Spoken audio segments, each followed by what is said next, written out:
single fin setup is. There's a 5, there's a solo. He's going to love that. He loves that.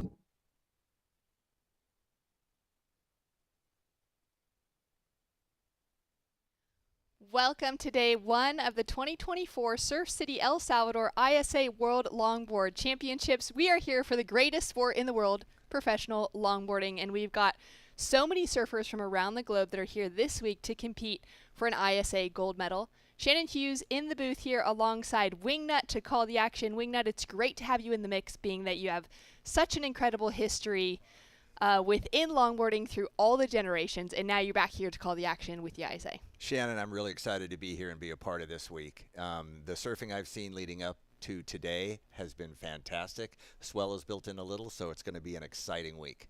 Very exciting. We've got that swell that's starting to also pick up over the next couple of days. And we know that here at Sunzal or in Surf City, El Salvador, this place is a wave tap. It just never goes quiet. We've always got action, and that is going to be continuing to pulse through the day. We've got some highlights from what we got to see this morning while getting ready for work, Wingnut. It was quite a morning looking out the window at first light, seeing the competitors and seeing them deal with that new swell filling in. I mean, some beautiful waves. This is a super long right-hand point break with lots of interesting sections. The bigger outside, a little bowly on the inside. Will competitors go too deep? Who's going to make it? I mean, it's going to be real fun to watch this morning. Yeah, and we've been seeing that through the warm-ups. A lot of surfers have been here for at least a few days to adjust, but some of the surfers getting in, a week ago to really get some time in the lineup, considering that there's 129 athletes from 39 different nations around the world. There's a little bit of competition paddling out in every free surf. Just a little bit, just a little bit. And you can really tell some of the athletes that have had put in years here from previous competitions how comfortable they are with their lineups and how they finish in the shore break, as we're watching right there. Yeah, that as the swell continues to increase over the next few days is going to be one of those sections that we could see some broken boards in, no doubt. There we've got David Chiafino from Canada. He'll be paddling out in the first heat of the morning. So for our roster coming up for today, competition is on, of course. We're going to be starting out with our men's round 1, followed by 9 heats of our women's round 1. So we'll complete the entire men's round 1, and then we'll get about halfway through women's for competition on opening day. Perfect.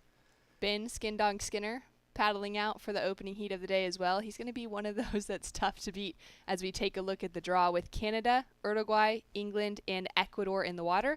Nacho Pignataro from Uruguay, Leonardo Valao of Ecuador up against David and Ben in the lineup this morning. Yeah, it should be a very fun heat. I love seeing the Canadian flag brought down there to support David going out for this heat.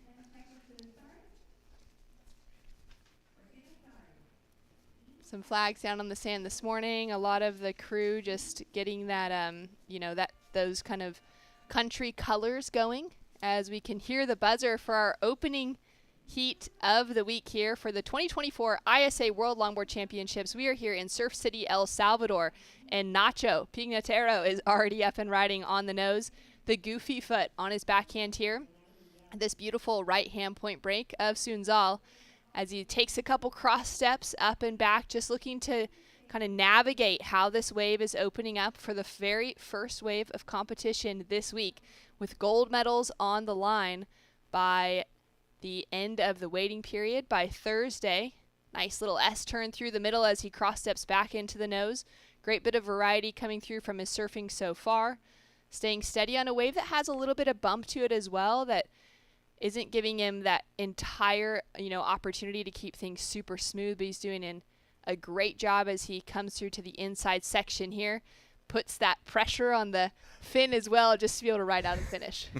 Yeah, how a surfer is going to end each wave here is going to be very interesting because of the way it closes out in the shore break. There's Ben Skinner with his first of the heat. Looks like a little rain squall coming through this morning as well.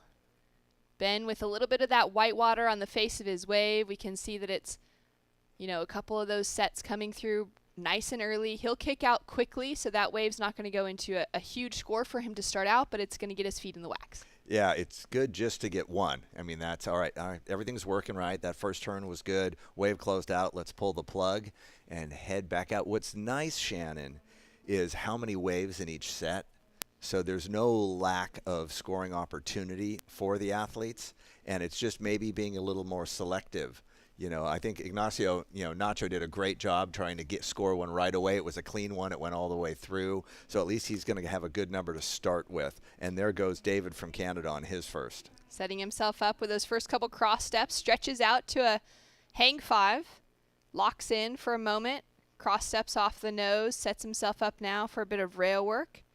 Staying in that power section of the wave, you can see that it's really tapering off on this one. That's where that wave selection that you're mentioning, Wingnut, becomes so important, especially at a break like Sunzal, where every wave has, kind of some of those more challenging sections, some of those sections that don't offer a lot of scoring potential, but as a longboarder, there's the opportunity to display that flow, that grace within surfing as well, which David did a great job of through that kind of softer section of the wave.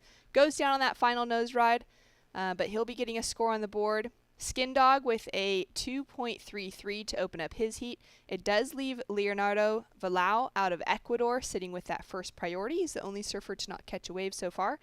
And the best of that opening exchange, we'll see that likely going to Nacho, and we're waiting for that score to come through. Yes, I agree. Nacho's wave had a little bit more performance opportunity throughout the length of the ride. I thought David did an extremely good job with his nose ride at the very beginning. So as you're saying, this wave, I think, pays off with patience. There's going to be part of that wave in the middle where there's nothing really. It looks like there's almost no shoulder in front of you. So that's where you just kind of hang out and let it re-evolve in front of you, and then it gives you a chance to launch into some more performance. That's a great mindset to have with it. Really just kind of hanging around, not forcing anything, but just letting the wave kind of open up and playing with it as you can. Skin Dog now up and riding once again, locked in on a solid hang 5, goes for that hang 10 combination, pedals now off the nose, drives through that rail, whips it around to set himself up for a second hang 5. Nice, dynamic, tight surfing, goes in for that committed hang 10 as well, gets, at least that full second, maybe 2 seconds, hanging on the nose. Now setting himself up here through the inside, quick footwork to push in one more nose ride. Caught a little bit behind the section here, but with this wave, it's pretty easy to make it around those sections, especially on the inside. And Ben Skinner making the Skinner family proud with his second ride of competition this morning. Puts together a solid performance on the finish as well. I really like the way he rode out of that. Having watched so many competitors this week, struggle in that sucking out, closeout zone, I thought he did an excellent job in finishing that wave off. And again, his patience in setting up his nose rides, where you'd see he'd do kind of a high cut back and just kind of let it hang there for a second before he went to the nose, allowing that wave to get steep enough to do it. So again, he's got a lot of experience out here. He's done really well. He's been here for a while again on this trip. And here we go, the first wave from our surfer from Ecuador. Leonardo now up and riding. It's taken him a little while to find this opening wave. He held on to priority for a bit as well. Sets himself up for that quick opening nose ride. Maybe didn't quite get those toes wrapped around the nose. There he is now locked in, finds that hang 5, has a little bit of distance as well, that elevation from the nose to the face of the wave until that kind of final moment. He really picked a very, very clean wave. You can see, if you're patient, how pristine and inviting that wave looked, so you can see why he waited for it. But here's a good example. Look at the stacked horizon of waves. In a 20-minute heat, you can be patient. And I think that's the hardest thing for us as surfers. Oh, I'm looking at this going, this is so exciting. Imagine only having 4 people in the water right now. Considering that there's been 140 people in the water here all week, scrapping for whatever piece they could find. Looking at it right now, it's like I get chills thinking, am I too old to enter next year? You're straight back in there. Team USA Wingnut is coming for you. No, I'd be on Team Germany. We'll talk about that later. All right, we'll get back to that in a moment. As we see Nacho up and riding back to the nose. He dropped in a 5.67 was his opening wave for that first exchange. He's now up and riding on his second, so patient with that wave selection. Now to put his backup score on the board. Great navigation as he comes through after that opening nose ride. Setting himself up here, again, just being really patient with that footwork. And the footwork through the middle third of the board is a really important and crucial part of good surfing within longboarding. We'll continue to pick that up through the week as Nacho now gets himself back into that 5 to quick 10 combination. Nice bounce off the foam as well. Keeping that smooth style, and he'll kick out before that in section. I like the way he chose his exit there, right? And for me, however, finishing the wave with a plan really kind of, sets the tone, right? The first move is the mount, the last move is your dismount. How are you presenting this entire wave? And I thought he did a fantastic job. And I'm noticing how deep his drop knee turn is. As a backside surfer, using that sweeping drop knee to come around, and especially with the bump, it can be very challenging. Talk us through this replay as we take a look at the last of Nacho. Right, we're going to get to see what I'm talking about with the drop knee turn here in a minute. He goes out to the nose, realizes he's a bit far out, and now he drops that heavy back foot to keep that rail in the water and bring himself around those turns. He's in the outside part of the wave has still been very, very smooth, and you'll see as he gets to inside, it starts to pick up some ribs as it reforms coming back in off the beach, and that's why he chose his exit where he did. He's going to cut back here. That's where he did the rebound off the whitewater, and in here it gets a little lumpy, and he chooses to get out before it closes out into that shore break. Exiting, having that plan to finish off a wave, putting that little bow on the picture, that present. And that's a good. You can see the toes wrapped over the nose. Nice cross-stepping back, trying to get out of that section that's unloading. And there it goes. Look at the pressure in his drop knee. He's going to start pushing it around. Taking a look now at Skin Dog's last wave. Yeah, Score came through as a 7.50. And now we're going to see where those points came from. Good opening nose ride. And again, he sets it up really high at the top there. Gets a long 5. It's going to stay 5. He goes to 10. Nice steps down and the speed that he got coming around as he dropped from the nose ride allows the next section to set up in front of him. And that's where he did that little shimmy half turn so he could get to the nose again. He's just being patient there. He knows he's going to come around this section. Setting up. He knows he wants to finish on the inside here. Gets a quick nose ride. And here's the challenging re-entry that he lands as it thumps into that black sand on the beach. And it's nice, Shannon, this year that we've got all the sand. It does make a big difference. Sometimes we come and it's just all those rocks, those boulders right on the finish. Down to 10 minutes, 30 seconds on the clock. Ecuador's Leonardo up and riding. Beautiful trim line on this nose ride. He's already had a little bit of work on those outside sections. Now trying to keep himself closer to the pocket. And unfortunately just loses a bit of control on the finish. Looking at the scores that have come through, we do now have a good situation set as we come into the back half of our opening heat of the morning with Skin Dog out in the lead. He's got a 7.5 and a 2.33. Goes for a great S turn, a down carve as he sets himself up again in that top section of the wave. Beautiful surfing, great engagement of the rail. Now just patiently waiting out this finish. Setting himself up in a great position to be putting that pressure on the rest of the field now. He can back up that 7.5. We do have another score to come through for Nacho Pignataro as well, as Skin Dog finds himself with a great looking 5 to 10 through the inside section, in the pocket, in those critical parts of the wave as well. A little bit of whitewater on this wave, but that board looking smooth, clean as he goes for that committed in section. This time around, can't quite ride out. Exactly, and that's a really good example of risk reward and how difficult that finish section is for that maneuver. But Ben's choice there to try to dump that 2.33, he picked a really nice way for that. That opening section was fantastic. And here we've got David from Canada again. This is going to be his trying to drop one of his lower scores. Look how nice that wave is, Shannon. That is an incredibly good looking wave.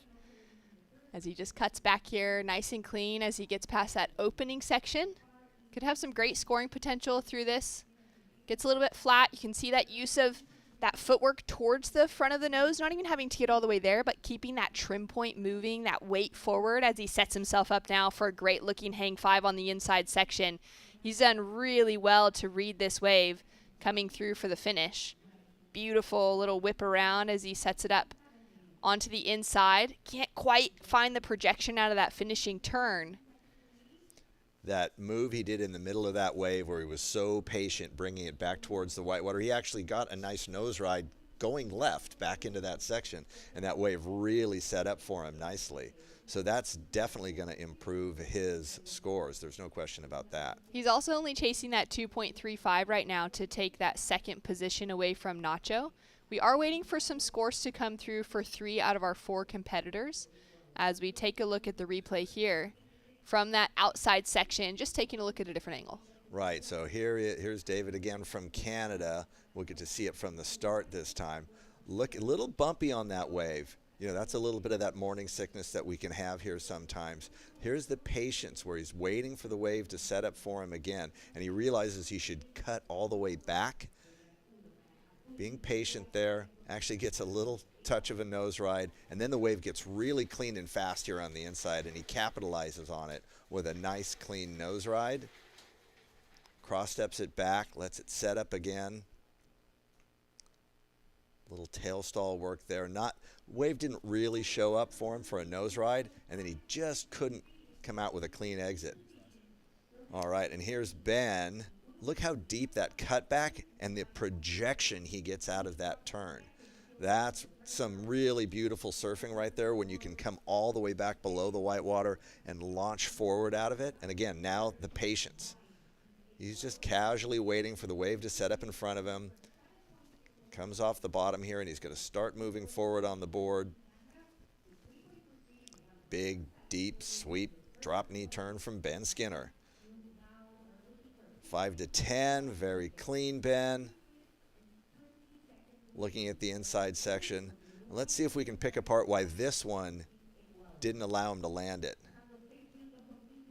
He just didn't seem to get it all the way around, and his body got a little behind himself. It's a challenge. It's a 50% success rate watching it this week, Shannon. Yeah, there's a lot of attempts, about half made. And Skin Dog for him, he's had 2 attempts. He's made half of them. Well, exactly. So far, proving your percentage as well. Nice job on your observations this week. It's been really a pleasure watching this entire surf zone around here. I think El Salvador has done an amazing job in creating a spectacular surf zone, really welcoming for everyone that's coming. It's my first time, and I'm already trying to figure out when I'm going to come back again. We're certainly going to see a lot more of you in these parts of the world. As we take a look now at Wes Hannigan for Ireland, he's paddling out against Edouard Del Perro from France and Alexander Heck from Germany.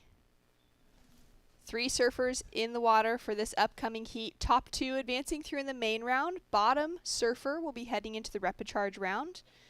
And that is the great part about the ISAs. For those of you that are tuning in, most people kind of know this about the ISAs. It's one of the I guess, founding bits of what these events are all about, is giving everybody that second chance. Yeah, it's so fun having watched the opening ceremony and the teams being together and the energy around that. It was the first time I was able to attend one, and it was like chicken skin. I mean, it was really great. Here's the German team. I had a chat with a couple of the surfers on that team, you know, how challenged they are not actually having much of a surfing opportunity in Germany. Very familiar with that. So they travel a lot to surf, and they're really excited to be here. These long point breaks are just a dream for them, they said. Yeah, it's great to see, you know, surfers coming from different parts of the world. Some of those that are more sort of landlocked, at least. Maybe they don't have a great surfing ocean available to them that's going to pick up some great, you know, groundswell, long distance, and to be able to arrive to something like this. Wow. I mean, I was blown away at my first look at this place when I arrived, and I was like, wow, when, how, and can we do more of this, please? Well, here we go. Nacho, surfer that's spent some time here in the past. He's competed here at the ISAs. He's really come to love and know this wave well, exemplifying that with that wave selection, those opening nose rides. Great looking finish for him as he comes through here to the inside. Now just getting that rail work done. He's got a couple of 5s on the board, so we were waiting for his second score to drop through for a long time. A 5.67 and a 5.33. He's now chasing down an 8.33. to get himself into that leading position over Ben Skinner. And a lot of rail work through that middle section. Now setting himself up here with that hang 5. Poised, sets himself up for a second one. You can see that that wind is really kicking up this morning and putting a little bit of that feather on the, kind of the lip of the wave, but also that bump on the face of the wave through the inside section. Yeah, it's that little inside wind, that offshore wind, has an interesting ripple effect on the inside. Leonardo charging behind the section. That was a bigger takeoff, one of the biggest sets that we've seen throughout the day. And he's going to hold on to with this one, hoping to make it around. Can't quite get there. You could see that wave just... Again, the one thing that I've noticed, here is that surfers will start to get a little too deep, and the current at the top of the point actually kind of drags you. It doesn't make any sense that all that water going to the right, and there's a current going to the left that'll drag you. I got caught in it a little bit yesterday, and I was like, wait, where am I sitting right now? I'm way out of position. What I think, and it's so hard for me to even understand, is the direction that this part of the coastline of Ecuador faces. It's facing so due south that with these south swells coming in, the water's actually pushing north, not pushing east. It's crazy. Taking a look now at David, going for that long hang 5, does the rail grab while he's on the nose as well, showing that it's a little bit wild out there, hard to maintain control when you got that much speed flying down the line on a big overhead wave. Sets himself up now for a second hang 5. He's got really wide footwork as he takes a step off of the nose. He's now looking for a 6.83. Did really well with that last wave to find himself a 4.17. He's got a 3.33 on the board as well, which has put him up into that third place position. Now just readjusting as he sets himself up here for the inside section. So he's going to need to surf a few points ahead of where he's currently been at within the scores that he's dropped so far. Just gets almost stuck there, but he manages to kind of poke out the nose ride.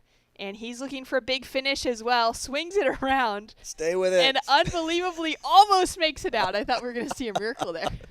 That looked like such a low percentage re-entry, and he was within a millimeter of making it. That was fantastic. That by far, I think, his best wave so far of the heat.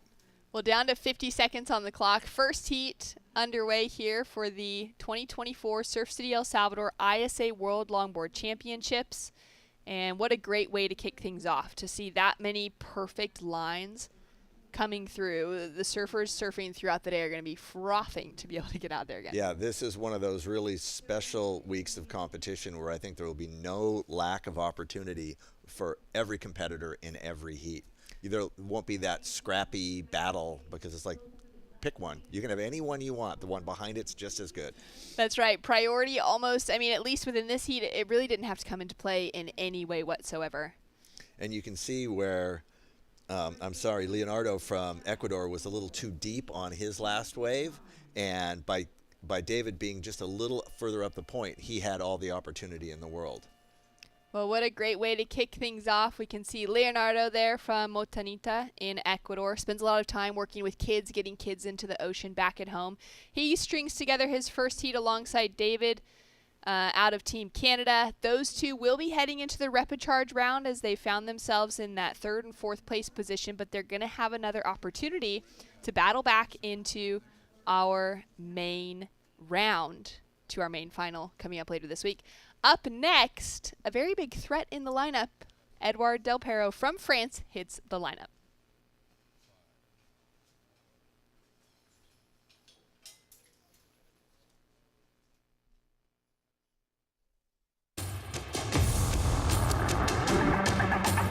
It's one of the biggest goals and one of the biggest dreams.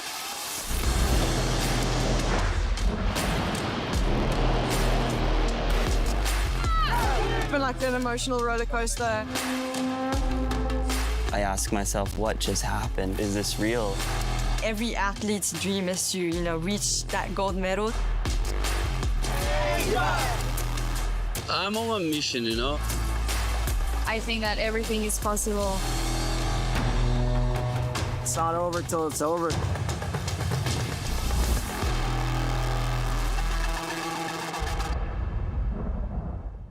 Bienvenidos a la tierra de anfitriones. Aquí somos los campeones del mundo en hacerte sentir especial. Te compartimos olas, volcanes, pueblos históricos y te aseguramos una experiencia de 5,000 estrellas. Porque esta tierra tiene más anfitriones por kilómetro cuadrado que cualquier otro país del mundo. El Salvador, tierra de anfitriones.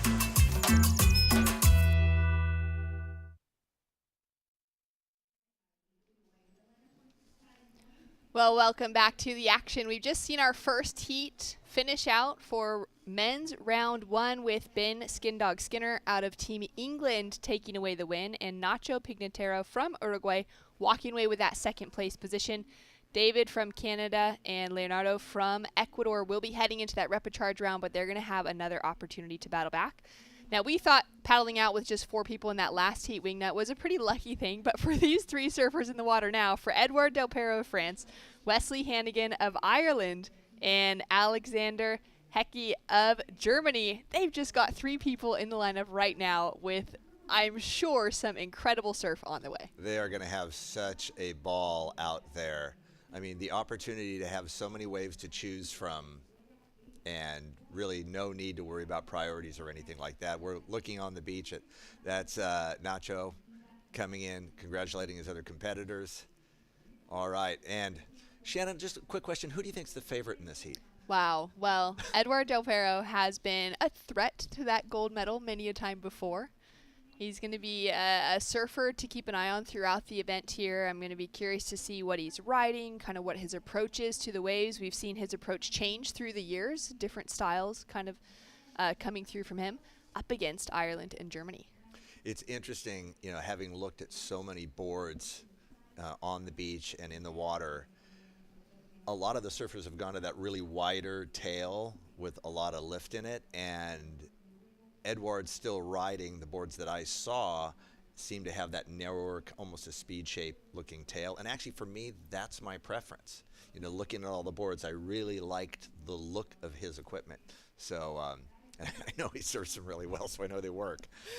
Last year, he performed pretty good at this event, made it into that final. His brother, Antoine Delpero, walked away with the gold medal just ahead of his little brother in Edouard. Antoine not being on the French team this year gives Edouard that opportunity to walk away with another win for the Delpero family. But there's a lot of surfing to get through before we even start that kind of conversation. Day 1, we've got 6 days of competition ahead of us. And it's so interesting being new to the whole ISA format. The whole repechage opportunity is really interesting. All right, we've got some paddling going on out here. We're going to see who's in position for what. You can see Edouard actually heading, not trying to compete for the wave, but just repositioning almost. Again, as we talked about, that chance of that current taking you a little bit too deep up the point. And our surfer from Germany with the first wave. First paddle now for Alexander, setting himself up here. A couple of cross steps. It's a smaller wave, but wow, it looks so clean, so fun. What a way to get things kicked off, except for that stumble at the finish. What a neat longboard perfection type wave that was. And you could see by him being the furthest technically on the shoulder, he was in the perfect spot to take off on that wave. All right, another wave showing up out the back. We'll see who's gonna pull the trigger on this one, and I think it's going to be our surfer from Ireland. Wesley now up and riding, quick cross steps on his backhand, locks into that stretched out hang 5, pedals back, throws in that cross step cut back, the variety. We're going to talk a lot about the judging criteria throughout this week to continue to kind of pick apart what exactly those judges are looking at in that traditional longboard surfing aspect.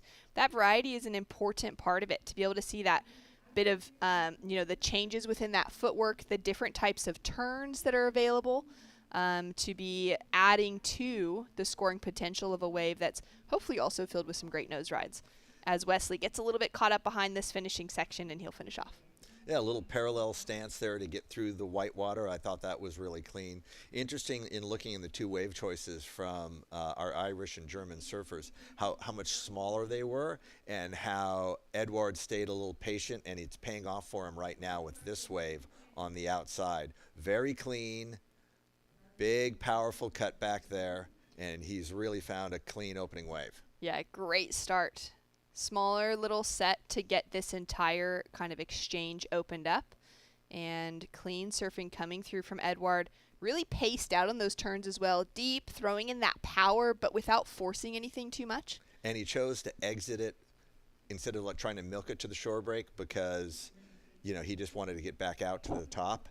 And he had left Alexander from Germany out there by himself. Yeah, great looking setup. A little bit of a bigger section to start things off with. Finds himself with that opening hang 5. Couple cross steps here, nice and tight up into the pocket, that curl of the wave, as he just sets himself up down the line, looking for that next opening section. Wave starts to taper off, maybe needed to hug that section a little bit sooner. He got a little out in front of it, wasn't paying attention to where the pocket was on that one, and that cost him. But some really nice nose ride work on that wave. I was very impressed. So scores to come through from the opening exchange. We've got a 2.5 on the board for Ireland's Wesley, setting himself up in the leading position. A 1.33 was that first wave of Alexander. He's now going to have a second score to drop through as well that will improve on that. And we're waiting for the first of France's Edouard Del Perro. You can see Del Perro in red heading out the back, trying to get in position for the next one. Just under 14 minutes on the clock, and Alexander having that paddle, looking to put himself back at the top of the point. It's a long paddle to get yourself into position here.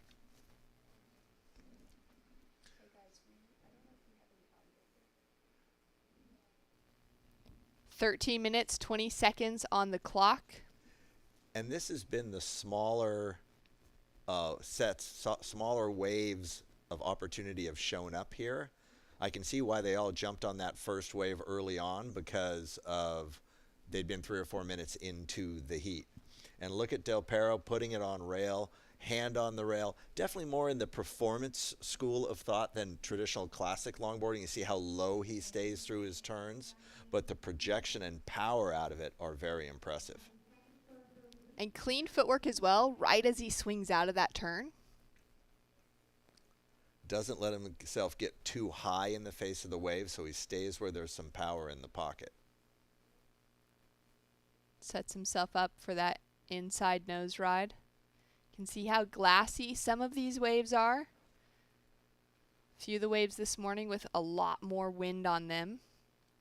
That's a great bit of combination surfing. That nose ride to then engage with that rail and swing it back around again.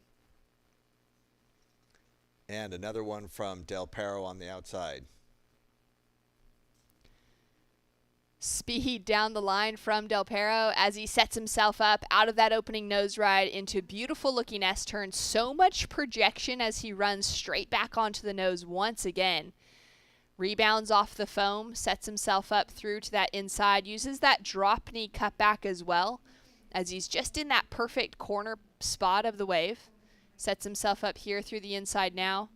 Just kind of pacing it out, looking for those turns. Another drop knee. Quick run up to the nose. And he'll pedal back now as he sets up for that inside finish. Will he go for that same sort of finish that we've been seeing from Ben Skinner in the last heat? And he does. Executes very well. That sort of more speed, power, and flow within his surfing, but he's got that style. He's got, you know, all those dynamic elements within that longboard tradition as well. Down to 11 minutes on the clock, and as we wait for scores to drop, let's go down to the beach to catch up with Ben Skinner. Thank you, Shannon, here with the men's main round 1, Heat 1 winner for Team England, Ben Skinner. Congratulations. Thank you, Ben. Stoked.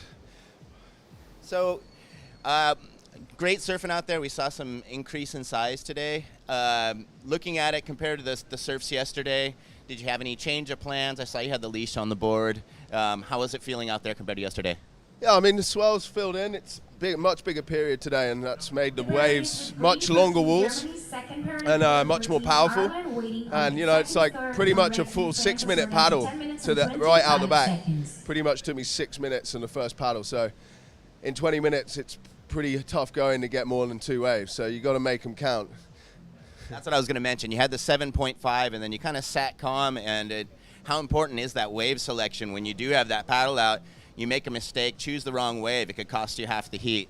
Yeah, totally. I mean, and then I paddled, I had my 2 waves and then paddled from the shore all the way back to the lineup and had a bit of a paddle battle for third priority with red. And then a big set came wide and just landed straight on our heads. And I had no choice but just to dive, and my leash broke, so I had to swim all the way in.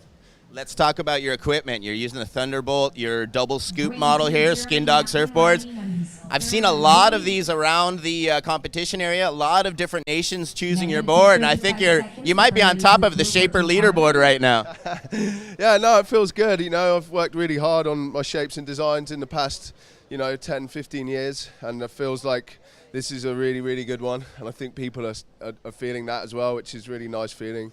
And we're really proud to have it in Thunderbolt technology as well. USAN's done an incredible job, and all the team at the factory and all the team at home, the Skin Dog factory. I'm just proud of everyone, stoked. So it's pretty cool. Usually you have people's dads and moms come along to support you. You got your son Lucas, who's going to be in our juniors later on, and I saw him go out for a little longboard surf yesterday. How cool is it to travel with your son? Oh, it's the best, It's like kind of a dream come true. And my daughter, she's 13, Lila, she's coming on the team as well. For the juniors, she'll be coming on with the rest of the junior team. So I'm pretty proud to be coaching the whole team for that as well. And it's just, it's kind of a dream come true. Exciting stuff. Any words to anyone at home? Yeah, just love you all. Thanks for the support. And Levin, Michelle, love ya. Thank you, Ben. Back to you guys.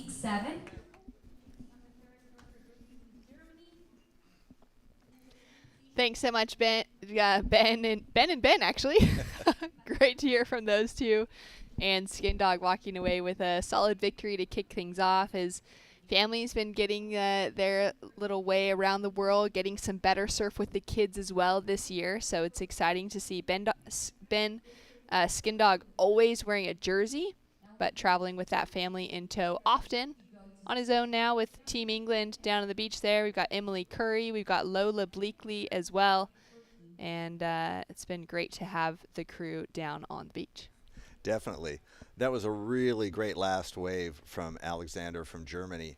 And I was trying to figure out, and I had to dig into his bio to realize, where has he been surfing that he has developed these skills? And it turns out that he's moved to Sardinia years ago. And I'm not going to give up any of the good surf information about Sardinia because I have a few good friends that live and surf there a lot. So little switch stance work here from our Irish competitor, Wesley. Love this from Wesley, 46 years old, out of Ireland. He's been surfing for over 30 years, has competed at the World Surfing Games for the team back in the early 2000s. Now back and representing on a longboard. And kind of went for that cover up a moment ago as he'll kick out from the inside here, adding a lot of variety in for the judging panel, looking like he's having so much fun out in the lineup today. Temperatures will be feeling a little bit warmer than back at home where he's used to surfing. And sets himself up here with a nice bit of footwork through the inside. He's got that nice speed and trim line going as he connects for that final hang 5. Almost looked like he was going to try and pull it around for a helicopter on the inside section. And he'll kick out with the finish. He'll be putting down a second score. He's got that 2.5 on the board. And we do have a couple big scores that have dropped in now for Eduard Del Perro. The biggest of those being in the 6-point range, a 6.67 for our surfer in red. And a 5.33 as that backup score was his opener, has him sitting in that leading position. I think Wesley did a great job, and I bet he's enjoying the fact that he has an early morning heat to stay out of the heat that shows up here as the afternoons wear on. The overcast is really nice. Otherwise, you're kind of looking into that morning sun. It's really, the conditions are fantastic here to kick off this event. As we look at one of the Groms getting ready to go out in the next heat. We have competitors in this heat that are 46 years old. In the next heat will be a 48-year-old from Venezuela, and that's the young 16-year-old from the Netherlands.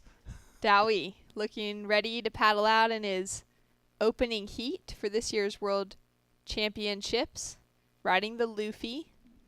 Luffy's been a name within longboarding that's so well established. And it's so interesting to see competitors from around the world finding Luffy's boards and their ways to him. I saw Luffy when I was in the Philippines earlier this year. He was there with building boards and bringing boards to people. He's done a really good job of sprinkling his effect around the world. Yeah, that's a great way to describe it. That's exactly it. You'll see his boards popping up amongst nations and surfers that you wouldn't expect to be riding some of his equipment. He's done an incredibly good job. And I think that speaks also to, you know, the level of success that some of the surfers that ride his boards have had through the many years on the longboard tours. He's really elevated the level of surfing everywhere he's gone where he's brought his boards to. And we have a past champion, world champion in the WSL and ISA right there in Piccolo Clemente from Peru. So the number of past champions that are here and medalists of all levels is really impressive. It's so fun to see the success from around the world that is here. Yeah, it is an incredibly stacked field, and it's a great way for these nations to come together. You know, each nation kind of has their different way to pick their teams. Some of them have held national championships in this last season to be able to pick their teams moving forward. Some of them have kind of looked at, all right, who's been doing the best on the world stage, and we'll select those surfers. As we've got Eduard Del Perro now up and riding, sets himself up with that nice little opening maneuver, sets himself up for a great looking tight 5 on the opener. He hasn't left the nose since he first stood up as he grabs that rail, carves back into the section now. Couple quick steps up to the nose. Hang 5, locked in, goes for another tight 5. Nice tight footwork as well as he pedals off the nose. Into this flatter section, the wave starts to bowl up again though here on the inside, and he's doing such a nice job of just reading this wave. Adds a little bit more power into his approach on the finish here. Gets that 2-turn combination. Checks his watch as well. 3 minutes remaining on the clock. And he got just enough time. He knows it's a long paddle back out. It's so a very long paddle. He's like, do I go back 3 minutes? You've got enough time to get back out. What do I do here? And there's our German surfer again. Alexander, living in Sardinia, as you said, wingnut, sets himself up with that opening nose ride, goes for that cross step cut back. Now, just trimming right past Wesley. A tight battle for that second place position right now. A 3.47 is all Wesley would need to put himself into that top 2 position, which would keep him out of the repecharge rounds. His last scores a 2.5 and a 2.63, so he's still sitting in that 3rd place position. And Alexander, with a quick in and out on that wave, is trying to improve on a 2.93. He would be chasing an excellent score to get himself into that leading position. But let's take another look at this very long nose ride.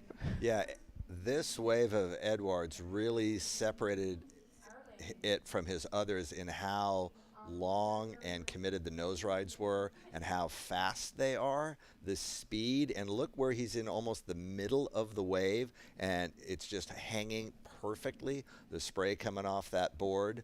Really a long, sweet nose ride. There's not much else you would change on a nose ride like that. And he ends up getting, I think, 2 more on this wave in very steep, critical parts of the wave.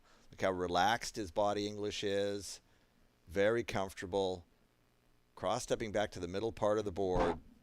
Here we see it from the drone angle, and you can kind of get a sense of the speed when you're properly nose riding, how fast you can be going. It doesn't show you how steep that wave is from that angle. And here he goes with that high performance, you know, pulling the rail in so he can cut back even tighter. And then back to the nose ride. And again, you'll start to experience the speed. This bird's eye view is really fantastic. Here's where he's patient, doesn't try to rush it. He lets the wave set up again, and he gets another really fast nose ride, quick 5. And then he goes for the off the lip in the closeout inside section.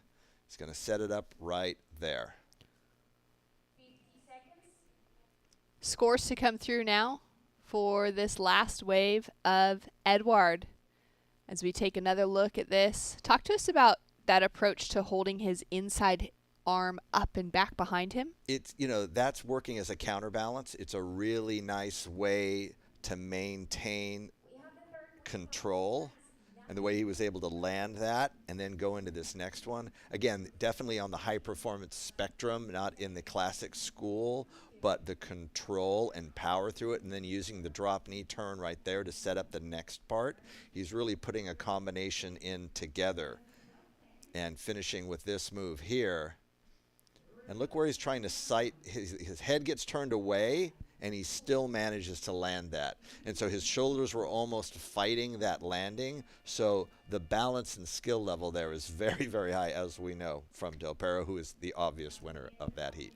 Well, the scores are in. Judges rewarding him highly with a 9.00, the first excellent score of the event, going to Edward Del Perro. Backs it up with that 6.67. 3 waves surfed. And incredibly strong performance from the opener of Edward, Alexander Heck of Germany, with that 2.93 and the strength of that 3.17. Looks like he's going to be able to hold himself in that second place position, with Wesley Hannigan of Ireland falling out in third place. But Wesley will have that opportunity to fight back through the repecharge rounds and get himself into that grand final should things prevail in his favor throughout the week. As we see Edward just coming in, a little bit of those rocks there. As soon as we do get that first big swell of the season, really strong, that sand's going to start to disappear. And but it's great to see that now. Low tide and the way he finished that smaller wave, he kind of caught himself in the boulder field. And you can see this is a good lesson for all. When you're in a situation like that, if you flip your board over, your fins won't drag, and it kind of makes it a little bit easier to get out of the rocks. Time for everything. A right time to learn. A right time to try. A right time to fall. There's a right time to find your wave. And there's a right place to enjoy your passion like nowhere else.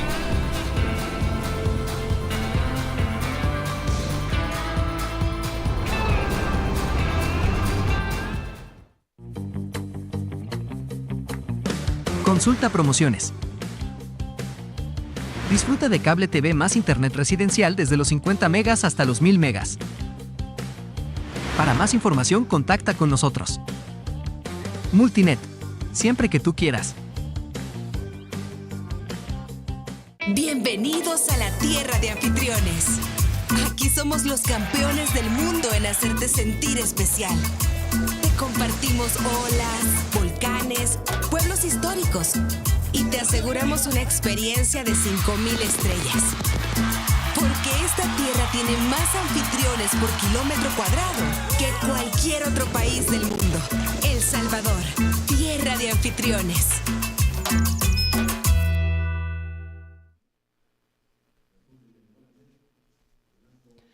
Welcome back to the action here in Surf City, El Salvador. We've got some cloud cover throughout this morning, and it has just kept those conditions clean and crisp early as we're into heat number 3 for our men's opening round number 1.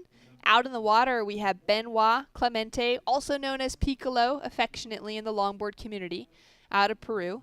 Dowie Robrach from the Netherlands. Armando Colucci from Venezuela, and Jonathan Amir from Israel, looking to get their opening rides. And we've got 4 surfers in the water. Top 2 will be advancing through into the main round, bottom 2 into the repecharge. As we see Piccolo Clemente, world champion, ISA gold medalist, now up and riding on his opening ride. And he was really on a strong pathway towards that gold medal last year here for the ISA World Longboard Championships, when he took a board to the head and actually really did some damage to himself, had to pull out of the rest of the event, now making a very strong comeback for his opening ride of competition for this year's World Longboard Championships. Some footwork thrown in the mix there, a couple of nose rides, and now just eyeing it up for this finishing section as he's getting his first wave underway. Looks like he's got a bit of tape on that back ankle, and he'll be nursing an injury through competition this week. So far, not looking like it's affecting him in any way whatsoever as he kicks off on the inside. Piccolo has a very nice posture when he surfs. It's a very proper, upright. I mean, looks like a matador ready to do battle with anything that the wave wants to throw him. And I really like that power and control. And it's just a composure when he's on a wave. I really think it's something to be emulated. And because he's basically the father of surfing in South America on that side of the South American continent, I know that there's so many young surfers following him and riding his boards now. It's so true. He's been, such a great example for that community coming out of that Latin American contingency. As we take a look now at the opening wave from Israel's Yonatan Amir, and he'll just have to kick out of that opening ride, gets caught behind the section, but he's going to put a score on the board. We're going to get that priority rotation really functioning as well, as we've got some scores in from the first exchange. We've got a 5.83 on the board for Piccolo Clemente in the red. We've got a 3.90 for Dowie from the Netherlands in second. We got a 3.33 from Armando of Venezuela in third. And now a couple of small scores, a 1 and a 0.73 on the board for Yonatan. And their campaign is now underway with 15 minutes remaining. Yeah, I think everybody's trying to get their nerves out, everybody but Piccolo, right? He's the one that's kind of comfortable in this situation and, in this competition on this particular wave. And for the other three competitors in the heat, this is the first time they've had that playground to themselves all week and trying to figure out where their position's going to be and which wave they want to get and not getting sucked a little too deep. Again, that's the problem with the point when there's a lull, you get drawn, wrapped around the top of it. And that's going to be interesting to see who positions where in these waves.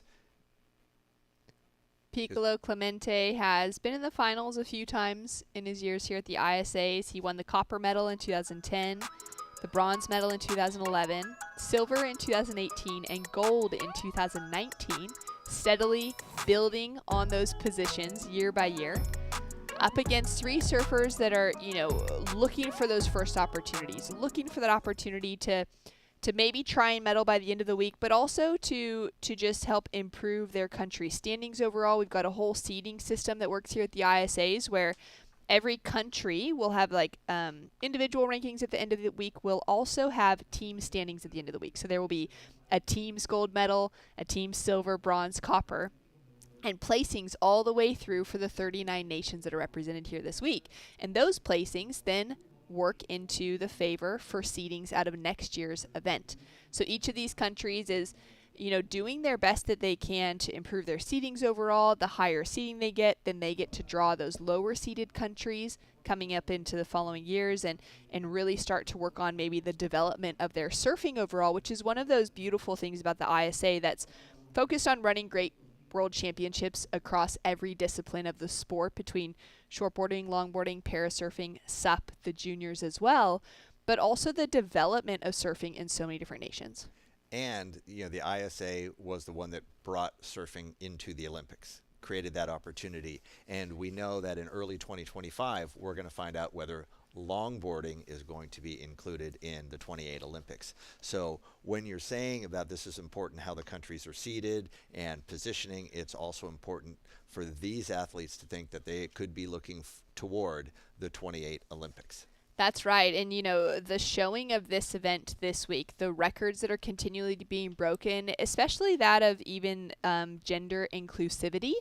We've got about 68 men in the draw. We've got 61 women in the draw this week, which means about 48% of competitors are women. It's nearly an equal field, which is incredible. And that's something that the Olympics is very proud of, always pushing for equality across all of their sports. And to be able to see those sorts of things and longboarding ticking a lot of those boxes is quite favorable towards looking at Olympic inclusion for longboarding alongside of shortboarding that's already there. Armando now up and riding for Venezuela. He opened up with that 3.33. He's looking to build on that score line now. Cross steps up, gets close to that nose, doesn't quite get his toes hooked over into that full hang 5. Pedals off, now sets himself up here through the inside section. He'll just wrap it back under the foam and quick couple steps up, a little shuffle there as he comes off the nose And he'll be looking to improve on that 3.33 that he's already got on the board. 11 minutes, 15 seconds on the clock. And we'll see if he's able to find himself. He'll definitely get the requirement that he needs because it's less than a 1-point ride. But how much pressure will he be able to apply to the rest of the field wing nut? And it was really a good wave selection, but again, some of the criteria weren't quite met. Well, as we've got scores to come through, let's go down to the beach to catch up with Ben Way. Thank you, guys. Here with the winner of the men's main round 1, heat number 2 for Team France, Edouard Del Pero. Félicitations, monsieur. Thank you. So you've surfed here a lot. You got bronze last year. You know this wave really well. Did you feel any difference with all of this sand over the reef? Normally it's all rock here. You're not able to do those finishing maneuvers on the inside. What was the difference in the wave this time? Yeah, the sandbar is definitely good because it's the ride is spilling like all the way till the end, like a little bit like last year. So it's cool, super good sandbars. And in fact, the short break is a bit tricky sometimes, so you need to be careful. But sometimes you definitely can hit it, so it feels good. So last year you took bronze to your brother's gold on your Minville shape. Have you changed your equipment at all this time? Not at all. Just the same board, same equipment, and we'll see how it goes. Excellent. If you want to say anything to home and say hi to your brother. Yeah, merci à tout le monde de suivre. On est là, on commence tranquille. Thanks a lot. Back to you guys.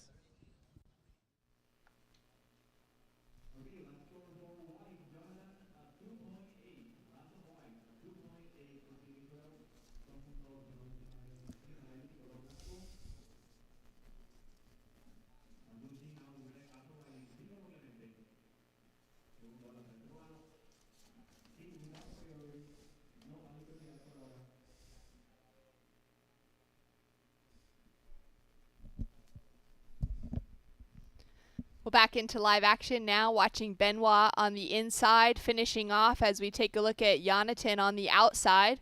Solid size section. They're going to have to move that buoy out of the way as we can see that swell is maybe a bit bigger than they were expecting as they set those last night. I noticed that this morning as well, especially with the low tide, that the buoys are kind of becoming involved in the surf zone. So I'm sure we'll get our water safety people kind of adjusting that.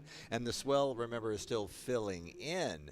So we're going to see more of this point become active throughout the day.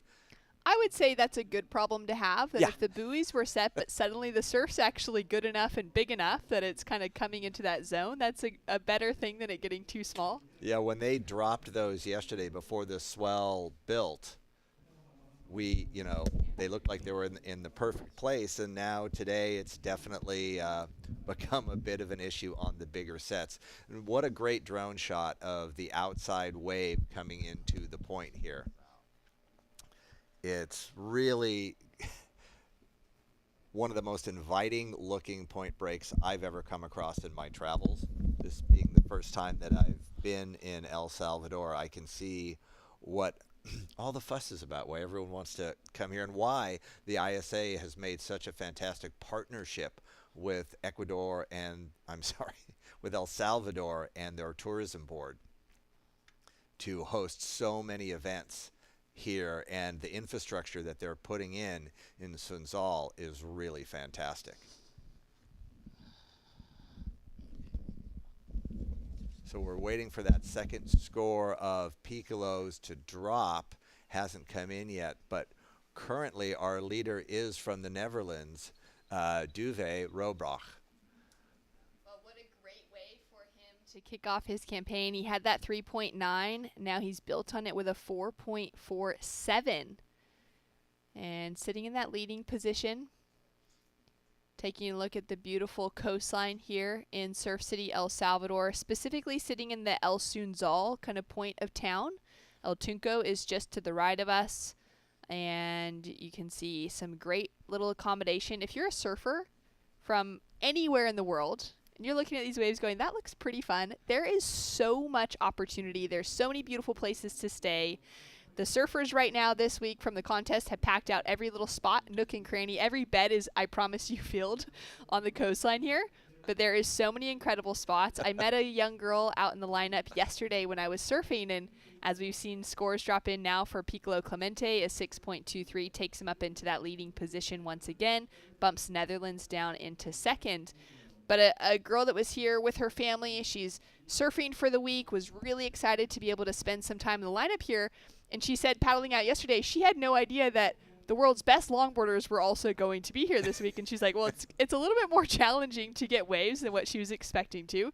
But she was looking at the positive and said that it was amazing to be able to see for the first time in her life surfing of this quality in front of her. She's no longer just watching it on TV. She's getting to experience this firsthand, and she said it was helping her own surfing ability. I think that it's a great thing to surf with surfers that are better than you. It elevates your game so much, and I think that's even true with some of the less experienced competitors from around the world. Getting to see it applied in person, you just rode a wave and you see how they ride it differently, how they set it up differently, and then you can try to apply it right away. It was great watching, people trying to switch up a little bit during the warm-up rounds. And as you said, this would be an awkward week to have booked a room here, but it's fantastic that they get to see this in person. And it's not like you can't go 15, 20 minutes down the road and surf another perfect point break, because El Salvador is full of them. That's right. There's so many waves up and down. You can see those waves way out, kind of, up the coastline, down the coastline, technically, heading south, and plenty of waves around. As we take a look now at the 6.23 from Benoit. Yeah, Piccolo with a beautiful nose ride there, opening that out. You can really see the footwork, the power in his turn, and even as he's making those turns, the way he stays so upright and leans the whole body into it and engages the rail. Here how he chooses to kick out instead of trying to draw that wave. And looking at it from this angle, you can really see how steep that wave is and how critical the nose ride is up at the top of it. Sets that cut back up so he can get another good nose ride. Leads into it really, really well. And he's going to bounce a little bit off the whitewater for that cut back. This is when he looks to the inside and decides, no, he does not want to continue. And so that's going to be an interesting choice, whether you're going to try to go all the way to the inside and finish a wave in the shore break. And do you need that extra, what are you gaining on the inside there? That's what's going to be interesting. And if you look at Piccolo, he got a 6.23 on that. Would he have gotten a 7 or an 8 if he went all the way into the shore break? That's where your risk-reward question is. Some of those waves that have that steeper section on the inside could be rewarding quite a lot. Were those waves that do taper off maybe not worth those extra couple cross steps on a wave that's about knee-high? As we take a look now at Jonathan, he's got some work to do in front of him, chasing down a 5.57. Great approach as he's got a clean-looking section in front of him. Got the feeling that for him, he would have loved to find a wave like this a little bit earlier within the heat to be able to find some rhythm. Now coming down to that 3 minutes on the clock, he's going to be feeling some of that pressure to perform. Nice smooth style on those opening sections. Really smooth, found a really clean wave to kind of showcase what he can do on the nose, and he did that really well. Looking at a wave there, it's going to be Armando from Venezuela. Armando now up and riding. He's looking to improve on a couple of threes to really hold off on that third place position.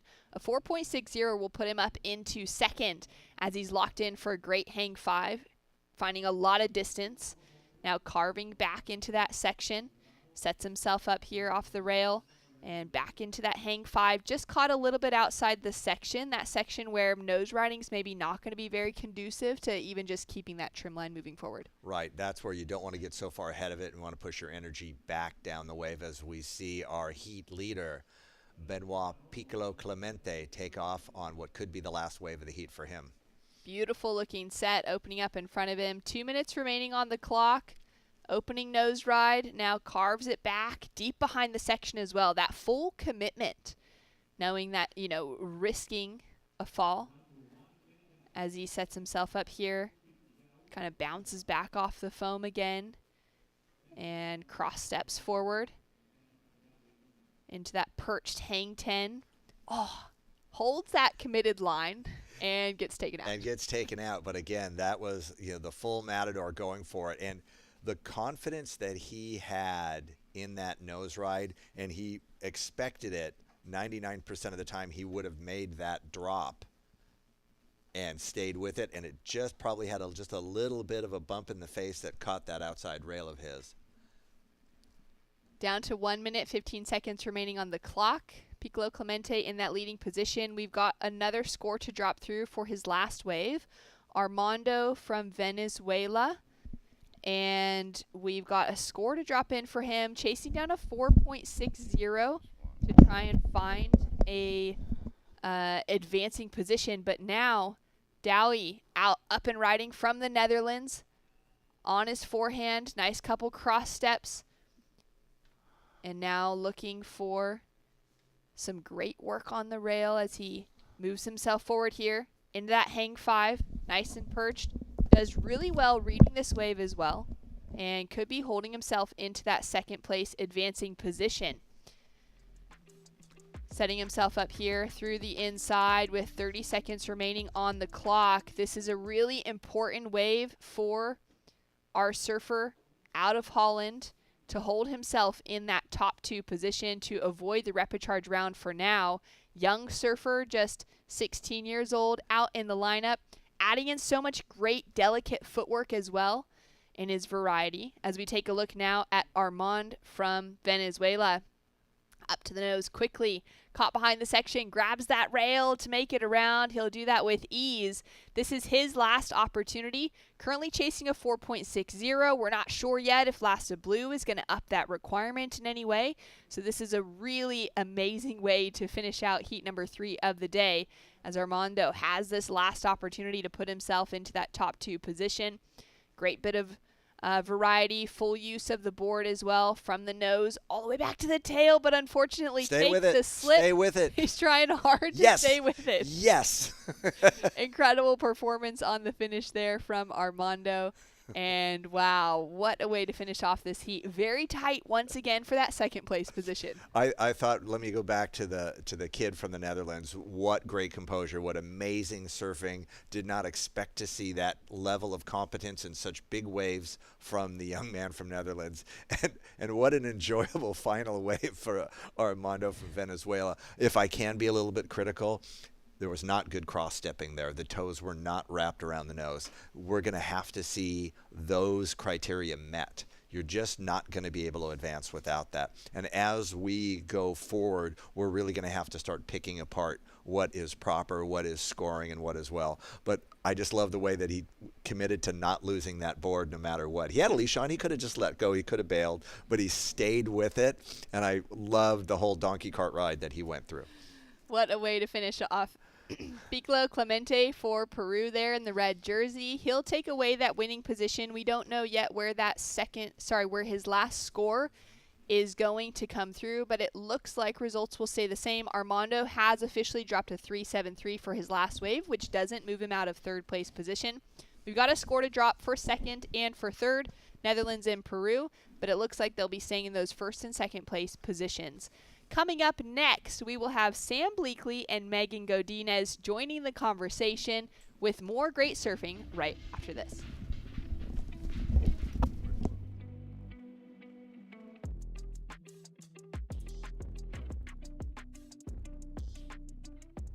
When Paris finally said, no, we're going to do a whole different day. We're going to Chopu. It's like we all went, oh my God, what an amazing idea.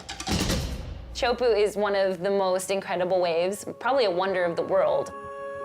And it's just sort of like a whole nother world out there. It's godlike, it's quiet, serene, beautiful. Then you have this glorious wave that comes off a reef, and it's so powerful and so beautiful. I think Chopu has the opportunity to capture the imagination visually for what people think surfing is. The wave at Teahupo is super scary and beautiful at the same time. I have to give them a lot of props for the courage of making a commitment to Tahiti. I think it'll be a really exciting way to showcase all the athletes and their talent. I think it's gonna be very good.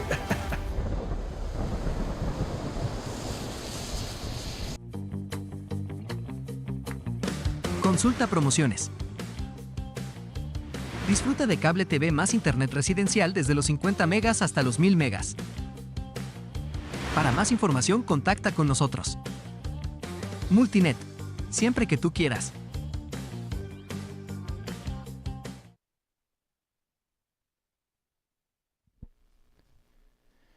Welcome back, Longboard fans from around the world. Thank you very much for tuning in to our opening day of competition at the 2024 Surf City El Salvador ISA World Longboard Championship as we move on to heat number 4 with Portugal, Mexico, Dominican Republic and Hawaii represented. And talking of Hawaii, I'm Sam Bleakley and I have the great pleasure of being joined in the booth for this event with the mighty, the brilliant Megan Godinez, Auntie Megs from Waikiki, Hawaii. Well, thank you for that introduction. I like that you said mighty, but yeah, how are you?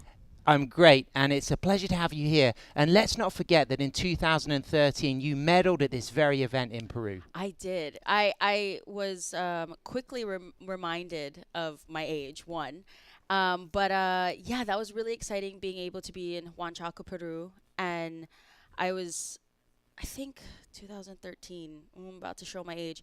I was about 20. So it was a new experience. It was a left-handed point break, and I was so excited to be representing Hawaii at the time. And yeah, it's good to see all these wonderful kids. And talking of Hawaii, Connie Ellis-Stewart up and riding on his first wave in the heat. Of course, last year we had Team USA represented, but because this is not yet an Olympic qualifier, we have the opportunity for Hawaii to be represented as Connie Ellis-Stewart goes into another trademark drop knee cut back, riding his Kaisala surfboards there. He's got his new Connie Tsunami Thunderbolt model under his feet there. Good cross steps back up to the tip, gets that 5, walks out of the nose ride and then sweeps it back for a touch of the foam as he goes into that dynamic drop knee cut back and then gets nice and lively through the inside here, standing tall. Connie Ellis-Stewart, 6 steps up to the tip.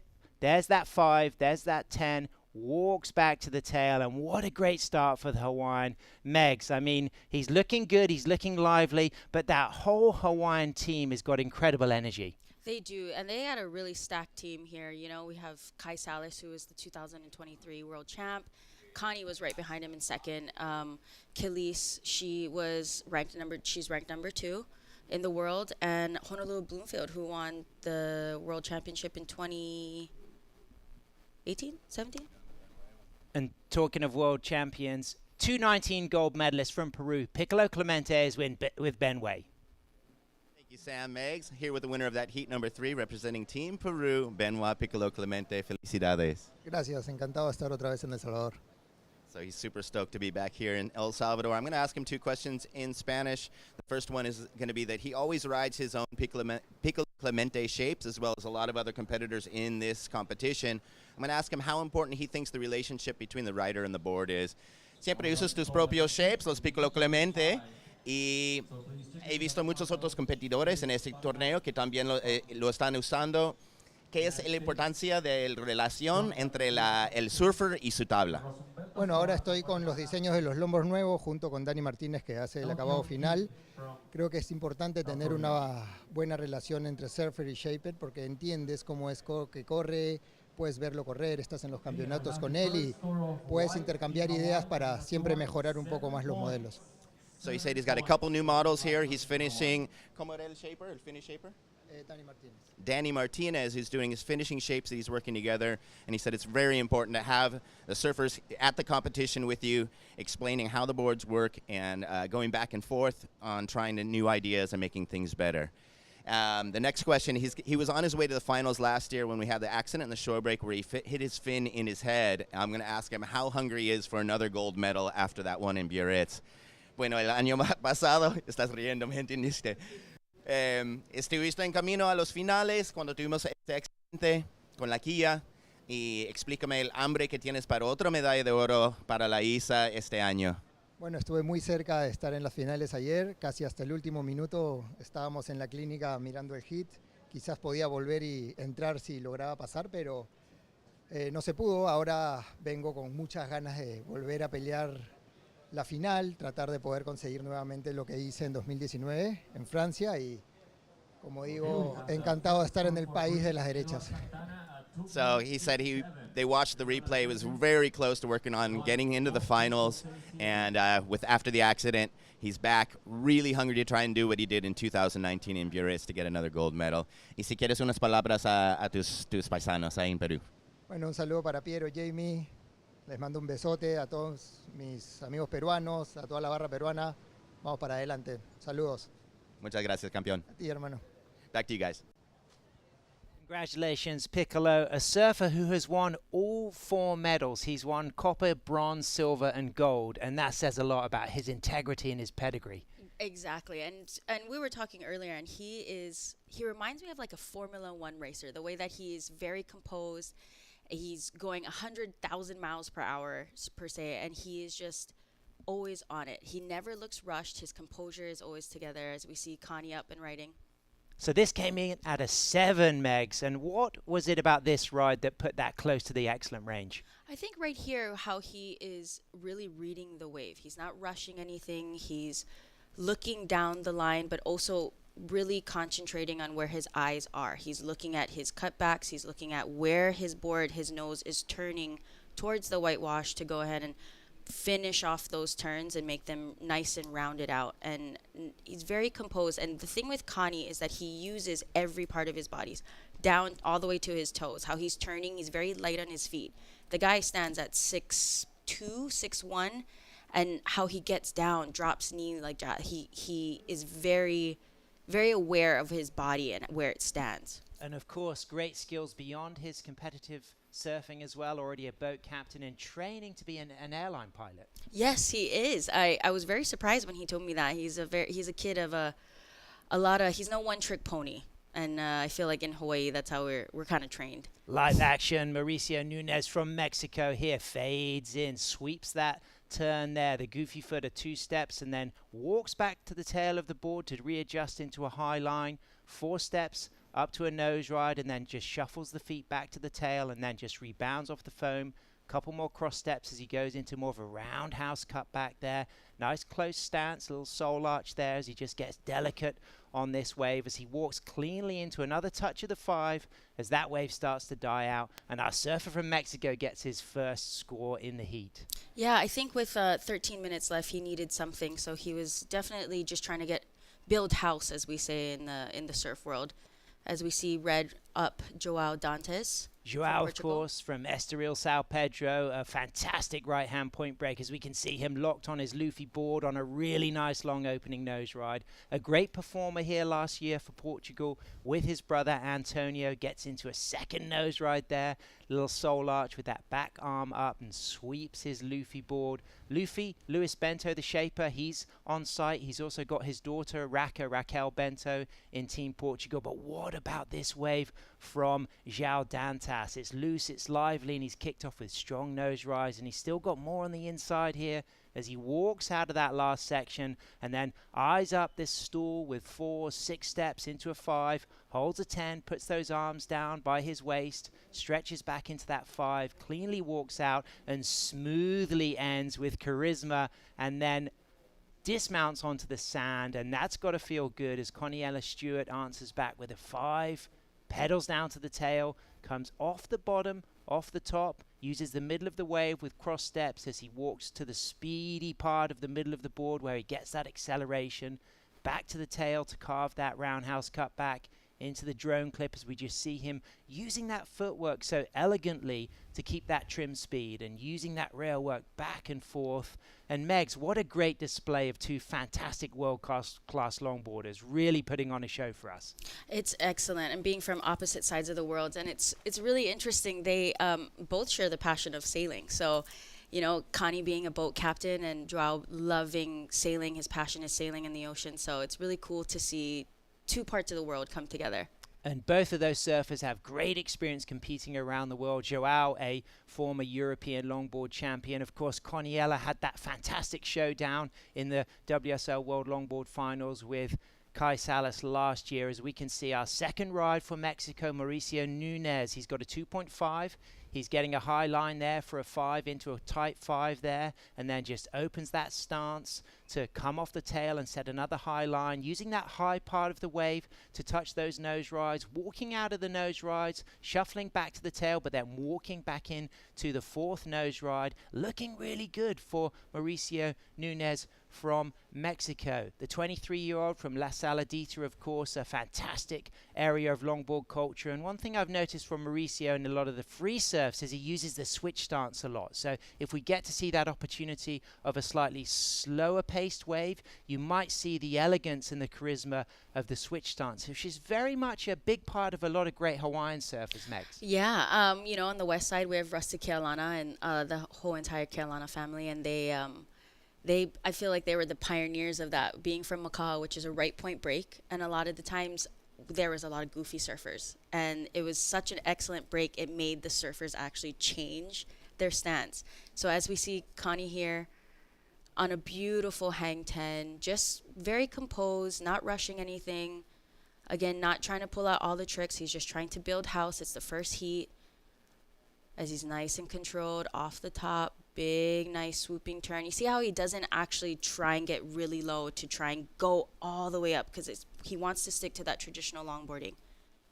And he's got such pedigree with his family. Of course, his brother, a fantastic pipeline surfer. You know, how important is that to have come from such rich royal Hawaiian blood and bring all of that surf knowledge that the rest of his family represents? I think also being from Waikiki, we have such a good history there of surfing. You know, Duke Kahanamoku is from there, and he was also he represented the U.S. as Hawaii for the Olympics. So I think having that on our shoulders is a good type of pressure. So I think, and also his sister is a wonderful surfer. As we see this beautiful view here, hanging 10 from the top, trimming perfectly. That's what the judges want to see, is to be able to be on that high line, controlling. And I like the way he covered a lot of ground on this wave, Megs. I love the way he used all of the board and all of the wave, which is a big component of the criteria, walking in and out of those nose rides and rail turns, but actually coming to the bottom and top of the wave very regularly throughout the ride. Right, so that's to generate speed. And in order to do that, you have to be able to know what the wave is doing, feel it under your feet, as he does this really nice arcing turn here. And a quick little step there, but again, he didn't rush that. He knew if he tried to hang 10 or try and rush that, he probably would have pearled. So reading the wave is a very important thing to do, as we see Mao. So this was his 5.83. So he kicked off with a 2.5 Megs, but this went a lot higher. What was the essential difference, do you think, for this to go close to 6? I think for him, he is trying to really settle into, Saladita is a left, right? So he is trying to settle into surfing on his backhand predominantly. And he is just, he looks a lot more composed. He looks like he took a really good deep breath paddling out to realize, okay, I have this amount of time. Let's just get scores under my feet. It's the first round. Let's just go ahead and beautiful hang 10, just trying to stay busy, but composed busy. That's the difference, right? The judges want to see busy. They don't want to see just standing there waiting for the next session. They want to see looking, hunting for the next section, but in a composed way. Already kicked off with a 6.23 on his next wave now. João Dantas from Estoril, São Pedro, Lisbon, Portugal. Kicks off with a 5 there into a cutback. 4 walk steps, clean and crisp onto the nose for that second nose ride. Great footwork out of that second nose ride. And you can just see the way he's keeping in the pocket, staying from the tail to just keep that board nice and lively and loose. That wave just starting to fade out. So already João kicks off with a 6.23. So he'll get a score on the board there. It's not going to be as high as that opening ride. As we can see, a fellow European there. This is Yun Garmendia from Zarauts in North Spain, also a surfboard shaper, so somebody who is building the equipment under his feet. We saw that from Ben Skindog Skinner this morning. We saw that from Piccolo Clemente. How valuable is it to not only be a competitor, but to shape your own equipment? I mean, talking firsthand, I've been shaping my own boards with my father in our garage, and it's a huge advantage being able to understand the the dimensions, the way the foam works, the way that the glassing is, and I think it's a very huge advantage, and it's important for surfers to be able to realize that, not only just in their boards but also in their fins, the way that the leash plug is set up, the concave in the nose, all that. So it's important. Coming into an event like this with a forecast of fairly solid south swells through the whole duration of the event, how will that affect the mentality of surfboard shapers that can design their own quivers for this event? I think it's going to be important. I think first heat we saw Nacho using a 2+1, which is very not, that's more on the progressive side, but he was able to catch that traditional surfing with that, as long as he knows what the board is offering, what the fins are offering. So I think it's really important. And we've already seen leashes broken. It just goes to show that in these bigger swells, that even just rolling a set, your leash can break. So having that backup board is so key. And do you think a lot of these surfers, their backup boards will be identical to their main board? Or do you think a lot of surfers will have a mix of boards? I would hope it would be identical, just knowing that they want consistency, especially with a wave like this right point break at El Sanzal. It almost resembles like a wave machine, right? It's almost like a wave pool. It's every wave is different in surfing, but the way that this point break is, it just comes in so beautiful, and it's easy to read, but not at the same time, being out there surfing, right? And it's very different with the tides. So, someone could be riding a more high performance board when it's a low tide, just so that they can get around those sections. Big moment for South Korea, represented here for the first time, along with another 129 athletes, 39 nations. So pride for South Korea, as we can see live action. Mauricio from La Saladita, Mexico, on the nose there, and then pedals back to the tail, gets up for a second opportunity there to get that nice soul arch 5, and walks into this cutback, and then just lines himself up to the high part of the wave using the cross steps to accelerate. Now back up for that third nose ride, touch of the 5, wider stance as he just rebounds off the foam, and again keeps the board in the pocket, eyeing things up. Will we see the opportunity for the switch stance I've talked about? I have noticed in the free surfs he does engage in the switch stance every now and then.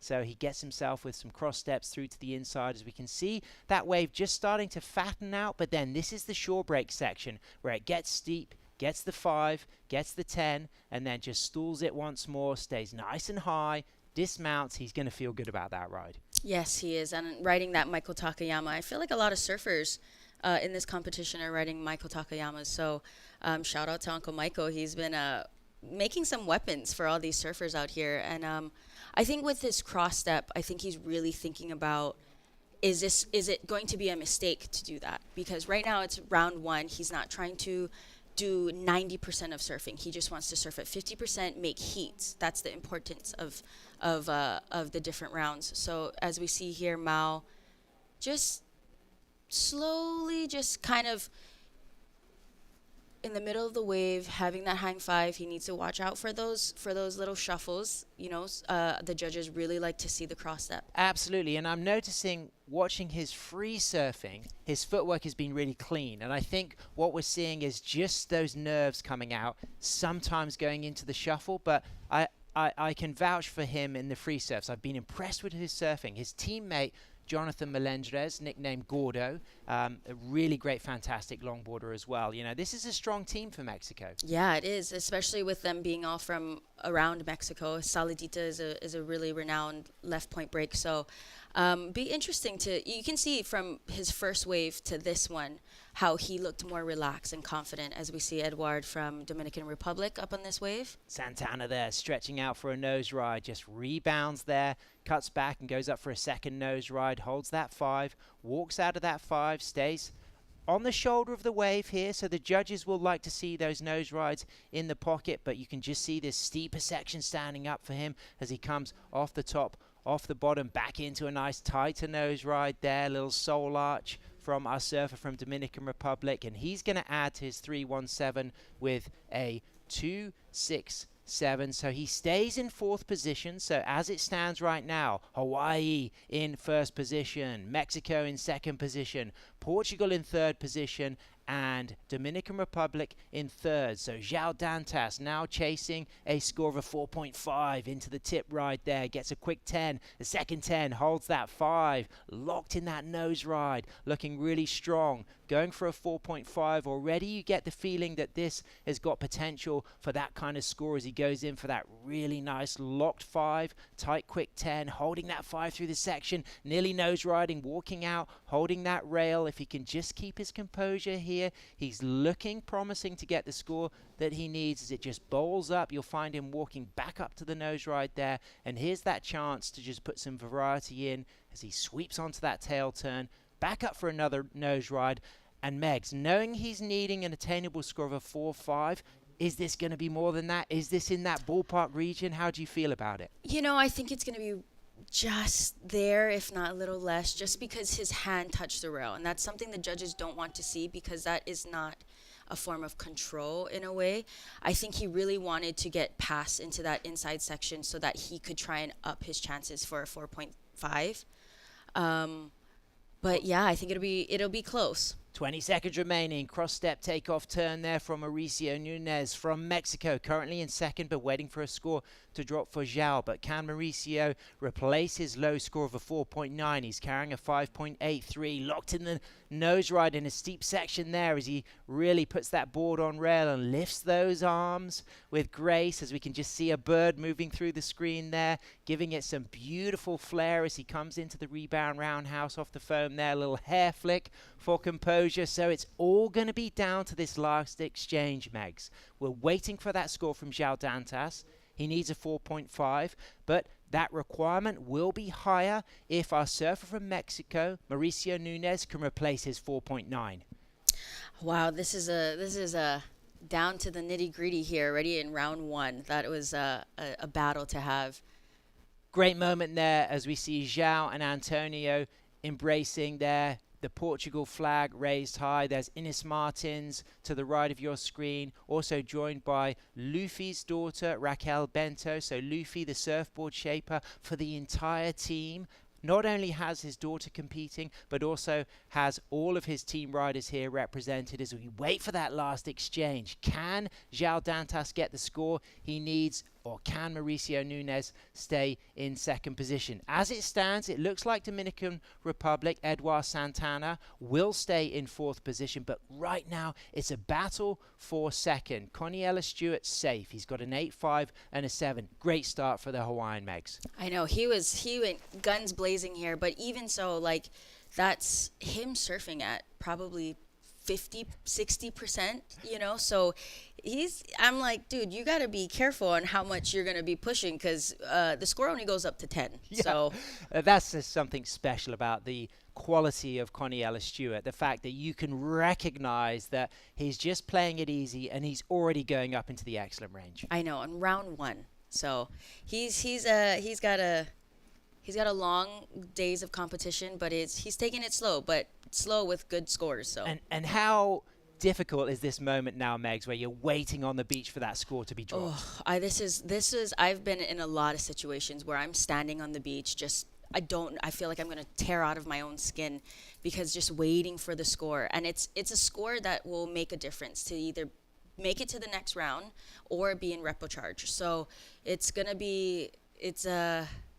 nail-biting right now. And a great shot here. Both surfers waiting for the score within that same frame. You've got the Michael Takayama rider there, Mauricio Nunez waiting to see if he can up his 4.9. You've got João Dantas, the Luffy rider, in red there for Portugal, waiting to see if he can get the score that he needs. It needs to be at least a 4.5 if Mauricio doesn't replace his 4.9. But reflecting on the surfing that Mauricio performed on that last wave, my personal feeling is that he might better his wave, but I did like what I saw from João. I liked those opening 2 nose rides. So the judges will have the opportunity to study that video replay and really compare both rides, and also compare the rides against the highest scores the surfers have already dropped. Yeah, and it's really great that the judges have these replays to really get technical and look at the slow motion, look at where their body position was, look at where their toes were on those hang 5, hang 10. Were they fully curled over? Were they kind of doing a cheater hang 10? So that will make the difference.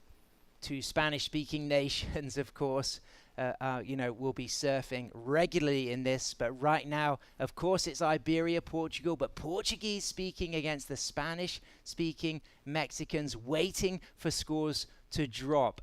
Both surfers are in that frame as we can get to see the replay now of João Dantas, kicking off with that opening strong nose ride, Megs. Yeah, as we see here, he's just touching. He knows he needs to get those feet close together to try and up his score. So he was constantly touching, adjusting his weight on the nose ride. Here we see a beautiful hang 10, a little out on the shoulder, but as the wave starts to pick up, he catches himself. This is where it's going to be tricky, when he catches his rail with his hand. And your instinct was to immediately pick up on that. That was one of the things you reflected on immediately, how that might bring the score down. Right, because it almost shows like scarcity of you not having control. So you grabbing the rail is, oh my gosh, I need another controlling compartment so I'm going to grab my rail. I'm going to try and get back into this, when surfing should be a stand-up sport, right? It should be on your 2 feet. So it's going to be really interesting to see what the judges think about that. I think that's what they're really debating on, is that handrail grab. Well, let's compare this wave now from Mauricio. We just saw Antonio Dantas's wave. What about this from Mauricio? I think with this one, it's a smaller wave. It's on the inside. It was a really smart play by Mauricio here. He knew that his competitor caught that wave, João, and it was very tight. So it was very smart of him, playing good defense already in round 1, and he's just nice, calm, collective. He's not trying to rush anything. Beautiful bounce back off the whitewash, and he knows it's going to be close to bettering his 4.9, I believe. Nice pocket shape as well. I felt like Dantas's wave maybe a little bit bigger, more of a wall, but what we saw from Mauricio was a wave that had pocket, and the judges definitely rewarding degree of difficulty those nose rides in the pocket. Right, and look at this shot, beautiful shot of 2 surfers from different parts of the world, and that's what I love about longboarding, the camaraderie of it. It's like they're standing next to each other, knowing that, at the end of the day, they're human beings, but they're representing their country. So. There's Corral Bonilla, teammate for Team Mexico, with Mauricio's backup, Michael Takayama board there, and if one of these surfers does slip into 3rd position, they will not be eliminated. They have the opportunity to continue their campaign in the repechage rounds, but whoever finishes in 2nd will stay in that main event, and both of these surfers will be hungry to go far in this event, and you can see they've got their phones out there just waiting for that score to come through. Man, this is a nail-biting situation. Being on the beach, I do not.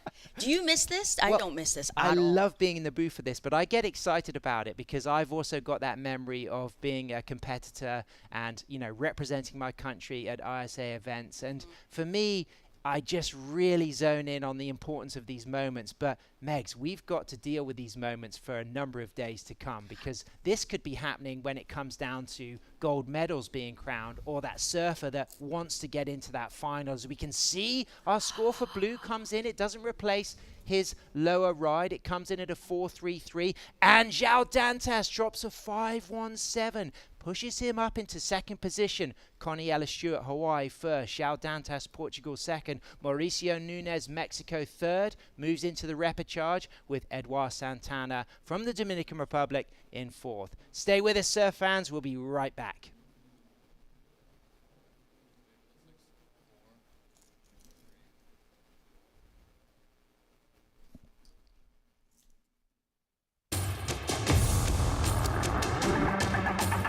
It's one of the biggest goals and one of the biggest dreams.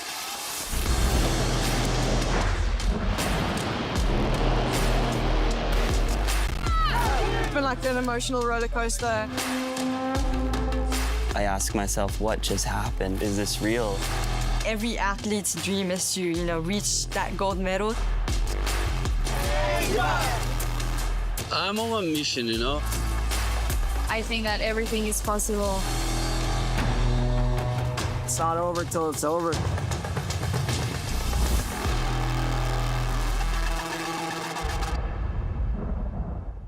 There's a right time for everything, A right time to learn.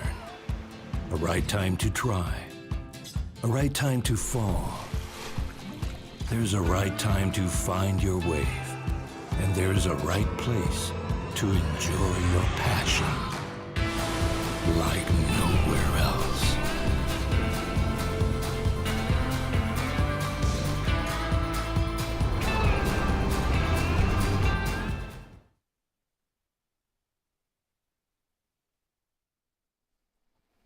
Welcome back, Longboard fans from around the world. It's a pleasure to have your company. Thanks for tuning in as Team USA. Kevin Skavana is up and riding with a locked 10 on his Steve Bainey Infinity surfboards. Coming back off the bottom for a second opportunity to cross-step into a nose ride. Locks that 5, Team USA kicking off with fireworks as Kevin Skavana, reigning USA longboard and kneeboard champion. And what you'll see from Kevin Skavana is not only great surfing, but also great bodyboarding. He came with an air mat here. He's been out body surfing with his fins. He really is a waterman, as we could see his longboard prowess demonstrated here as he walks back into another nose ride and uses that powerful drop knee to set himself up for some quick steps back up to the tip, and then just kicks out cleanly for Team USA, looking to drop a big score. And Auntie Megs, that was a great start for Skavana. It was. You can tell he was a little jittery. I think it's just the,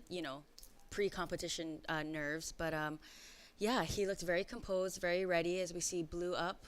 From Spain, Yun Garmendia from Zerauts. Up to the tip, gets that nose ride. A surfboard shaper riding his own designs. Smooth off the bottom, back up for a touch of the nose ride. Quick back to the tail. Nice climb and drop there. Beautiful use of all of the wave.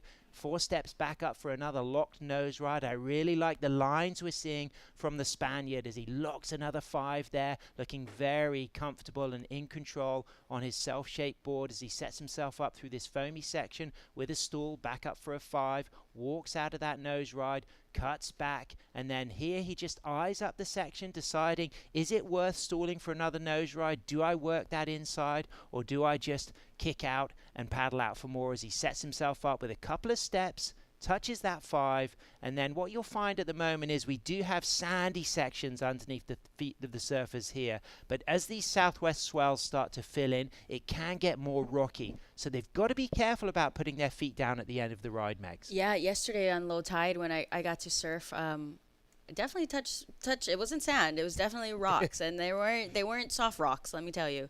As we see green up here, Carlos from Guatemala. Great to see Guatemala represented. Of course, we have between Guatemala and Honduras here in El Salvador, this south-facing coastline, nearly 400 kilometers of coastline here, up to 70 surf breaks spread between the east, the central area, and the west. We're in Surf City. We've got the likes of La Bocana just next to us that will be one of the sites of the upcoming ISA World Junior Surfing Championship starting on the 3rd of May. So a lot of those young shortboard competitors under 16 and under 18 already arrived, because many of those rounds will also be housed here at El Sunzal. But right now it's all about the longboarders. 60 minutes remaining, and we'll wait for those scores to come in. But right now, let's go down to Hawaiian Connie Ellis-Stewart, who's on the glass with Ben Way. Thanks so much, Sam. Winner of Heat 4 for Team Hawaii, Connie Ellis-Stewart. Congratulations. Thank you guys so much. So this is the first time I've seen you, I think about 10 or 12 years. The first time I saw you was at a competition in Onjuku. You're much smaller then. And I was just going to ask, how is that you've been competing since you're young, but how has the change in your body size affected the boards that you ride and also the way you surf? It actually has helped me a lot. Getting bigger, you can kind of push on your turns more and get more heavy and kind of lay into the turns. But also at the same time, not getting too heavy where you can't really balance on the nose. So that's pretty much what my main thing was. Cool. And so you're a boat captain at the Catamarans in Waikiki. And word on the street is also that you're going to get your pilot's license. And I just want to ask how flying compares to logging. Yeah, soon hopefully get my student pilot or my private pilot license. I currently have my student pilot license, but comparing that to surfing, it's kind of the same thing, surfing but in the sky, get into the banks and do some big turns in the air, so it's pretty similar. Right on. You guys have a really strong team. We're really happy to have Team Hawaii back this event. And how's it feel just to travel with everyone in this amazing wave? Oh, it's awesome. You know, everybody we travel with is all family from home, Honolulu, Kai, Kilis, and it's just, you just feel at home, you feel comfortable, you know, so you can kind of go out there and surf your heart out. Well, enjoy your day here in Surf City, and we'll see you in the next one. Aloha, guys. Back to you guys. Live action here from our surfer from South Korea. It's Do-hyen Kim representing South Korea for the first time at an ISA World Longboard Championship. Nice opening nose ride there. Sets himself up for the opportunity to walk up into a nose ride, but a little wobble there, so takes a little fall as well, and then will decide not to pop back up, recognizing once you've put those hands on the rail, it really can limit that scoring potential. Like how we said, even in the previous heat, when you grab the rail, it's not a very controlled move, but it seems like it played a factor into Joao's score. So, yeah. Kai Hamasi coming up, represented Japan here last year at the 2023 Surf City El Salvador ISA World Longboard Championship. Back again, Kai Hamasi, a great skateboarder, a great snowboarder. You know, how valuable is it to have those crossover action sports to bring to your surfing? I think it's important. I think it's definitely something, you know, when we go in the water, it's something that we, you know, the ocean, we can't control. So we're at the mercy of the ocean. We're basically surfing we're responding to what the wave gives us. We're not really, it's a reactive sport. We're not really proactive. We're not creating the waves like how we, you know, for skateboarding, there's a ramp that's there. It'll never move. Same thing with snowboarding. There's a snow. It'll never move. As we see Skavarna here, speaking of man of many talents. Yeah, absolutely. And what about this? Came in at a 7.0, Megs. I mean, I think he definitely deserves this with his weight over that hang 10 just like that. In that pocket where basically most of his board was in the whitewash. So I think he definitely got rewarded for that. Really leaning over that opening 10 as well. Yeah, and that's what they want to see. The judges want to see that. They want to see how you distribute your weight, especially on the nose, right? The nose is only maybe 13 inches wide. How can you distribute your weight to stay on that nose? And of course, riding those Infinity surfboards shaped by Steve Bainey at Dana Point there. Of course, Infinity, such an iconic label. You must have had a lot of Californian friends who've played around on those beautiful boards over the years. Yeah, including Jen Smith, who's also a world champ from WSL back in the day when it was ASP, I think, and she won in Biarritz, France. Absolutely. Yeah. And here's that drone clip there. I mean, look at this commitment to the 10, the way he leans over it, Megs. Yeah, I mean, look at the way that board is catching, the wave is catching the board almost and really letting him hover on that nose.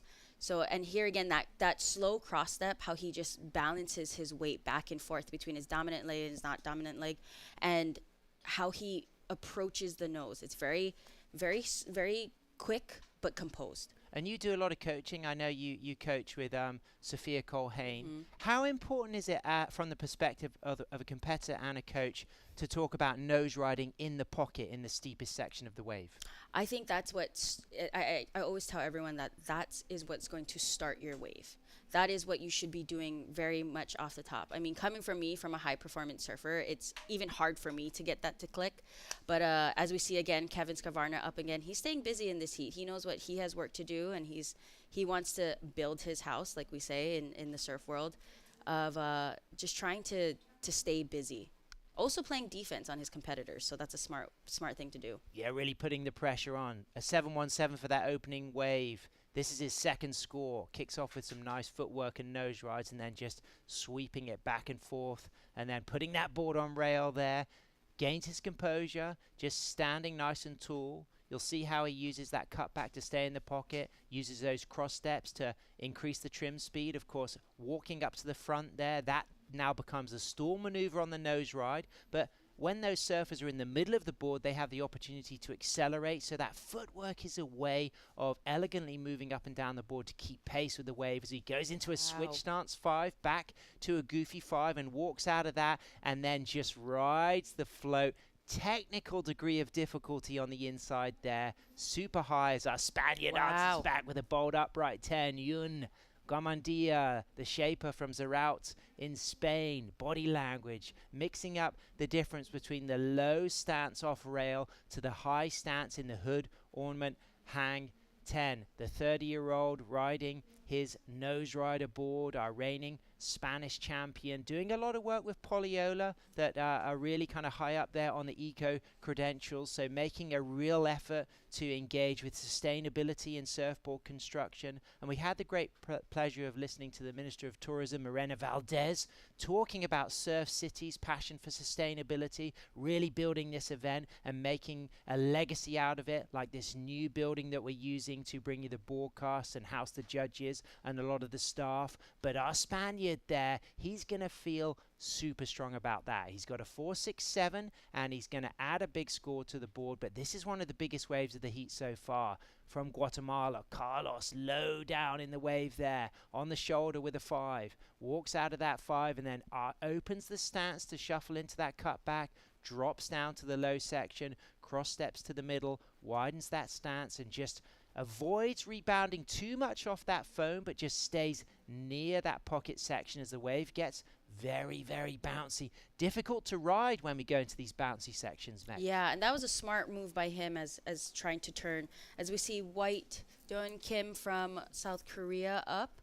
And what's interesting about the South Koreans and anyone in the Asian area is their swells are very based off of typhoons. So they don't get to surf every single day like how Kevin can practice at Sano or at Doheny, where there's always going to be something, right? So these surfers that come from China, Japan, South Korea, they are they're excited to be able to surf a wave that just is so similar to just the perfect type of wave. And a great emerging surf culture in South Korea. You'll see South Korean surf travelers all over the Philippines, Indonesia, Australia, and they have a vibrant national scene. So Do-Hyun Kim there, known as Doey there, rides his Cabianca surfboards. Very proud to represent his country here, the World Longboard Surfing Championship. He's got a 2.47 and a 1.50, but it's Kevin Skavana out there in first position for USA with a 7.17 and a 6.5.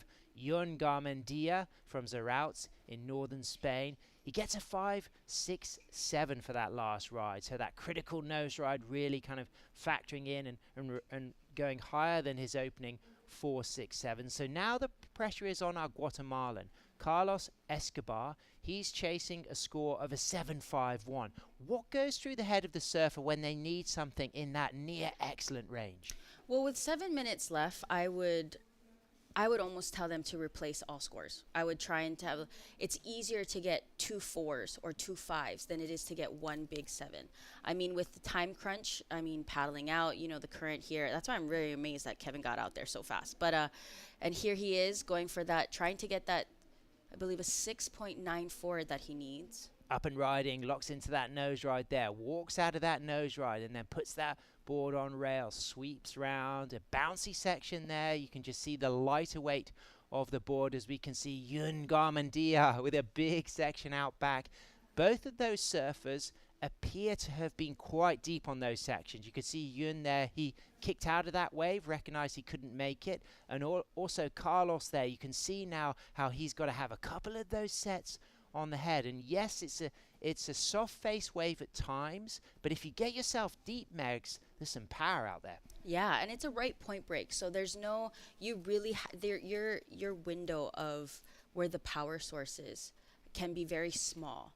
So with they compared to Kevin Skavana's wave, right? He was constantly just doing small check turns, knowing that it was going to pick up on the inside, where Carlos, he kind of was like, I think I can do a big sweeping cutback roundhouse, but sometimes that's a disadvantage because that sets you up to stay behind the whitewash. South Korea up and riding, high line, crisp, critical, nice footwork into an opening 5. Cleanly walks out of that 5 with style and then just gets bounced off, which is unfortunate because everything looked composed in the lead up to that ride. As we see Kevin Skavana charging that opening nose ride, rushes up to that 5, walks back into a second 5, holds the 5, critical on the 10. You can see the spray coming off the rail of Infinity surfboards there as he sweeps a cut back and throws the spray off that single fin. 6 steps back into a third nose ride as we can see a beautiful down carve from Ewan, and I really love the lines we see from the Spaniard. Kevin, of course, the goofy footer, a lot of variety, tight footwork, critical nose rides, but what we're seeing from Jon Garmendia is this lovely ability to draw these open lines, and he has a mix of body language between compressing and extending as Skavana still works it through to the inside. 2 steps there, right under the pocket, touches that nose there and just has a little look back and keeps control. Feels good as our Spaniard carves a down rail turn there and gets a mid line up to the top of the wave now, touching that 5. You'll see a lot of nose rides here out at El Sunzao in that top area, Megs. Why is that top area slightly easier to nose ride?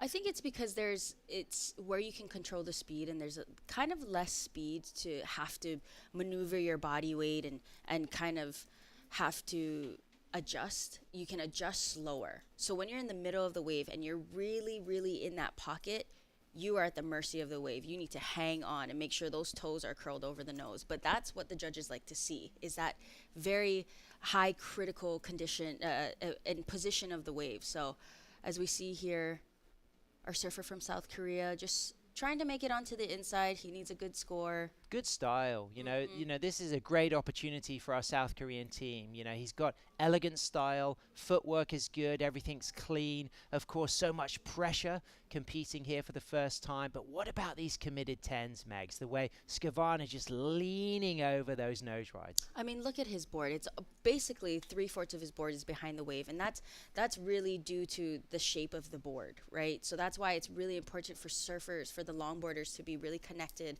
and have that delicate relationship with their shapers, because that's what's going to drive them to be able to do hang 10s like that. And of course, great experience here, Skavana. He's competed here both at ISA and WSL events, but how's the spray and the drive off that heavy single fin? I think what it is I'm watching him surf, and you see how his shoulders are very square up with his nose, with him really facing where he's going. Even if he's riding backside, his left shoulder is almost parallel with his right shoulder. So I think that gives him an advantage to really dig in and carve into those turns. And you'll see often with a lot of longboarders that even if they do have their shoulders side on as if they're snowboarding, when they get into the nose ride, that's when they face the wave in those nose rides. And what are the advantages of altering that upper body movement? Is that a tip that can really improve a middle level longboarder's skill if they just become aware of how their upper body is operating? Oh, 100%. I mean, that's what you're moving first. That's what you're driving with first, right? It's first your head,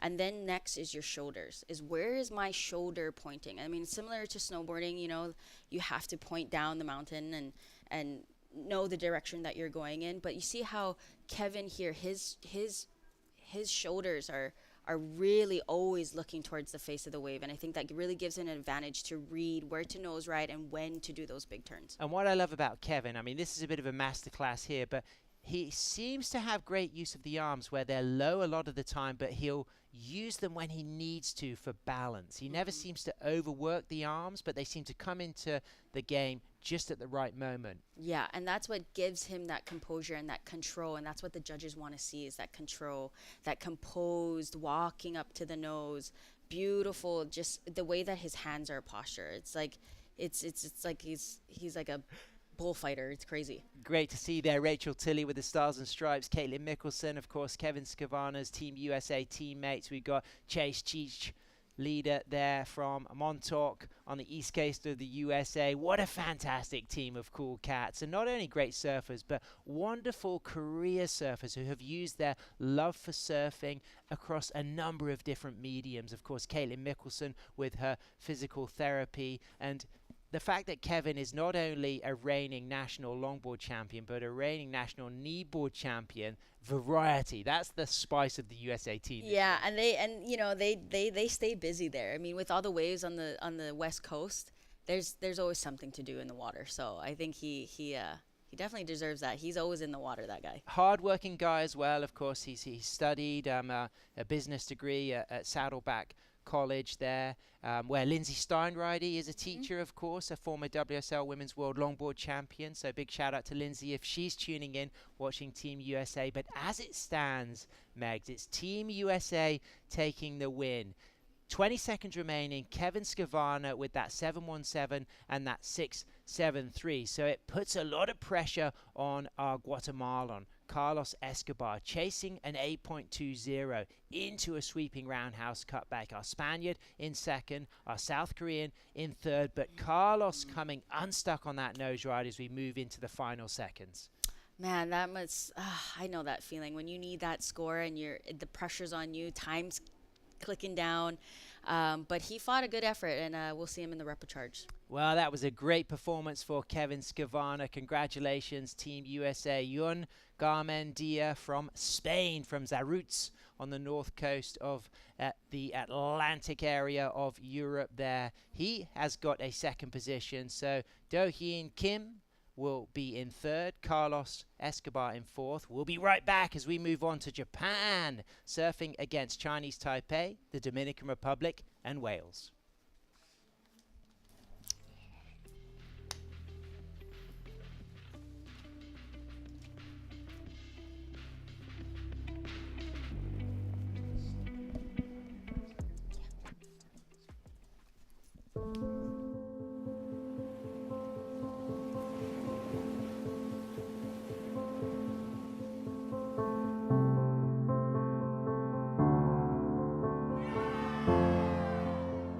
There's something profoundly spiritual about riding waves.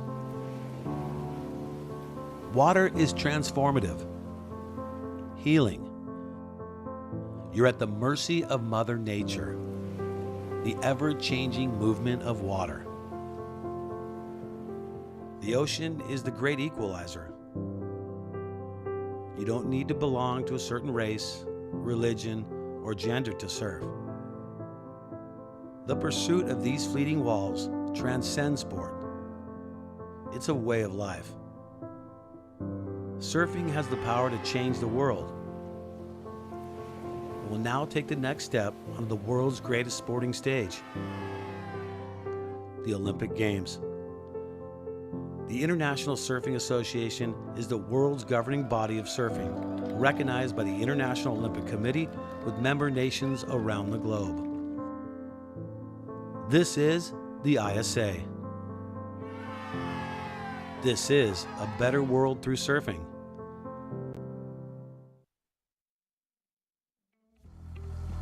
Well, welcome back to this Better World Through Surfing. A pleasure to have your company here for day one of competition at the 2024 Surf City El Salvador ISA World Longboard Championship. I'm Sam Bleakley, joined in the booth by Megan Godinez, Megs, Auntie Megs from Hawaii, as we can see Japan, Chinese Taipei, Dominican Republic, and Wales, but it's Kai Hamasi in red, kicking off with a soul arch locked in long 5 and holding that 5. His team manager, the great David Kinoshita here, of course, Oxbow rider from the 1990s and 2000s, when Oxbow was a big part of the ASP World Longboard Championship. So Kai Hamasi really benefiting from all of that knowledge that David Kinoshita is bringing him. But look at this second locked in stylish soul arch nose ride as Kai Hamasi sweeps into a beautiful bottom turn here at El Sunzal and goes into a third streaking nose ride, walks back in with tight footwork,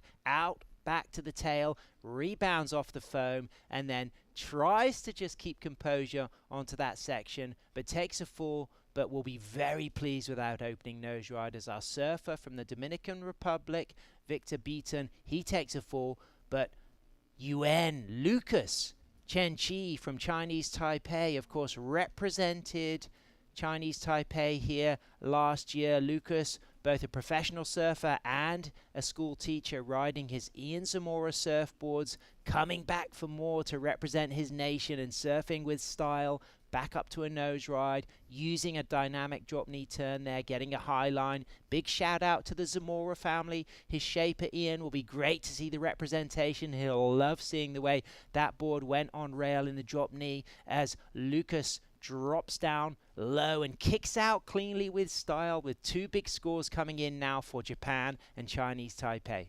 That was a really good move on Lucas there, as we see green Victor Beaton from Dominican Republic. From Cabarete, of course, a heartland on the north coast there of the Dominican Republic.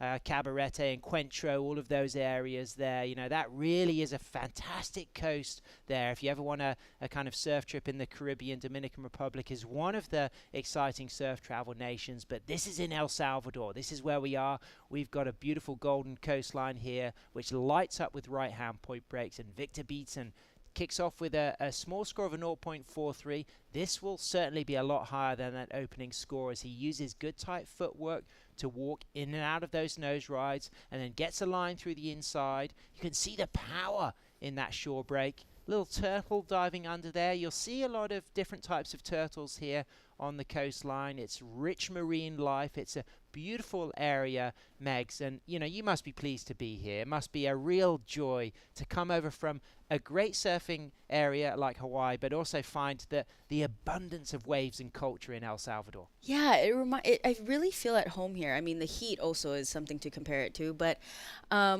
yeah, just seeing the turtles, we call them honus back at home in Hawaii, and it was really pleasing to see. Like, it almost felt like I was back home, and anytime, you know, in Hawaiian culture, the honus are aumakuas, so it was really nice to see them, and it was like, oh, I saw my uncle or my auntie, so it was really nice. And talking of nice to see, those lean over 10s on his Infinity surfboards, USA's Kevin Skavana, he's with Ben Way.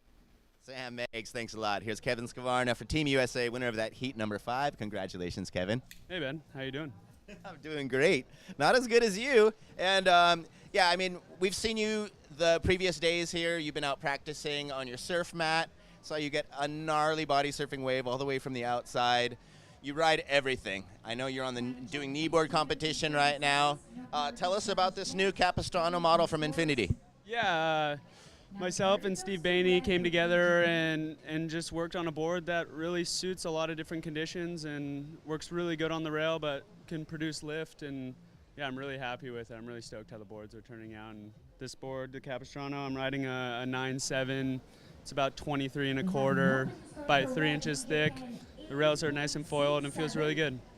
So speaking of boards, you're one of the first competitors that has always used a heavy traditional style, kind of 50-50 style rail board. What helped you form that decision when you were young to just stay off the 2+1s, stay away from the progressive, and what gave you that push in the traditional side?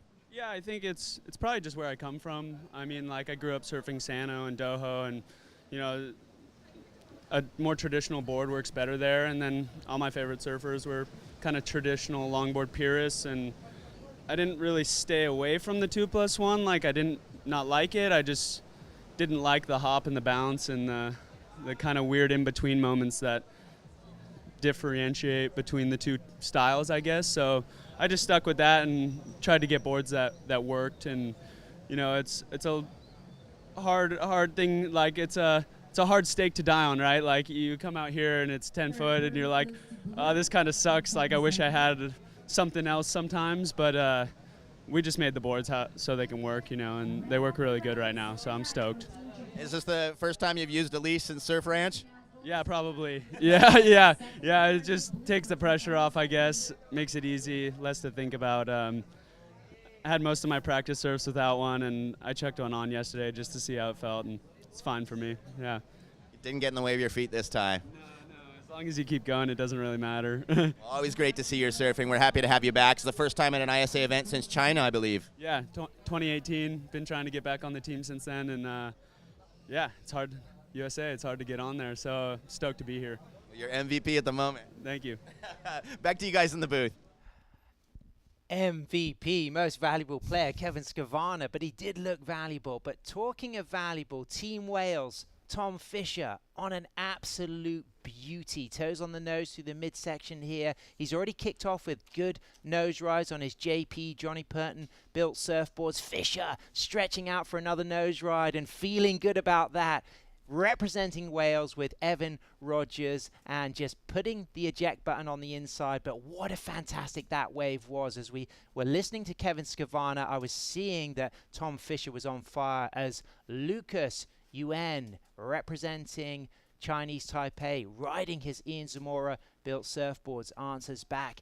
Dynamic drop knee there. Has to deal with that bounce. Uses the cross steps. Gets high in the line there. Locks into the 5. Back arm up. Walks out of the nose ride. And then stays nice and loose and lively, walking back to the tail. That wave just starting to lose energy. So he kicks out, waiting for 2 scores for Lucas. A big score comes in at an 8.67 for opening ride of Kai Hamase, as we see our surfer from Sweden, Luve Bergen, lives in Norway but representing Sweden. I met Luve in Sri Lanka earlier this year, Megs, and this guy, he's got some moves. Very stylish longboarder, loves the Scandinavian longboard culture, and we've got Scandinavia well represented. We've got Denmark and Sweden, and it's really special to see the Scandinavian longboard culture here because there's a lot of good emerging talent in that area, but the water's very cold. Yes, and it's very interesting to see how they're going to acclimate with them not being in 5mm wetsuits.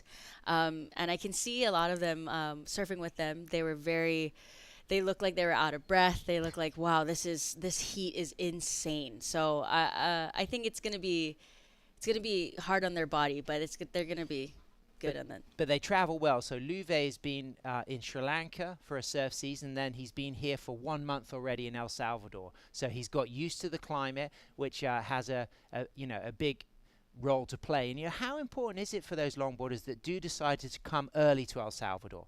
I think it's good. I think it's very important for them, one, to acclimate to time zone, acclimate to the humidity, especially here. It's very hot.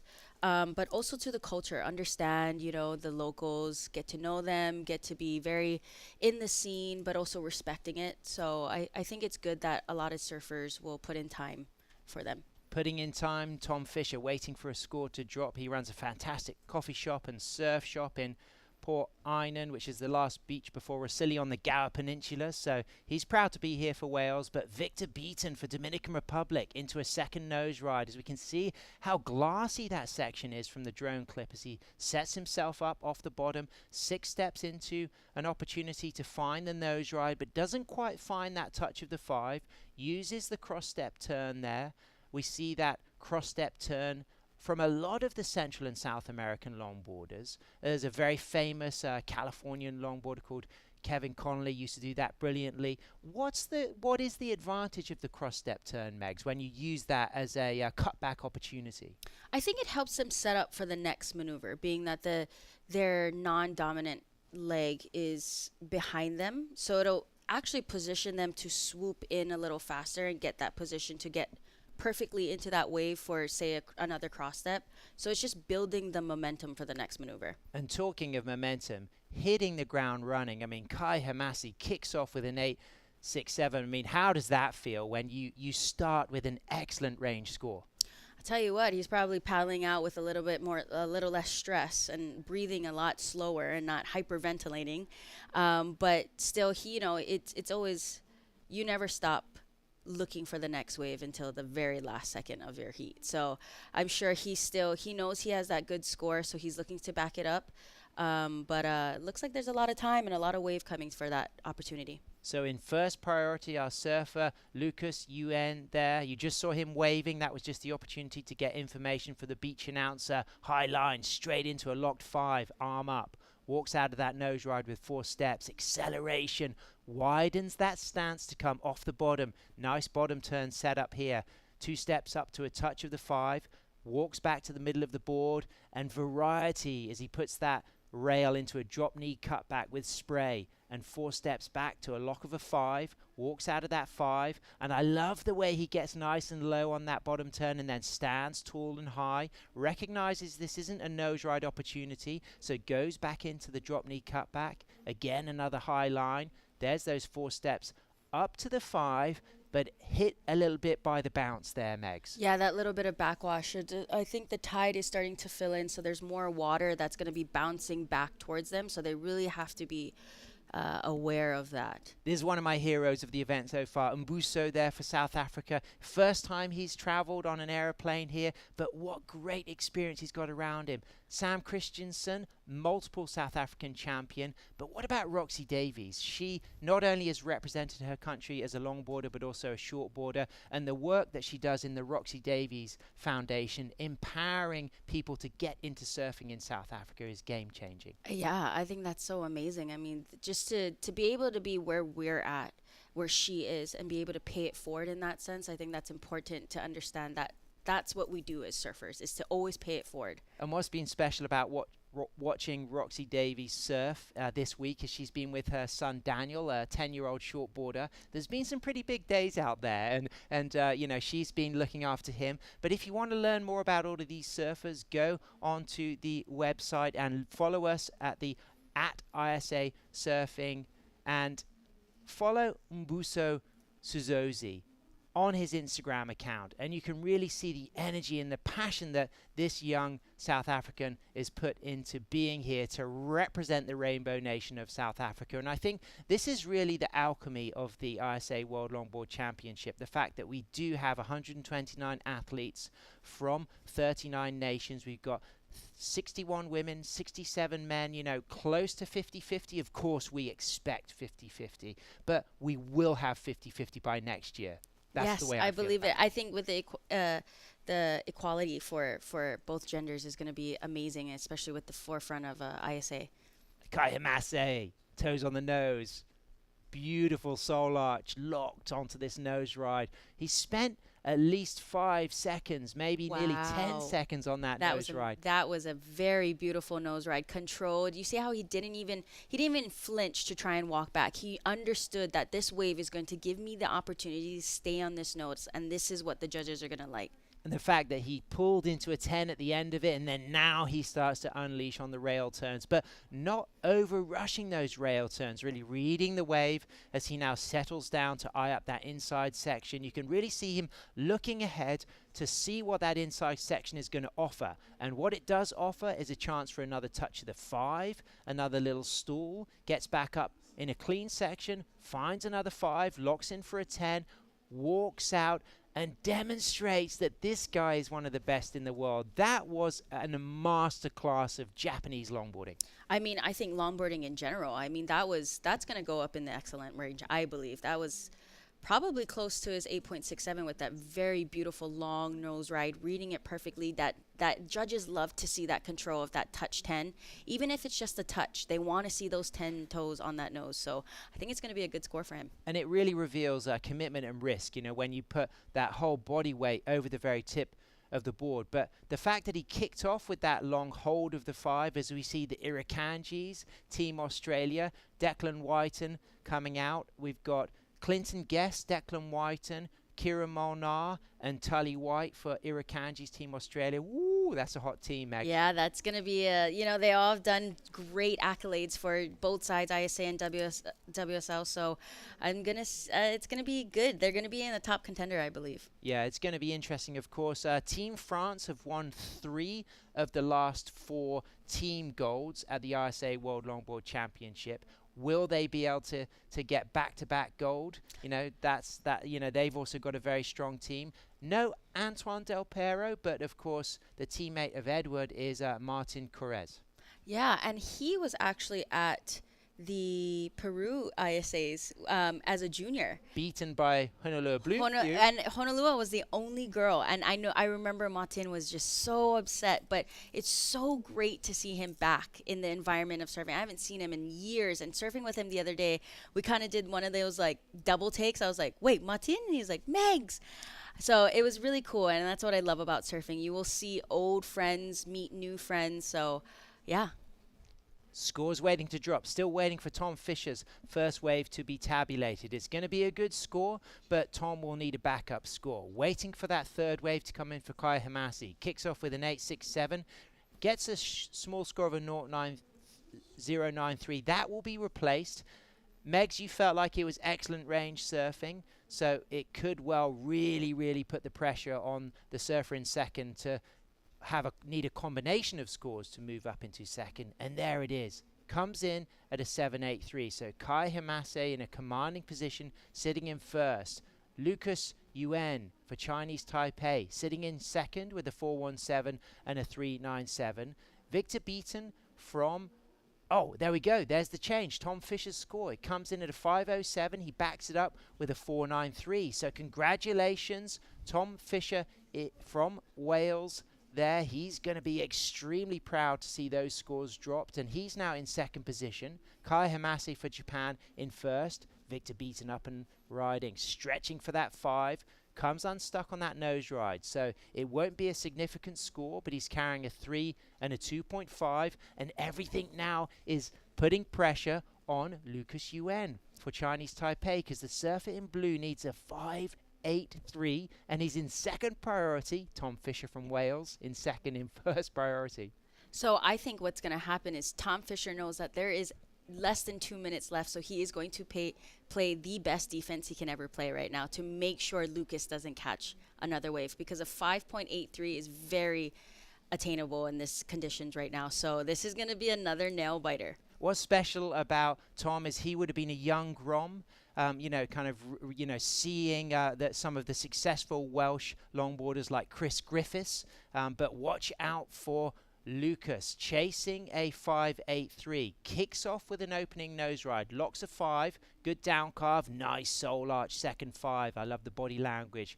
Walks out, gets low, that Ian Zamora board looking buttery and smooth, and mixing things up with a beautiful, smooth, controlled drop knee cutback, and cleanly walking into a third nose ride. And then again, a nice drop knee with the spray and getting nice and low, really demonstrating the variety, use of the nose rides, use of the down calves and drop knees, going through to the inside and chasing a 5.83, and then putting those hands up and feeling the buzz. What do you think, Megs?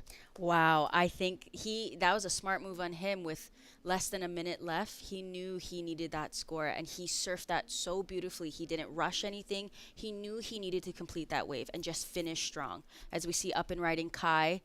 Straight to the tip. There's the 10. Wow. Leans over that 10. Lifts those arms up. Huge high degree of difficulty to risk that opening nose ride 10 on a big wall and into a beautiful down carve. Clean cross steps up to the board there. Gets that second 5 now on the shoulder. Readjusts to come back to the foam section there. Staying nice in the pocket. Using a drop knee turn, 10 seconds remaining, looking to replace a 7.83. So already with an 8.67, he's in a strong position. But this wave, Megs, could well go into his top 2, because that opening 10 alone was an excellent start to a ride. And that beautiful roundhouse just to connect to the inside, I think it might be in his top 2. And there it is, locked again on the inside, and just takes that little dive off the front as Tom Fisher. Was this in time? Tom Fisher will potentially be chasing a score if Lucas can get a 5.83, using that cross step set up there, stretching out on his Johnny Purton surfboard. Does he think that was after the hooter from his body language? I think he was up, as we heard here. He is looking to better a 4.93. So his body language looked like he was a little frustrated with it, knowing that Lucas caught a good wave before him. So we'll see. Well, he works as a screenwriter as well for film, and he's done an award-winning film called The Long Walk Home, but also has a coffee shop and a surf shop. But what about this wave, Megs? What do you think? I think with him, he stood up. I think if he walked to the nose immediately, that would have given him a better advantage. Right now, he's kind of just toying with the wave, not really staying busy, not in a critical section what the judges want to see. So I think, as we saw his body language at the end of the wave, he was a little frustrated. So you don't think it's going to go into his top 2. So that would mean it's going to come down to if Lucas Yuen can get a 5.83. Yeah. So we're going to get those results after the break. We got Shannon, Hughes, and the Wingnut coming into the booth. Let's find out if Team Wales are still there. Stay with us, longboard fans. We'll be right back.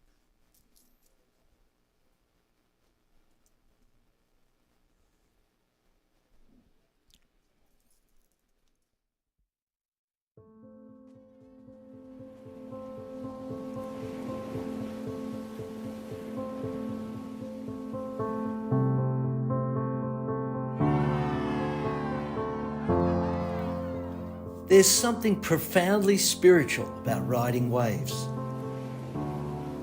Water is transformative, healing, You're at the mercy of Mother Nature, the ever-changing movement of water. The ocean is the great equalizer. You don't need to belong to a certain race, religion, or gender to surf. The pursuit of these fleeting walls transcends sport. It's a way of life. And surfing has the power to change the world and has now taken its place on the world's greatest sporting stage, the Olympic Games. The International Surfing Association is the world's governing body of surfing, recognised by the International Olympic Committee with member nations around the globe. This is the International Surfing Association.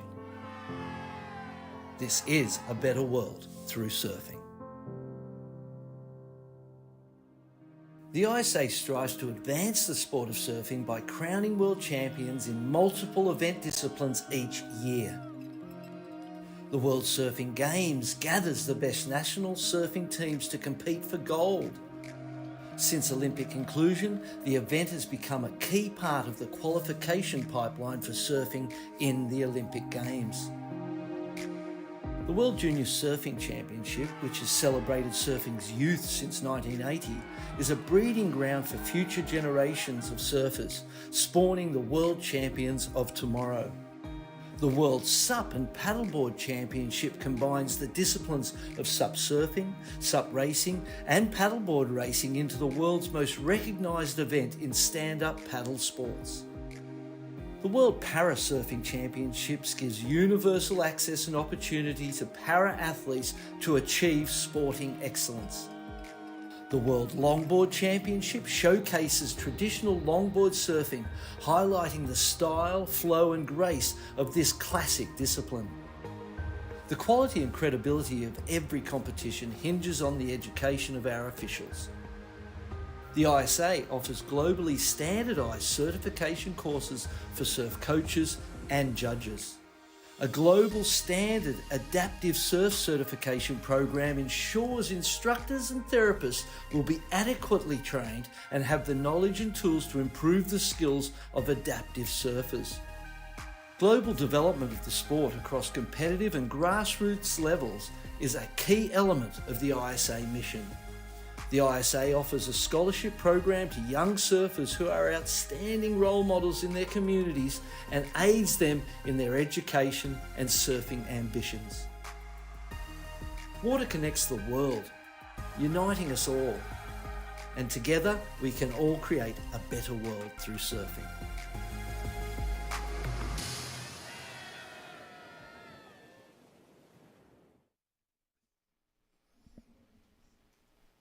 Welcome back to the action here for the ISA World Longboard Championships. We are in Surf City, El Salvador, and it is firing this morning. I just ran into Julian Schweizer for Team Uruguay. He's coming up in a couple of heats. On my way back into the booth, and he was so excited. He said he was just so bummed that he couldn't be in the water already, Wingnut. After having tried to practice for the last few days with 100 surfers in the water, the froth level of the competitors, seeing it with only 3 or 4 people in the water, it really makes you edgy. Get me out there. Get me out there. Well, these 4 surfers now in the lineup. We're into heat number 7 for our opening men's round. And up and riding, we have Luve from Team Sweden. Up and riding on his forehand. Wraps it around for that kind of little curl in the pocket. Hang 5. Nice execution so far. Standing really tall in his performance. And he'll kick off on the inside section. He'll put down a first score. We do have a wave in for South Africa's Mboso Zozi out of Cape Town with just a 0.63 to put himself in that priority rotation. Declan Whiten out of Manly, Australia, looking for his opening ride in the blue jersey. And Tito Cesar out of Nicaragua, also looking for that opening ride, setting himself up with first priority. Yeah, that was kind of a really neat little groovy move that Luve did there. It was really reminiscent of Midget Fairley with that little hands up. That section's not going to scare me. So I kind of really liked that aesthetic right there. It did a lot for me. Yeah, those style points certainly coming into being. Finding that flow and that connection with what the wave was giving to him as well really beautiful. And we do have some results in from that last heat. Heat number 6, we saw Kai Hamase from Japan took out the win. There was a bit of a shuffle. There were some waves that came through at the end there, and it was quite close for that second place position. But in the end results, it was the Welsh surfer Tom Fisher that was just able to hold on to that second place position, with Lucas Yuan out of Chinese Taipei falling out in third, and Victor Beaton falling into that fourth place position. They'll both be heading into the rapid charge round. And as we wait for the next set, let's go down to catch up with Kai Hamase, who took out the win in that last heat. Thank you, Shannon. Wingnut, winner of our heat number 6 for Team Japan, Kai Hamase. Omedetou gozaimasu. ありがとうございます。 So he is speaking some English, but he chooses to do the interview in Japanese. So I got a couple of questions for him. First off, he comes from a place called Hiratsuka in Kanagawa, which is also known as Shonan. And it's a shore break. It's basically a little dumping shore break that's just like the inside right off the beach here. So I'm going to ask him what he did and where he practiced for such a perfect point wave. まあ、Hiratsukaでもうほとんど超ダンパーなショーブレイク。もうこういう長いライディングの練習全然できない。このパーフェクトのポイントブレイクの寸座、どこで練習しましたか？自分は普段時間を作ってバックのリーフブレイク行ったりして、なるべく似てるポイントで練習してました。So he says he does mostly practice and like close to the beach, shore break, kind of beach break conditions, but he's made more time to travel, and he's been practicing in Bali and other waves that kind of look like this really perfect wave. Kyonen Mo did. Second question is, he was out here last year competing when we had no sand on the reef. It was all rocks, and I want to ask him the difference that he felt in the wave this time with sand covering the reef. まあ、Kyonen Mo 出まして、全然砂なくて、もうほとんどいいわ。今回もうすごい砂がもうパンパンいっぱい。どんななんか波の川さなんかあった？なんか違いました？比較的去年と波も似てて、相変わらず壁のでかいような波でパワーが。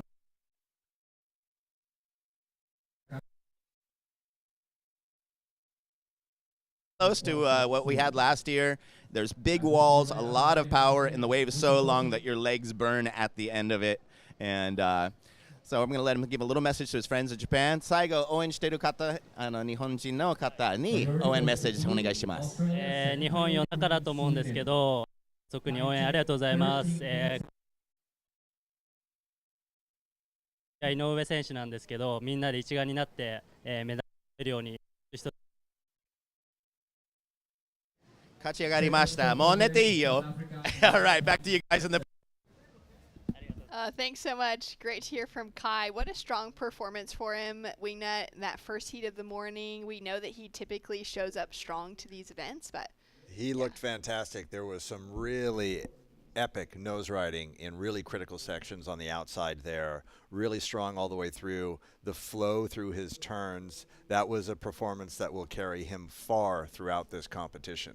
And look at those scores that he achieved, and that sends a great message to the other competitors of what the judges are looking for. That's exactly it. It's so important to stay tuned in, to be watching these early rounds, to be able to see what the judges are rewarding. As we take a look here at the replay for Declan Whiten, he got a 717 on this wave. It's a beautiful wave. You can see how hollow that actually is and how smooth that cutback is.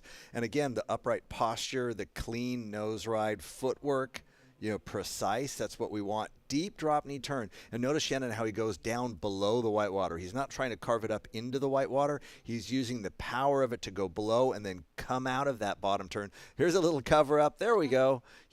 He really put it all together for that wave. I think maybe if there was another nose ride opportunity, it would have gone into the excellent range. But throwing a 7.17 up this early in the heat's got to make you feel pretty good. And I will say, looking at the heat, I would say he was going to be the favorite going into it all the way. What a fun performance that wave looked like. Just read it so well, had that opening nose ride section, found that little cover up through the inside as well. Like you said, Declan is one of those real favorites coming into this event. We haven't seen him competing on the ISA side in a very long time, but it's great to have him back in the mix with Team Australia. Both him and Toli White are standouts for the men's and women's field on the WSL Longboard Tour and have been for a number of years. Declan finishing out number 4 in the world over the last couple of seasons. So he's been right there in a world title conversation. As we've got some paddles, no one able to get into that wave. You can see that offshore wind starting to pick up a little stronger as well. And that offshore wind is going to change that takeoff a little bit. Again, it'll help you with holding the wave up, but you realize once the nose is exposed a little bit in your paddling that it's like a 2-stroke wind. You're going to have to paddle just 2 more strokes down the face of that wave so that you can catch it. And Declan, look at him. He's in priority with the lead already going into this heat. So what a lovely position to be in for the young man, and we're glad that he showed up with the team that Australia put together. That's right. It's been great to see Surfing Australia as a national governing body put more support into longboarding. These surfers have been putting in all of their effort. They've done everything they need to behind the scenes to showcase that they are the best in their field, the best in this discipline within our surfing conversation between shortboarding, longboarding, everything in between. And now to see Surfing Australia stepping up behind and backing the likes of a Declan, the likes of a Tolly to join a team with Kira Molnar, with Clinton Guest as well, is showing that they're here to give that support to keep Australia as one of those top teams. Because last year, Australia, surprisingly as a nation, didn't have the best overall result. There were some few great standout moments for different surfers on the team, but they're coming through as one of those lower seeded teams. And now Declan, up and riding, has the opportunity to really start making that stance for the Aussies this week. As we see him with that opening nose ride, drives through that carve, off the takeoff. So great bit of variety and combination surfing for those first 2 maneuvers. Goes for that little rail grab in the carve, and now you can see that wind has already changed the texture and the face of this wave so much from his last one. We've got rain that's just starting to come down as well, as he'll kick off on this inside section, opting not to kind of waste his time through, those flatter sections, even though it can hug the reef and still stand up quite good sometimes. So Declan putting that second score on the board, he's going to feel quite confident now in that leading position. I really liked the way that he negotiated that wave, and you look at the commitment to the deep drop knee turn. You know, when you do a turn like that, you're placing all the weight on the ball of your back foot. You don't have your whole foot connected to the board, so it can be a precarious situation if you're, going to go back and challenge whitewater. And he holds that turn all the way through the bottom. We'll get to see that here in a second. As he comes up with the power and then commits it all the way back, goes beneath the whitewater and launches forward to get his speed again. Again, watch that turn. He went for more of the progressive style, flat-footed, almost even grabbed a rail there. And then there's the deep sweeping drop knee again right there. And again, that's that tribute to the classic style. Wave doesn't offer him a lot beyond that point, so he gets out. And again, the wind and weather changing, a little squall coming through on the outside. I mean, the temperatures here, it's about 80 at night, 86, almost 90 during the day. At least during the day, there's a bit of a breeze. At night, when the wind stops, let me say my skin hasn't felt this good in a long time. It is very moist, quite humid here in El Salvador, and I was looking at the forecast. It's going to get a lot hotter towards the end of our waiting period, up into the high 90s. And as we get some of that cloud coverage that kind of clears and we just start to get that sun baking down, it can be so hot actually that surfers have trouble keeping wax on their boards in the middle of the day surfing on the ocean because the water temperature is very balmy as well. It'll be interesting to see the deck color choices on boards and if that has an effect on it, as we see Tito from Nicaragua. Great to see Tito now up and riding. He's got a frothy section in front of him here, and unfortunately he'll have to kick out on that wave. I actually like him getting out of that one at that point. There was nothing good was going to happen after that, so go read position. No, great opportunity for the 24-year-old. As we see Love out of Sweden, he's just so passionate about running events behind the scenes. Runs a lot of different surf contests between Sweden and Norway. He'll go down on the inside as well, but he's got a real heart and passion for traditional longboarding, and he's bringing that into those northern regions of Europe.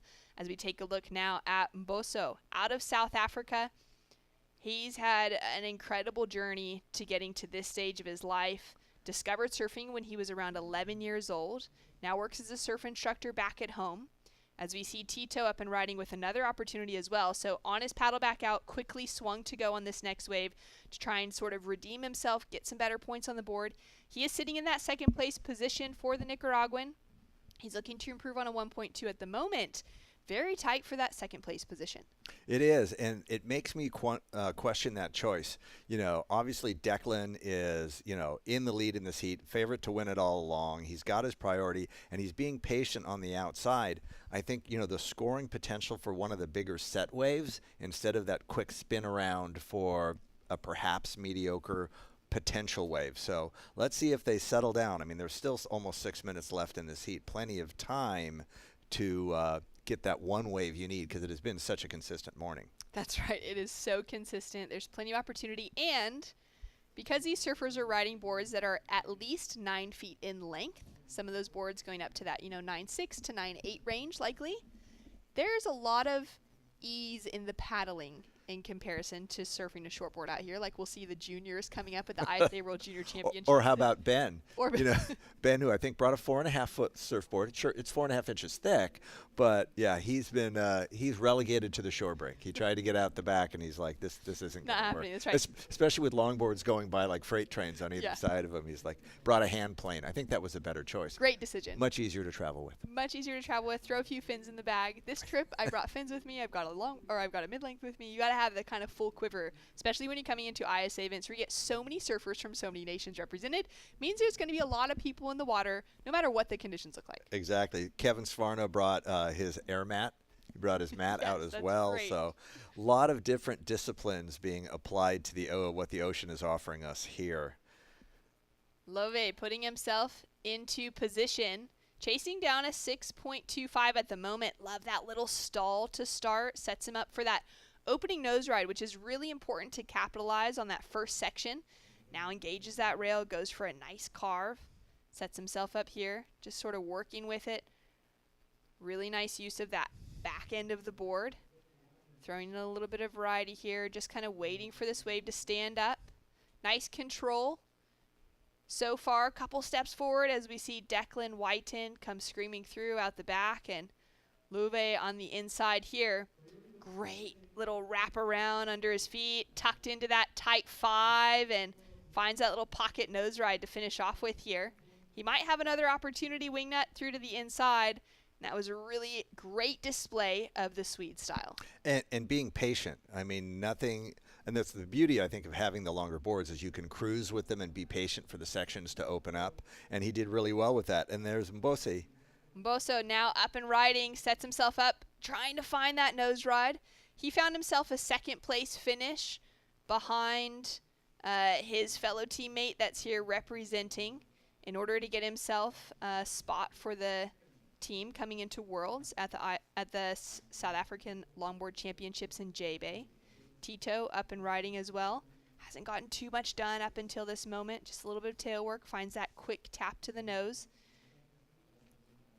Now It was a larger wave, though. That's a good wave choice. He was patient and waiting for that one. Yeah, that's a great point. Judges often rewarding that size of wave as something that's slightly more difficult to surf. It increases the level of difficulty for sure. It's faster. The sections are more critical on the bigger waves. So that kind of gives them right out the gate an advantage over the wave that Louvet had. But I thought Louvet surfed his exceptionally well, got a little bit more done on it. And Louvet was only looking for a 2.65. So, but I think Tito might have made that more difficult. He might be dropping his 2.07. So it'll be fun to see these scores come in and see how everyone is situated behind Declan. And I think that's going to be for sure behind Declan in this heat. That's right. We also have another score to drop through for Declan. We didn't get to see his entire wave, but we just saw him on that wave behind Louvet. That big carve in there. That big carve thrown in. So he does have that 5 that he was able to score to back up the 7.17, which was his opener. Let's take another look here. So getting first eyes on the opening section of Declan's third wave. Right, nice. Cross-stepping to the nose, bringing that beautiful cut back deep into the white water. Negotiates that wave breaking on his feet there. Nothing seems to faze him. No matter where the water or wave hits him, he's just solid on his feet through all of it. Actually brings that cut back into a little roller coaster off the white water. Stalling, letting it set up ahead of him. Big, beautiful drop knee turns, and that's a great turn for other surfers to study. The way he spreads that, his stance even wider, commits to the ball of that foot. Now he's here looking at the inside to see if it's going to give him anything, and, just exits clean, heads out the back. he still has about 5 minutes left. Still plenty of time. Checks his watch there as well to make sure that, yep, this is what I want to be doing, paddling back out again. Mboso now up and riding, sets himself up. Quick couple steps, but he'll take a stumble off the nose ride. It was just, you could see a little bit of that ripple up the face just got him. He got his weight a little bit too far on the outside, not right on the center of the stringer or on the inside, and that allowed that board to flip underneath him. But it looks like he's going to maintain, or at least he's out the back pretty quick. Out the back pretty quick. He'll fall into maybe third priority now, as it looks like Declan and Tito have already gained that first and second priority. So for Mboso, it's going to be a challenging position to get himself back into that kind of top 2 spot. First time ever getting onto an airplane was to come here for this event. You know, to be able to spend some time traveling with the likes of the pack that he has with Mariska, with Roxy, and with Sam for Team South Africa that have had that opportunity to travel a little bit more. He's in great hands here on the ground, and now Declan on a bit of a victory lap, just having fun, getting to know this wave even better here at Sunzal. He's been able to compete here in the past at the World Longboard Championship Tour event as well. The World Longboard Tour event for the WSL as well. So he's gotten to know this wave a little bit, and he'll be a strong threat coming up through the rest of the lineup as we just appreciate some great surfing from the Manly Beach lifeguard on his way in. And we are waiting for his previous score to drop in. And there it is, a 6.5. So that increased his leading position. He'll now have another one to drop through for this finishing wave. And as it stands, Wingnut, we're waiting for one more score. As we can see, that timer has run out for our surfer in the white jersey, Tito Cesar, to drop in. He is chasing a 3.04 to get himself that advancing top 2 position ahead of Louvet. Bottom 2 surfers will be heading to the rapid charge round. Yeah, that's going to be a close call right there. Louvet put in a good one. Did Tito steal it back? Because currently Louvet is in the second place. We'll wait for that score to drop. Louvet's last wave, just for reference, was a 3.6. That was his highest score, and it comes through as the highest score of those bottom 3 surfers overall, so well rewarded. Judges not quite giving him that sort of average range score in that 5-point range, but recognizing his control, his use of variety on one of those smaller waves as well. And the Aussie is down on the beach now as Declan has taken away that leading position. Scores are in, and officially it will be Louvet Berggren from Sweden who takes away that second place position. He was in the green jersey, and Tito from Nicaragua will fall out in third with Mboso from South Africa in that 4th place position. That was a real fun heat. The conditions are still great out there, even though the wind is swirling a little bit with the squalls that are kind of running by. You can see the wind on the flag from the Australians is coming a little bit out of, we're going to call that the east, actually. I'll go with your direction calls on this one. It's so interesting how this coastline bends and almost is facing due south. Well, a little debrief from Team Australia. Feeling stoked. Declan's just chatting it through as the women will be hitting the water later this day. We're going to go to a quick break, and when we return, more action from the ISA World Longboard Championships.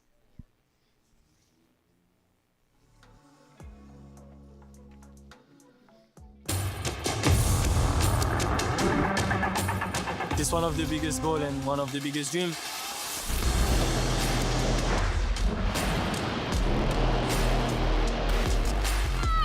It's been like an emotional roller coaster. I ask myself, what just happened? Is this real? Every athlete's dream is to, reach that gold medal. I'm on a mission, I think that everything is possible. It's not over till it's over.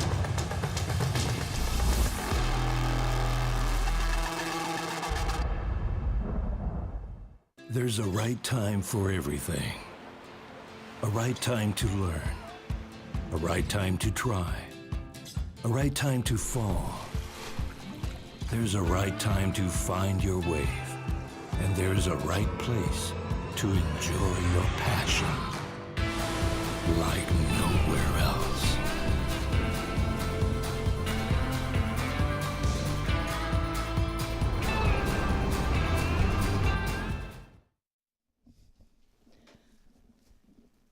Welcome back to the action here for the ISA World Longboard Championships. Rogelio J.R. Esquivel from the Philippines up and riding on his first wave.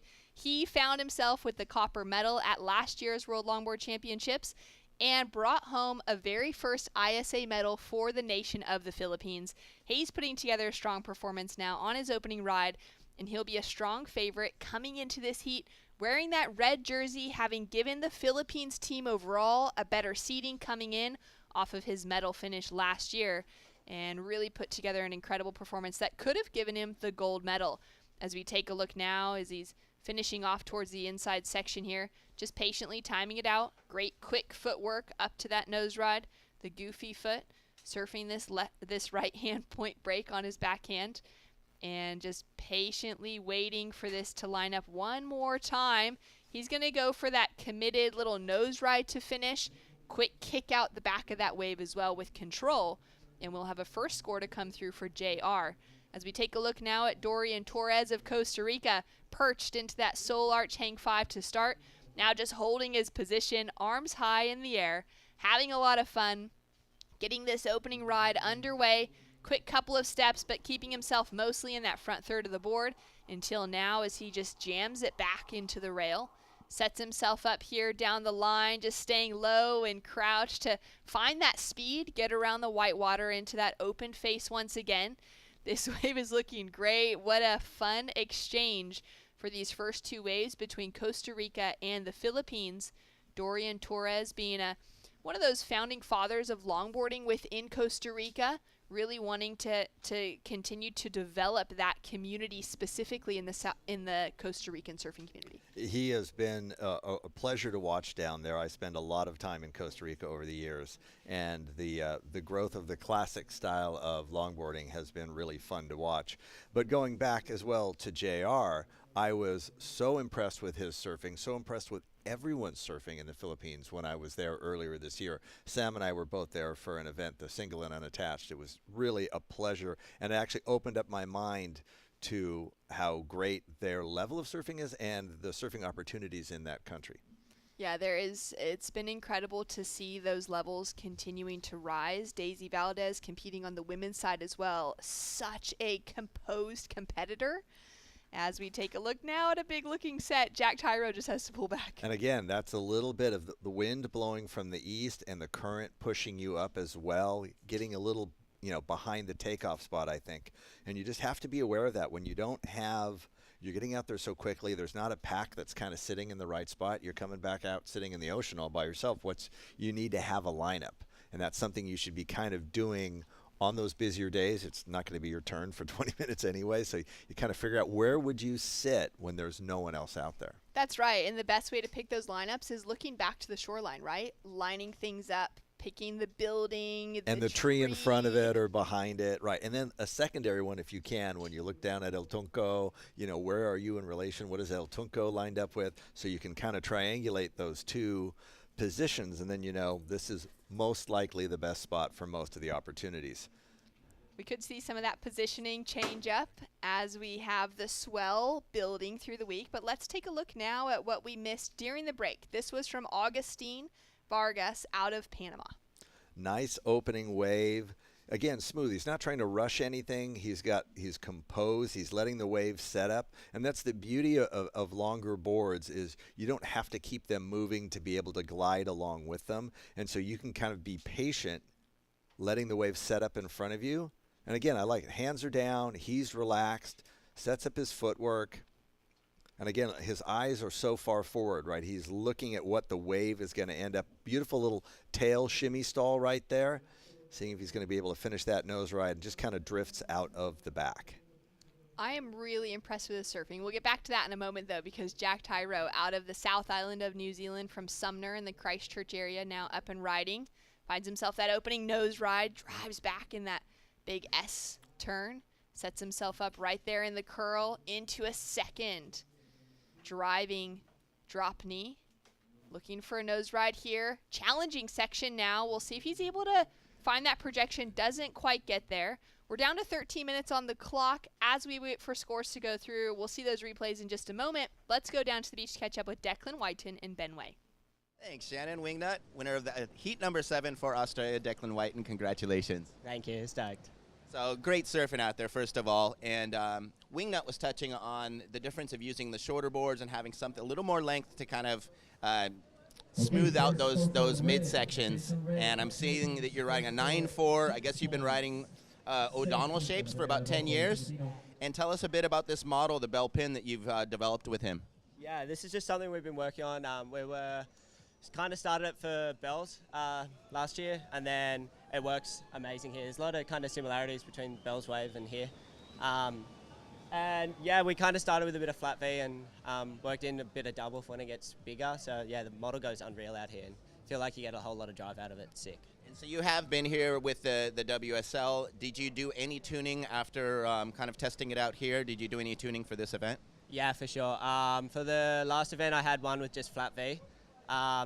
And you can get a little bit, when it gets bigger, you get a little bit of skip out of that. So we kind of put a bit of double just between the feet just to give you a bit more drive, and it goes unreal out here. It's sick.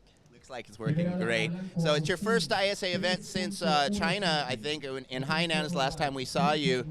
And I don't know if you've heard, but we have applied to put Longboard in the Olympics in 2028 for Los Angeles.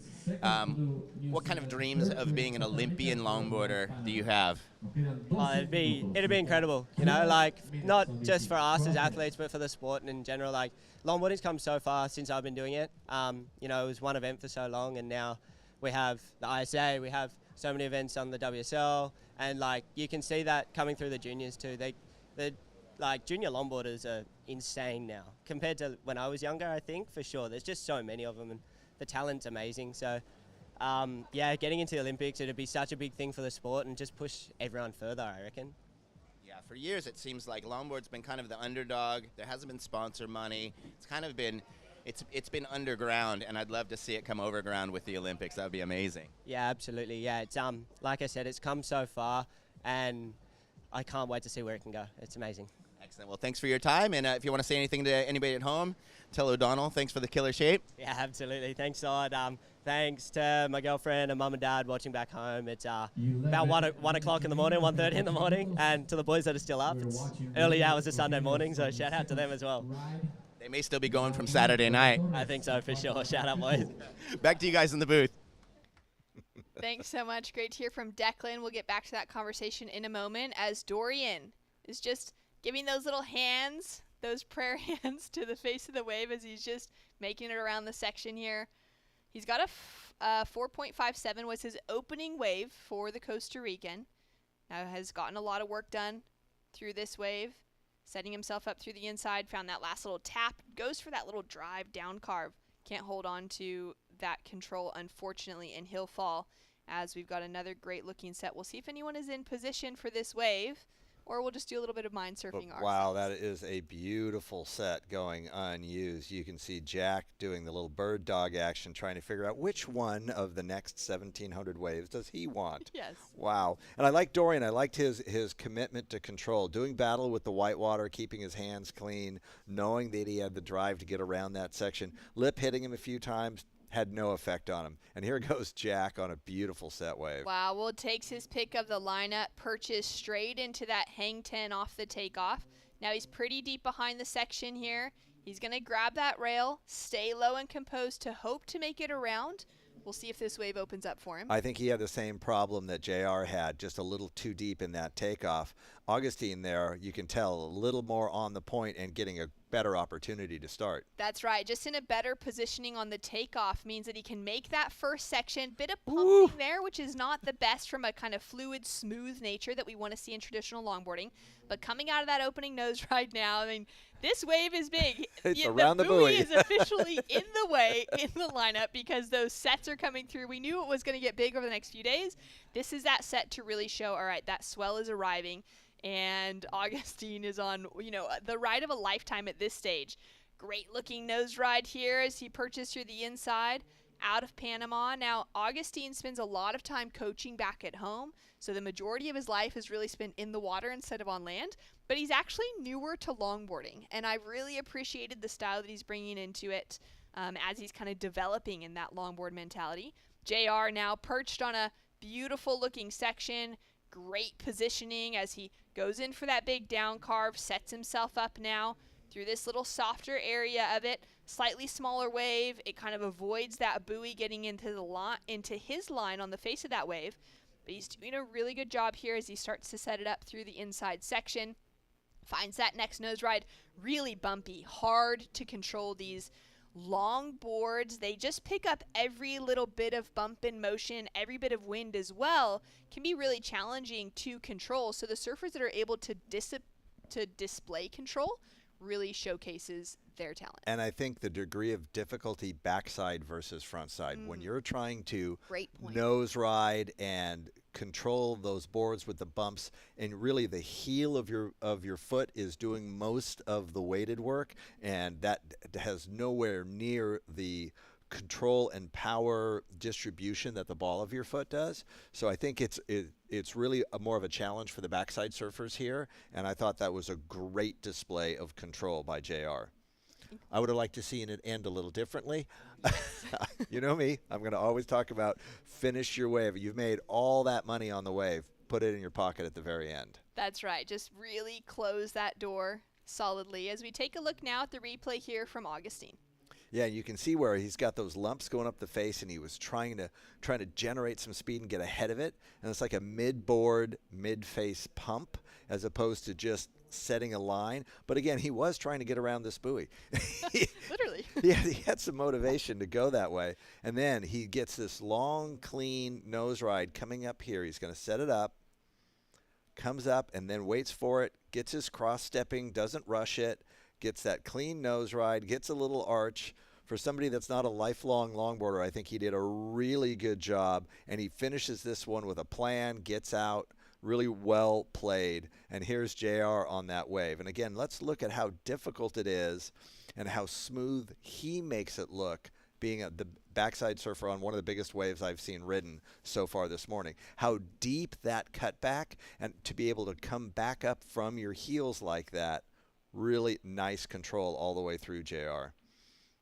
Not letting the white water get him, not letting the soupy face where there's not clean water there. It's really hard. The fin's going to be bouncing and getting loose in it. And it's just here as he comes back in to this inside that he gets unstuck. He was looking at that next section that was coming at him, and it just surprised him. Just decided to have to duck out of that as quickly as possible. Dorian Torres got a piece of the action as well. This score came through as a 4.47. He's currently sitting in third place. And again, a challenge because it's a whitewater wave. And so there's a lot of air pockets in that. And this is where he keeps his hands clean. He's just going to get himself around it. Looking ahead.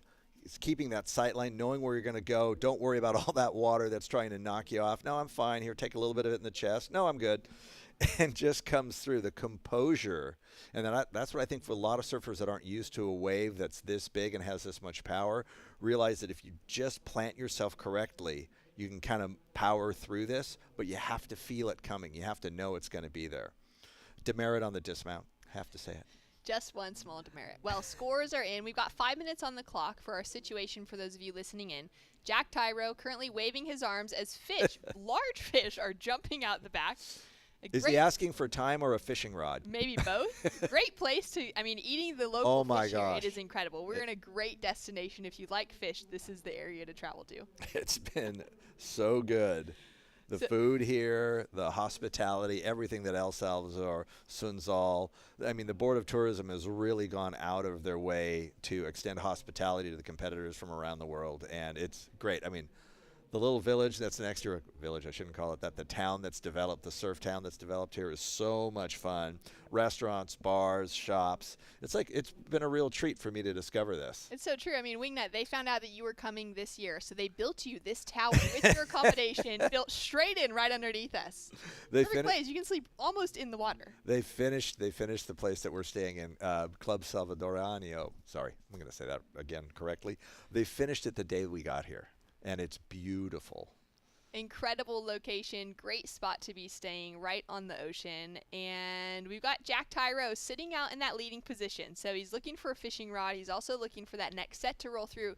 to really try and close the door on that first place position, because J.R. Esquivel out of the Philippines in the red jersey, he's only chasing a 4.23 to take himself into first, and he's actually sitting on the single highest score in that 6-point range. Really, yeah, I think that Jack is going to have to play a little protective surfing if he wants to hold that lead, because JR is easily capable of throwing another 6 up there.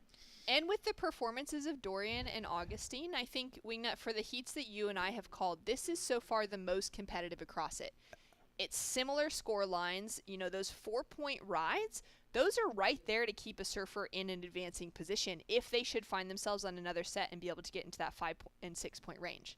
I agree completely. You can see that Dorian and Augustine are moving a little deeper. They're feeling the pressure of time, which Dorian shouldn't. You know, he's got 3 minutes left and he's got priority. I would hope that he stays protective of his priority, and I think Augustine is making a good choice. All right, sets himself up here on the inside. Under third priority, 2.5 minutes to go, chasing a 5-point ride. Finds a nice pocket nose ride to start. Carves through that opening section. Really graceful within his approach to the opener of this wave. Drives back into that whitewater. Great decision to be sticking close to that whitewater in a flat section like this, because he'll get that reform. He'll be able to find another little pocket nose ride. I don't really have any doubts about that as this wave starts to hug that reef even tighter. He's doing a great job to just keep himself tight and locked into it. Sets himself up here for almost another opportunity. Doesn't quite have that chance to get another nose ride, but does really well to navigate all the way to the in section. Will it be enough into that 5-point range? We're now watching Jack Tyro up and riding for New Zealand. And behind him, Dorian Torres on a solid size wave, but Dorian has to eject as that wave shuts down in front of him. Jack now with the opportunity to improve specifically on that 4.9 to put a little bit more pressure onto JR. We are waiting, though, on the last score of JR to drop through. His 3.77 was his second wave, but a third score will come through. So we're not entirely sure how that top pack is sitting. I see it. And now JR is out the back with priority, with plenty of waves still to come. Minute and 24 seconds.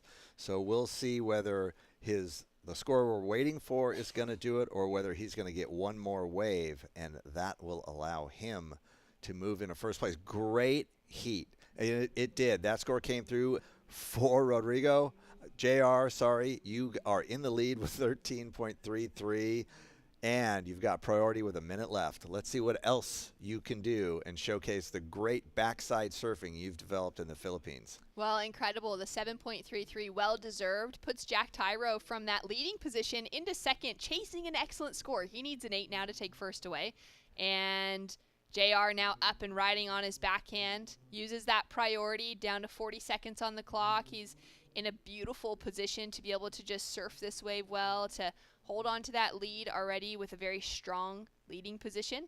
Nice couple of nose rides on the outside section, Wingnut, as he carves his way through to the inside here. That was all about maintaining speed on the outside. He couldn't really set up and hold a nose ride because that wave was running so fast. So he was just, staying clean, trying to get ahead of it, seeing if it will offer him something on the inside. But really, a big wave, but not a lot that he could do with it. And hopefully he won't need it because he's already in first place as the heat ends.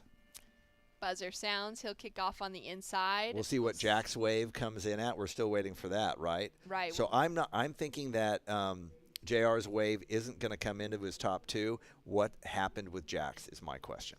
All right, so the question mark, Jack is chasing an 8-point ride to get first, but anything above that 4.9 will increase the requirements on third and fourth, which are both sitting in that mid-range 5-point right now for Panama and for Costa Rica to find themselves with a top 2 position to avoid the rapid charge rounds. Waiting for that last score for Jack Tyro to drop in, waiting for last score for JR Esquivel, and it does look like we have all scores locked in for third and fourth place. From what I can see on the scoreboard right now, we didn't have any other waves ridden from Augustine or from Dorian in that last set that came through. But those are the highest scores. This is the highest scoring heat we've seen all morning. Really a great performance level in that group as we see JR come into the beach being greeted. There's Daisy what a fantastic, I mean, seeing that group of surfers spending the time in La Union was really one of the best trips I've been on this year. What a treat. Can't wait to go back. Vans Philippines has been such a good supporter of the surf community down there. And it's official, the results are staying the same. JR winning that heat, Jack in second place, Augustine in third, and Dorian in fourth. Well, a great heat, like you said, you know, really consistent across all of the surfers in the lineup, and incredible performance. Waiting for that last score of JR to come through, but he will be holding on to that leading position. We're going to go to a quick break. When we return, we will hear from last year's copper medalist in JR Esquivel, and we'll get to see some more great action out in the lineup.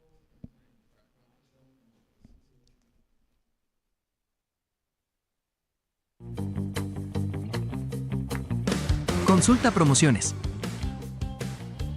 Disfruta de cable TV más internet residencial desde los 50 megas hasta los 1000 megas. Para más información, contacta con nosotros. Multinet, siempre que tú quieras.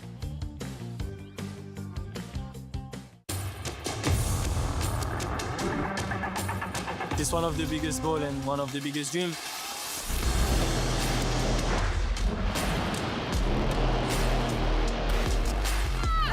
Been like an emotional roller coaster. I ask myself, what just happened? Is this real? Every athlete's dream is to, reach that gold medal. I'm on a mission, I think that everything is possible. It's not over till it's over.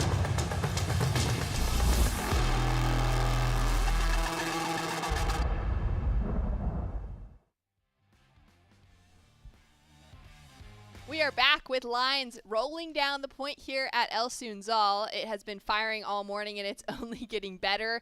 The wind's becoming a little bit more of a challenge, but the swell is increasing wave by wave, and Brazil's Carlos Bahia is now up and riding. He has been a strong competitor for the nation of Brazil for so many years, into his 40s now, and continuing to put together very strong performances across, decades of career.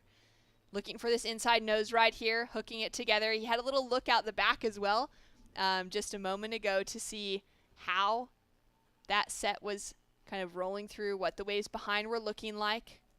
And he'll have another look there as he kicks out on the inside. You would hear some hoots and hollers as Nicolas Ayala from Colombia up and riding.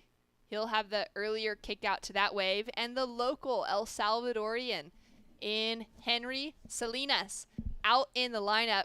It's always a challenge when you pull a local in the draw, and you know that you're up against someone who's passionate about traditional longboarding like Henry is, and knows waves like this, loves surfing point breaks, and is just going to be feeling so at home with his entire country in sport.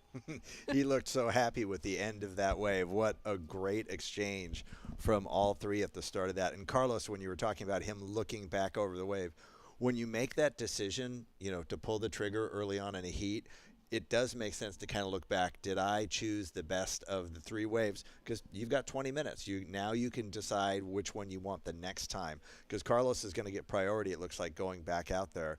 What a fun opening exchange. It'll be great to see everybody's numbers show up and see how they did it. But, yeah, watching Henry is going to be fun because this is his spot. Very exciting. Well, the previous heat has wrapped, and we've got JR down on the beach with Benway. Thank you very much. Shannon Wingnut here with the winner of that Heat 8 representing the Philippines, Rogelio JR Esquivel. Congratulations. Thank you so much. So a little bit of stress at the end of the heat. We were wondering if it was New Zealand or Philippines.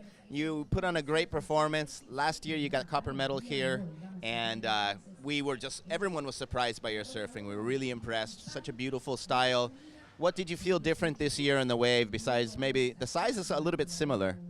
Yeah, it's a little bit smaller than last year, but the wave is so nice. It's pumping, so it's very clean, and yeah, everyone's ripping, and that's it.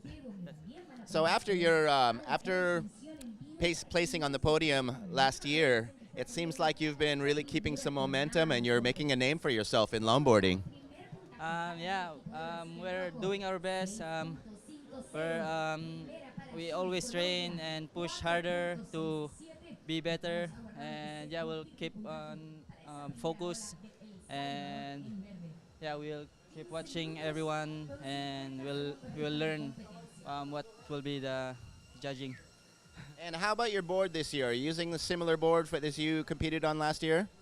No, this board is new, from made in the Philippines. It's shaped by Marcos Abro. Thank you so much, Marcos. And yeah, feels great. A little bit lighter, so I can turn more. And yeah, I think it's working. Yeah, it looks beautiful. Great shape there. So if you want to say anything to Tagalog and people at home, and we'll let you go take a rest. First of all, gusto namin magpasalamat sa Philippine Sports Commission, sa Pilipinas Surfing. So maraming salamat sa pagpadala sa amin dito. And sa lahat ng sumusuporta sa amin, maraming salamat sa inyo, sa mga tumulong. Especially kay Manong Ronald Singson, nandito siya ngayon to support para sa amin. Maraming salamat, Manong. And ayun, sana suportahan nyo pa kami hanggang sa dulo, and tuloy-tuloy lang tayo. Shout out to my girlfriend, Reyna, and to Koda. Hi. Thank you very much. We look forward to seeing your surfing more. Thank you so much. Back to the booth with you guys. Thank you, Ben. Great to hear from Rogelio from JR. He put together such an incredible performance last year. I mean, he was really a standout across the entire event. Could have easily taken away the gold medal with the performances he was putting through consistently. So it's exciting to, know that he's kind of coming back in. Also, with having had a result that way, that sort of confidence that can establish within him, not to be guessing where he stands amongst the field. Exactly. He now knows that on the world stage, he is a finalist if he brings his A game.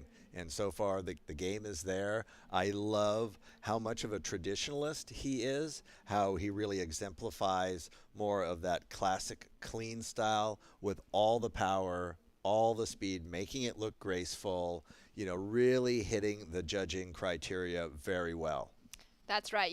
For looking at the judging criteria, the kind of basics of it is that longboard surfers must perform controlled traditional maneuvers with the highest degree of difficulty in the most critical sections of the wave in order to gain those big scores. We're looking for things like style and flow. We're looking for that kind of visual appeal with that commitment and control, variety of maneuvers, and the use of the entire board as well. And really, it says in the criteria that modern maneuvers done on a longboard are not the focus of this criteria. So that really needs to get into the competitors' heads, that we want to see beautiful traditional surfing done with power and grace, as we're seeing right here. Henry from El Salvador locked into a very, very long hang five for the start of his wave. Shocking that the local has found such a beautiful wave. And look at the clean face on that and how relaxed he is, not rushing what he's trying to do. And that's really, I think, the key, is trusting that the board will flow through the slower sections and that you don't have to force it through, and then letting that wave, and here's your local knowledge, letting that wave develop in front of you as he gets that beautiful nose ride to finish out the wave here. Beautiful surfing, a surf instructor born and raised right here at El Sunzal, showcasing his wave knowledge on his opening opportunity, feeling pumped.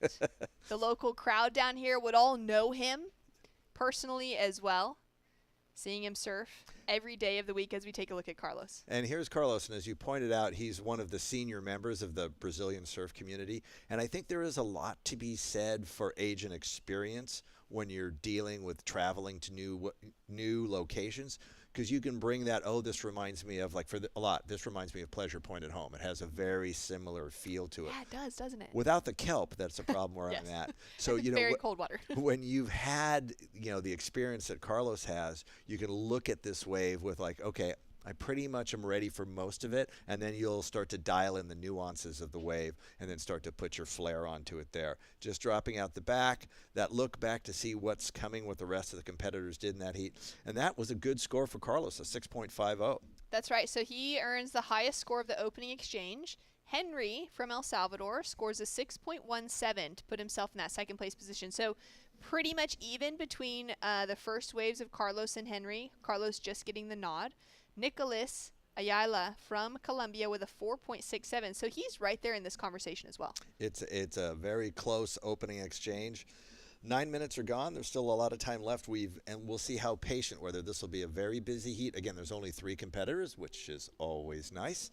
So 2 are going to advance on into the main, 1 out to the repechage.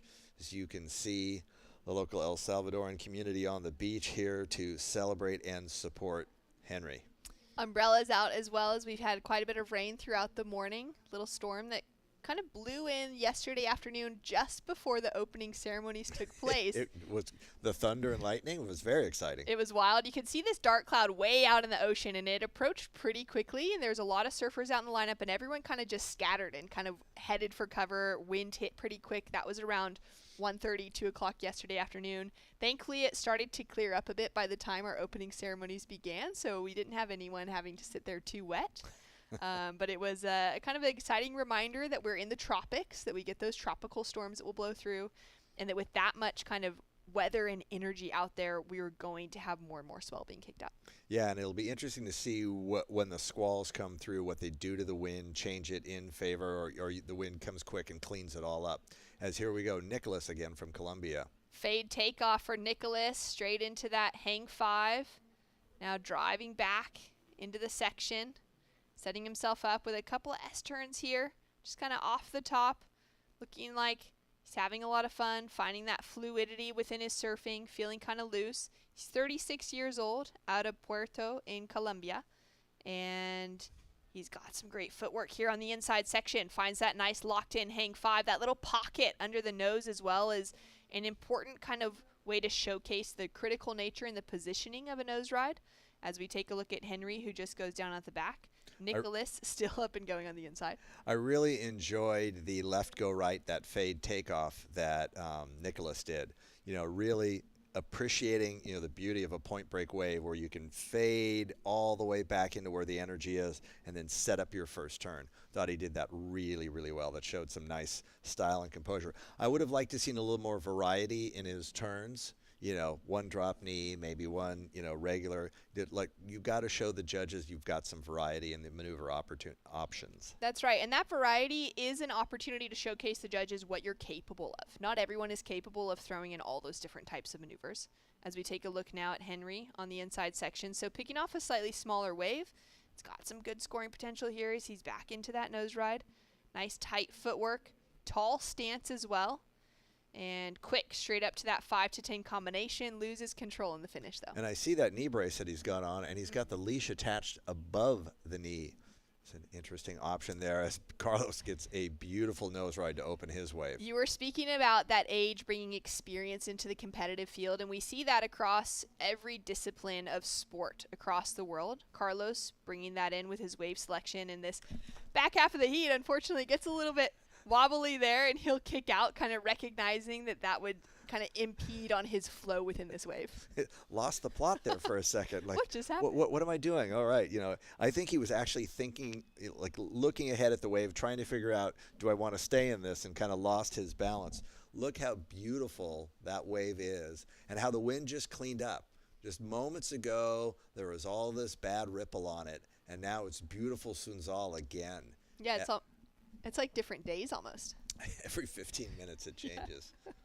And it's just so warm in the water. It's so beautiful. It's nice that the overcast is out there because it's not, you know, overheating the athletes and the fans on the beach. You know, humidity's up, but it's lovely, really. It's really pleasant outside with a nice breeze.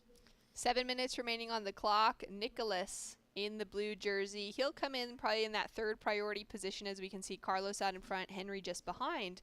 But Nicholas has found himself into that 2nd place position, now chasing a 4.17. The requirement is small on Carlos, just needing that 1.84, and we are waiting for his last score to come through. So we could very likely see him jump all the way back into the lead if he's able to score above that 3-point range and take away first from Henry. But for Nicholas, it's been great to have him in the mix here. He's 36 years old, and he says his biggest achievement in life was becoming a dad. He's a full-time dad, and he loves pouring back into his own child as well as the future generations back at home. Yeah, it's great seeing the competitors that can travel with their families, or, you know, everybody's, you know, sharing pictures of their kids, and it is really a great tradition to be able to pass on into your family if your Groms decide to get into it.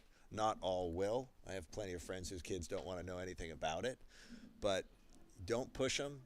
Just let them enjoy it at their pace. And if you're fortunate, they might come around to being a surfer with you. And there's nothing better than going on a surf trip with your kids and sharing it with them, and them taking your board, leaving your wetsuits on the floor.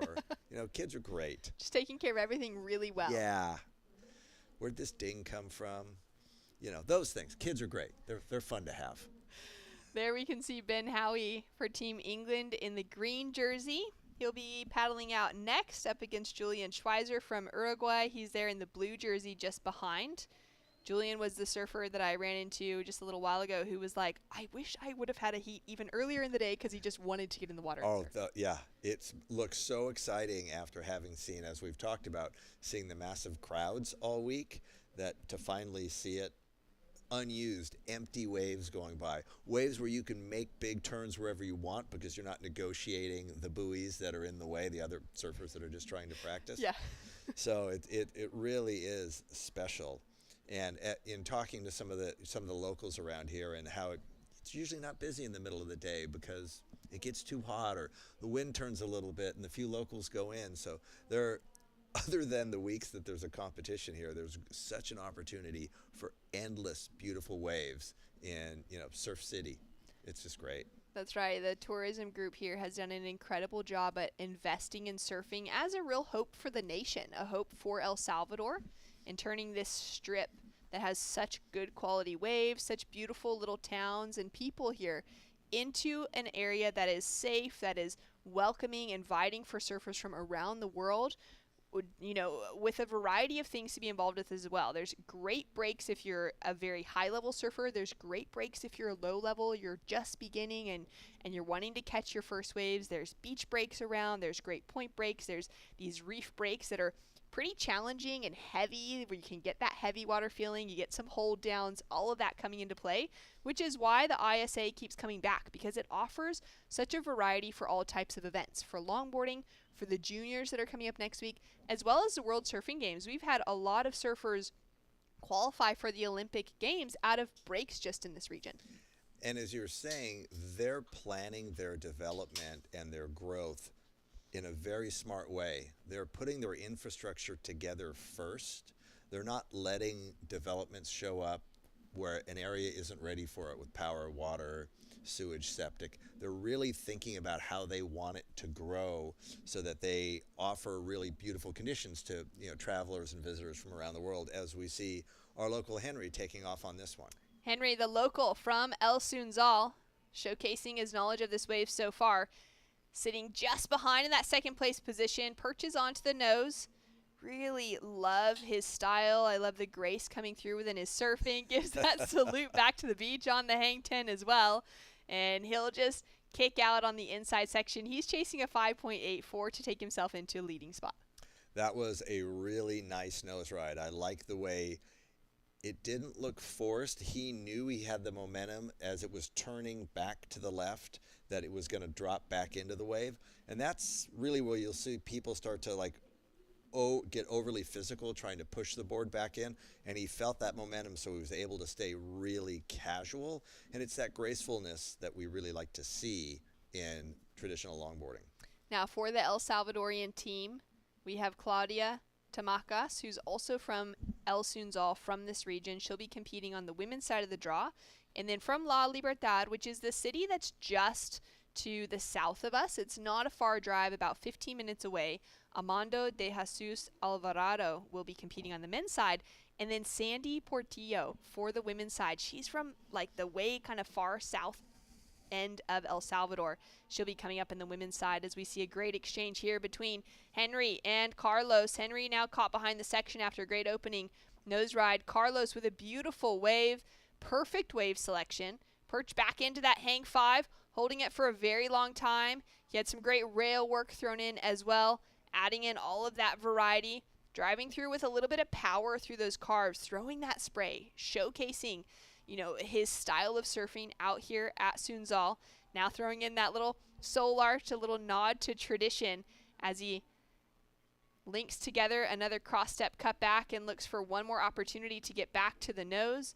All of that experience being showcased within Carlos's surfing right now, looking to hold himself in that leading position. And a little final salute as he steps off into the sand. Was a really graceful performance on that wave. That outside combination, how clean and easy his nose ride was, the cutbacks, everything he did was really clean. I think that should replace his highest score and keep him in first place. Henry did a great job, but I think Carlos took that heat away. Wow, what a great exchange. Beautiful surfing from Nicholas as well. Just couldn't quite find himself with that maybe better wave selection to find himself a bigger score. Put together some great surfing as well. He's got that big wide tail on his board. I've seen a lot of surfers opting to ride boards with kind of a similar shape to what Nicholas has under his arm right now. And we're down to 10 seconds on the clock. We do have scores coming through for all three surfers. Last of Nicholas won't factor into his top two, so he'll be staying in that third place position. Now the question mark being between Carlos and Henry for who will take out the lead. It's feeling much more like Carlos will be walking away with that victory on the 6.5 as his strongest wave at the moment, but with that next score to drop. And look at the great sportsmanship between Brazil and El Salvador right there. Really well done. And if you look, both Henry and Carlos were extremely patient in that heat, only catching 3 waves each, just waiting for the quality waves to come through. Again, a little bit easier with a 3-man heat. You're not as worried about your priority. But Brazil has done a good job, and it looks like it's official because Carlos's last wave came in at an 8. So a fantastic last wave for Carlos there. Incredible performance. Like you said, the grace displayed within that surfing was beautiful. That was the type of surfing that we want to see going into the excellent range throughout this week. So Carlos Bahia from Brazil in the leading position. Henry Salinas from El Salvador, specifically from El Sunzal, where the event is taking place this week, into the next event, into the next round on the main side of the draw with a strong second place performance. We're going to go to a quick break. When we return, Sam Bleakley will be in the booth alongside Megan Godinez.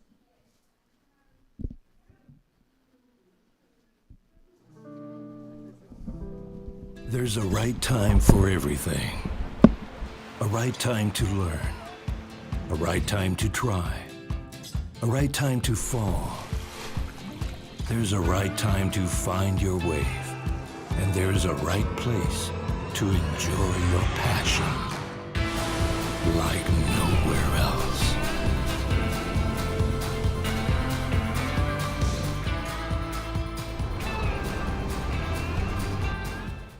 Bienvenidos a la tierra de anfitriones.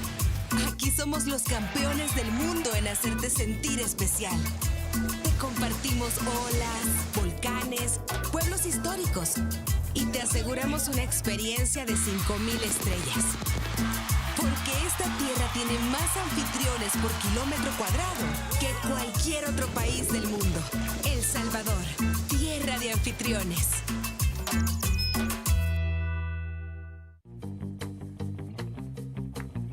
Consulta promociones. Disfruta de cable TV más internet residencial desde los 50 megas hasta los 1000 megas. Para más información, contacta con nosotros. Multinet, siempre que tú quieras.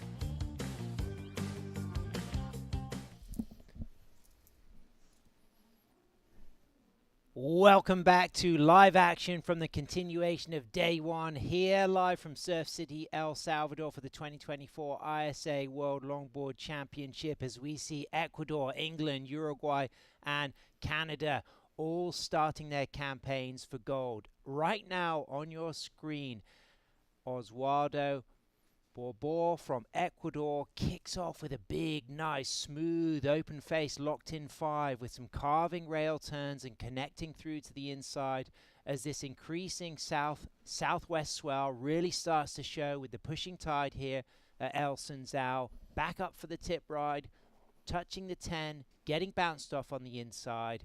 I'm Sam Bleakley, back in the booth with Megan Godinez, Auntie Megs from Waikiki, Hawaii. 17 minutes remaining, Megs. Canada, Uruguay, England, Ecuador. What a nice mix on display. Exactly. I think it's a great mix for around the world, a great representation of the ISA and representing teams. So, coming from a subjective sport of surfing and an individual sport, it's really nice to have the group and camaraderie of a team. So exciting. Julian Schweizer from Uruguay, really strong regular footer. Ben Howie twice has got 5th at the ISA World Longboard Championship. But what about this kickoff wave from our Uruguayan, Megs? Here's Julian on a very beautiful hang 5, just touching the 10, back and forth, still in that pocket, reading that wave very beautifully with a nice sweeping cut back as he's on his Michael Takayama. I see there another surfer on a Michael Takayama, just trying to connect into the inside, reading the wave, cutting back into the power source.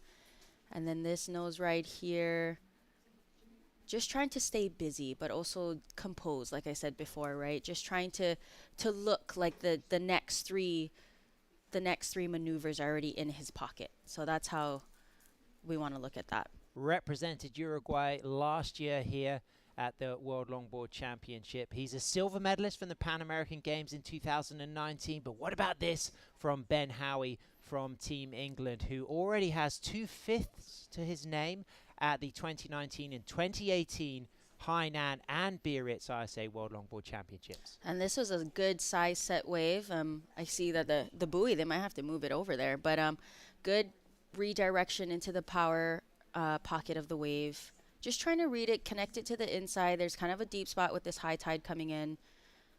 And gradually getting that high line, trimming across that face of the wave, cutting back, looking for that double up. That double up is really crucial. We want to be able to connect and finish the wave strong.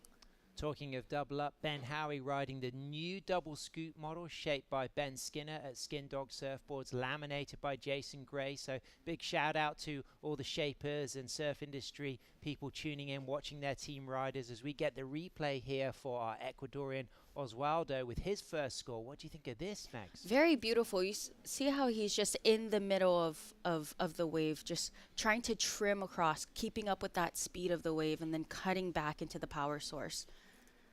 Really nice surfing from our Ecuadorian, but representing Brazil is someone who had a really good show last year. Carlos Bahia from Brazil, what he did last year was he got very close to winning that gold medal. He's our reigning silver medalist. So as we move from one South American to another, let's go from Ecuador to our Brazilian silver medalist, Carlos Bahia, on the glass with Benway. Thank you very much, Sam. This is the winner of the Heat 9, representing Brazil, our silver medalist from last year, Carlos Bahia. Primeiramente, muito parabéns para você. Obrigado mais uma vez aqui em El Salvador. Estou muito feliz e é isso. He's back here in El Salvador. He's super happy.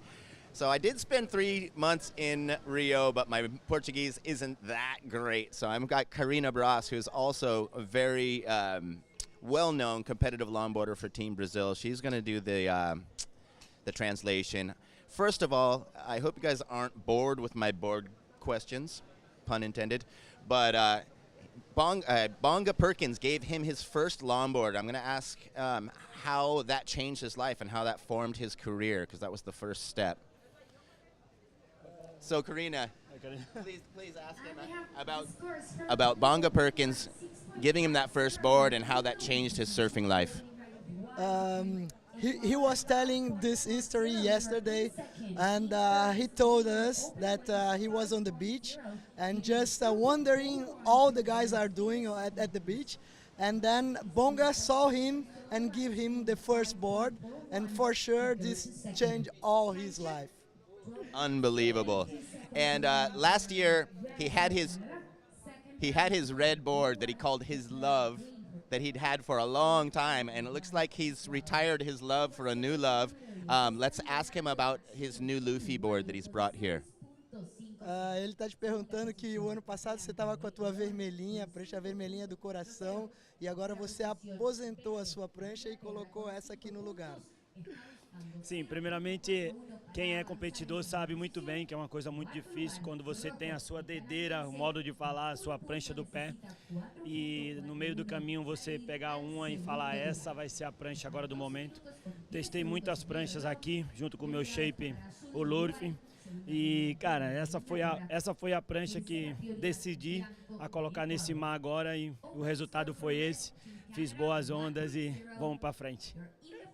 He said that when you are an athlete and you have your favorite board, it's hard to put the board back, but he tested many boards from Luffy all the days before, and then this one was the best one that fits to him in this condition, so he decided to do with this one, and happens very good. He did a very good scores with this board and he's very happy. Y finalmente, umas palavras em português para tus amigos e família em Brasil. Primeiramente, quero dar os parabéns aí, agradecer a minha família toda de Marizias, principalmente a minha esposa e minha filha Ali e Vanessa.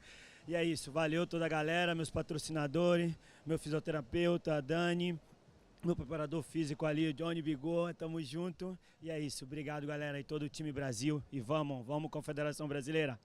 Pra cima! Muito obrigado, tamo junto. Tamo junto. Back to you guys.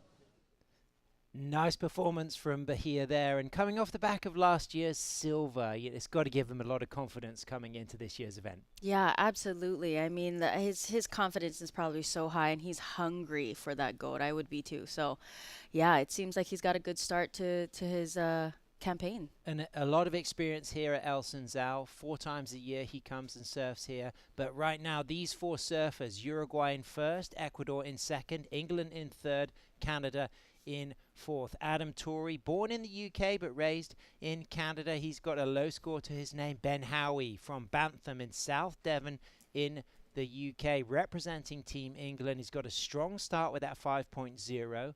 Oswaldo Bobo from Ecuador has got that 5.4, so that gives him the edge, putting him into second, but it's Julian Schweizer with the 6.5. He's out there in first, but up and riding on his 9.4 double scoop single fin. Beautiful fade in, 6 steps into a locked in, holding, stylish 5 as he lifts those arms up and locks into a long 10 and holds that 5 and soul arches and cleanly walks into this beautiful carving drop knee turn, and then just comes to the low part of the wave, touches that wave as he sets up the bottom turn on the single fin and goes again into a swooping drop knee cut back, demonstrating why he's got 5th in the ISA World Longboard Championship in 218 in Hainan, China, and 219 in Biarritz, France, and locking in that footwork again, that 3rd drop knee turn, demonstrating variety, composure, poise. There's the 5, holds that 5, those toes right over the tip, gets that tight 5, walks out, kicks out, and that was beautiful surfing from Ben Howie. That is going to be a very good score for him, I believe. It's gonna. I think it's gonna be in his top 2 for sure. I mean, he's only got 1 wave, but I think that's going to be better than his 5. And you can see the distance he's gone, Megs, as well. I mean, you can see how far down the point he is on that paddle out, as we see El Tunco Rock there, La Bocana just down the coast, which will be one of the sites for the Junior ISA World Surfing Championship kicking off on the 3rd of May as the long paddle begins. That is an important element. You know, the surfers are not often going to get more than 3 or 4 rides in these 20-minute heats with the length of paddle. Right, but in a contest, it's judged on 2 waves, right? So you only need 2 waves. When you're catching a bunch of waves trying to stay too busy, you tire yourself out knowing that there's a long paddle. So I think him pacing himself, he knows he got a good score. He's just slowly paddling out. He's timing his paddle. He's not rushing anything because he's still got 8 minutes, and I think that was a very good score and a good backup. So lives in Kingsbridge, which is in South Devon, and surfs Bantham, which is a fantastic right-hander. And here's the replay demonstrating his prowess. Ben Howie also has a PhD in ocean science. Really looking good here, Megs. I mean, that PhD in ocean science is paying off with him being able to read that wave, his beautiful fade turn into that high line, hang 5, swooping drop knee. This is what I appreciate about the traditional longboarding, is that drop knee aspect. And you see how he didn't rush to come up to the top. He kind of took his time. Nicely composed, quick steps, even steps too. I think that makes a very big difference in the judges' eyes of even stepping. So it looks very calculated. There was a lot of patience, and I like the way he didn't overrush this, but a lot of variety demonstrated from Ben here. Yeah, absolutely. I mean, going from hang 5, touching the hang 10, beautiful cross step back, and just a clean kick out. That's all he needs to do, is just know that he finished the wave strong. And you could see by the body language he was happy with that. Scores will come through soon, but right now, live action representing Canada, Adam Torrey. Nice.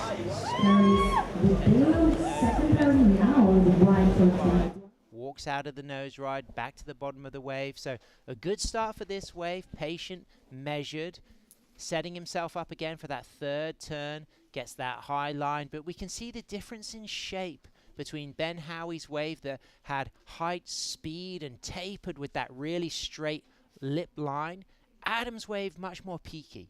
Yeah, I think also he was sitting a little deeper too, looking for, trying to stay in the pocket, but that's only going to happen if that wave allows it to. And he kind of caught on a smaller wave, so that line for the rest of that wave wasn't there, unfortunately. So I quick paddle back out to try and see what he can get.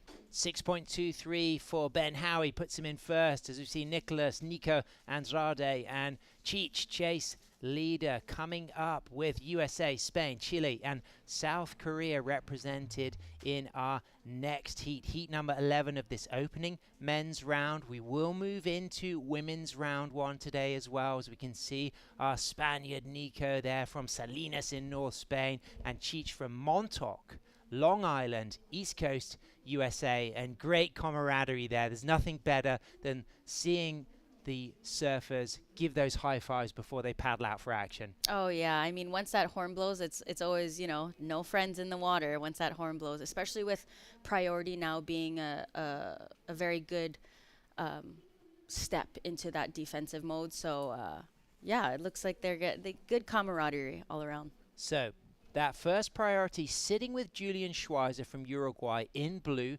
Julian Schweizer chasing a score of a 4.73 to move up into first. Ben Howie in first, but the real pressure as we move into the last 5 minutes is on Ecuador and Canada. Oswaldo and Adam both chasing fairly attainable scores. Our Ecuadorian just needs a low score of a 1.11 because Julian is not carrying a backup wave yet. He's got the highest scoring wave of the heat, that's 6.5, but he needs to back it up. And he's got that first priority, so he's got that opportunity to choose what comes through ahead of those other surfers in second, third, and fourth priority. Exactly. So playing back into the priority game and having that defense. Right now he's playing defense. He knows he's got a 6.5, the highest scoring wave of the heat. So all he needs is less than a 5 to get into first place, and he knows he can do that if he gets a set wave and really complete it. So he's playing it really smart, knowing that this is just round 1. He just wants to build the house and make it through the heat. And of course, this slightly overcast conditions favorable for keeping that wind from blowing. So it is staying clean this morning. We've got that high tide filling in around 12:44, so it was low tide at 6:36 a.m. this morning. As we can see, Ben Howie going to replace that 5.0, locks into a stretch 5, but right in the pocket and holding that line beautifully. A great posture on the nose, hood ornament, hang 5, arching, walking out and then putting that board on rail, sweeping into a turn and then just grabbing that rail and then setting himself up off the bottom of the wave, taking that high line, standing tall, dropping back down, just touching that wave, velvet smooth style from Ben Howie, locking into a 5, into a 10, walking out cleanly. The footwork in and out of the nose rides and rail turns has been precise on this 9.4 double scoop single fin. And what's exciting about this is a new board for Ben. He often rides the Cherry Picker, which is another skin dog design, or the Smoothie or the Blender, which are more rounded pintail designs, but he's only just got this new 9.4 double scoop, and it's looking great. As we can see, answering back Julian Schweizer from Uruguay on his Michael Takayama, nice 5, drops down lower into the wave, and now he's right there in the pocket. He's just eyeing up the opportunity to widen his stance as he does, and then much more of a compressed stance as he just comes off the bottom, gets that high line, 2 clean steps, a little bit slower at the top of the wave there, but uses the footsteps to go back and forth, There's that second nose ride, and then into the rail turn, and we can really see the joy of longboarding on this open face wave. This is a world-class wave. It's clean, it's smooth, overhead sections, and Julian Schweizer from Uruguay and his Michael Takayama is putting on a great show as he moves to the tail, rebounds off that foam, and rides out with style. Looks at his teammates, as we can see Team South Korea getting excited about their surfers coming up in the next heat.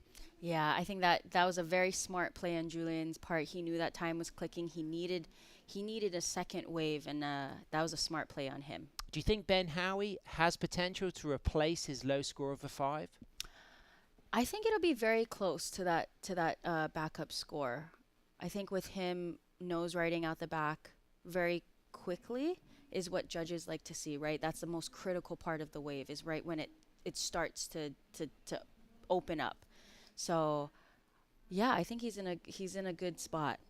Big shout out to all of the surf fans tuning in around the world. Thanks for following us. This is day number 1 of competition here live from Surf City, El Salvador, El Sunzao for the World Longboard Championship. Of course, the ISA will be hosting their 6th event in 6 years here in Surf City when they move on to the World Juniors starting on May 3rd.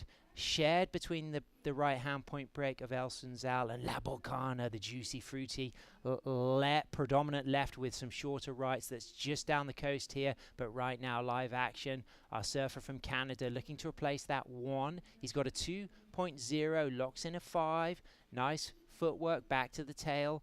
Getting low there, just staying in the pocket. He's going to come out onto the shoulder with a cross-step turn. Good variety demonstrated from Adam, born in the UK, born in London, but grew up in Canada to his Canadian parents. Of course, learnt to surf in Tofino, but is now based in Seaforth on the Nova Scotia coast. And he's riding his Black Rose boards, of course, designed by Justin Quintal. Of course, Quinny, big shout out to Quinny if you're tuning in. And we can see Adam Torrey's pretty happy with that wave. 10 seconds remaining. Yes, it's probably not going to put him in the top 2. Ben Howie staying in first, but waiting for Schweizer from Uruguay to drop that score. But Adam will be really pleased with the way he performed on that wave. Yeah, and it's round 1, and knowing that there's a repercharge, everyone's just trying to get out their round 1 jitters. So I think everyone's even watching everyone surf today, they're really turning from the middle of their board, which is really interesting. And I think it's more of a cautious step,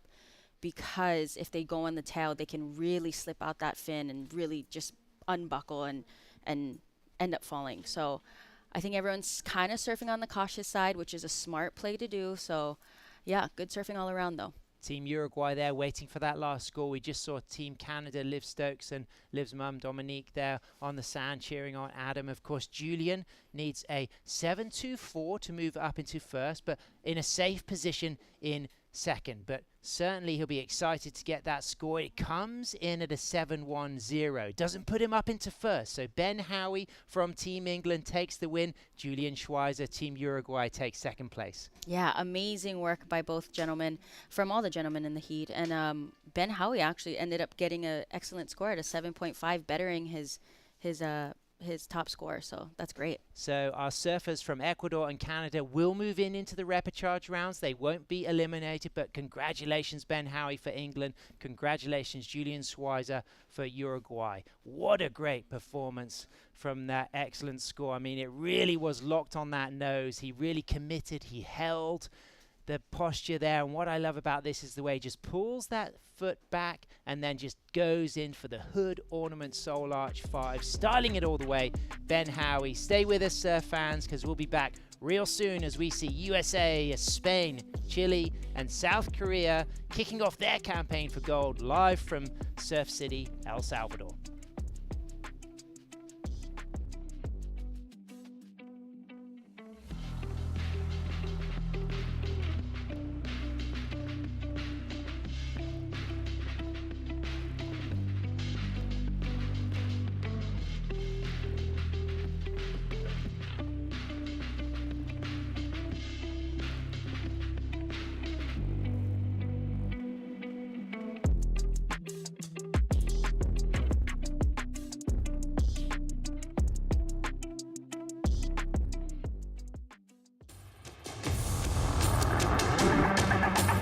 It's one of the biggest goals and one of the biggest dreams.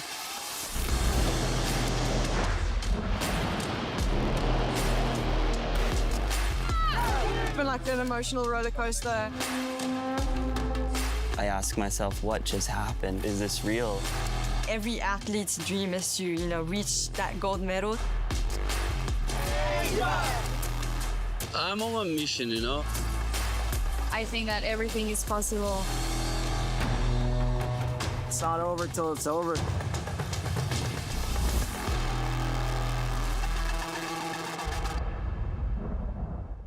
There's a right time for everything. A right time to learn. A right time to try. A right time to fall. There's a right time to find your wave. And there's a right place to enjoy your passion like nowhere else.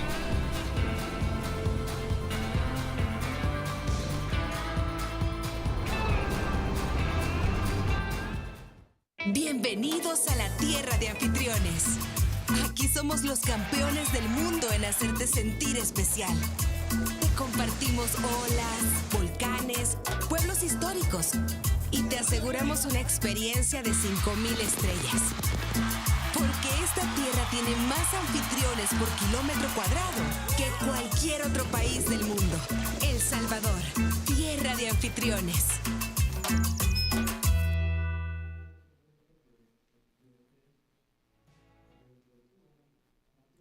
Welcome back to Surf City, El Salvador, in the smallest country in Central America, but one of the biggest hearts and a beautiful coastline, nearly 400 kilometers of south-facing coastline with some of the best right-hand points in the world, as we see USA, Spain, Chile, and South Korea all starting their campaigns for gold here, live from El Sunzal for the 2024 ISA World Longboard Championship, as Rafael Cortez from Chile, who was here representing Chile last year, kicks off deep in that section, finds the 5, pedals back to the tail. He's got some foam to deal with. You could just see Nicolas Andrade, the Spaniard, in the background having a look at that wave. But Rafael has made it through back onto this opening section, gets one last turn.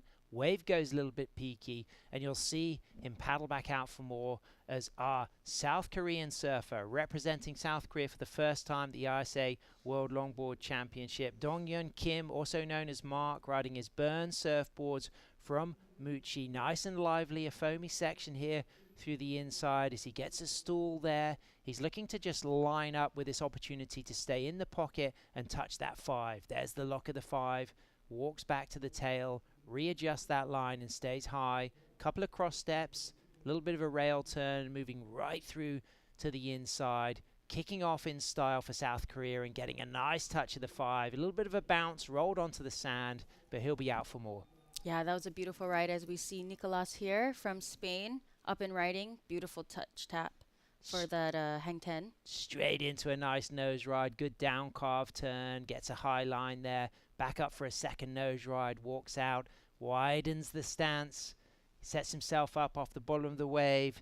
Nicolas Andrade represented Spain on the WSL World Longboard Tour last year. He's a European champion from 2022. Comes from the great longboard community of Salinas, Asturias. His dad, Fernando, I know will be tuning in. Big shout out to Fernando. Fernando doesn't speak great English, but he has a passion for longboard culture, and to see both his children, Nicholas and Martin, really become world-class longboarders has given so much pride to his family, because his father has long been a lover of longboard culture, of 60s surfing, of classic designs, and what he's created is 2 children who are really surfing at the cutting edge. And someone who is surfing at the cutting edge, he's already got 2/5 to his name at the ISA World Longboard Championship. Right now, on his way for gold, he's carded his campaign. It's Ben Howie for Team England. Thank you very much, Sam. Here with Team England's Ben Howie, winner of that last heat. Congratulations, Ben. Cheers, Ben. Thank you very much. So, I heard Sam mentioning you usually use the cherry picker model from Skin Dog, and you're on probably the most popular board of this whole competition. There's a ton of these double scoops. What made you change up your equipment for this one? Yeah, just the cherry pickers, like perfect for those like smaller days where it's perfect, clean, like Noosa style waves. Whereas out here you can sort of pull some turns and it's a bit of a bigger face. So the double scoop has got the best of both worlds. Get on the nose and get on the tail. So one thing I noticed in the previous heat is the swell started filling in, I think kind of pushing in with the change of tide, and then some pretty strong offshores. And did you kind of have to change up your game and decide where you place those nose rides to make sure you didn't get popped over the back of the wave? Yeah, and like I was watching before I got in, and there were some solid sets coming through, and people having to jump underneath. So I talked to Ben before I went in, and we sort of picked a spot where you could avoid the big closeouts and then zoom in for the ones that were going to hit the bank and run. And luckily, one of them came to me under priority as well, so it's lucky. And traveling around with your shaper, you got Skin Dog to kind of help coach, I'm sure. You got Emily, who's a strong surfer, and then we have Lola, the newcomer, which is super fun. How important is it to have someone who built your board kind of helping you decide how to ride it and where to put it? Like Ben's competitive history goes without, everyone knows about it, so he's a fountain of knowledge when it comes to shaping and in the water, so it's a huge help. And then we're all learning, the whole team, so it's brilliant. It's so good all traveling together.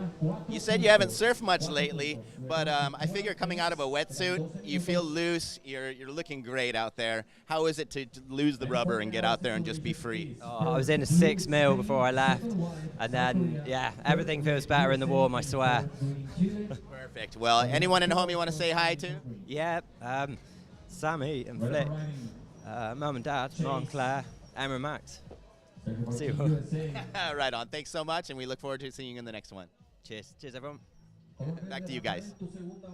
Congratulations, Ben Howie. Big shout out to his, his partner Sammy and of course his child Flick, and really kind of wearing his heart on his sleeve there, getting emotional because, of course, he's missing home, but he put on a great performance. What a fantastic star, demonstrating that teamwork pays off as well, getting advice from his teammate, Ben Skin Dog Skinner. But someone whose teammate is already kicked off in style is this man. On your screen, USA, chase leader. He's already seen Kevin Skavana take the win earlier today. How useful is that when your teammate starts with a win and is able to instill confidence in the next country competitor coming up? Oh, I mean, it absolutely boosts the morale of when your teammate is making heats, it makes you feel so good as a team and also as yourself to be like, you know what, I can do it too. So it's hats off to Chase to really, and I remember him in New York actually in 2019 when we had the longboard competition there.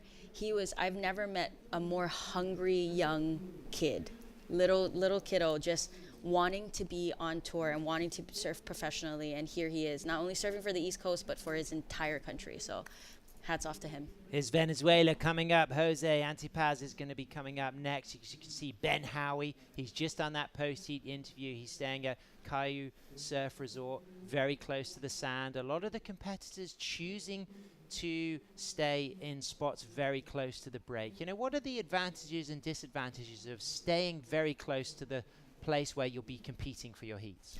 I mean, you take out the middleman. I mean, you just have to walk across the street. You don't have to wait for a taxi and call for a ride. So they take the best advantage of being up early in the morning. I mean, I wake up and I see them surfing at 6 a.m. dark. You are one of them, and just in the water, ready to go.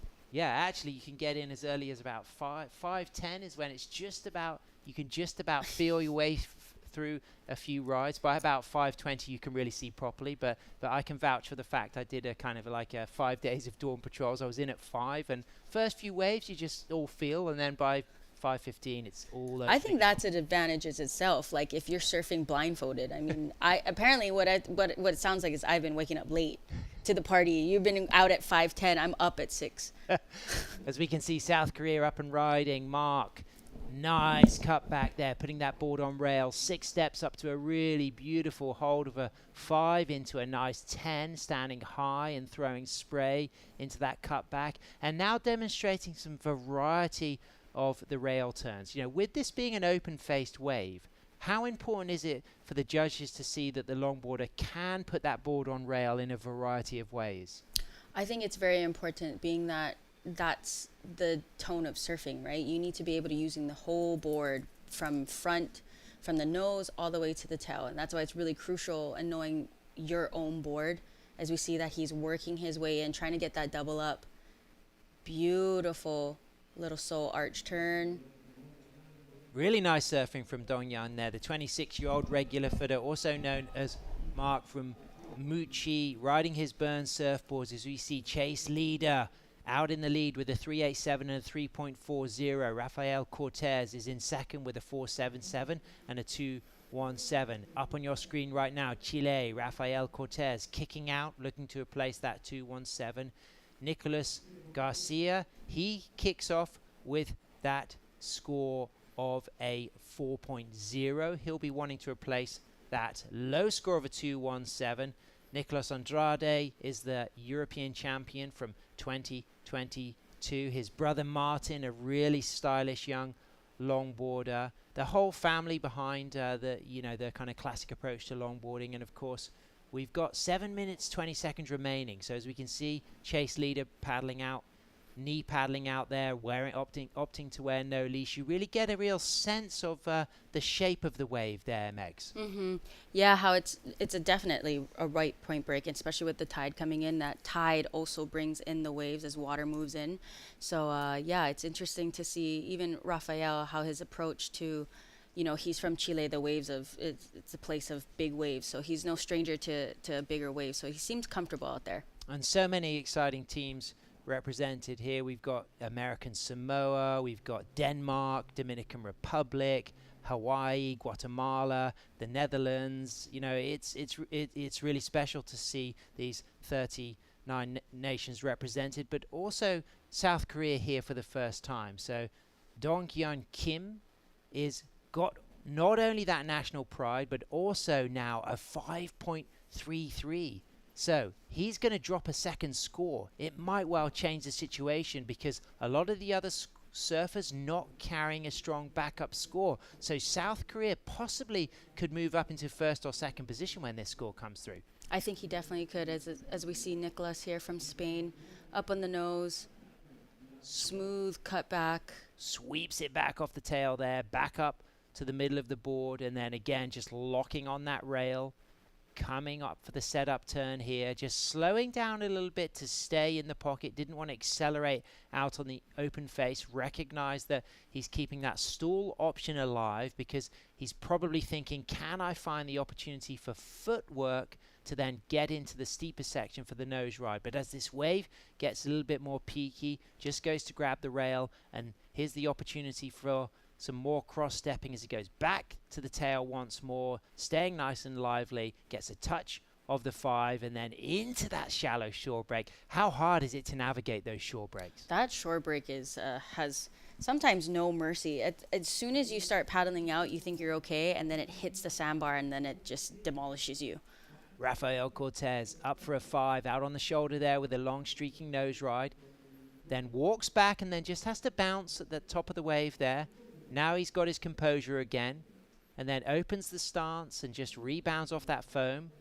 Good control once again, now back up to the nose ride. Holds that 5, just low on that 5, and then locks into that 10, and then walks out of that 10, and then just readjusts his feet with a shuffle into a couple of cutbacks, and again 2 quick steps, back up for a 5, and here's that bouncy section, and that was a steep one, Megs, the kind of one that could crease boards. Yeah, that I'm surprised his board came up in one piece. That was a really tricky situation. I mean, that sandbar is definitely almost similar to what I would say like at Pupukea at Pipe. Like he's getting worked right now. He needs to get out of that danger zone right now. And this heavy section here, it was also claimed quite a serious injury in the semi-finals last year to Benoit Piccolo Clemente, who took a wipeout on the inside, and as the board brushed past him underwater, the fin actually caused quite a serious cut on his head.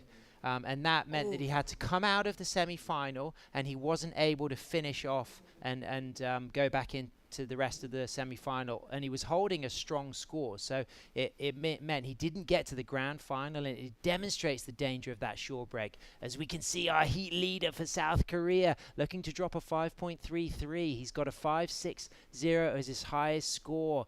Dong Hyun Kim, nice cross-step turn there. Just loses a little bit of control, but he's still accelerating out of that bottom turn, and he's just wiping the water off his face, eyeing up this inside section, cuts back quickly, and then gets 4 steps up to a lock of the 5 as he goes into that deeper water section, and may not replace one of his low scores, but he has now put the pressure on USA and Chile to get scores in the 5.2 and high 4 region. Yeah, he was in last place with the highest score still, so he knew. He's also playing it smart. He has that good defensive game of, all I need is 2 scores. All I need is 2 waves. I don't need 100 waves that count as 2. So I think, wow. And as we see Rafael still getting worked on this inside, he really needs to get out of there, because that's a board breaker right in there. So he's looking to drop a 2.17, Megs. He's got a 4.77. Yes, there was a few kind of sections of that wave where things lost control, but there was also a lot of strong surfing in that ride. Yeah, there was. From the very beginning, he had that long nose ride, and he read that very well. With the backwash going in and out right now with the tide coming in, he read that well. I was really surprised. There was a couple times where I thought he was going to get bucked off from that wave, but he stood his ground and came out with a clean ride. Chase leader chasing a 5.20 to move up into first. Rafael Cortez, the score comes in at a 3.67. Let's get the replay here. He's still chasing a 4.84 to move up into second. Yeah, here, see, even that nose ride was a little out towards the shoulder, but he redirected straight into the power pocket. Nice cutback, little quick roundhouse, quick stall, just to get up to that nose. Right there, that backwash, I thought he was going to get bucked off, but with him being from the place of big waves, I think this is no scary to him. So. But the land of iconic left-handers, of course, Chile. So surfing on his front side, but look at this, Megs. He was lucky not to crease that board. He was, I think maybe we might have to double check to make sure that it didn't, because the way that wave took that board, it might have buckled, to be honest. So sometimes you see that buckle on the underside. It's normally one of those things that you do after those wipeouts. As soon as you get that moment, then, I mean, what about this one, though? Oh, man. I mean, that was intense. That looked like, and he looked like there's an actual strong undertow. So that's why it took him a minute to come up for a second.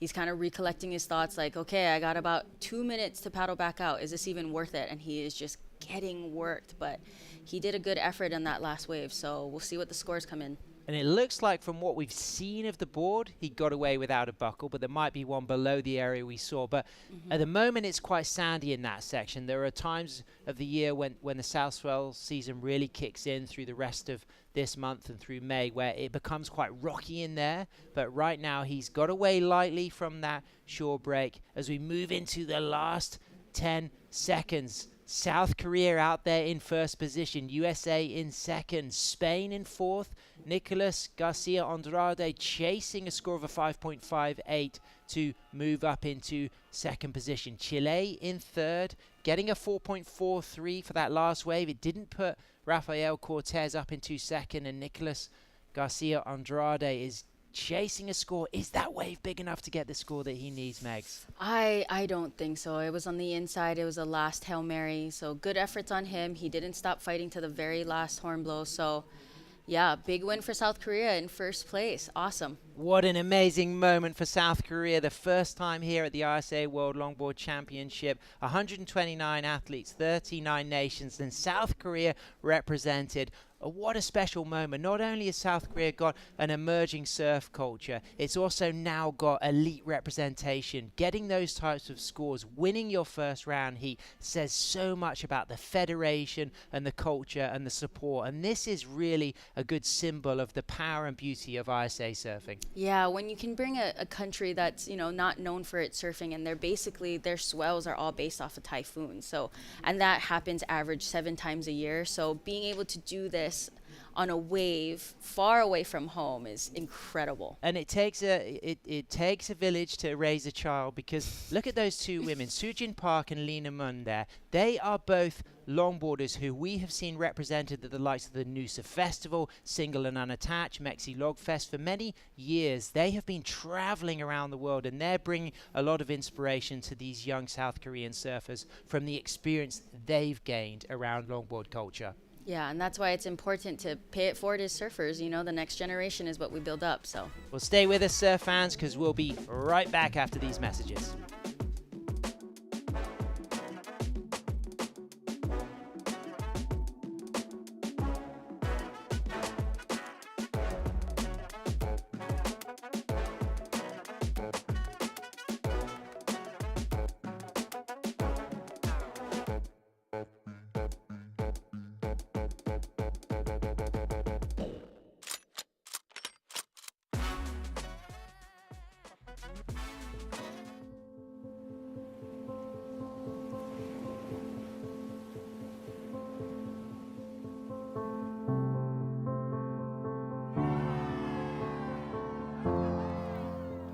There's something profoundly spiritual about riding waves.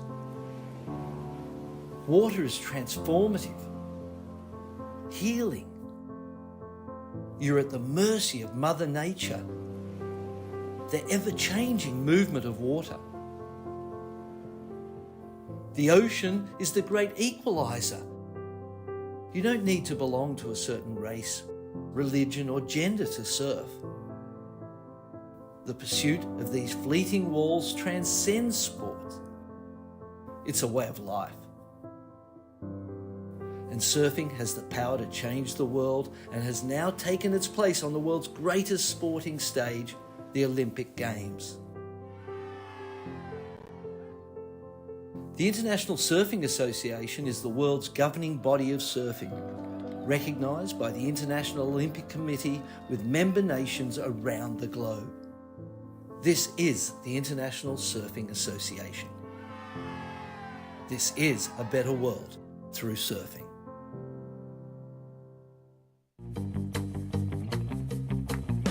Consulta promociones. Disfruta de cable TV más internet residencial desde los 50 megas hasta los 1000 megas. Para más información, contacta con nosotros. Multinet, siempre que tú quieras.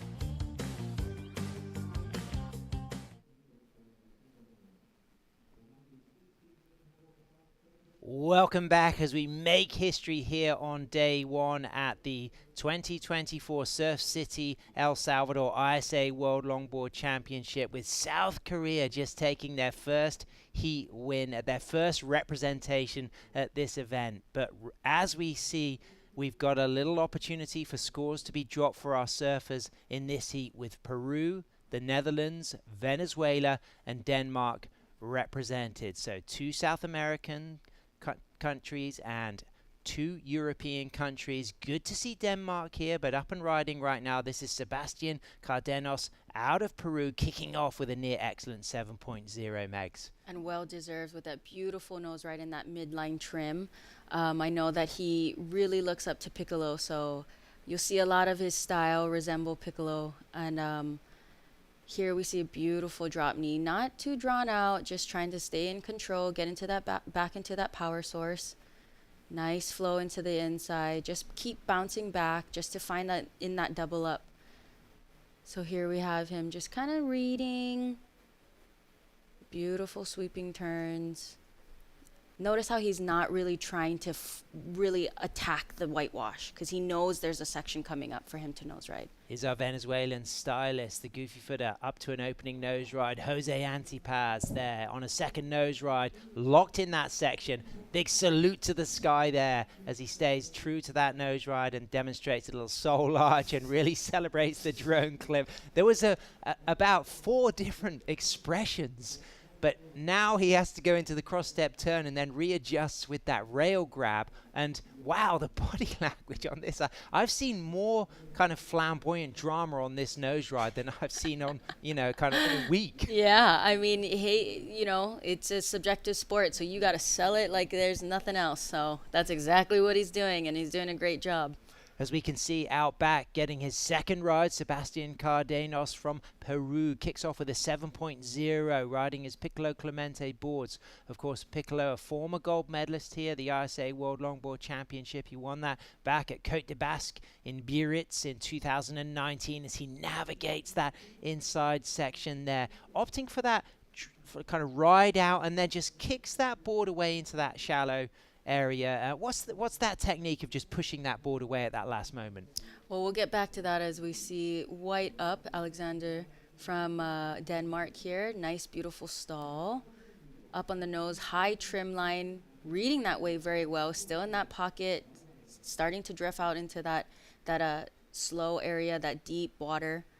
Turning back into that power source. Alex, a real stylist, Megs. He's a really good retro board rider, single fin rider, short boards very well. Of course, Clip Muller, known as the Coldwater Hawaii, has a really strong surf scene there and a beautiful bit of coastline. And they do call it the Coldwater Hawaii. I did not know that. It sounds like I need to take a trip on down there. And with that, let's go to a really special historic moment. South Korea taking their first heat win with Ben Wei. Thank you very much, Sam, Megs. Representing South Korea, Dong-Kyun Kim, winner of our Heat 11. Congratulations. Thank you so much for the heat. It's just we don't know that because we always time is fair for the competition, but our first time is very nervous. So thank you so much. Yeah, so in the middle of the heat, you got a score that moved you from 4th to 1st, I believe it was. And how does that feel for your confidence in the heat when you know you're in an advancing position? Because Korean is a very small wave town, and his town is very big wave. Big wave is very not easy, right? It's very nervous, and I don't know the score and the time. There's very nervous. Sorry. Where do you practice? Do you practice in Yangyang? Do you practice in the wave pools? Do you go to Jeju? Where do you more normally surf?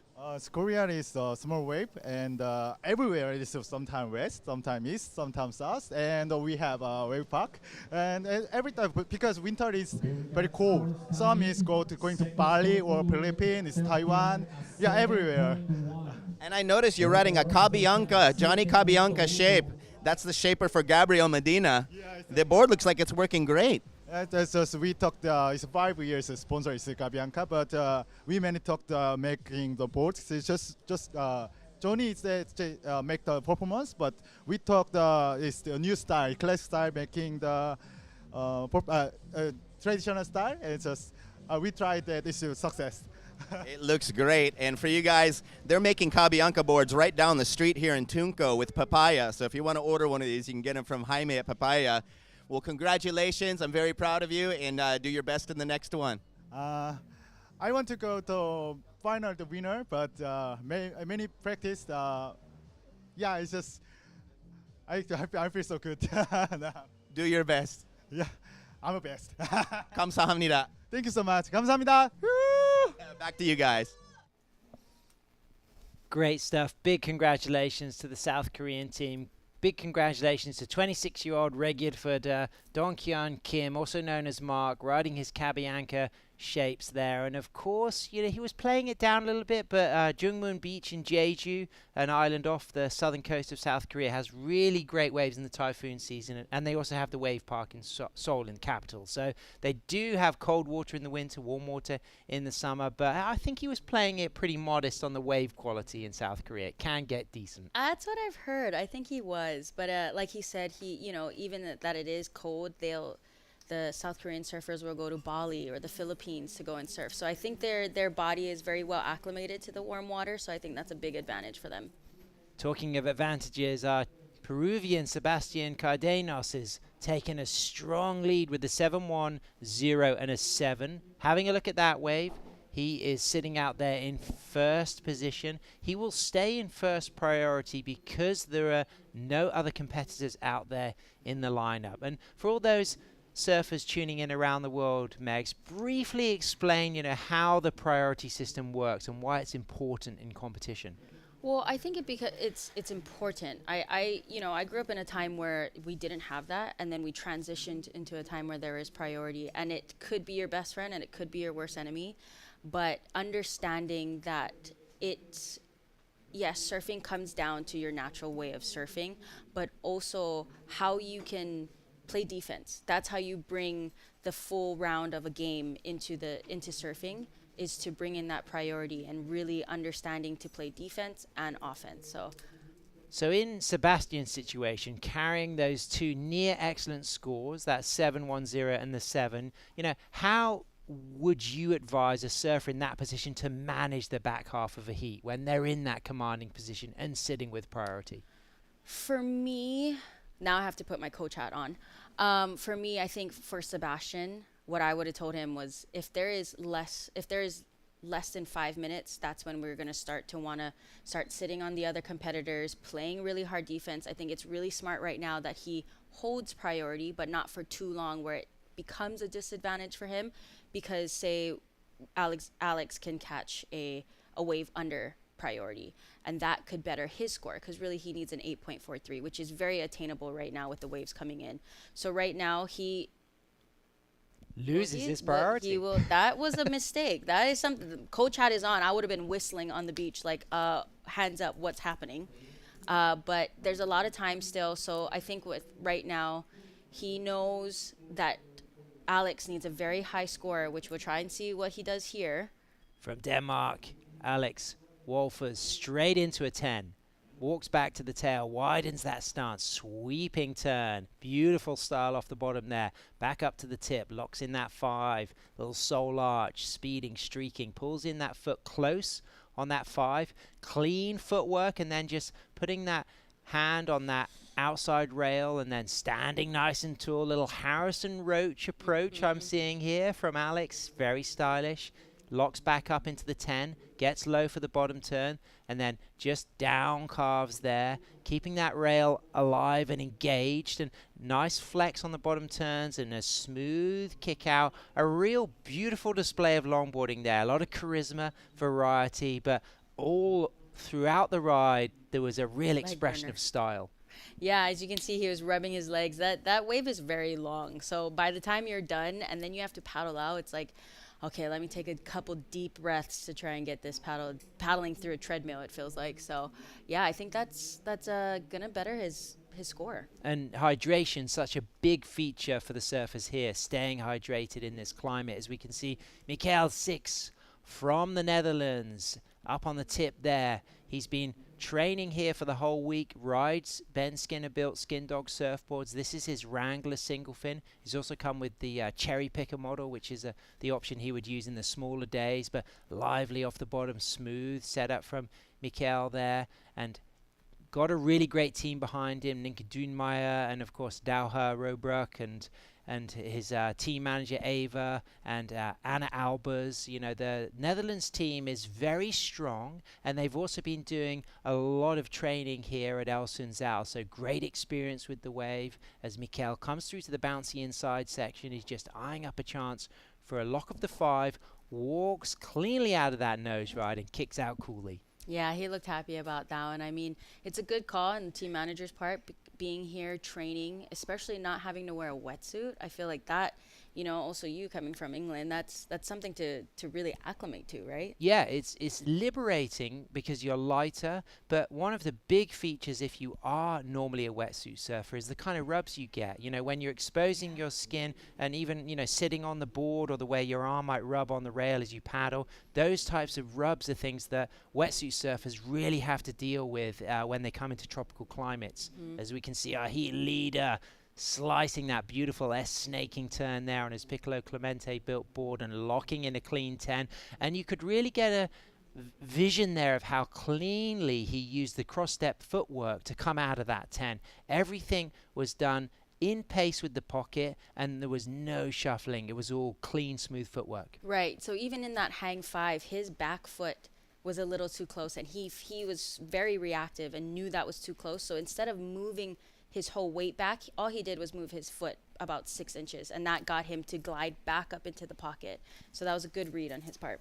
So coming up next, we got Tom Breen from Ireland, we got Martin Corrette from France, and we got Philip Koretsky-Glocker from Germany. And of course, Martin Corrette, you remembered him competing for France in 2013 at the ISA World Longboard Championship in Huanchaco, Peru. Yes, I do remember, and I believe he placed silver, correct? Silver behind Honolulu Bluefield Yeah. in the juniors. So that was an interesting time that we had 2 for the men, 1 for women. So, I thank the ISA now that we have equal gender roles in it. So two men at the time, 1 woman, which was me, and then a junior, which was Honolulu. And at the time, she must have been 16, 16. And she was, along with Lola Minot, if I'm not mistaken, were the only 2 girls in that division. And Simone Robb from South Africa won the women's. Yes. And Antoine Del Pero narrowly beat Ben Skinner Yes. in the men's. I bet you remembered watching that final. Oh, 'cause it I was close. I couldn't even be on the beach. I think I was like up on the street because things were getting really heated, and I was like, I'm gonna stay out of the way because everyone looks like they're gonna swing, and I'm a little nervous about that. But it was great. Like that wave was not the easiest part. Team Germany staying hydrated there. Nina Altberg there, great longboarder, also a really good shortboarder as well. So, of course, a big part of all of the support from the El Salvadorian government is to really look after all of these surfers. They want to have a fantastic time here. Any health needs for the surfers, the medical centers there ready to treat any concerns. And hydration is such a key factor when you're competing in a hot climate. Oh yeah, especially after a heat, the first thing you want to do. I'm so grateful that they have ice pools or the ice bath stations, because even I, walking outside, I'm like, I'm ready to step into that. But it's a good way for them to get their body relaxed. Absolutely. We got Alex and Masha also there on Team Germany, and fellow European out of Denmark, Alex Wolfers there in second position with a 7:03 and a 5:67. So the judges really rewarding that last ride. What was it about that put that in the range of scores we're seeing from the Peruvian Sebastian? I think him being patient was a really big key. Of course, he made that little mistake of priority, but he regained it. He knew I really have to play it smart. If I'm going to catch a wave, I need to make sure that it's better than my waves now.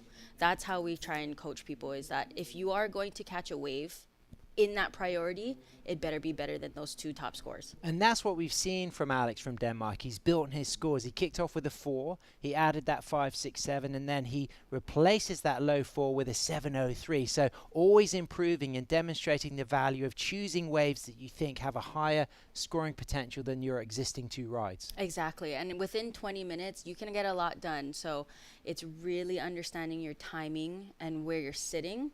Having a good landmark is very important, especially with the huge tide differences here. Ninka Dumeyer there for Team Netherlands, Douha Roebuck there, and of course the team manager Ava. Ninka runs the Single Fin Surf Travel Company in northern Spain. She's a fantastic longboard coach. She does retreats with Chloe Calmon. She's got one coming up this summer in Europe. So she's really doing some really high-end longboard coaching as Ninka. That's amazing. I love that. So we're down into the last minute, 5 seconds, and for Netherlands, Michael Six is chasing a score of an 8.77. So needing that excellent score with just under a minute to go. A lot of pressure on Michael's shoulders, but of course, that's the beauty of the repechage megs, is if they get 3rd, if they get 4th, you've still got a potential long campaign to stay in these repechage rounds. And it's important to emphasize for fans tuning in that you can still get to the grand final from the repechage rounds. Yeah, for example, when I was in Peru, I lost out in the 2nd round, and I surfed the repechage all the way through to the final and ended up getting a medal and got copper. So, I mean, second chances are what's great about the ISA, is they allow you, we're human, we're going to make mistakes, but that second chance is what really gets the surfers fired up. And how proud are you about that medal? Is it something you keep on your mantelpiece at home? It's right above my bed. Are you kidding me? Every day I look at it. Even coming before this, I was like, I won that. I won that medal, yeah. Into the last seconds, as we can just see Michael there taking a left-hander who's obviously a little bit too deep to get the right-hander, and he knew he needed to catch a wave. So an unusual situation to get the opportunity to call out a left-hander, but he really did a good job at connecting with that rebound section there. So congratulations for Venezuela and the Netherlands putting on a good show, but it's Denmark and Peru taking the win. And wow, what a great performance from Sebastian and Alex. Yeah, and I mean, coming off a win from Piccolo, so I think the energy is high for the Peruvian team, so hats off to them. We'll continue the action. We'll be moving into heat number 13. Martin Corret from France, Tom Breen from Ireland, and Philipp Koretsky-Glocker from Germany. So just 3 surfers in this next heat, but we got 2 fantastic people coming in to celebrate and share the action. Shannon Hughes and the wingnut. Me and Megan Godinez. We're going to take a little break for the next 3 heats, but we'll be down on the sand continuing to watch the action. And little roundup, Megs, on what you've enjoyed so far in the morning. You know, I love that it's just been so exciting. Excitement, and that excitement will continue. So stay with us, surf fans. We'll be back real soon.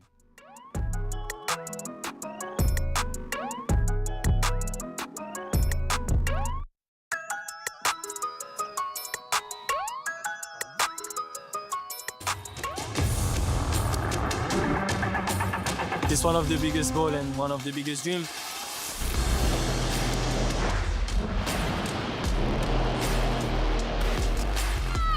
It's been like an emotional roller coaster. I ask myself, what just happened? Is this real? Every athlete's dream is to, reach that gold medal. I'm on a mission, you know. I think that everything is possible. It's not over till it's over.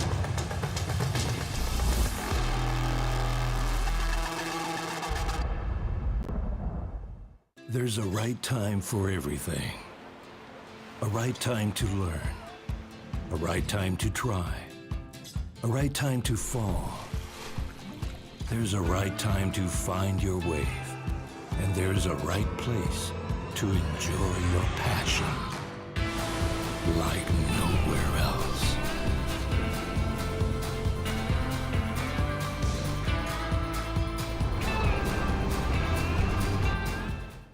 Bienvenidos a la tierra de anfitriones. Aquí somos los campeones del mundo en hacerte sentir especial. Te compartimos olas, volcanes, pueblos históricos y te aseguramos una experiencia de 5,000 estrellas. Porque esta tierra tiene más anfitriones por kilómetro cuadrado que cualquier otro país del mundo.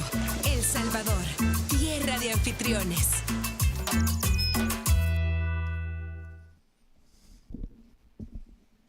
Welcome back to the 2024 ISA World Longboard Championships. We are here in Surf City, El Salvador. Team Mexico down on the beach, feeling stoked with the performances that their team has been bringing throughout this morning. And they had some really outstanding moments in last year's competition as well, with some younger surfers coming forward on their women's team specifically. Now out in the water, though, we're still in men's action. We've got a few more heats to get through before we finish out round 1, and then we'll see the women entering the water later today. At the moment, we have France, Ireland, and Germany with surfers to compete. Martin Corret, Tom Breen, and Philipp Koretsky-Glocker out in the lineup. It's a rare all-European heat. This is so true. All the Europeans in the lineup right now, as we see. A quick step for the Irishman in Tom Breen. Quick steps up to a nice hang 5 to start things off with. Clean surface to this wave as he drives through that opening turn. Now sets himself up in that softer section of the wave, just hugging that white water, letting the wave do the work for him to generate that speed and that power to be able to engage the rail the way that he is.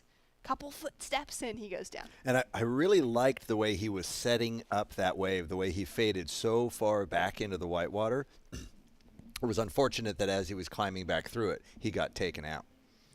Steps forward for Martin on his opening ride. He seemed to have rushed that a little bit, got in a little bit of a hurry. And again, it was going to be kind of a frothy whitewater wave. So maybe that was lucky that he went out of it as soon as he did. And that leaves our lone German in the water. Oh, Took a paddle for that one and didn't get there. couldn't get into it. Have a look at the set coming behind as well. Both surfers might just be caught by this one. Oh, It's going to break right in front of them, unfortunately.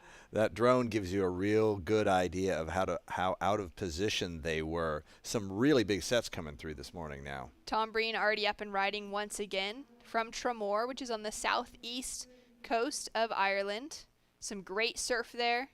And he'll also just not be able to find kind of that lift and projection that he needed out of the nose ride to keep that trim going. Yeah, it seems like some early heat jitters for all three of them.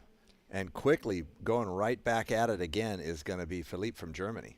Up and riding, couple shuffles here, so that's one thing the judges will be paying close attention to. They'll want to see a lot of great footwork, which in the conversation of good footwork, we're talking about cross-stepping, Wingnut. Right, absolutely. And I've already spoken to Philippe, and he was the past president of the German Surfing Association. Longboards are not his normal choice of equipment, but he is having a great time out there. Well, great to have him here on the team and representing for the nation. Martin on his backhand. Great combination of surfing for those opening maneuvers, nose ride into rail work. Sets himself up here now as he comes through the inside. Originally from Reunion Island, has been living in France for the last few years and enjoying his time surfing in a little bit of colder water, depending on the time of the year, and really kind of in that core surfing community there on the French coastline. It doesn't really get warm there until really late summer, where you can be trunking it comfortably. Beautiful part of the world to be living in for Martin, as he'll just go for that final nose ride. Can't quite find that kind of nice finish for that wave. As we take a look now at Tom up and riding once again. So locks into that hang five on the takeoff. Now into that drop knee cutback, setting himself up here down the line. That was a really interesting dropping into that wave on the nose and trusting it to kind of fade back. So a very risky takeoff that looks like it paid off well for Tom. Continuing through to the inside section, talk to me about putting that risk on the line really early in a wave. Is that what the judges are really looking for? Well, it is the most critical part of the wave, usually that takeoff section. It's going to be the biggest, the steepest, where the risk reward is highest. And so if you can lock in that nose ride, which is really the quintessential highest scoring part of a longboard wave, on that outside critical section, you're going to get the most points available. In likening it to the shortboarding context, it would be the same as doing, a big air on the first section of the wave, puts all that risk in.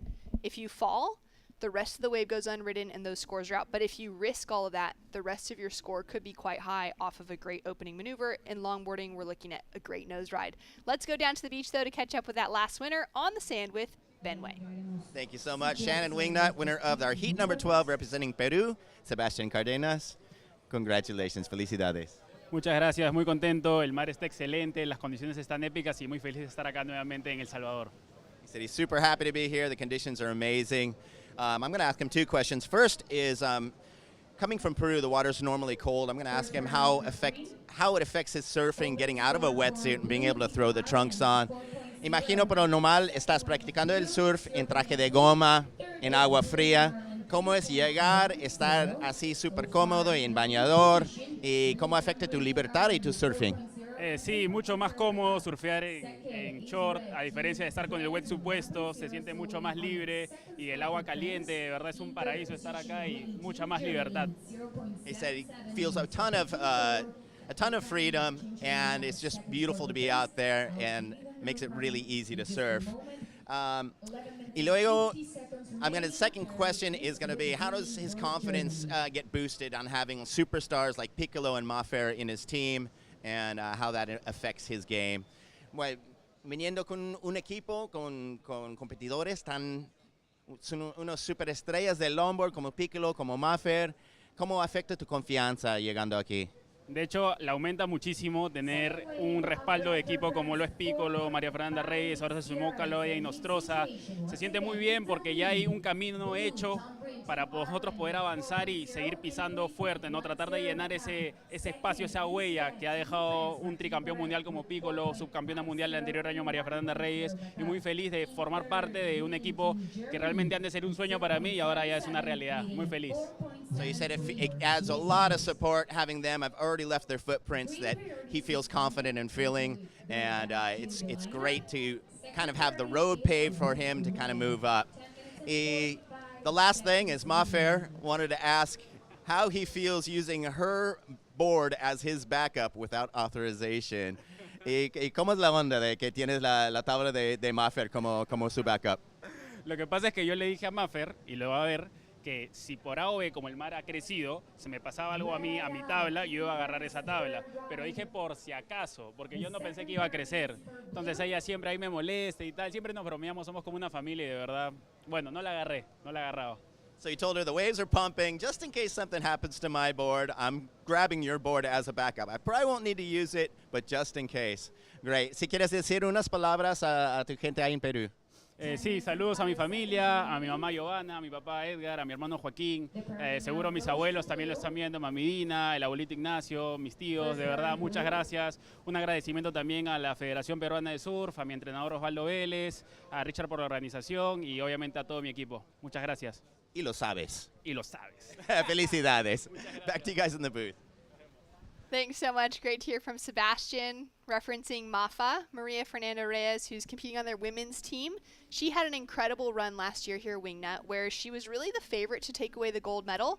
She had pretty unbelievable performances in every single heat up until that final, where she still surfed very, very well, but was then just not quite at that peak of her performance where Alice Lemoyne was able to peak in that final moment. That's always such a, nervous moment, and we've seen that with some of our other favorite competitors that, they're just putting on such a fantastic performance throughout the event, and then they just slip just a little below what the number needs to be. Some beautiful waves going through in this heat, and Martin from France has done such an amazing job taking advantage of this wave in particular. Good shot that you can see his footwork. You can see that cross-stepping. You can see how he's resetting his line into the wave. It's interesting, with the drone you can't actually see the face of the wave that he's setting up in front of him, but it really gives you a good look at the footwork, the cross-stepping, the drop knee turn with a little assist with the hand there. There the toes are over. Again, clean footwork. I remember how he finishes this. I think he just comes all the way into the inside and gets away from that closeout section. Yeah, it is kind of wild looking at it from that angle, especially when it's a full kind of top view. Looks like he's just generating speed on flat water as we take a look now at the nose ride for the opener of Tom Breen. Sets himself up now for a second. Locked in on that hang 5, pedals off. Setting himself up here maybe for a third nose ride. So keeping that same line pretty much throughout the entire opening of this wave. A little bit of dropping and climbing to the top and the bottom of it. Now really starting to look for that first change of direction. Has a couple cross steps coming out of that top turn to be able to keep that momentum moving forward. Now gets that first real rail work involved within this wave. So a lot of footwork, a lot of kind of top to bottom climbing in the opening part. Now starting to really engage that rail a little bit better to get some of that variety showcased into the judges as he comes through to the inside section. And looks for one more quick tap close to the nose. Sets it up for one more 5 here on the inside section, and now just uses that hand drag to stall and try and time out that finish. Just didn't quite stick the landing on that one, and that's always the nervous part about trying to end a wave that way, because he opened it so strong with those nose rides. Again, up in the critical part of the wave. 3 really steep, quick, fast nose rides. Did an excellent job out there. And then just got a little awkward in that first cutback coming out of that outside section. Antonio Dantes, representing Portugal, will be paddling out next. The little brother of João Dantes, who has really established himself as one of the best longboarders coming out of that European contingency. Nice to see that family tradition coming on. I love seeing the passing of the skill set, the knowledge down to their own groms. And reading through some of the bios that we have available at ISAsurf.org. If you're tuning in, you're listening in, check out ISAsurf.org. You'll be able to find not just the results and the live feed for everything, but there's a section there on teams. You can click on that in the top kind of section of the browser, and there you can look up all the bios from these surfers. And Antonio was just mentioning that basically all of his best results have been seconds behind his brother Joao. So he's just behind his big brother, but he says he's very proud of the performances his brother has put together as well. And for him to come second behind Joao, he's been all right with that so far. And we saw that with the Del Perro family for years and years as well. A few of those brother rivalries that we've seen in sibling rivalries, of course, across all of surfing, but in the longboard community, they are well and truly still happening. Yeah, it'd be interesting. I think there are more international competitors that are siblings on in the longboard world than there are in the shortboard world. I would think so. Yeah. So down to 5 minutes on the clock. At the moment, Martin Corrette has gotten the best of the exchange. We had a few stumbles at the beginning of this heat, wingnut, but everyone kind of halfway through was able to start finding a bit more rhythm for Martin and for Tom. Martin with that 5.83 and a 4.5 on the board. Tom with a couple of 4s has him set up in second. And you were mentioning to me before, as we can see Team Mexico down there on the beach, just getting hands in for one cheer as they're going to be sending Jonathan Melendrez out into the lineup. You were mentioning that Philip for Team Germany was formerly the president. He served on that for 10 years to help Germany really get their foot in the door for surfing's development into the Olympics. Seeing Leon Glatzer for Team Germany get into qualification for the Tokyo Olympics was a huge achievement for Philip and his team with the German Surfing Association, and he's now handed it off into good hands to continue that run moving forward. But he said specifically that longboarding is one of their focuses for development for the German surfing squad. So it's great to see them putting a team here together. As we take a look now at Martin, just has a little stumble coming off the nose. And it's interesting, there's a bit of a whitewater zone that he's going through. And as you'll know, with riding a big single fin or any fins, when you get into a wave that has a whitewater face, that's the leftover broken wave from before, so there's a lot of pockets of air, not solid, smooth water. So your fins can cavitate, they can get a little bit loose, and that translates right up the ankles, knees, and into the hips, and off you go. Just sends those wiggles all the way through, and it's going to be pretty hard to hold on to control. Philip, the former president of the German Surfing Association, up and riding now, finding that speed and drive as he carves through that first section into the second. Now linking it together here, putting together a great performance for the German contingency. One of those nations globally that's really wanting to see the development in the next generation of longboarders coming out of their country.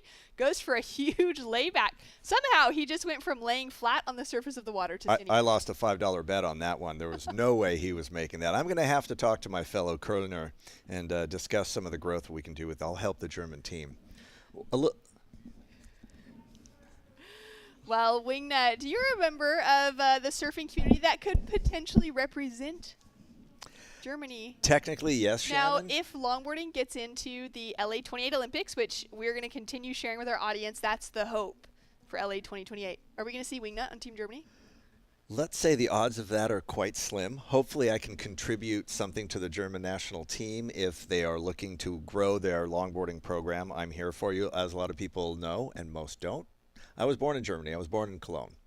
Well, so I could qualify for citizenship if they needed me, but I would much rather see a younger, aspiring German surfer with German heritage, and if I could help them, I'd love to. I love that. I love seeing you pouring back into things. It's great to have you here on the team with us this week, especially when it comes to, wanting to, the ISA now is really wanting to showcase the best of what longboarding is for that petition to get longboarding across the Olympic line, to be able to be included in LA 28.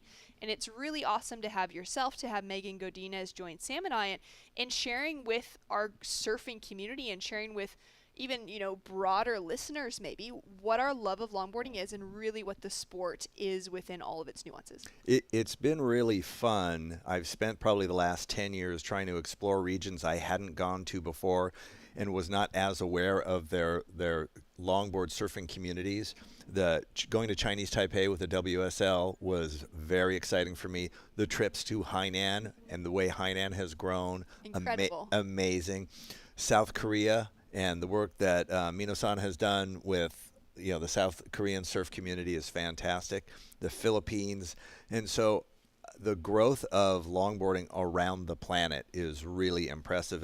And as we've said for years, that half the surfboards made every year are over 9 feet long. So are 9 feet or over. So that means half the surfers in the world are riding longboards. So to be represented finally is exciting. That's an amazing statistic. I didn't know that as far as kind of numbers of equipment being made. Martin now up and riding out of Reunion Island, now living in Anglet in France, putting together a strong performance to keep himself in that leading position at the moment. The 4.5, the 5.83.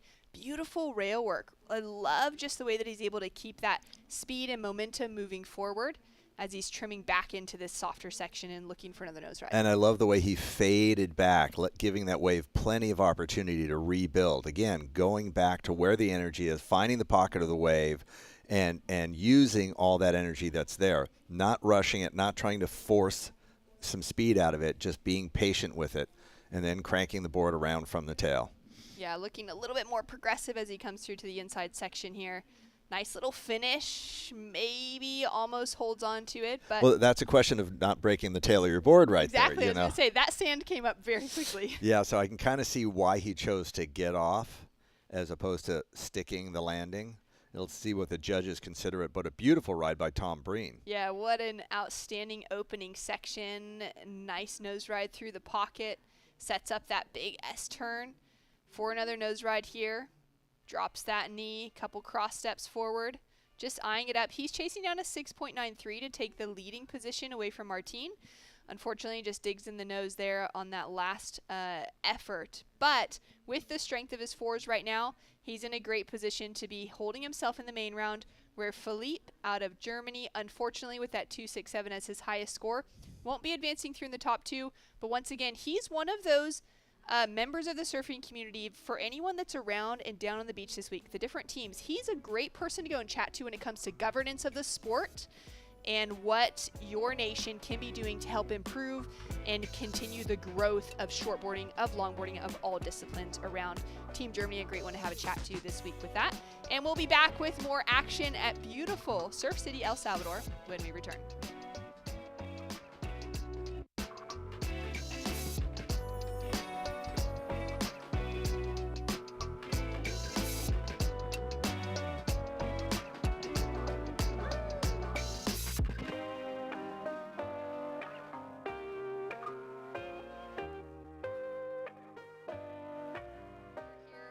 At the ISA World Longboard Championships in El Sunzal, Surf City, El Salvador. And so far, day one of competition, it is living up to its name of Surf City. It has. There has not been a moment where sets haven't been stacked to the horizon. As you can see here, look at that beautiful wall, and who's going to be the first competitor to drop in on this? It looks like it's going to be Blue. So he's in the outside position, but in a better spot than the rest of the pack, allows him to be just in position enough to get into that opening nose ride. Caught pretty deep behind it, Jonathan Melendrez from Mexico, just holding onto that rail to be able to just get nice and low around that foam, and goes in for kind of a wild turn. So maybe getting that first wave was not the best thing that could have happened. It looked like, you know, he was farthest on the shoulder, let's say, and still he was too deep. That entire group, that whole set, caught them too deep on the point. So hopefully the competitors that are watching are realizing that you can get pulled around the top of the point and be out of position. I mean, we're looking at 4 or 5 really great waves go unridden because of the positioning issue. That's right, and we're going to see that continue to change as that tide sneaks up on us, bigger swell as well. Yes, it will be interesting to watch the adjustments the athletes have to make. All that great sand, that beach that we've been seeing everyone enjoy throughout today, that could be gone by the time high tide hits. Now, yesterday there was still just enough of that sand and that rock ledge before the break wall, but we could see that disappear with this bigger swell. Antonio Dantes, younger brother to João Dantes out of Portugal, putting together a beautiful performance so far on this wave. We got to see a little bit of work done at the start, so he was able to capitalize on those early points. Now he's just doing everything to display his control, his flow, his style within his surfing on the inside. And it looks like Rio Donaldson from Puerto Rico that's up and riding behind, as Antonio finds himself perched on the nose quickly. I love how composed and how slow and soft his footwork is as he steps into that nose ride. He really generates some beautiful speed through those little S-turn cutbacks. so that it looks so easy. And talk about a man that making it look easy. This is Kai Salas. Well, a former ISA gold medalist, the reigning WSL World Longboard champion. He is the threat of the week out in the water right now. A shaper, a father, has spent so much time developing the younger surfers out of that Waikiki region as well that have joined him on the team, putting together a dynamic performance so far for Kai Salas on his opening ride. Couple steps back as he comes through to the end section, and he'll just kick that board away. Yeah, he has had experience of breaking the tail or the fin box out of his board in landing those. So I think that was a wise move to eject at that point. But again, he is going to be a surfer that I look to and that I will point out to some of the aspiring, younger surfers out there about how he uses his power and how graceful he is and how graceful Jonathan is there on this wave. Wow, what an exciting day of surfing we have in front of us. Jonathan with a solid size set, 2 great nose rides to start off with, in a great position on that wave, sets himself up off that big S turn back into the nose, pumps through as he hits that little rebound off the white water, but even that was still more controlled, a little bit tapered to be able to set himself up for those nose rides, to not miss any of those sections up in front of him. Now starting to stand up here on the inside, uses that drop knee to add in a little bit of variety for what the judges love to see. So patient he has on that wave. Then he just hits that deep spot, and just look at that. For all you surfers that are mind surfing at home, yes, I'm with you on the wave that was just right behind him. There are so many beautiful waves here, and up and down this coast it continues. It's such a great place to visit, and hopefully you will get a chance. I certainly hope that you do. Well, Martin Corret is pretty happy with his visit so far. He just took away a win for Team France. He's down on the beach with Ben. Shannon Wingnut, thanks so much. Winner of Heat 13 for Team France, Martin Corret. Felicitación. Merci, gracias. So, Martin, it's your first time here in Surf City, first time to surf Sunsal. What do you think of this place and this wave? Good place, good waves. The waves are very good. The weather hot, and it's cool. And so, the second question, do you feel pressure because you're taking the spot of Antoine this time? And do you feel pressure to help take the team through? Yes, I'm just after the boss, and no pressure, but I try to do my best to get the team title in France. Yes. And did you talk to Edward or anybody about your use of equipment? I see you're on a 2+1. It looks like an epoxy board. Is this your normal equipment all the time? Yes, I surf all the time with that because I don't know how to surf with a classic board. I prefer that, and in this wave we can do the best thing with 2+1 board. I prefer that. Okay. And would you like to send a message to people in French? Salut à tous, merci d'avoir regardé. Je suis une braine en anglais, et à la prochaine. Merci. Tac. Merci à tous. Merci. All right, back to you guys in the booth. Thanks so much. Merci for some great surfing out there, Martin.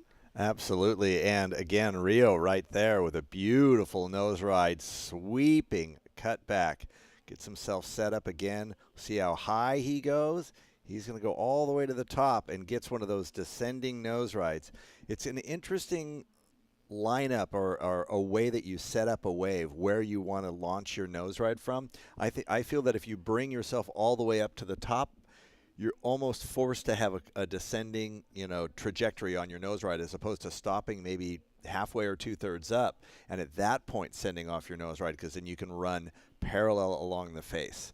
So we'll see the various angles and options applied, and we'll see who does it better, who scores better, whose nose rides stick longer. Yeah, that's a great thing to be able to pull apart this week, because we're going to see a lot of nose rides.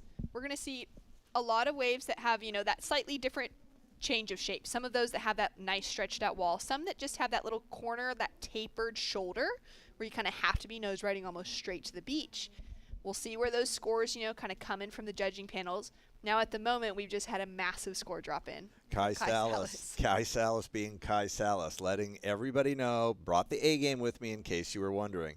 Now we're going to get to take a look at that wave from the start. Not even the biggest wave of the set, but see how clean that is? 5 locked in, not rushing it, letting the wave set up. Now he's going to put himself a little back and see he stays in that top third of the wave, and the board even climbed up as he was going. Gets hollow right there, smooth, big carving cutback, all rail, all smoothness. Another beautiful turn right there. Look how clean the inside of this wave is getting. And again, patience there, right? Not rushing out to tag a quick 5. He's going to let the wave dictate when he goes to the nose and locks it in right there. Incredible performance from Kai Salas. Kicks that board out. Has his feet even kicking still as he's kind of floating through the air. The little Wile E. Coyote running off the tail moment. Now, talk to us about, the difference between being patient in that wave and then having that dead time, which is actually looked upon with a bit of a frown within longboarding. Is it better to sort of keep those feet moving at all, or is it okay with those feet being stagnant, but that little bit of rail to rail in that down moment? Again, just because your feet aren't moving doesn't mean you aren't contributing to the wave, right? He was able to do that little side-to-side shimmy. I mean, when you first saw somebody doing that, it was Dora decades ago, but it's still progressing the board, keeping it flowing. The board never gets stuck on the surface of the water, and he's just with the patient there, as opposed to trying to whip some turns off the tail. He's just keeping it smooth. Again, he has one of those unfazed styles, no matter how critical. That wave went from being really soft, didn't look like it was going to have a corner, to all of a sudden stood up when it hit the second part on the inside and got hollow again. It was really a relaxed, well-played wave. And it's those little subtle movements, which, like you're saying, they're contributing. That tiny little bit of kind of not rail-to-rail turning, but just that little movement, which keeps that board engaged with the surface of the water without standing flat on it. Adds in those little subtle movements that are actually very challenging and difficult. And so much of longboarding is making the difficult look easy. The best longboarders make it look easy. And I really think that is what we're trying to showcase and trying to remind people, is taking that dynamic, positioning, maneuver, anything you're doing, and making it look effortless and like it's not bothering you at all. Like we saw some of the earlier surfers taking waves to the chest, and the wave just split on them. Like, nothing is going to bother me. And that's the composure, and that's part of the style and grace element of classic surfing. It's what we love to witness. We've seen so much of that through today's opening performances. We're only in heat number 14 for our men's opening round. We've got a few more heats, 18 in total for the opening round. And then we'll be seeing 9 of the women's rounds heats later today. Kai Salas with a beautiful bit of rail work to start out on a really nice looking wave. Sets himself up here. Kind of 3 similar turns just to get this wave underway from the outside section. Now starting to pace it as we take a look at Antonio Dantes, perched on the nose just behind Kai Salas. Nice exchange between these two going down. Kai's going to choose to opt out, having really only had that rail work involved, and Antonio Dantes on the nose very cleanly just kicks that leash off of his back foot, maintaining so much control throughout though. Kai Salas will have to kind of change his paddle to make sure he doesn't get into the line of Antonio on this wave. And behind that, we can see Jonathan Melendrez as well. Who knows? Maybe Rio Donaldson will be on the wave behind, and it'll be those 4 where the judges are going to have to take their time. They're going to be watching the replays happening at the end of this in order to really pick apart each of these waves. Yeah, a beautiful set. And it's interesting that Kai went on that first one. He had second priority. He knew that Antonio was going to take the better wave that came, but maybe he didn't realize it was going to be one of those sets. Yeah. Well, all maybe 5 waves were amazing. Yeah. Ones. And the first one was the least thereof, as we have Rio on a beautiful one there. Again, so many waves in this set. Let's see if you can get back into it. There is that deep part where you think that wall is going to hold up for you, and it just falls off the edge of the point. Well, 7 minutes, 45 seconds on the clock. Kai has kicked out, and it looks like he'll be able to maybe gain himself that first priority again. Rio getting a piece of the action, as well as Jonathan and Antonio. So that was a really nice stacked lineup. With 7.5 minutes on the clock, it's likely that we'll have enough time to see another one of those sets, maybe right down at the end of the heat. But we could have kind of a quiet 4 or 5 minutes here as we wait for those scores to And come it'll through. be interesting to see how that exchange plays if we don't get another big set, because Antonio with a 6.83 is a very strong first wave. Kai with that 8. I don't know that Kai's second wave, there were some beautiful turns. It was just all turns. So I don't know if that's going to go, and there it is, it drops at a 5.50. So it's a very attainable number for Antonio, and we're still waiting for his score to come in to threaten Kai's first place position. That's right, and of course when we're talking about that variety, often in longboarding we're seeing more nose rides and then we're hoping for a good variety of turns. When we see someone that's just doing turns, we then need to really see those nose rides accentuated in the critical sections of the wave. Gotta use the entire length of the board. It's part of what makes longboarding so special, is we have that as an option. And here we'll look at it again. This was Antonio's beautiful nose ride on the opening outside section, letting that board build up speed mid-face of that wave, and there's enough speed and power for him to go to the nose and get his 5. Cross-step footwork there again. Again, it's a slight downward trajectory, but there's so much speed that there's actually some clear space underneath the nose of that board. When he realizes he's too far out on the shoulder, he goes for his crossfoot cutback, creates a little gap so that Kai can go through that one, and then sets it up by getting a little bit behind in the whitewater and letting that wave develop, and as he cross-steps out of that whitewater, develop speed again. I like being able to see as well that, you know, his feet, his heels are on that inside rail the entire time on this wave. As a goofy footer, so important. But even a regular footer would be their toes on the inside rail. I mean, his entire feet, both feet, seem to be almost completely on the other side of the stringer that whole wave. Look, what do you guys think? Well, he's just been getting smoked on the inside trying to paddle back out. We'll take a look at the replay here now from Jonathan, because he had a very solid nose ride at the start of this wave. That was a beautiful 10 right there. Big sweeping turn. It's interesting to see somehow some of those wider-tailed boards are handling those cutbacks in the bigger waves. What beautiful body English there with that sole-arched cutback. He is putting on a great performance, whipping that board through that turn. This inside section is so powerful. You've got to be so careful in here on how you choose to end your ride. 5 toes over. Little warble in the footwork, but you can see the bump on the face of that wave. Nice, smart exit right there, I think. Beautiful performance from Jonathan. He's one of those standout surfers. He's still young. He's only 20 years old, coming out of Mexico. He's had a couple of really substantial results within his career at home, though. He's taken away a win at Megsy Log Fest, which is one of the biggest traditional events within longboarding globally, so that's a huge reward for him. He's currently sitting in that 3rd place position, looking to take himself into 2nd or 3rd, as Antonio has jumped up into the lead. A 7.60 for Antonio's last wave puts Kai Salas down into 2nd. Kai now noting the opening nose ride. He knew he wanted that on the last wave as well. Now he's found it, but he's deep behind the section, and he's not going to be able to get across in front of that. Won't be improving on that 5.5 on the board.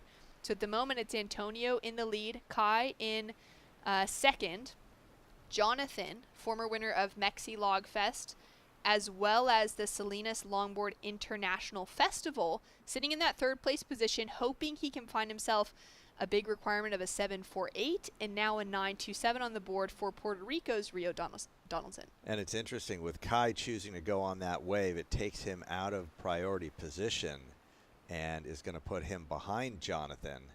So Jonathan, with 3.5 minutes left, could put another score up there because his scores are strong, the 6 and a 5. He can put some heat on Kai. And Kai's taking a look at this earlier wave in here. I feel really confident that Kai, his position is fairly firm, but not 100% confident. I'm not going to put it away. And you can tell by the way Kai looked at that last wave, he almost considered flipping around for it. He knows it's tight. That's right. Even that respectful nod to his competitors, knowing even though he would hear there's big requirements, He would have surfed heats with Jonathan before in his life. You know, these are guys that are traveling together. They're surfing in different events. It doesn't just have to be at the World Championships. They're surfing in all these different events around the world, these traditional longboard events that have developed. As we take a look now at Rio Donaldson for Puerto Rico, he is from Luquillo, and he's really passionate about surfing's inclusion of longboarding into LA 2028. He believes it's absolutely going to happen and would love to find himself with qualification to an event of that magnitude come 2028. As we take a look at him now with some great footwork, steps forward, off the nose now, and like that cool cap on his head, clipped under the chin, but you can see even the bill of that, not necessarily protecting the sun today, it's just flapping back in the wind because he's going so fast. Well, what it's nice is that it actually gets out of the way so he can see, but while you're sitting out in the water, it protects your eyes as much as you need it. Anyone who has traveled to the tropics knows how brutal the sun is in the it's even brutal in Santa Cruz in the afternoons when you're looking out at the glare. So that having a hat with you can be a very good protection for the eyes, for the skin. Yeah, for it's all a great investment for all surfers around the world. Paddling out with a hat on is a good thing. Down to the final 90 seconds here, Wingnut, and this has been a great heat. Looking at 7s and 8 on the board, 6s, and a lot of 5s as well. This is it's been very tight, very contestable throughout. We've got our surfer in the blue jersey who's holding on to first priority. That's a great position for him to be in, being that he's chasing a 7.48 to take himself into that second place position. Top 2 staying in the main round, bottom 2 heading to repechage. I think I would be a little, this is if you're going to call it a shocker heat for Kai, this is what it would be.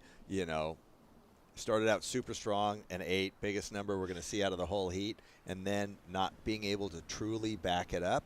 But if you're going to have that heat, have it right now. You're still advancing. You're second place, assuming nothing changes the next 45 seconds. But all right, let's not have this happen again. So true, and I just think it's so funny to consider that a shocker heat could involve an 8-point ride and a 5. Like, he's sitting on a 13.5 heat total. You're looking at, a great heat total given the context of the event. He'll be one of those higher ones. But again, for someone of his magnitude, a world champion across both sides of competitive longboarding, and now we have an opportunity for Jonathan to get himself in. He's just gone from a nose ride into that switch stance, pedals back off the nose, and now all the way back into that drop knee carve, S-carve under the section, puts himself back into a stretched out hang 5.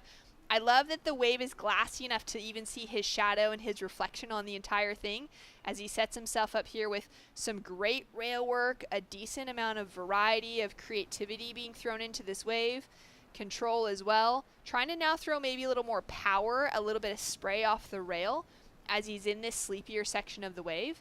Now hoping that it will stand up for him here on the inside. Again, he's chasing a near 8, a 7.5 respectively is what he'd be chasing to get himself into that top 2 position over Kai Salas. And quick steps up to the nose, locks in. He's going to finish this with control, I feel, and there it is. Nearly rides out. Finn for sure would have hit the sand. Wow. That was, Kai getting a wave behind him, so we'll have to see what happens, how Kai's ride cleaned up. Great finish for Kai right there. Kai had second priority in that situation, so he would have been able to take off on the wave just behind. Second wave in that set. So we're definitely going to be on hold here to find out what happened in this heat. Did Jonathan put a big enough number up, a 7.5, let's say, to move ahead of Kai, but what did Kai do on his wave as well? Here we go. All right, this will be a nervous next few minutes for everyone, but what an exciting heat. High scores all the way around in that heat. Yeah, that was phenomenal. That was so exciting to be able to watch. And let's take a look at some replays, though, so that we can get a good idea of what the judges saw for this last wave of Kai. He was chasing an improvement on a 5.5. And that was a great opening nose ride. Nice 10 in the nose ride. He gets another one here, a nice 5. Not as big of a wave, but a very dynamic wave. A lot of power in it. Great nose ride so far. Good turns. See, we get another powerful cutback here. Spins around just before it gets involved in the white water. Now he's taking a look to see how the inside's going to go for him. Does he need to figure out, can I go clean? Can I land it? Should I get a nose ride first? He does. Little hand drag there to slow it down. Now some stylish points finishing it up here. Almost gets unstuck right there. And then the finish in the closeout section, and we know he lands it. So looking at that, does he replace that 5.5? I think so. I love the tail of that board. He didn't get wrapped up in those wide tails, and he builds a lot of them. He built a beautiful round pin right there. I think that works great in the power of these waves. Kai Salas Longboard Co. operating out of Waikiki in Hawaii. And quite a few surfers around the world now starting to rep his equipment. It's been nice the last two visits I've made to Waikiki. I've been able just to send a message and borrow one while I was in the island. Handy. It's a lot nicer Handy to have some than traveling connections. with one. Kai, you got an extra one? Doesn't have to be new. Just let me borrow it. There's Auntie Megs down there checking in on the team. Oh, Auntie Megs looks sus. She does not look like she's like worried about this. She's in coach mode a little bit Totally. right now. We've been hearing her talk about that in the booth here. So score starting to come through, and there it is. Our surfer in red holding on to that leading position. We've got a score still to come through for Kai's last wave. So if he gets a 6.43, he'll be taking first. But the scores are in for Jonathan. He was chasing a 7.48. He got a 6.37. Great surfing. Well rewarded, just not quite the requirement he needed to overtake Kai Salas in second. So Jonathan will be holding on to third. And Rio Donaldson from Puerto Rico also with a great performance. We're going to be seeing him again in the repechage round. He'll fall out in that fourth place position. Now just waiting to see, will we see the scales tipped in the favor of Antonio or Kai to take away the win? It's going to be really close. Antonio put on a great performance, 14.43. We'll see if Kai's last wave, he needs a 6.43 if he's going to take the lead. Did it come in there?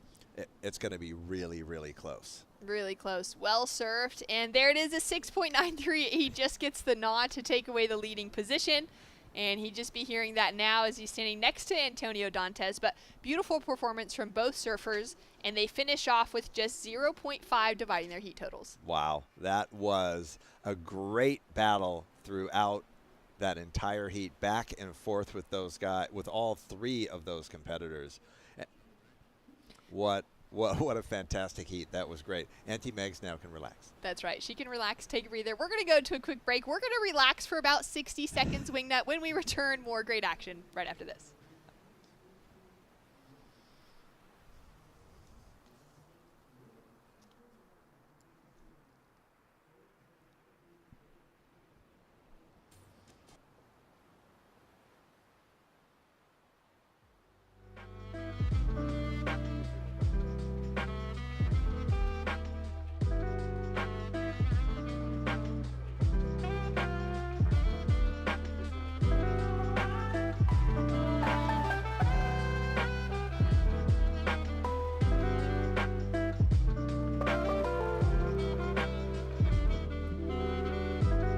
Welcome back to the ISA World Longboard Championships here in Surf City, El Salvador. And a little jazz music is a nice addition to the surfing that we're witnessing today. Just smooth, relaxed. A little bit of those moments where it kind of spikes your adrenaline, and then it just goes back to that relaxing. It definitely suits the style and grace of the surfing that we're seeing here.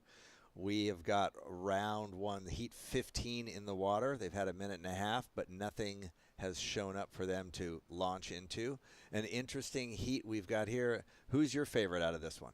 Wow, this is really exciting. Sam Christensen in that red jersey is coming through as the highest seed, but that's also based off of his country's ranking, so it's not just an individual seed in these events, it's those country seeds.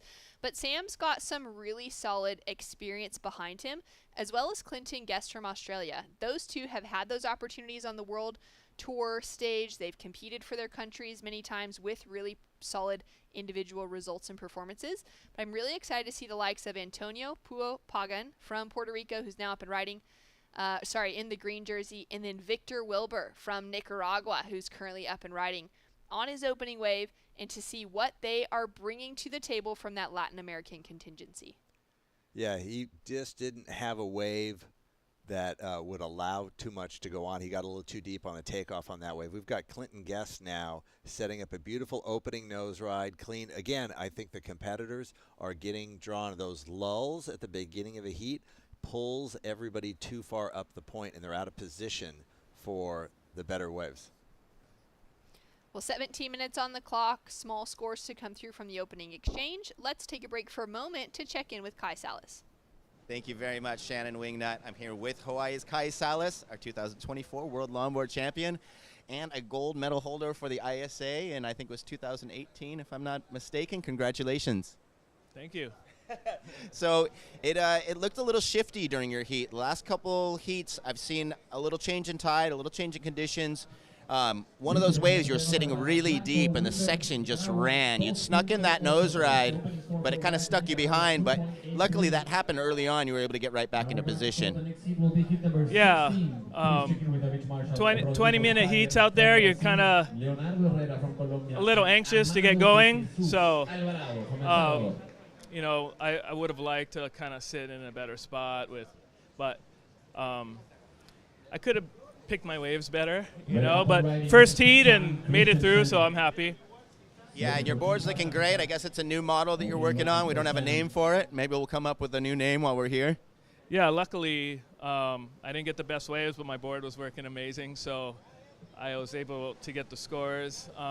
It's a board that I rode last year at Bell's and here in El Salvador. I was riding this white board. Only difference is I turned it into a pintail for this event, and that's been feeling really nice and buttery on the turns. Yeah, and this wave, you really need to slow down. So, I mean, you got a lot of these guys trying to use those big wide-tail nose riders, but I don't think this wave really caters to that.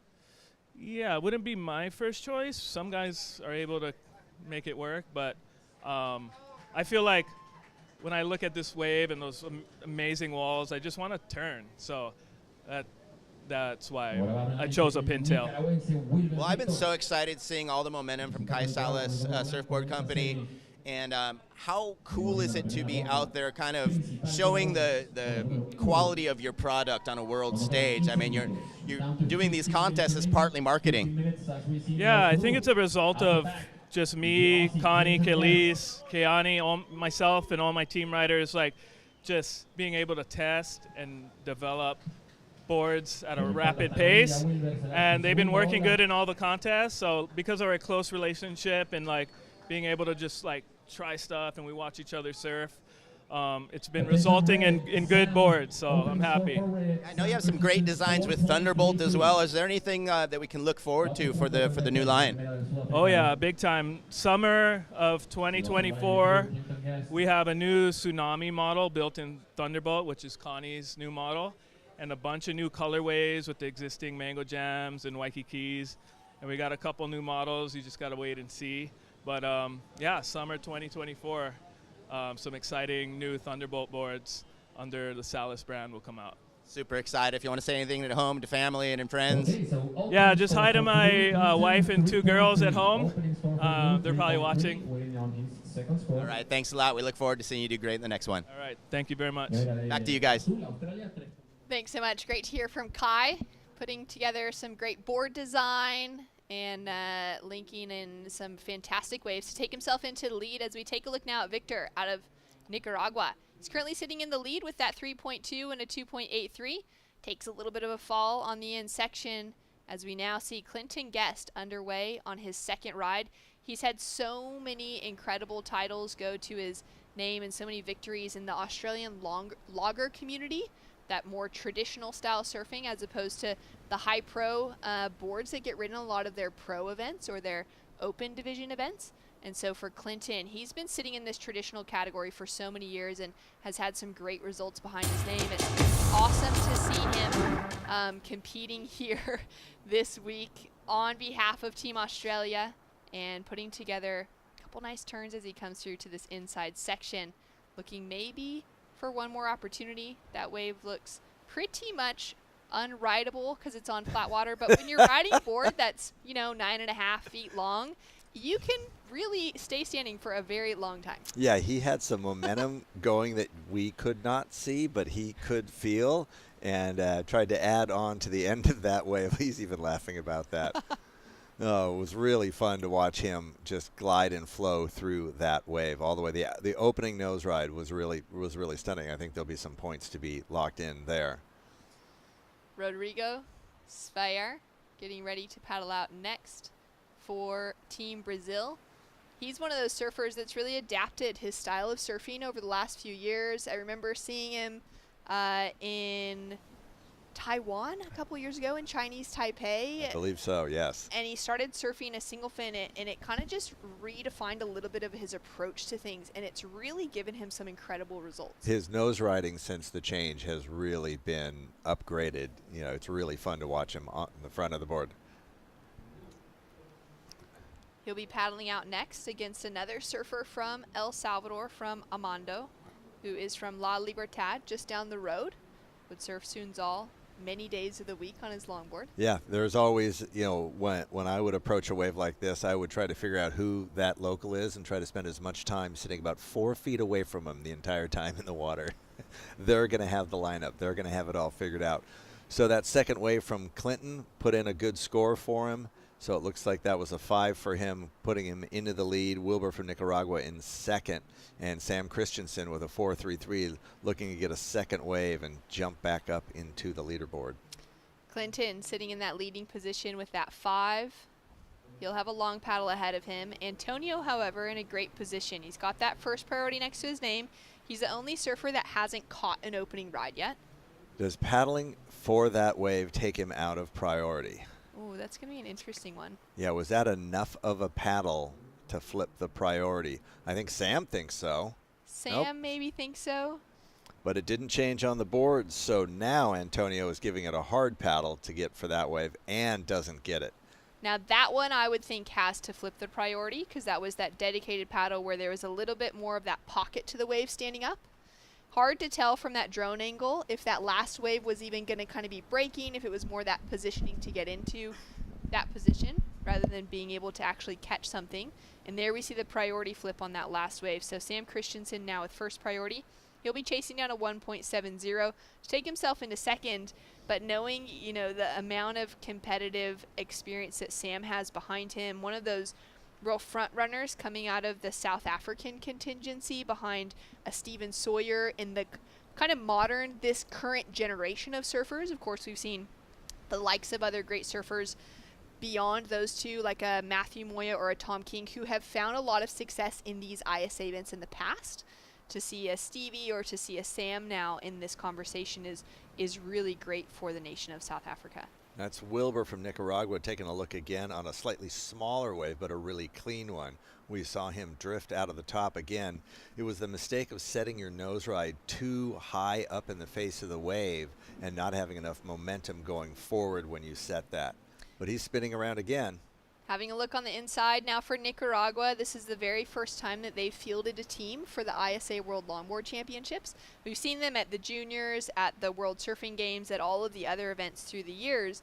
It's great to see them now putting a team together here for the longboards, as well as Korea and Wales for the very first time putting together teams for this event.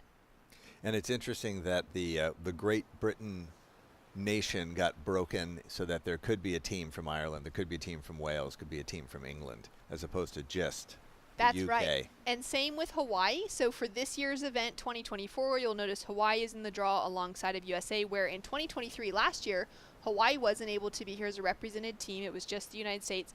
And same with all of the nations in that Great Britain contingency. They had to be surfing just as Great Britain last year.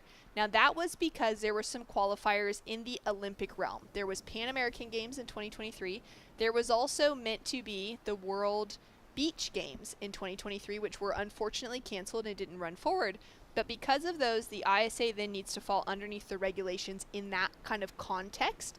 And you have to have a National Olympic Committee in order to be competing at an event that qualifies for anything like that. Now this year, specifically 2024, there's no Pan American Games. There is no World Beach Games. There's nothing with a qualifier. Surfing hasn't yet allowed longboarding to enter into the Olympics, so we don't have any of that, which means all of those nations, Tahiti, Hawaii, the kind of split up of England, of Wales, of all of those nations, Channel Islands, can be represented here as individual teams which is great. 7 minutes, 30 seconds on the clock. And these surfers have had a great morning kind of hanging around, getting to know the feel. And some of that local feel comes along with the food. Looks like lunch is getting delivered from the local restaurant called Papaya. And there has been just such a great amount of effort and work going in behind the scenes from the organizing committee here in El Salvador on the ground to make sure that every little detail is covered, comforts included. I mean, we're fortunate because we're staying right on the at the event site, but some of the teams and some of the judges have to be staying a bit further afield, and the coordination of vehicles and meals and the whole little village where each palapa along the point for each country, everything that's been set up here is just so amazing. And you can see that's the residences below, and this is Club Salvadoreno. And the judges, the commentators, everybody's on that top block underneath. You can see the priority, who's got priority up there and the time left. So that's that top block. And this entire building is going to stay here in perpetuity now as a host for future surf competitions for many years to come. Here we have Armando Alvarado from El Salvador, local surfer from this community who would have been surfing this last week or two in preparation for the event, and he would have seen this structure being built as they were developing things and getting just those final touches put together in the lead up to the event kicking off. But great to see the investment and that sustainability conversation. There used to be structures here that before every event would be built and then torn down, but that has its own impact on sustainability and the environment as well. And the ISA is very aware of that, as well as the organizing committee here in El Salvador, and so they wanted to eventually put something together that could be a long-term option. And I think this was a great choice by Antonio to get himself on the board. He found a clean wave on the inside. We're getting close to 5 minutes left, and he hadn't put a score up yet. But now we can see a set coming on the outside. You saw Sam Christensen there just in the bird dog mode as he sees this set coming. The question is, Shannon, did they during that lull get pulled too far around the point? Are they going to be too deep for this set? Yeah, this is a challenging one because that lull was pretty long. And based on I just saw a left go by, I think they might be a little deep. They've put themselves into a slightly more challenging position. Down to 5 minutes on the clock. Like you said, great call for Puerto Rico's Antonio to get his campaign started. 39 years old from San Juan, loves surfing at Wilderness. There's so many good waves in Puerto Rico. The ISA was just able to have the World Surfing Games hosted by Puerto Rico about 6 weeks ago, actually. And it was a really great opportunity for the world's best shortboarders to have a chance to qualify themselves for the Paris 2024 Olympics. And Antonio would have seen a lot of that happening in his home community. Now for him to have had that energy in preparation to being able to travel over here to compete for himself on the longboard team is a really special opportunity. And this has been one of the quieter heats of the day. When you think of some of those pumping earlier sets where it was going into the buoys and, your choice of waves. This is one where it's a nervous heat if you're a competitor, right? Where were all those waves I saw during the 20 minutes while I was sitting on the beach waiting for this to get going? Now, Wingnut, you've worn a jersey plenty of times within your life. What do you do and how do you reset if you're one of those surfers that's been watching and maybe it's been consistent and you're in that one heat of the day, maybe there's 2 or 3 that happen where things change? As we see Sam using his priority right here, because he's sitting with only one wave having been ridden so far and gets a beautiful nose ride right there. Yeah, great opportunity to start off into that nose ride, finding himself now that second score to try and put more pressure on the field and put himself into a spot to avoid that rapid charge round. Great bit of rail work, setting himself up here, hoping for another opportunity to nose ride. This wave is looking really slow as it comes through to the inside. And he felt it as well. He just got out of there. I think he'll get enough points. He didn't need much to move into second, just a 1.70. So I think that'll do it for him to move him into advancement.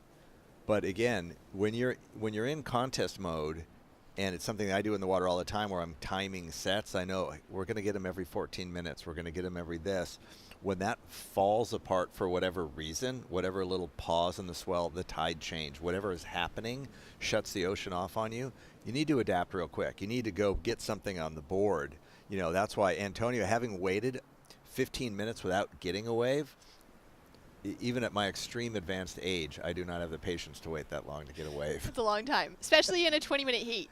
Right, and I know you've seen so many good waves. You think they have to be coming, but like pull one off if you haven't seen anything in 5 or 10 minutes. Mariska Myers and Roxy Davis down on the beach. Roxy's son Daniel there as well. In tow with mom. Roxy's a 9-time national champion, I believe, for South African longboarding, and she's just a great all-around competitor. Shortboarding, longboarding, she kind of rides anything and everything in between. I spent a lot of time coaching. It's really fun to see her back on the team wearing a jersey, because she could be here coaching that team as well with her experience. So that'll be great to see her in the conversation. We just saw a paddle there with an unsuccessful attempt to catch a wave, but Sam Christensen's wave has dropped in. He's now gone from that third place position with only the one wave on the board to now owning the highest score of a 5.43 of the heat, puts himself into lead, now is freed up under third priority and the winning position to start staying busy and active just under everyone else. And just got taken out by that wave.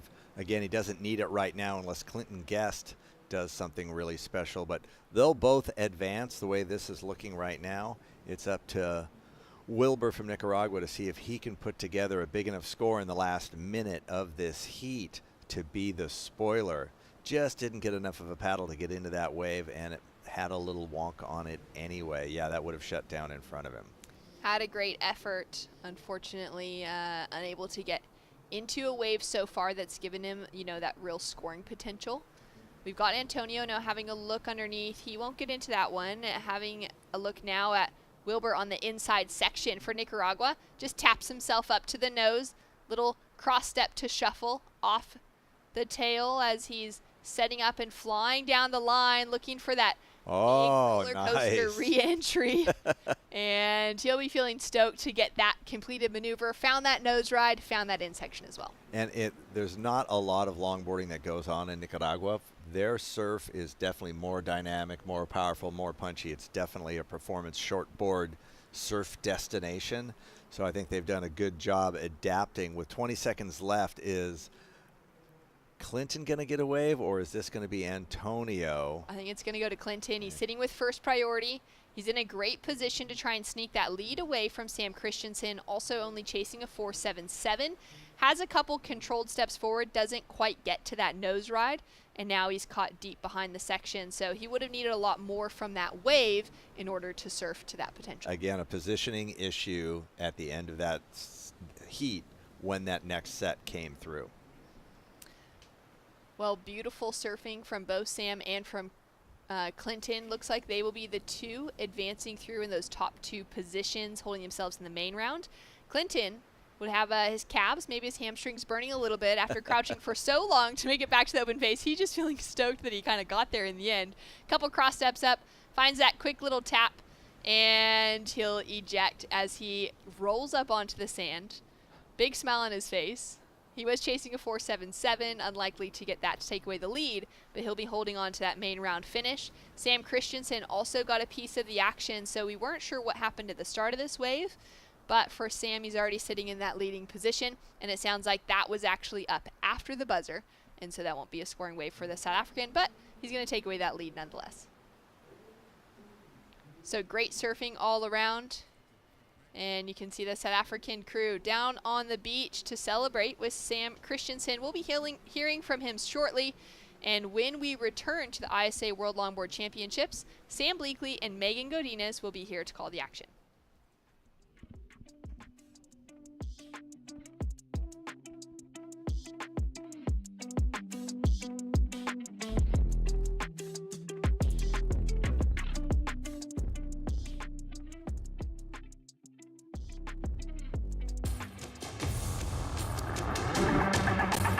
It's one of the biggest goals and one of the biggest dreams.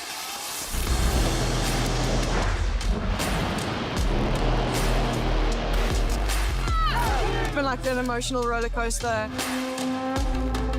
I ask myself, what just happened? Is this real?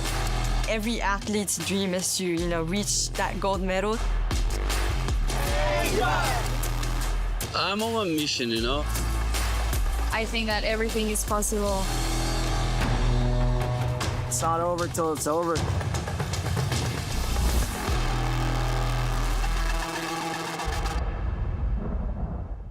There's a right time for everything. A right time to learn. A right time to try. A right time to fall. There's a right time to find your wave. And there's a right place to enjoy your passion like nowhere else.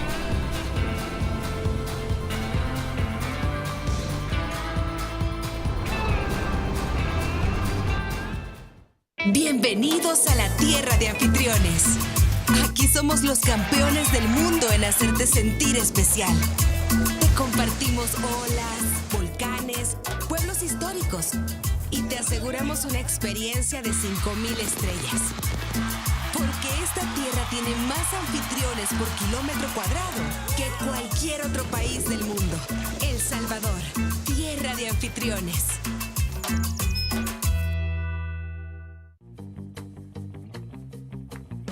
Consulta promociones. Disfruta de cable TV más internet residencial desde los 50 megas hasta los 1000 megas. Para más información, contacta con nosotros. Multinet, siempre que tú quieras.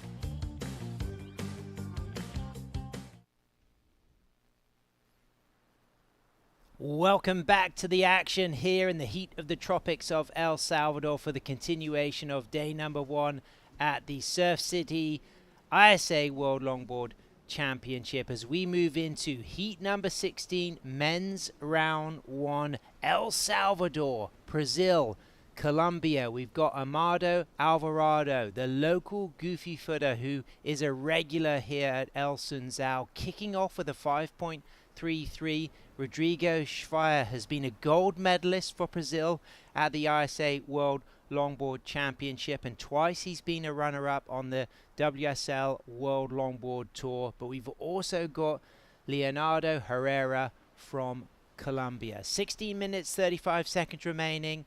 I'm Sam Bleakley, back in the booth with Megan Godinez. Hi, how you doing? Very good. I saw you on the sand hearing that exchange when Kai got the score that he needed to put him in first position.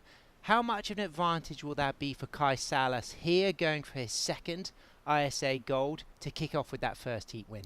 I think with that, he's definitely going to be in a calmer state of mind, hopefully. I mean, I had a chat with him and checking up on him. He had a little wipeout at the end of that last wave. He really gave it his all, and he kind of got a little cut from his fin, but he's fine. But I think that's a huge advantage just for the morale of the whole team, not just for himself. So I think he's going to be able to really carry that throughout the day and throughout all the days of competition. So absolutely, and having that kind of positivity on day 1, it really is important. But what about those surfers who might end up getting knocked out in this opening round, and they're going to begin with that negative feeling? But you know, how do the competitors balance that difference between a good first day and a bad first day?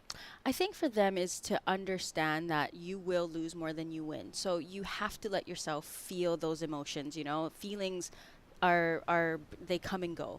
So you have to let yourself feel those emotions, but regroup really quickly. And that's what's so great about the ISA is that you have that team kind of effort. So it's good to have great backup. Team El Salvador represented here. Amado Alvarado, the goofy footer, up and riding on his second wave. 6 steps into his first nose ride after a smooth, sweeping combination of rail turns. Rebounds off that and then just tries to hang on with the layback, but unable to continue that ride. So he will add to that 5.33. And someone who just put on a great display, multiple South African champion, Sam Christensen, is down on the glass with Ben Way. Thank you guys very much. Winner with a heat number 15 for South Africa, Sam Christensen. Congratulations. Thanks, man. Super stoked. That was a pretty spicy heat. You were sitting for a good amount of time with 1 score only, and then things shifted. It looked like everyone was sitting way too deep at one point. Probably there was a lack of sets for a bit. It looks like everyone went deep and then got surprised. How'd it feel out there? It's pretty nerve-wracking, especially when the heat before ours was pumping. So I was watching it, and it was just like wave after wave, pretty much non-stop. We got out there, and Clinton, the Aussie dude in my heat, was like, oh man, we're in for such waves. I was like, no, dude, don't say it. And then the ocean went dead. So kind of nerve-wracking, but luckily got 2 waves, so stoked. Well, I love talking boards, and we talked, I think, over last year that you'd been doing a bunch of shaping, and you're riding an older shape that you've made. This thing looks really cool, and it looked great on your feet. Yeah, thanks, man. Really stoked. Spider Murphy in Durban helped me. I was shaping under him kind of during COVID times, and he was a legend, let me mess around in the bay all the time using his tools. So stoked. Interesting. Real light nose concave. We've seen the concaves get deeper and deeper, but yeah, it looks like a great board, and stoked to be having you make it through on your own equipment. Yeah, thanks. Feels good. Yeah, if you want to have any words to people at home, we're going to move back out into the water. Just want to say hello to all my friends and family back home, and thanks very much for the support. Really means a lot. We're going to keep it going. Thank you very much, Sam. Thanks, man. Back to the live with you guys. Yes, Sam. Representing the Rainbow Nation of South Africa. That's multiple South African champion Sam Christensen. But talking of national champions, Leonardo Herrera for Colombia. He was the tied second seed coming into this event to determine the top men competing for Colombia. So both Leonardo and Simon Salazar had to have a surf off to determine their spot. So they both arrived early, did lots of training, were here with the Colombian Federation and team manager, and they competed in a surf off, and Leonardo got the edge, and here he is representing Colombia. Wow, I had no idea. Did they do that here at Salzal? They did it at El Sunzal, in amongst the free surfs. They were just being videoed and monitored, and the Simon Salazar just was edged out by Leonardo. But this, in the 5 range, is our opening ride from our El Salvadorian Amado. What do you think of this, Megs? A beautiful start to that wave. Really good size too, and he's not a small guy, so that's a good probably 8-10 foot face. Nice smooth little arch, just to throw some sass in there, because why not? Here we go. He's just trying to stay in the pocket, and you see how that high tide now is really crucial on where to be on that wave, as we see Blue up and riding from Colombia. Yeah, this came in at that 2.7 for Colombia. So what about the difference between the El Salvadorians wave in the mid-5s and this in the high 2s? Well, I think he definitely has an advantage being from here and being the local, that he understands the waves. So I think here for Leo, he's very much trying to figure out the wave still, but he has some time left. So just to get a score on the board is a good morale builder. So we'll see what he can do next. Amado kicks off with a backup 2.83. So this 2.70 for our Colombian is their first wave, but this is the replay of that second wave from Amado, and what a strong start, the way he faded deep into this. Yeah, I thought it was going to barrel for a second. If it was any lower tide, it probably might have barreled. But here we go. He did a nice little check stall at the top just to get him up on that nose. He's understanding the traditional surfing, but just gets unhinged with that little layback.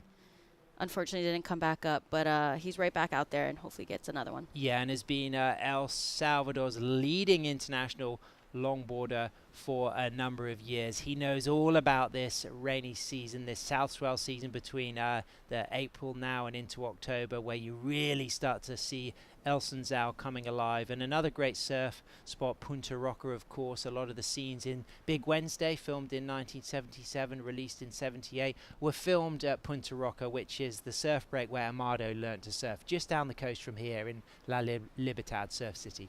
Wow, that's impressive. I mean, you know, El Salvador has amazing surf. I had no idea growing up that this would even be a surf destination, and now it's just so cool to see all the countries come together at this one spot. And if you rewatch Big Wednesday, you can see the different moments in the background when the waves are being ridden at Punta Roca. You'll see this similar tropical landscape background compared to the shots that were filmed in California. So next time you get the opportunity to rewatch that iconic film, which is an important film for longboard culture, because it really does have some fantastic longboard surfing in it. It's a great social story about friendship, about seasons, and about surfing.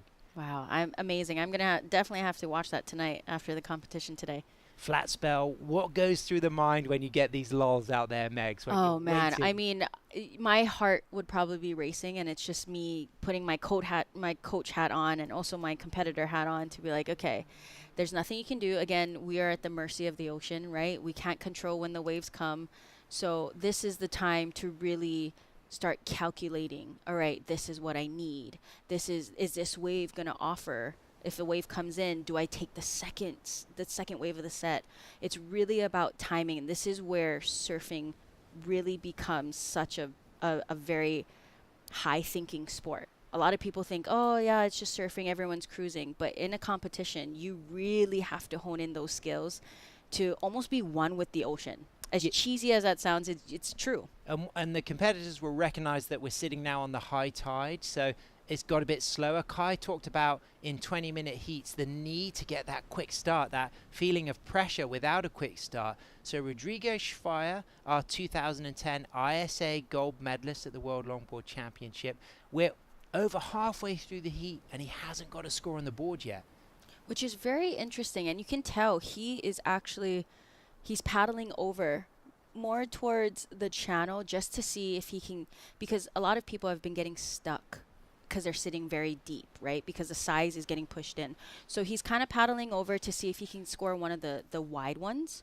And that seems to be like the waves that make that little double up on the inside for that second chance for another hang 10 or another nice carving turn.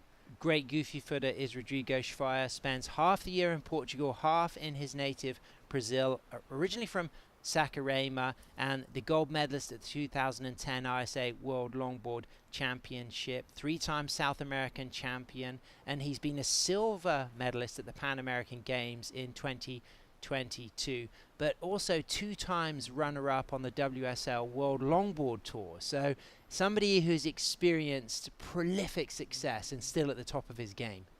Yeah, I mean, he's been in it for a really long time. I remember when I first started, he was in it. He was, the era of Bonga Perkins and Dwayne DeSoto. And so it's really nice. Also with Kai Salas, it's really nice to see the longevity and the difference between the new and up and coming and the veterans. So it's cool. They're learning from both one another. So Rodrigo Schweier will be in first priority.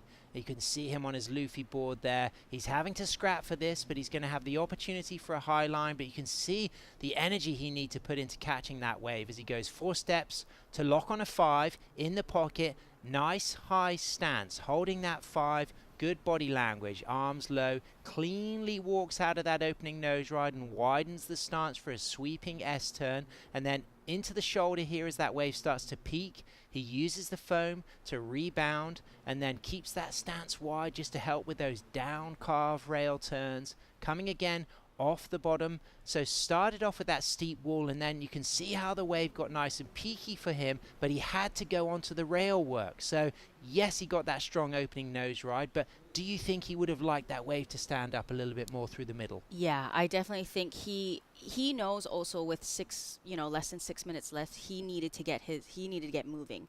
So with him paddling over, that was actually really smart, because had he taken off where he was before, he probably would have been too deep.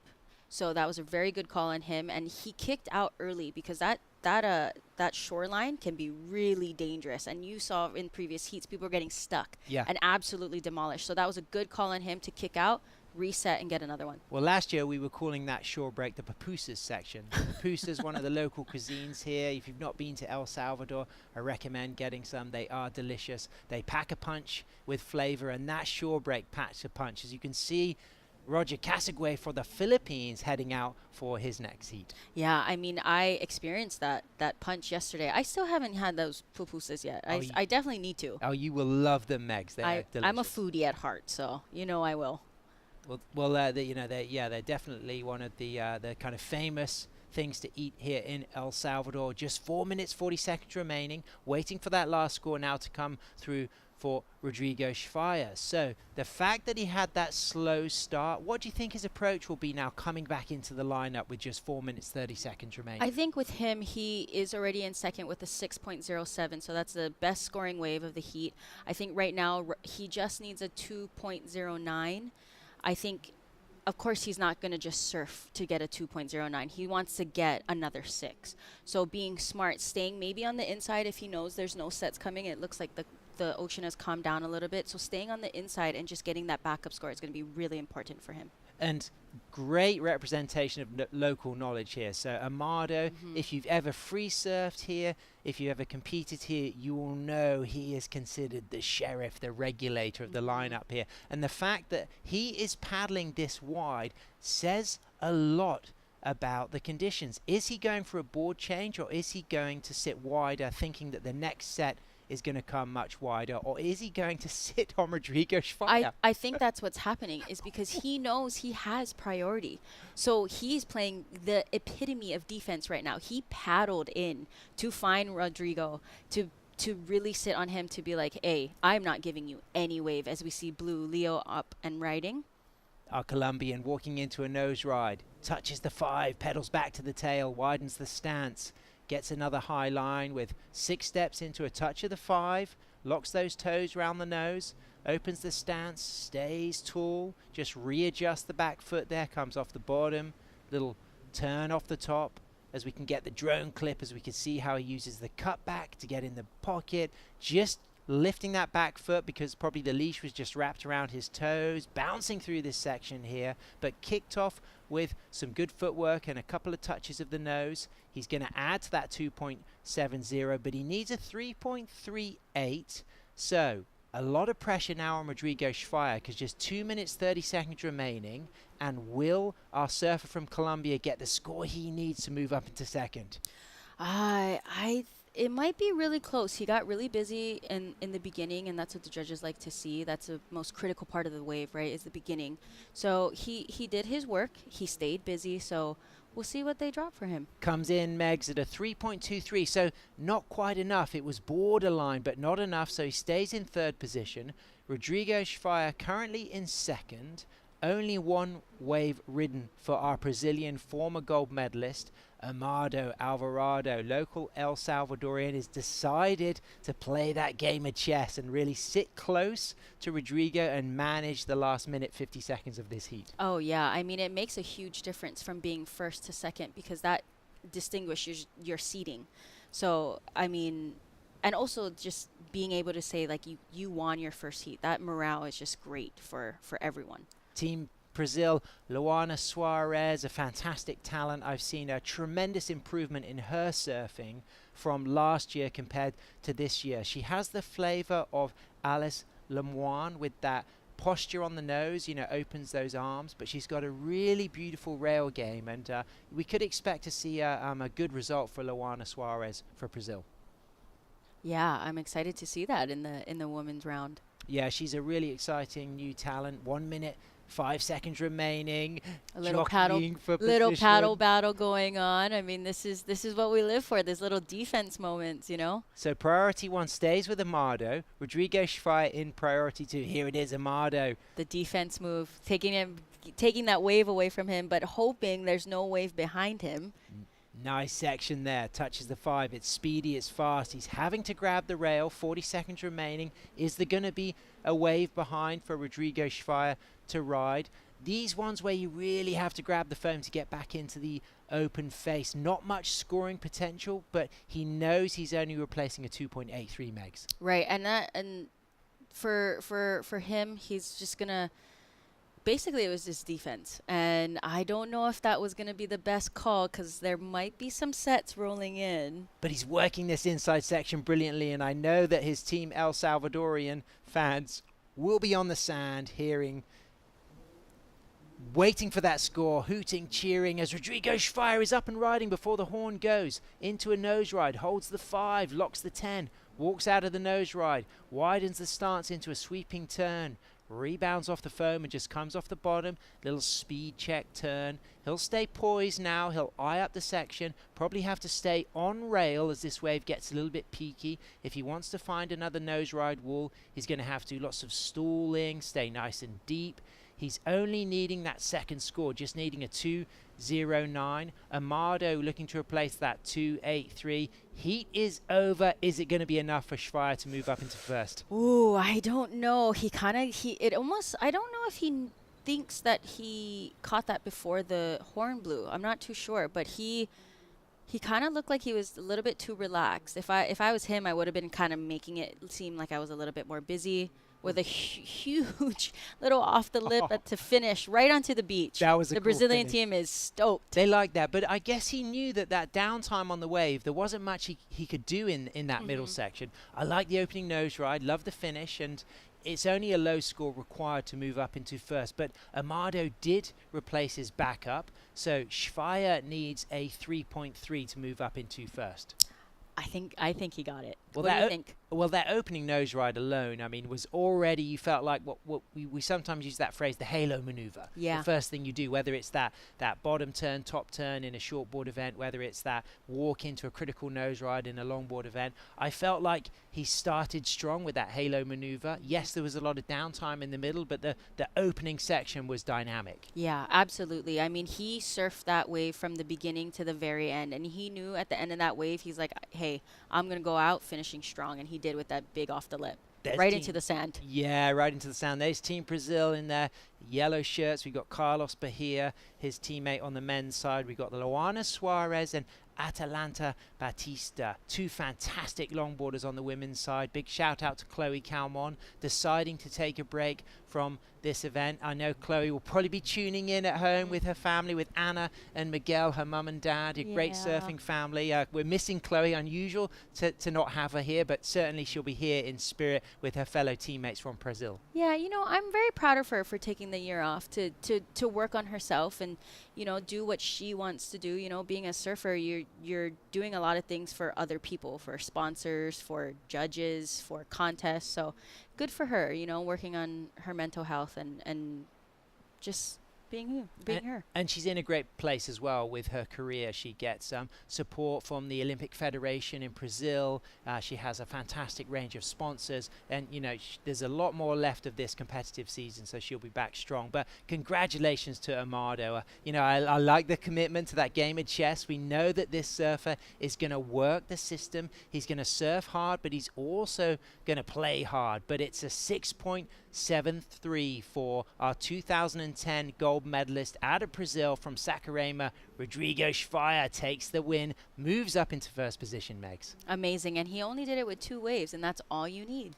And it goes to show these high tide conditions, things get a little bit slower at high tide. So fellow competitors coming up have to keep an eye on that. Oh, absolutely. They're going to have to really change their view on their landmarks, and hopefully some waves will come in for them. We'll be right back, surf fans. We've got the Philippines, New Zealand, Costa Rica and Panama.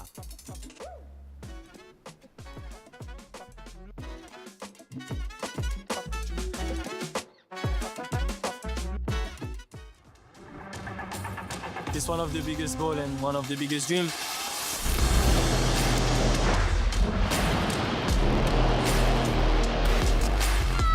It's been like an emotional roller coaster. I ask myself, what just happened? Is this real? Every athlete's dream is to, you know, reach that gold medal. I'm on a mission, you know? I think that everything is possible. It's not over till it's over.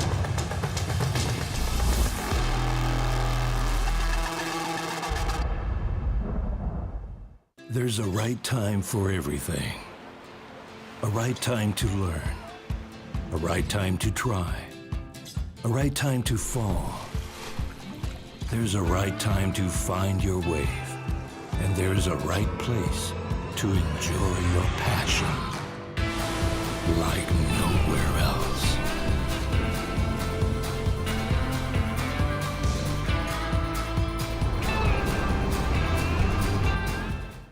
Bienvenidos a la tierra de anfitriones.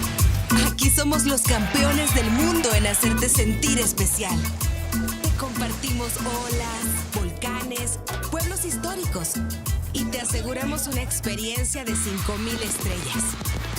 Porque esta tierra tiene más anfitriones por kilómetro cuadrado que cualquier otro país del mundo. El Salvador, tierra de anfitriones.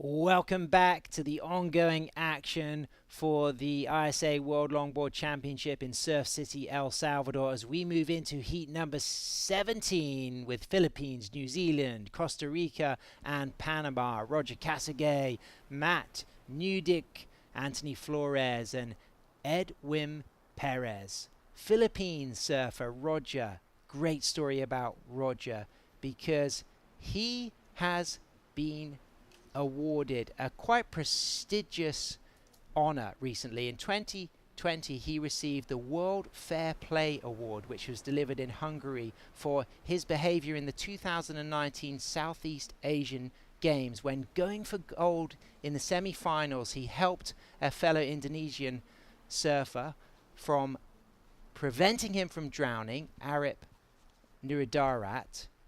In their man-on-man semi-final, Arip got in trouble. Roger sacrificed his going for gold, helped him, still managed to win the heat, and then went to the final and beat his Philippines teammate J.R. Esquivel in the final. And the ISA then put him forward for the World Fair Play Award, which Roger then received in 2022. So this says so much about the pedigree and integrity of the Philippine surfer from San Fernando on the west coast of Luzon in the Philippines, Roger Casagay. And if you ever go to San Juan and surf the right-hand point of Mona Lisa, you'll know that Roger and all of his friends and family, they are some of the most welcoming surfers you'll ever meet, and they really are in it for the culture of surfing. Yeah, and I think that's the Philippines in general, you know, is I'm also Filipino, but come from Hawaii, and that was how we were brought up, right? We are only as good as the people we are next to, so why not help a lending hand? And yeah, it's very important in their culture to always help and always help a friend in need.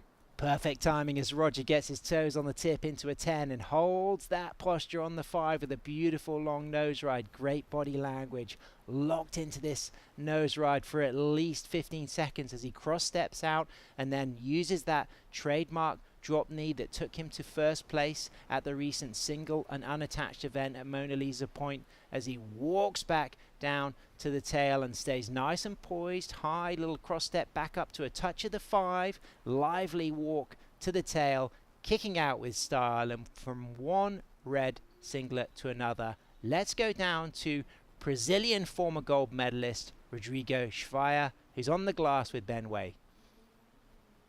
Here we are with Team Brazil's Rodrigo Schweier, winner of that last heat. We've got Carina Bros to do some translation. He prefers to speak in Portuguese. So the first question is going to be, his first wave was very, very late in the heat.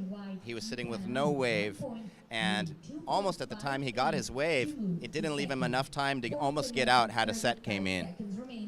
Rodrigo, ele está falando que sua primeira onda foi num momento que já tinha passado muito tempo na bateria e que quase já não tinha um tempo assim suficiente para fazer um segundo score.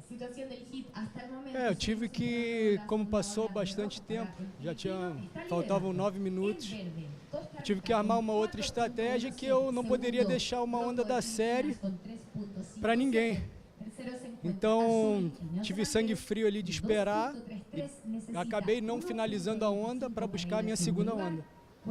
He said that he knew about the time, that was 9 minutes remaining, and he have to have a cold blood to wait, because if he did some wrong moves, he gonna give the best wave for his opponent, and then he went in the wave, and then he stopped in the middle to have time enough to go back and catch another wave, second score. And his second wave, Amado had first priority, moved in, really tried to put the block, and it looked like he didn't have time to get another wave, but did he know that there was a wave behind there that he might have a possibility to get that really small requirement? Ele falou que na última onda o Amado tentou te bloquear, né? Mas você quase não teve o tempo para a segunda onda, mas você estava sabendo, vendo que vinha uma onda atrás, né? A gente sempre espera, né? Eu não tenho o que fazer. Eu tive que disputar uma onda para que eu pudesse pegar a prioridade. Então deu certo e ainda tive sorte de ter tempo de pegar mais uma onda. Faltando 5 segundos eu fiquei em pé ali. Então, graças a Deus, deu tudo certo. Não foi como no ano passado, que eu boiei e perdi ali na semifinal. Então, Vamos que vamos para a próxima fase, zerou tudo e se Deus quiser, vamos continuar forte. He said that he have to try to get the wave and push Amado to paddle the wave to have the priority, and he know it about he have some seconds to do, so he paddle and he got the score, and in his mind was the story about the last year that he lost with in the semi with 8-point waves. And he was thinking about that and hoping that doesn't happen again. Well, thank you very much. Muito parabéns para você. E umas palavras em português. Muito obrigado a todos. Fiquem na torcida, galera do Brasil aí. Vamos seguindo a gente e vamos com tudo, galera. Brasil! Muito obrigado. Tamo junto. Back to you guys. Great stuff, Ben. Congratulations, Rodrigo Schweier. And great to hear Karina Abbas, someone you may well have competed against in previous heats. I have. I've actually competed against her in China, Peru. Yeah, we've been around the world together. It was really nice seeing her. It was actually really random, and I was walking back from lunch, and all I heard was Megs, and I turned around and I was like, who is that? And it was her, and we were just catching up. And such a great soul, and she's been in it for a while, so she's one of the vets. You really, if she has things to say, you definitely want to listen to her. Legit advice from Karina. She knows what she's talking about. Yeah, she does. Well, let's catch up on this heat. Roger Casagüey from the Philippines. He's got a 5.17 and a 3.57. Anthony Flores has got a 4.17. Looking for that second score. Keeps him in second position. Matt Newdick has got a 2.33 out of New Zealand, but he's waiting for that backup score. We saw that wave being ridden whilst we were listening to that post-heat interview with Rodrigo Schweier, and it looked nice and lively from Matt, so might well replace that 2.33. And Edwin Perez, he's got a 1.0. He's also waiting for a score to drop, so those situations might well change. We've seen it slowing down now on this high tide, but look at that beautiful coastline. It really is a wonderland here in El Salvador. It really is. It kind of reminds me like if old Hawaii, this is kind of what it would look like. Maybe not as hot, but definitely would kind of look like that. Just lush green jungle. So it's really nice to see. It's almost like home.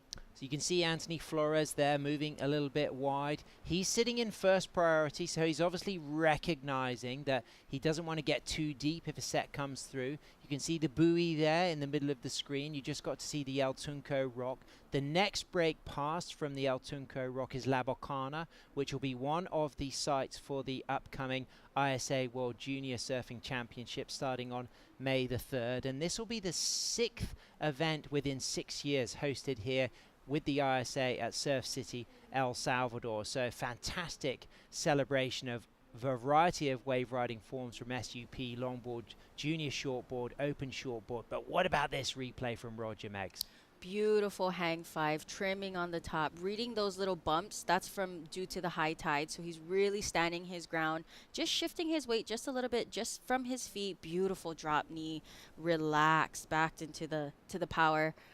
Beautiful tap hang 10, just trying to make his way into the inside and working his way in. Nice little check stall, quick feet to the nose.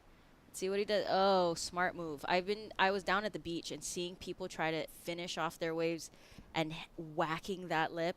They were paying some consequences. Yeah, he kicked out cleanly there. The 30-year-old regular footer from the Philippines. As I said, he has recently received the World Fair Play Award. Big shout out to his wife. Will be tuning in from the Netherlands, Lisa. They've just recently had a baby, so that's really exciting. Congratulations. And I know he's going to be missing the family, but he's looked really at home here. The wave that both JR and Roger surf, and also Daisy and Ashley, the women in the Philippines team. It's called Mona Lisa Point in San Juan and La Union, and it's a very similar wave in sections to here. It's not as long, similar climate, but similar kind of texture, so they'll be familiar with these types of conditions. As we see our Kiwi kicking out of that wave, but dropping a 4.63 on his second ride, adding to that 2.33, sits him in second position. Roger out there in first. Matt from New Zealand needing a fairly attainable score of a 4.12 to go up into first, but now the pressure is on our surfers from Costa Rica and Panama. Anthony Flores and Edwin Perez. They're both chasing pretty low scores, a 2.8 for Anthony Flores and a 3.87 for Edwin Perez. Priority is sitting with our surfer in green, Anthony Flores, and you can see him racing wide for this section. He doesn't want to get stuck behind the peak. He's paddling with pace. He's up and riding the goofy foot, a wide stance there, and then a shuffle into a walk to the cross step. So he gets that nose ride and widens the stance once again, and then uses cross steps up to that second nose ride. What happened there, Megs? I think he was starting to rush everything. I think he knows there's 7 minutes left. He's starting to feel the pressure. He was, even that little shuffle, that could have really been taken back and really he really rushed it. I think he should have just slowed down and took a deep breath, and I think he was sitting a little too deep as well. Roger, 6 steps into a nice double 10, holds that 5. Chooses a smaller wave with a steeper wall, but demonstrates great wave selection here with the scoring potential on this as he goes back into a third nice nose ride and then walks into the rail turn there. Drop knee, little touch of the foam, takes a high line, eyes up the section, drops back down, puts that drop knee turn, demonstrating variety on the rail work, and runs up to that tip for another touch of the 5. Brings that back arm up, stays nice and tall. Great physique as well, Roger. He's got that strong physique, but he's also got a lot of elegance in his posture through the nose rides. Yeah, he does. As we see Edwin from Panama trying to put this wave together. Looking to just drop a 1.0, chasing a 3.87. Coming through to the middle section here, as you can see, Roger on his inside just took the little duck dive through that wave as Edwin kicks out cleanly there. 3.87, we'll have to see the rest of the wave, but look at that nose ride from our surfer from New Zealand, Matt Newdick. Really stylish on the single fin there. We might see the rail grab turn. That's one of his distinctive bottom turns where he grabs that outside rail, gets nice and low and just switches planing edges. It's a kind of classic kind of move that I'm seeing from him in all kinds of conditions. Unfortunately, in one of the free surfs 4 days ago, he did break one of his surfboards, so already onto one of his backup boards. So it was a huge set that he was charging, and it caused a lot of destruction, that particular set. I think a few leashes and boards went down on just one set. Wow. I mean, riding your backup board in round 1, that's already that's a lot of nerves going through your body. So I think, you know, he's playing it smart. He's catching waves that he can. You notice how he's kind of overturning. I think he needs to wind it back a little bit, maybe because his previous board was a little thicker, as we see Green go up for that last maneuver. Considered blasting that into outer space and recognized that the danger factor was a bit extreme. Yeah, that was a smart play. That inside section, like you said, you can kick out, you can go for the float or the turn, but if you do opt to do the float or the turn, or even just the down carve, the consequences can be quite extreme. Injuries, broken fins, broken boards. Yeah, and that's why you see a lot of the surfers, when they are on a wave, they're looking back if there's a set, because that's also letting them know, all right, I can catch this to the inside because there's no set coming in, or if there's a huge set coming, I'm not going to catch it on the inside because I'm going to get stuck, and that's going to take away 3, 4, 5 minutes away from my heat. So I think that's what's so great about surfing, is that just all the playing fields, even if you're on the wave hanging 10, you saw Connie, Kai, Rodrigo looking back behind the wave to be like, is there a set coming? Should I time it? So your brain is always thinking as you're on the wave. Absolutely. And of course, this is a fantastic opportunity for longboarding, with the push to get longboarding in the LA 2028 Olympics. And of course, the ISA is you're recognized that, you know, longboarding, you know, has value to be in the 28 Olympics, and it really kind of shows testament to the opportunity with the growth of this event. The fact that we've now got 67 men and 61 women, we've got 129 athletes, and in the first quarter of 2025 we may well hear the outcome of that proposal to introduce longboarding as a new event within the discipline of surfing into LA 28, and that will be game changing for so many of these longboarders who've devoted their life to this beautiful art form. And I think it makes sense too, right? Because surfing, I come from Hawaii, so it's the birthplace of surfing. We never had longboard or shortboards, right? It was just, we're going out to surf. So having that, and then having that surfboard already be 10 feet, 11 feet long, 110 pounds was the weight of the boards from, you know, monkey pod, wheelie wheelie, all those materials that they used. It started off as a very big, large board. So technically that's where surfing kind of derived from, was from that longboard. And then in the 70s, like Winnett was telling me, that they had that shortboard era come into play. And so I think, you know, I think it'd be a great thing for the longboard to be in the Olympics. Absolutely, and of course the mighty Duke Kahanamoko first expressed the interest of surfing being in the Olympics at Stockholm in 1912, so already fulfilling the Duke's dream to have surfing in the Tokyo and soon to come Paris Olympics. But right now it's Roger Casagüey, who would love to represent the Philippines as a longboarder in LA 2028 if longboarding does get in the Olympics, and he is absolutely on fire. A 5.17 and a 5 already to his name, may well go into the top 2 these waves. Great variety, good body language. He's got that powerful drop knee turn, but he's also got this fantastic elegant posture when he locks in those critical nose rides. Yes, he does. And I think it definitely helps having a smaller stature. Same thing with JR, right? I think even with Rodrigo, them having a smaller stature lets them have that really great center of gravity that lets them bounce back off the waves. Really, reaction time is a lot quicker. Straight up into the tip, Anthony Flores looking to get a 3.87.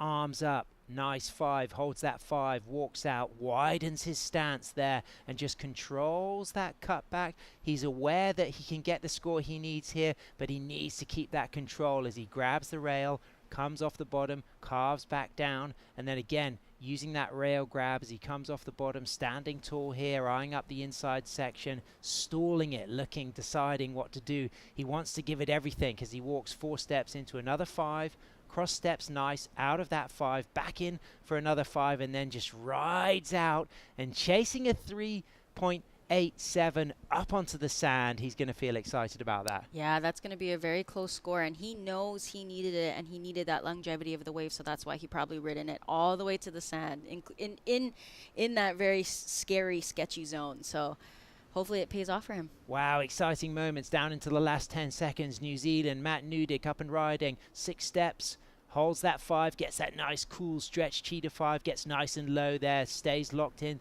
to that nose ride and walks out, and then just widens the stance and then goes close with the stance and uses that turn where he just grabs that rail and then lively walking again and off the bottom with the single fin, stalling it high, walking up into another nose ride, locks the 5, and then that bowly, sucky section through the middle of the wave there is right with that pocket as he goes for that cheetah 5 with style. This guy surfs with flair and flamboyance. Beautiful to watch as we can see Roger Casagüey out there in first position, Matt Nudik in second, but waiting for that last score to drop for Anthony Flores. But Matt might well be able to replace his low-scoring ride. So at the moment it looks like a bit of a battle between blue and green. Costa Rica and New Zealand both waiting for important scores that could make an impact on who finishes in second position. Yeah, absolutely. I think with Matt, he definitely he knew he needed that, and it was a Hail Mary for him, but I think he did good on that. Well, let's find out after this break. Stay with us, surf fans. We'll be right back to find out who took second position. Was it New Zealand or was it Costa Rica?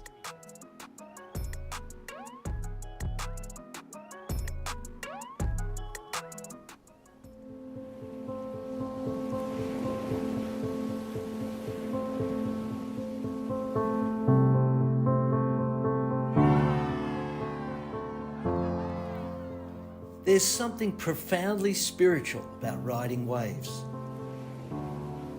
Water is transformative, healing.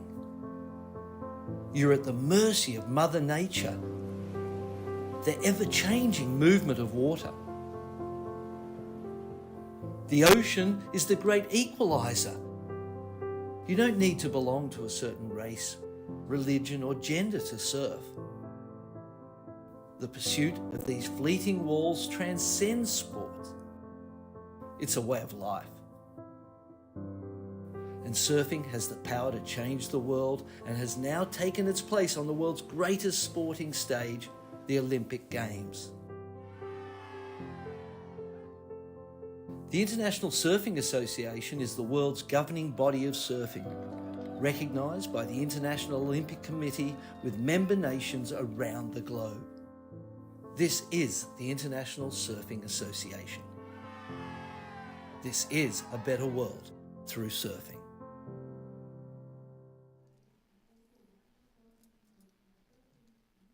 Welcome back as we wait for scores to come in. Anthony Flores from Costa Rica is moved up into second position with that 5.20. So as it stands in our last heat, Roger Casagoy from the Philippines looks to have taken the lead. He might well replace his backup score, but we're still waiting for that last score from our Kiwi representing New Zealand, Matt Nudick, chasing a 5.20. Anthony Flores from Costa Rica got what he needed on his last wave, a 5.20, put him up into second. Can the Kiwi get the score? Do you think it's just going to be on the cut line? It's going to be on the cut line. To me, I think that was his most composed wave. He looked like the most control.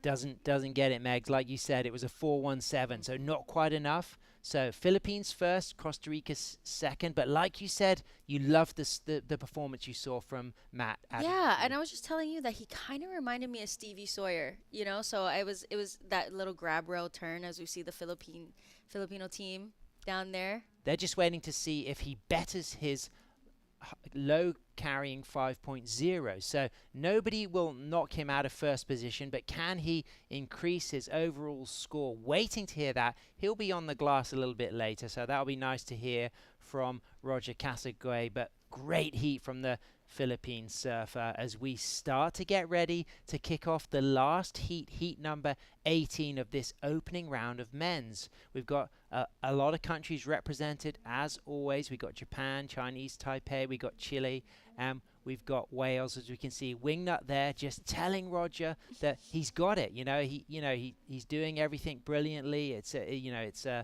All of the moves are there, the nose rides, the cross steps, the drop knees. That there's something special in this surfer, and he does better his score. He gets a 5.37 for that last ride, so it goes into his top two. A commanding win for our surfer from the Philippines. Second place goes to Costa Rica. Wow, good for them. I mean, that was a very well surfed heat, and as you can tell, the waves seem to be turning on every other heat.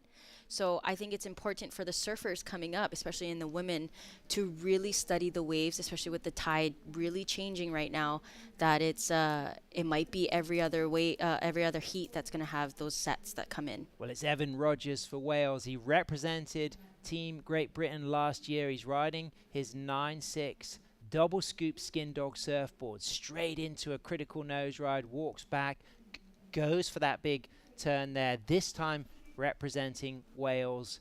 First score to be dropped for Evan Rogers comes in at 2.17 as we see Taka Inui for Team Japan in red, just flexing low after that opening 5. And knowing the agility of this surfer, I would say he's going to hang on, and no, I might be wrong, and get himself back. I don't know. He is going to hang on to the very inside. I think he can actually make it past this double up. I think he will. He is so hyper flexible. No surprise at all. And he decides to kick out. Of course he does. But it's crazy how agile he is. Our surfer from Chinese Taipei, Rory McDonald, toes on the nose, big sweeping turn. Big shout out to his dad, Neil McDonald, who'll be tuning in back home, watching his son. And big shout out to his sister Leanne, who's not representing Chinese Taipei this year, but did last year. As Rory comes nice and high, you'll see his Chinese name there, Pa Hai Sin, but he's also known as Rory McDonald. He shares passports between Chinese Taipei and the UK as he sets up for a cross step through to the inside. Strong, lively surfing, but done with a classic approach as well. It's great to see. Rory also a phenomenal shortboarder as he just climbs and drops Beautiful. With beauty. There was something crisp and precise about that, Megs. It was a joy to watch. He really read that, and he understood, like, you know what, this looks a little safer than the waves previous, so I'm just going to tap it and see what it gives me. Well, talking of someone surfing with charisma, let's hear from our World Fair Play Award winner out of the Philippines. It's Roger Casagay. Thank you very much, guys. Winner of that heat number 17, second win today for Philippines, Roger Casagay. Congratulations. Thank you so much. Well, looking at the conditions, it looked a little bit bigger. The swell is filled in. We had some offshore, very changing conditions, very different than Rogelio's heat. So, although he may have been able to give you some pointers on where to sit, everything has changed since the morning. How did it feel out there? I mean, out there was so fun, and it's my first time here, and I really like it here. The waves are really good, like same to my hometown, La Union, but this one's like a bit bigger. So, yeah, I was so happy to make that round. What's the water temperature like at your home break? Pretty warm? Oh, same like this, but the temperature here was way more difficult. Like this one is hotter for us. So I hear you're the winner of the Fair Play Award. That's very, very cool, man. Was that for cooking? Wait, I'm sorry. What was the award? I was trying to find that on the internet. I don't know. It's a Fair Play Award. Puerto de Combatrin. Yeah. That was during the SEA Games when my other fellow competitor was in our heat, and the leash was broke, and then after that, in the end, we got viral and everything, and then I got the invitation on that award. So, I mean, I didn't really expect that one, but I just want to serve. Well, congratulations on that. Congratulations on this win, and congratulations to the Philippines for the second heat win today. You guys have got great momentum. Thank you. I want to give a shout out to my wife and kid back in Netherlands, Alisa and Rio and the whole family. Thank you for supporting. Great surfing, and we wish you the best of luck in the next one. Thank you so much. Back to the live with you guys. Congratulations, Roger. Great stuff. Thank you very Ben there. A good ride from Evan Rogers from Wales, who runs the Saltburn Surf Shop in the northeast of England, founded by his father. But he comes from a Welsh family, so representing Wales here. Former Welsh champion, surfing since age 7, longboarding since age 13, has worked for many seasons as a lifeguard, but as his dad Gary now decides to kind of step into retirement, it's the opportunity for his son Evan to take over a fantastic surf shop, the Saltburn Surf Shop. It really is a great place, Megs, and it's a really lovely legacy that now it's Evan's time to kind of take over from his father and run the store. Yeah, and that's what's so great about surfing is that it's a very generational sport. Being on the beach, we can take our families down. You got kids, grandkids, auntie. I mean, that's how I got my nickname, So just having the family around on the beach, that's the lifestyle of surfing, really. So Evan has moved into first position with a 3.27 and a 2.17. Rory McDonald, Pa Hai Sin in Chinese is his Chinese Taipei name there, but commonly known within the surf community as Rory. He is in second with a 4.67, but he's waiting for that backup ride, as are our surfers in third and fourth. So Taka Inui is waiting for that backup ride. He's got a 3 to kick things off with, and Raimundo Aragada from Chile has got a 1.80, also waiting for a second score. Taka's wave there, he was stuck behind it most of the way, so that's why it came out low at a 3. Yeah, and he was basically fighting the whitewash the whole time, and I think with the waves kind of, the high tide kind of killing the swell a little bit, they're sitting a lot deeper. Like looking at the lineup, they're sitting way past that rock on the beach, and I think it's kind of going to play a disadvantage to them, because if the set does come, they're all going to be too deep. So we'll see. You'll see them probably start paddling towards that black buoy on the left side of the screen, so we'll see. Taka from Miyazaki, being coached on this trip by David Kinoshita for Team Japan. As we can see, Raimundo from Chile, the goofy footer, kicking things off with a couple of cross steps, Doesn't find the opening nose ride there, but back to the tail, just swinging that back, using a couple of cross steps, little stall, 2 steps, there's that first nose ride, and there's that little curvy steep section, a really good spot to get the nose rides through the middle of the wave. So the scoring potential on this wave high, but what we need to see from Raimundo is really taking advantage of those pockets and putting that high degree of difficulty in there. Yes, I would have to agree. I think he's, again, you know, it's the first round, so it looks like he has a little bit of jitters. He's trying to figure out the break, and I think that under his belt is going to help him push to get a better ride.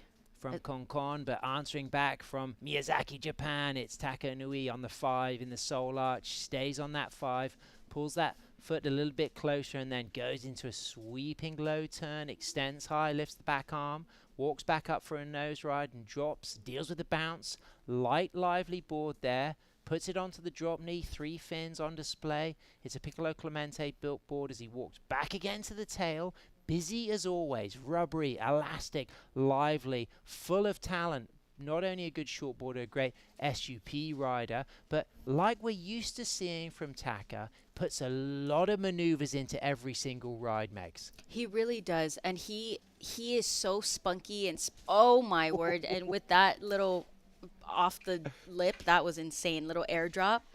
And he's gutsy. He has no fear. He is not afraid to take off in big waves and get into that pocket. Rory McDonald, nice walk into an opening nose ride in the pocket, walks back out, beautiful down carve, throwing spray from the single fin, again a second nose ride, walks in and out of those nose rides using all of the board and all of the wave, a measured approach, kind of taking a few notes out of the Kevin Skavana rule book here. I'm seeing glimmers and influences of Kevin Skavana in Rory's surfing. Of course, Kevin would have spent time with Rory in Chinese Taipei. We used to have a World Surf League event there at Jinsun Harbor, and they used to spend a lot of time together. And I can see the likes of Steven Sawyer, Kevin Skavana, Rory McDonald, all having positive influences on each other in the way that they ride longboards. Yeah, I can tell that the way that his shoulders are postured, the way that he's walking up to the nose, the relaxed backhand, kind of leaning into those turns like Kevin does. So yeah,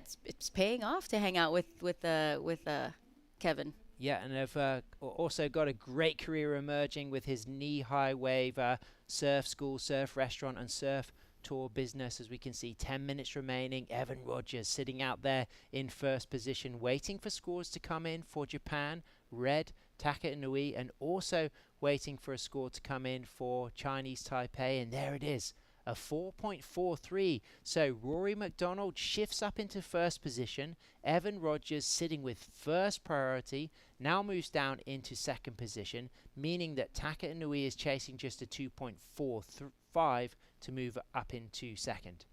Yeah, and I think we're waiting on a score for him, so I wouldn't count him out. I mean, he's got a lot of time. 10 minutes to him is like an hour. The things he can do in 10 minutes is pretty incredible, so we'll see what he does. Big shout out to one of Evan's sponsors, Older, founded in the mid to late 60s in the UK. I had a little catch up with the founder, Bob and Ann Westlake, and they saw people having to import board shorts from the US, and they decided to start making their own. And she still has her first sewing machine. She made board shorts for Older in the 60s.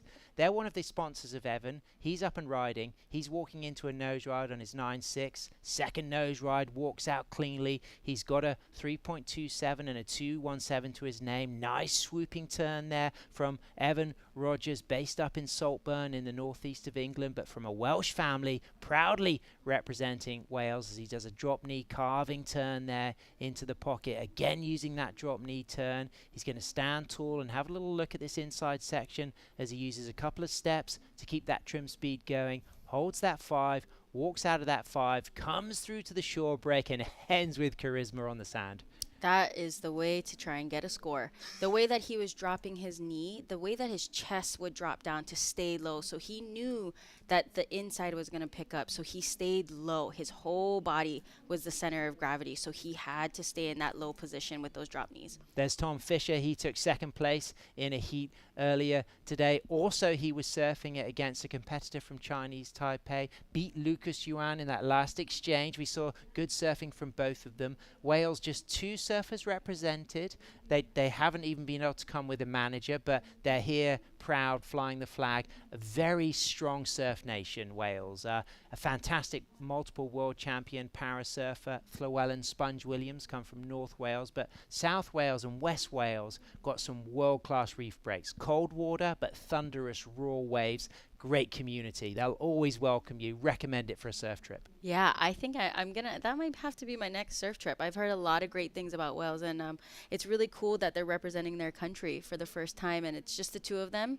But I can see Wales growing their team over the years, so I'm excited for that. And a great pedigree. You know, the likes of Carwyn Williams, an elite high-performing World Tour shortboarder, Chris Guts-Griffiths, a successful international longboarder, multiple European champions. It just so happened that last year, as Great Britain, Evan Rogers was in the British team, but in the same way that Hawaii have been able to send a team this year, the home nations of Great Britain, or the United Kingdom, means the same thing, which are Wales, Northern Ireland, Scotland, have been able to send a team, and England have sent a very strong team. But this guy for Japan, he's looking like he's dropped a 7.0. Like I said, don't count him out.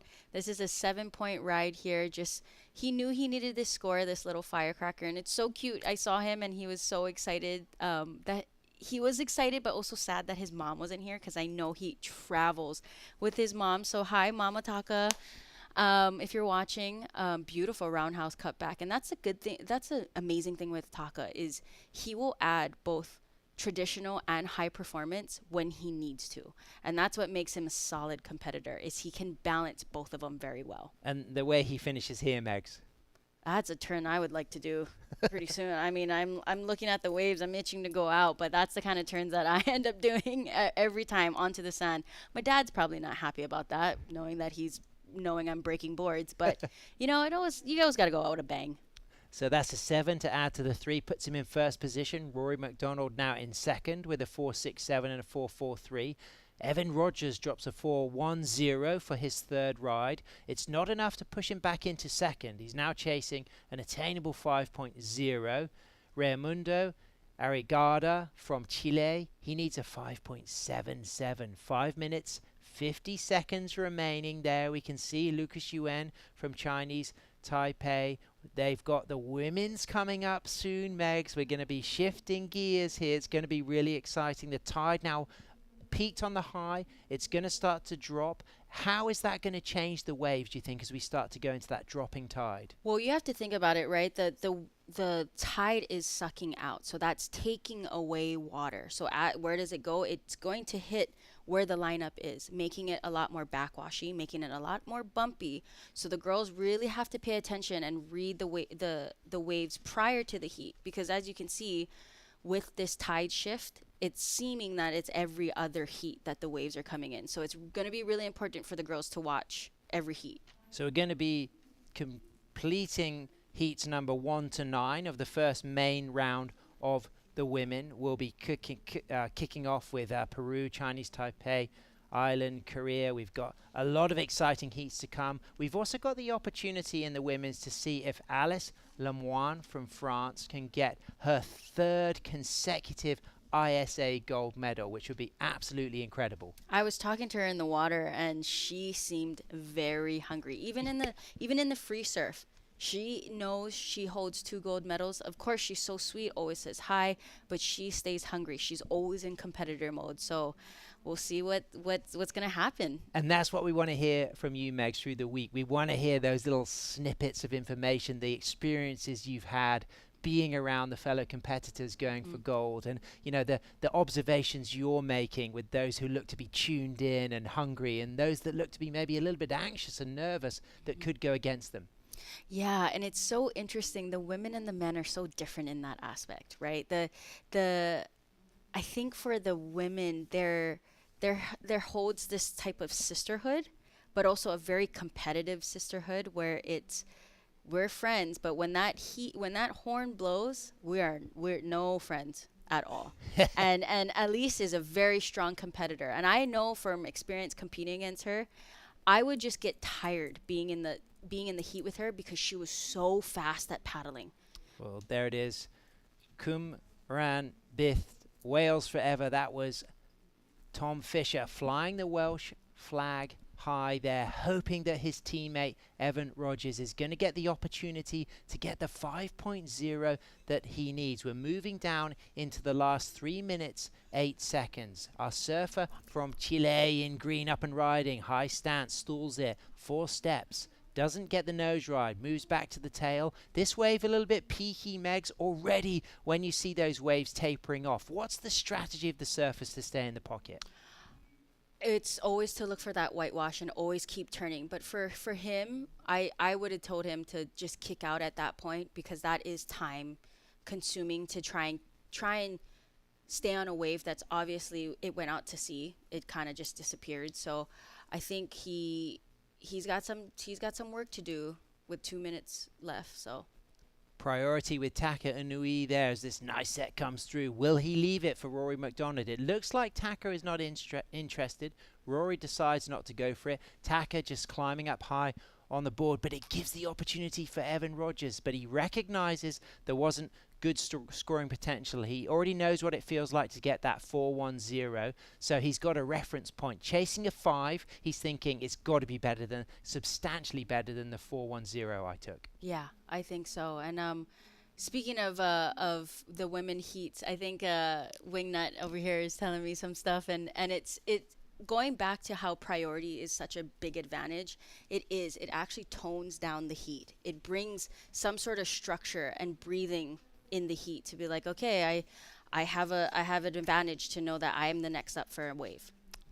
Roundhouse cutback from Taka Inui after an opening nose ride into the drop knee turn, that light lively board with a lot of nose kick, rebounding off the foam. We're just starting to see a bit of chop on the face. We've had overcast conditions, which has been favorable because it hasn't meant that the wind, that onshore breeze, has been blowing too high. But now with that dropping tide, we got, like you said, you've got a lot of that draining back out over the face, but it's not affecting this ride from Taka. He's looking good.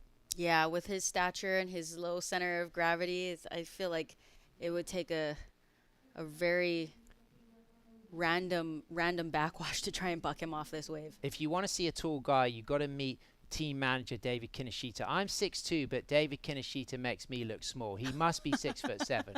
He is a tall guy. Taka is not so tall, but tall in stature. He is put on a great display here, but can Evan Rogers in the dying seconds get what he needs into the inside on his 9.6 single fin, the double scoop, back up for a quick touch of the 5 into the 10, rides out, representing both Wales and Saltburn. Evan Rogers flying the flag, proud. He's got a 4-1-0 and a 3-2-7, chasing a score, as we can see our Chilean also needing a big score, this time a 5-7-7, as we just move into the dying 15 seconds with a great performance for Japan and Chinese Taipei, but Wales and Chile very well represented. I love what I saw from Evan Rogers, who's almost built now on his performance from competing for Great Britain here last year. Yeah, I mean, great effort from all of them. They all know, understand that every second counts and every wave counts. So it's good to see them still fighting to the very last end of that heat. So we are waiting for scores to come through. Red, Taka Inui is looking to drop that 3.0, so that will improve his lead. Blue, Pai Hai Sin, Rory McDonald from Chinese Taipei. He's looking to replace one of his 4s. If he gets an 8.66, he could move up into first, but he might well just solidify his role in second. Evan Rogers currently in third, waiting for a score to drop, chasing a 5.0.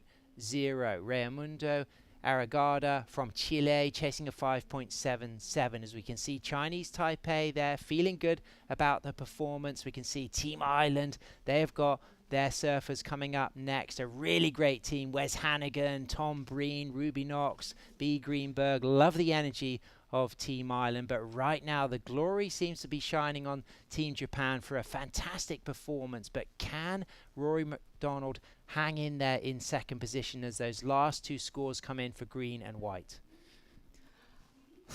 Wow, every heat has been just a nail biter at the very last second. It's insane. I don't think I've ever been at a contest where they have come down to that, to deciding that many waves in that little time. Well, green has not got the score that he needs, so Raimundo will stay in 4th for Chile.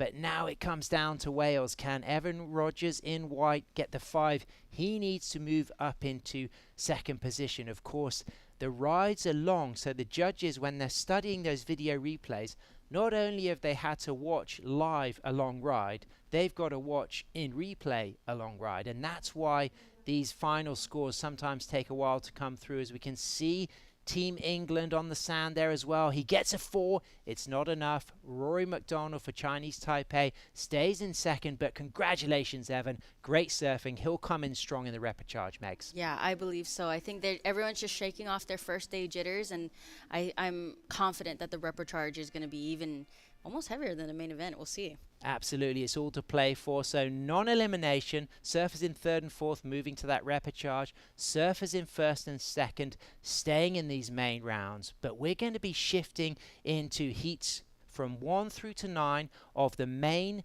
round women's. So stay with us, surf fans, because we're going to have Shannon Hughes coming into the booth with Wingnut, and me and Megan Godinez. We're going to be down on the sand, cheering on friends, family, teammates. So stay with us. We'll be right back after these messages.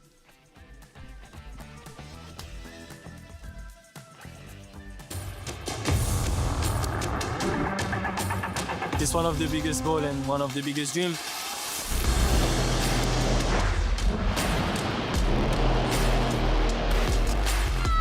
It's been like an emotional roller coaster. I ask myself, what just happened? Is this real? Every athlete's dream is to, reach that gold medal. I'm on a mission, I think that everything is possible. It's not over till it's over.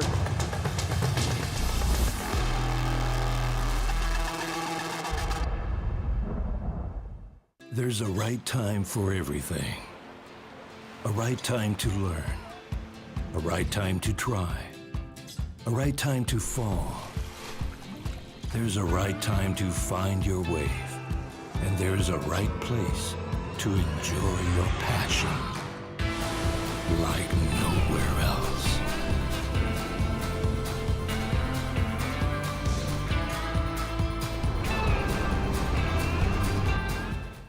Bienvenidos a la tierra de anfitriones. Aquí somos los campeones del mundo en hacerte sentir especial. Te compartimos olas, volcanes, pueblos históricos y te aseguramos una experiencia de 5,000 estrellas. Porque esta tierra tiene más anfitriones por kilómetro cuadrado que cualquier otro país del mundo. El Salvador, tierra de anfitriones.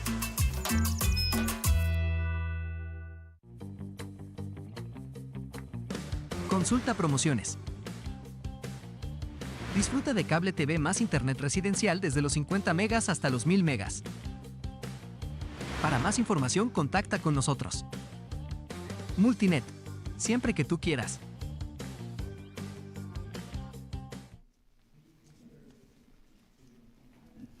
Welcome back to the action. Straight into it with our women's division hitting the water. First wave of the day going to our surfer B. Greenberg out of Ireland. At least the first wave that we're going to see, because we do have a couple scores already coming through that we missed during the break. So we'll catch up with those in a minute. But it's the Irish woman in B who's getting her opening ride underway. She's spent quite a lot of time here at El Sunzal over the last year doing a lot of preparation for this event, because she's actually residing in Peru at the moment.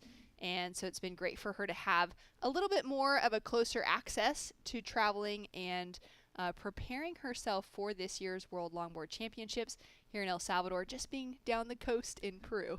Just a little bit down the coast. Just a little down the coast. But again, the opportunity to surf so many more similar warm water point breaks within reach when she's in Peru compared to being in lovely Ireland. Exactly. Not too many right-hand points in Peru. We know it's the land of the lefts. If you get up to the top, it actually turns around. Okay. Yeah, all right. It well, does. I mean, I love surfing anything, but I love a right-hand point break. I have pleasure point disease. I understand what you're saying. When I was fortunate enough to go to Peru and rode a left that's longer than I've gone left in 5 years combined. I was just blown away at the beauty of the waves they have down there. It's the flip side of what we're looking at here in El Salvador, right? This is all right hand. That's mostly left hand. And again, fantastic people that from Central America all the way through South America. It's the people that make you want to come back and enjoy the waves. That's right. The whole culture of being in this region of the world is warm. It's inviting. It has that family element all around. And the Peruvian, Claudia Hinostroza, up and riding now. One of those that's feeling, like she's got this opportunity now on the world stage. It's the very first time that she's competing here at the ISA World Longboard Championships. A huge moment for Claudia. Beautiful footwork up and back in that middle third of the board as she sets her line down through that inside of that wave. Gets a little bit bumpy there. She'll just kind of kick out the back and try and hold on to that control to finish. And we'll have a score to come through for her opening ride. We do have a score in for first of blue to come, first of green, and first of white. As we wait for that full situation, though, let's go down to the beach to catch up with the winner of that last heat alongside Binwei. Thank you very much. Here with the winner of Heat 18 for Japan, Taka Inoue. Omedetou gozaimasu. Congratulations. Thank you. So you did great surfing out there. Your home is Miyazaki, and Miyazaki also has big points like Nichinan Currents Point, warm water, big waves. Does it feel like home? No, my home is a very small bay, very short ride, different this way. Yeah. Do you love Surf City? Yes, muy bien. Muy bien. That's great. And your Piccolo Clemente board looks like it's working really good? Yeah, I love it. That's excellent. 応援している方にちょっと応援メッセージお願いします。皆さん時差のある一番起きづらい時間に応援ありがとうございます。無事、1位通過することができました。そしてね、次のヒート、田岡夏実選手のヒートなので、引き続き応援よろしくお願いいたします。次も頑張ります。いつもありがとうございます。次の頑張ってください。Muchas gracias. Back to you guys. Thanks so much. Taka working on his Spanish. He does have a Spanish-speaking shaper in Piccolo Clemente, and he often travels with that group on the world tour as well. So he's slowly been kind of gaining in his language skills. But it's incredible to me, seeing someone like Taka who's been competing on this stuff for a very long time. Well-rounded, surfs on literally any type of craft, can pull some great airs on a shortboard. He's a phenomenal stand-up paddle surfer as well as a longboarder. And to be able to see his language skills, English, a bit of Spanish, that Japanese as well, is really impressive. But at the beginning of this heat, Wingnut, we've heard that there was an interference called, unfortunately, on our surfer in blue. Yeah, right there you can see it where she dropped in on our South Korean surfer, Lena. Lena was able to get through that wave without too much difficulty, but that was an unfortunate mistake, and it has to be recognized by the judges.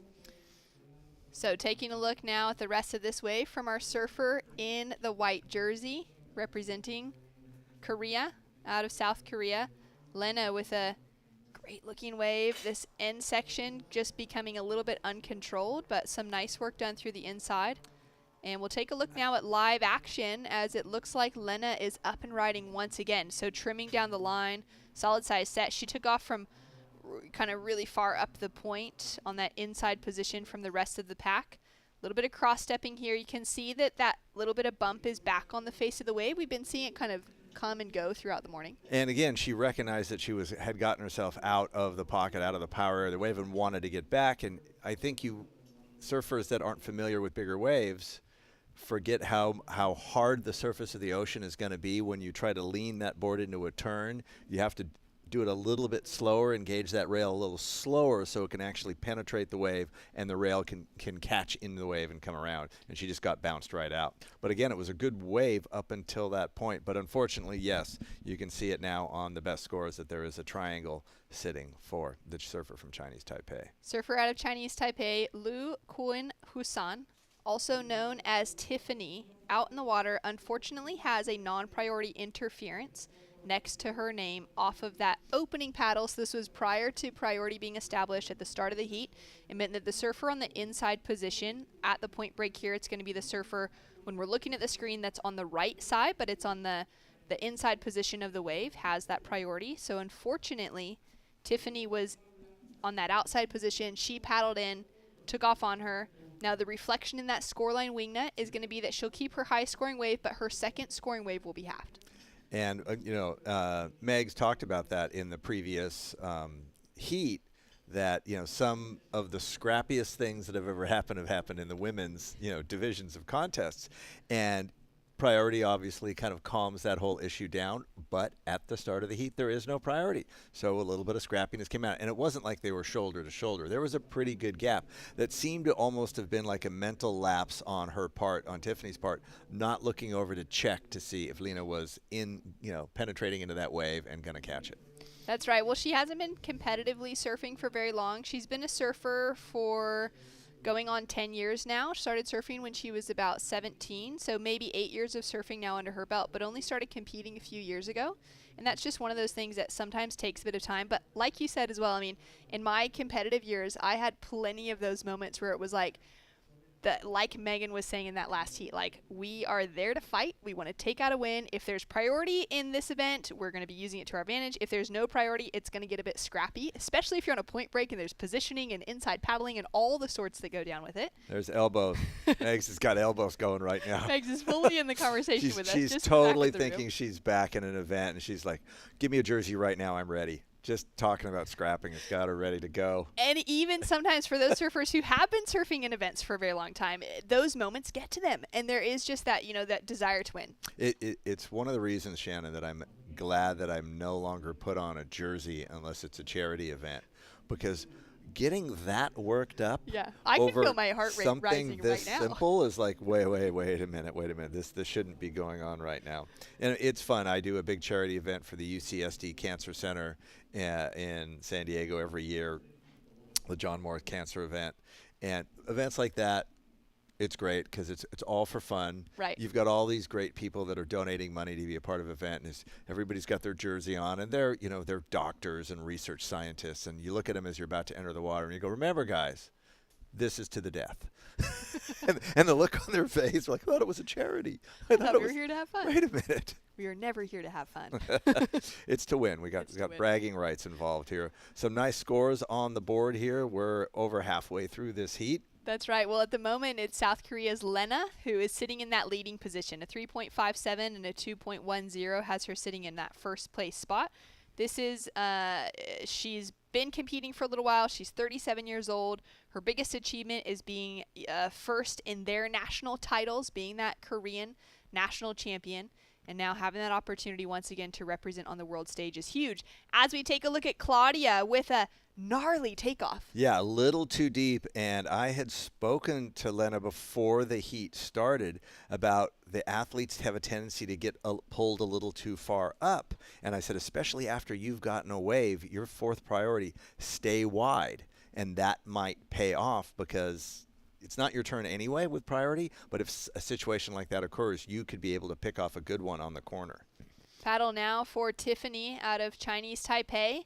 Unable to get into that one, and we will see a priority switch now to first priority landing with B. Greenberg out of Ireland. B now putting herself into a great-looking position.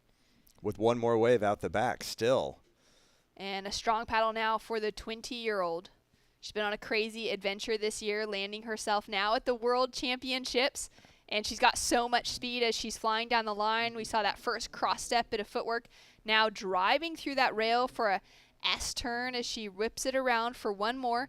Nice and paced out, controlled off the tailwork. Now looking for that opportunity to showcase the footwork that she's been honing in over these last few years of being a longboarder. Originally was a shortboarder, and one of her coaches got her onto a longboard, finds that great hang five on the in section here, looking for one more opportunity, and unfortunately just can't quite pop out of that finishing section, but got some great work done. I think that shows a little bit of the lack of experience, not being a longboarder her entire surfing life. I think she milked a lot of good things out of that wave, but didn't quite understand how that flow was going to turn out at the very end.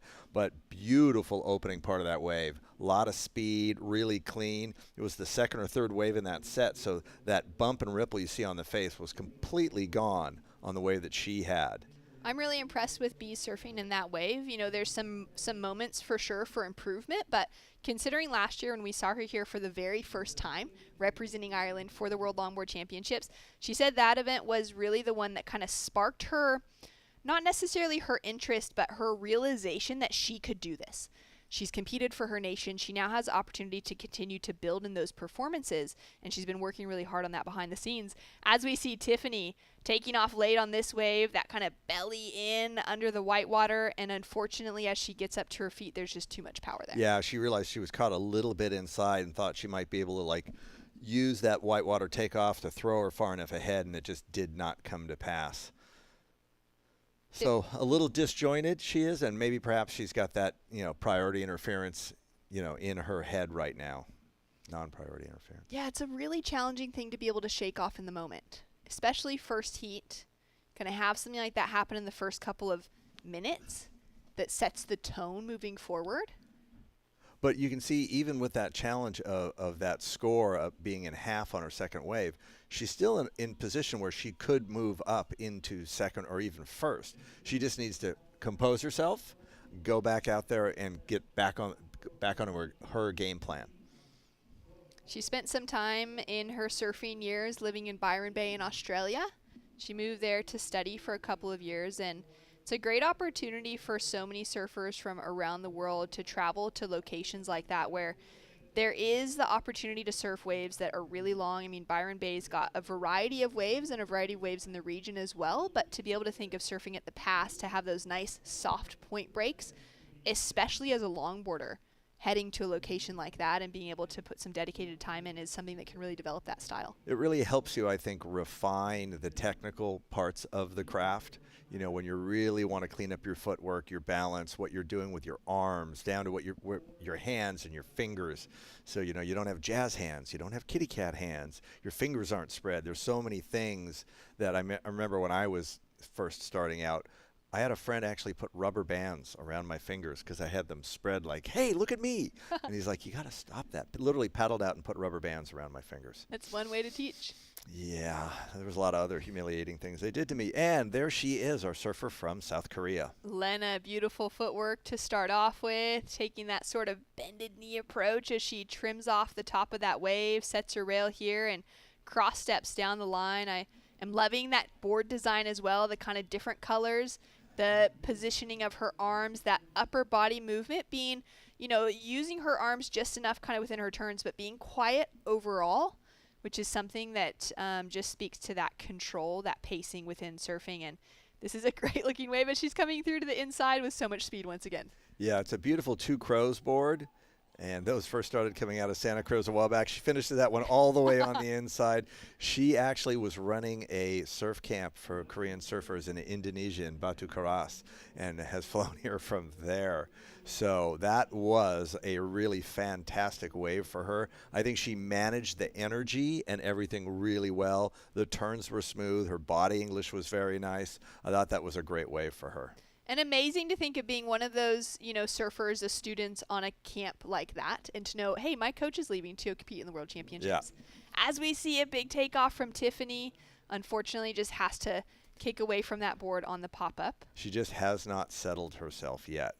And there we have B. Greenberg on the far outside, still just being choosy. And I like that. Don't rush it. She doesn't need to. She's in the lead currently. Yeah, this is a huge moment for her to be able to hold on to the control of this heat. As we see Tiffany now up and riding, that was a nice, graceful pop-up to her feet. Now finding that trim line. She's into that open face, a wave that was kind of a little bit farther down the line and slightly smaller in size compared to those first few where she was so deep on the takeoffs. Now starting to set it up here through the inside, looking for really those first major maneuvers to be connected together, but I feel like a wave like that can really help to settle the nerves. I agree, and she played that wave the way it should have been. She didn't hang out kind of in front of it. She used her turn to sweep back below the whitewater and let that wave reset. That was really exactly where she wanted to be. Unfortunately, there just wasn't left enough energy on the end of the wave for her. Claudia had a paddle there on the inside, our surfer in red representing Peru. Just wasn't quite able to get into it. She might be able to get herself in position for this wave, or she'll just pop over the top of it and see what's coming behind. Currently chasing a 3.35. to get herself into position. And there are so many waves in that set. This is another one of those heats that right at the end there's going to be waves till the hooter blows. Looks like Claudia's going to spin around for this one. Hopefully it'll give her enough of a shoulder to really put herself back in the game. Oh, it just softens up underneath her. Ah, it's such a shame. That happens so often out here where you can kind of be right on the peak, but it hits this deep section for a moment, or a little bit of that backwash kind of comes through and is fills like a up, dead spot. Yeah, in that it fills wave. up the wave in front and takes away that energy that was going to launch you into it. And even on a 9-foot plus board, it can be challenging in those little moments when you think you're kind of just stroking into it and doesn't quite land. So Claudia chasing another score. She's traveling here with her boyfriend and her sister, who wanted to join her in El Salvador to celebrate the fact that she was competing in the World Championships for the first time. So she's got a great feeling of home alongside of her here on the road. She's a surfer who has always and forever longboarded. She's never ridden any shortboards. She has been true to her craft. Respect. And I just absolutely love that. So first heat of the women's round out of the way.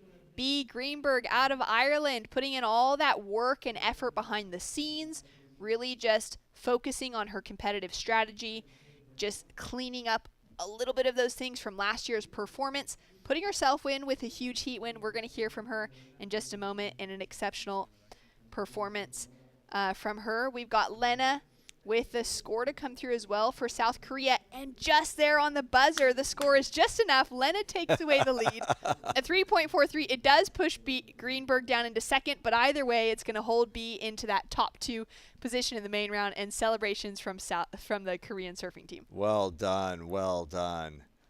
So exciting to see them doing well. A country that 5 years ago we wouldn't even have thought of as having a surf team, surfing opportunities. It's so cold, on the Korean peninsula, and now they've grown to having their own wave parks, their own surfing federation. They've just been another new nation on the World Surfing Federation. Incredible. A great performance there from Lena. Love seeing her, especially after that kind of opening hiccup where she had the interference called in her favor. Right. But even that can kind of sometimes mess with someone, because you've got this opportunity and then you're kind of thinking about, all right, someone else. What happened? How is this? Exactly. Making sure that you it wasn't do me. anything. It wasn't me. Right. Yeah. You didn't mislead anyone. You didn't do anything. Yeah. That's to get that, to shake that off and still put up such a strong performance. So who do we have in this next heat? A couple of no names? A couple no names. Nah, we're down to 19 minutes on the clock. We're going to keep rolling with the action straight into heat number 2. Sorry, we're actually going to go to a quick break, and then we'll be back with more action when we return. Heat number 2 for the women. Kira Molnar, Natsume Teoka out in the lineup.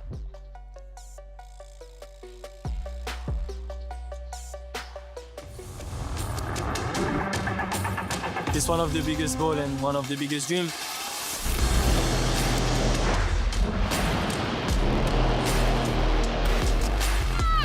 It's been like an emotional roller coaster. I ask myself, what just happened? Is this real? Every athlete's dream is to, reach that gold medal. I'm on a mission, I think that everything is possible. It's not over till it's over.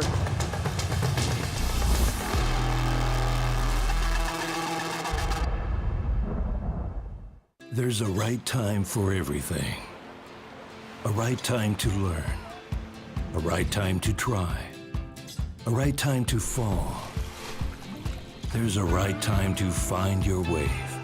And there's a right place to enjoy your passion like nowhere else.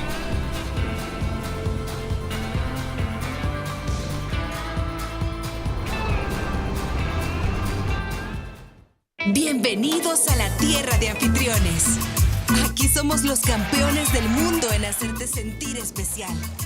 Te compartimos olas, volcanes, pueblos históricos y te aseguramos una experiencia de 5,000 estrellas. Porque esta tierra tiene más anfitriones por kilómetro cuadrado que cualquier otro país del mundo. El Salvador, tierra de anfitriones.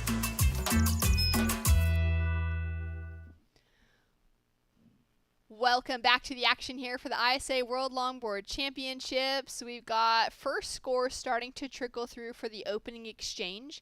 Kira Molnar of Australia in the water against Natsumi Teoka of Japan. Claudia Tamakas of El Salvador and Lola Bleakley from England out in the water. Top 2 women will be staying in the main round. Bottom 2 will be heading into the repechage. And they have some firing conditions to be able to contest in for their opening heats of this year's World Longboard Championships. Shannon Hughes here alongside the wingnut to call the action, and it's been fun to be able to pick apart some great longboarding that we've witnessed so far this morning with those 18 men's heats, and now we're into the women's action. Yes, Shannon, it has been quite a display of great longboard surfing. And looking at this nice aerial shot, you can kind of see what I like to call the triangle of goodness, right? The white water that's left after a set, and it kind of shows you where that wave wants to break. And if you're paddling back out in the situation, you know, for me, it's a new spot. I'm going to come out to the very top of that triangle, knowing that's most likely where the next wave, you know, a bigger one will be a little farther outside, smaller one will be inside. But the triangle of goodness, it's right there. You just have to look for it. I like that. I like the, you know, positivity within goodness. It's a good thing. Yeah, that shows you where it is. It looks like we're going to have Lola Bleakley take a look at this first wave, a little bit on the inside, but she's going to get this heat started. The 16-year-old now up and riding. Couple quick steps on her backhand and just hooks it a little bit there under the lip, has that backhand high behind her, looking nice and composed, drives through that first turn. Her rail surfing is really dynamic, and I know that her nose riding is something that she's been working really intently on over the last couple of years to put herself into the equation to qualify for the English national team. This is her first year representing, and she's alongside, on the women's side at least, a real veteran in Emily Curry on the women's side. And so for them to have one of those young up-and-comers on the team, as well as one of those that has the experience and will be, you know, fighting her own fight, but also able to impart that to the younger generation, is amazing. And here we have the red jersey in this heat, and this is Natsumi Teoka. And if you were going to pick a favorite for this heat and a favorite to be in the top 5 of this event, it's going to be this woman. Incredibly poised surfer all the time. She's competed at the top levels for Japan for a number of years now, and she's dropped huge scores in some of those events where it's really mattered, where she's been able to keep herself in those world title conversations that have just been outside of her reach. This is a beautifully surfed wave, an excellent way to start out her campaign. Now looking for that finishing maneuver here on the inside. Will she go for that nose ride? She's got some of the best footwork in the women's field as well globally, and finds that down carb to finish off. Really nice clean finish there. All the way into the beach, composed all the way through it. We've got Claudia right there. Now up and riding, couple quick steps forward from Sunzal. This is her local break. She'll be feeling right at home out in the lineup. Just a little bit more attention than the normal surfs of having 100 of her friends out there with her. And knowing that there's all the pressure from all your local friends watching you. I think we're going to jump down to Ben on the beach with the heat winner from the last heat. Thank you guys very much. We have Lena Moon for South Korea. This is the second heat win for South Korea. Congratulations. Thank you so much. I can't believe it. It was so nice. I chatted a really good wave. So yeah, now I feel like dreaming. Thank you. It's amazing. And I was going to say, since you're from Yangyang, where the water gets very, very cold, you're now in Indonesia. So you're used to the warm water, the warm weather. It probably helps a lot to feel natural. Yeah, actually we have lots of waves, but it's really cold especially in winter. So usually, mostly surfer, we just traveling a lot around the Asian, in Indonesia actually. So actually we spend money a lot for the practice. So yeah, but we have a really good waves as well. It's paying off. You also have a huge Surf City wave park in your hometown. Do you do any practicing there? Yeah, actually I visit many times Wave Park. Wave Park has really good waves, and also we was in WSA last year. It was really cool. Everybody come and join, really enjoy the waves. Welcome. Yeah, whenever come, everybody. And would you like to say something in Korean to everybody who's supporting you? Yeah. 감사합니다. 저 처음으로 진짜 큰 대회 와가지고 저희가 진짜 어렵게 여기 왔거든요. 정말 최선을 다해서 열심히 하겠습니다. 부모님 감사하고 저희 많이 응원해 주시는 모든 분들 너무 감사합니다. 감사합니다. Thank you so much. Korea 화이팅! Hey, Danny, 감사합니다. Danny 감사합니다. Back to you guys. Thanks so much. Great to hear from Lena. What an energetic voice to have down on the beach, and what a great representative for the Korean surfing community. They've got a really great team. The first time I think we all met them together in Chinese Taipei for the WSL event. And that's when we first, were introduced that they've actually got a team and a squad that's going to start traveling. And their skill level has gone higher and higher every year, as you would hope. But with the challenges at home, they have to travel to do it until the wave park was put in. So they're really pushing ahead, and I expect to see a lot more South Korean surfers on the global stage. Kira Molnar now up and riding. She's got a 5.83 on the board already, a 2.5 to back it up, and now kind of speedily cross steps back off the nose in this section. Setting herself up here with a drop knee. A little bit of kind of wobbliness within this wave so far. You can see there's a lot of speed to it. Now starting to smooth it out a little bit more. She comes through to this inside section, really digs deep in with that last drop knee, throws in that cross step cut back as well. Now just kind of hugging this power section of the wave, throws a bit of spray off that outside rail, and has that clean kick out. She'll be looking to put a backup score to that 5.83 on the board. Wingnut, where do you think that could land? Well, that was interesting because that wave was a lot of work. There was no smooth, easy to deal with face on that wave. And she negotiated it well, but never looked really as comfortable as I know she can be as a surfer. And while we were watching that wave, that score dropped for Natsumi, and right in there where I would expect it to be a very strong first score, that 7.17, really planting her flag as the dominant surfer in this heat and is going to be one of the dominant surfers of this competition. So, but I think, and there's Kira's score just came in real quick right there. Not the greatest number, but as we said, the wave really was messy. I thought she did a great job to stay stuck on her board the entire time. I agree, and I think that was a great reflection from the panel, of what we can kind of expect moving forward. Lola Bleakley now up and riding. Her first score was that 2.17. She's now getting a little bit of work done here through the inside, couple quick steps up to the nose.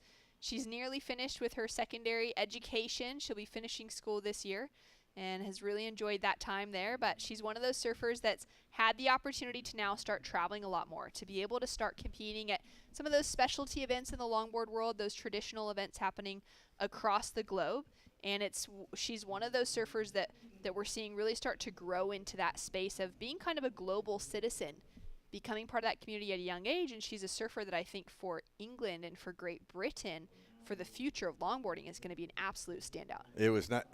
Now we're going to take a look at Natsumi's wave again. Early nose ride, steep section of the wave. It was a little bit on that descending angle, but the smooth sweeping turn that she just had there, the footwork going back to the tail, again, another sweeping rail-driven cutback. That's what we want to see, and being able to combine those with the nose rides. And I think that's where, when you look at what Lola Bleakley is doing, smooth, a lot of power in her turns, but not enough time on the nose. And Natsumi is showing that, you combine the turns with the really nice nose rides, and you're going to be able to get your scores up into almost the excellent range. And a great way she finished here, got onto the nose and able to straighten it out right before that thing took her down.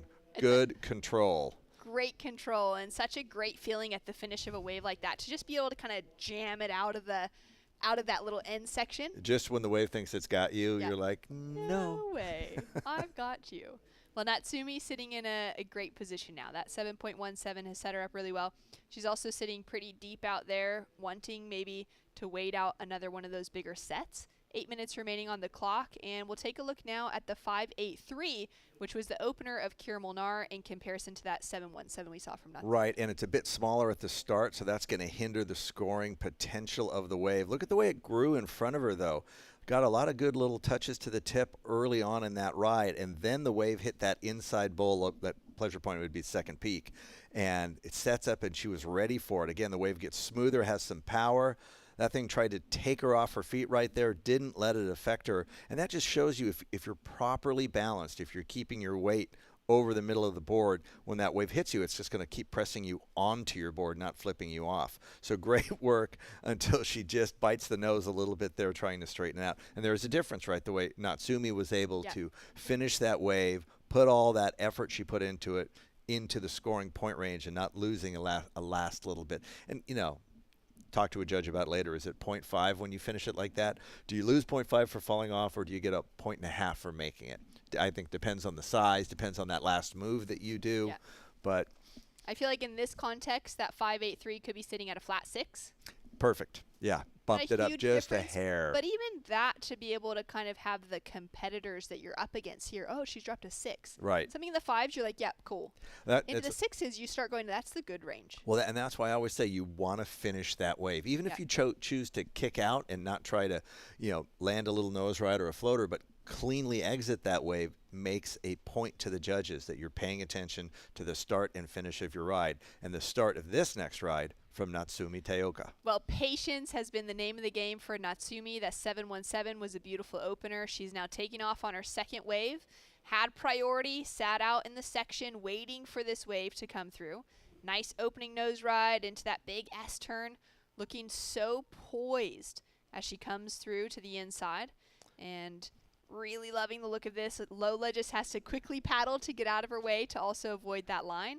As we see this wave now starting to steepen up, there's a great bowly section on that kind of second inside section, and it can offer some great nose riding potential. Let's see what Natsumi gets up to here on the inside. I love the way that she's able to put that board in the right position of the way to keep that trim point moving forward the entire time. Little Makaha-esque backwash she had to deal with right there. And again, there's that choice. Exit clean. Look at Kira Molnar on the outside and the biggest set wave we've seen in this heat. Solid set. Absolutely massive. Opening nose ride. She got the job done. A little lack of control here, but you can see she would be carrying so much speed right now.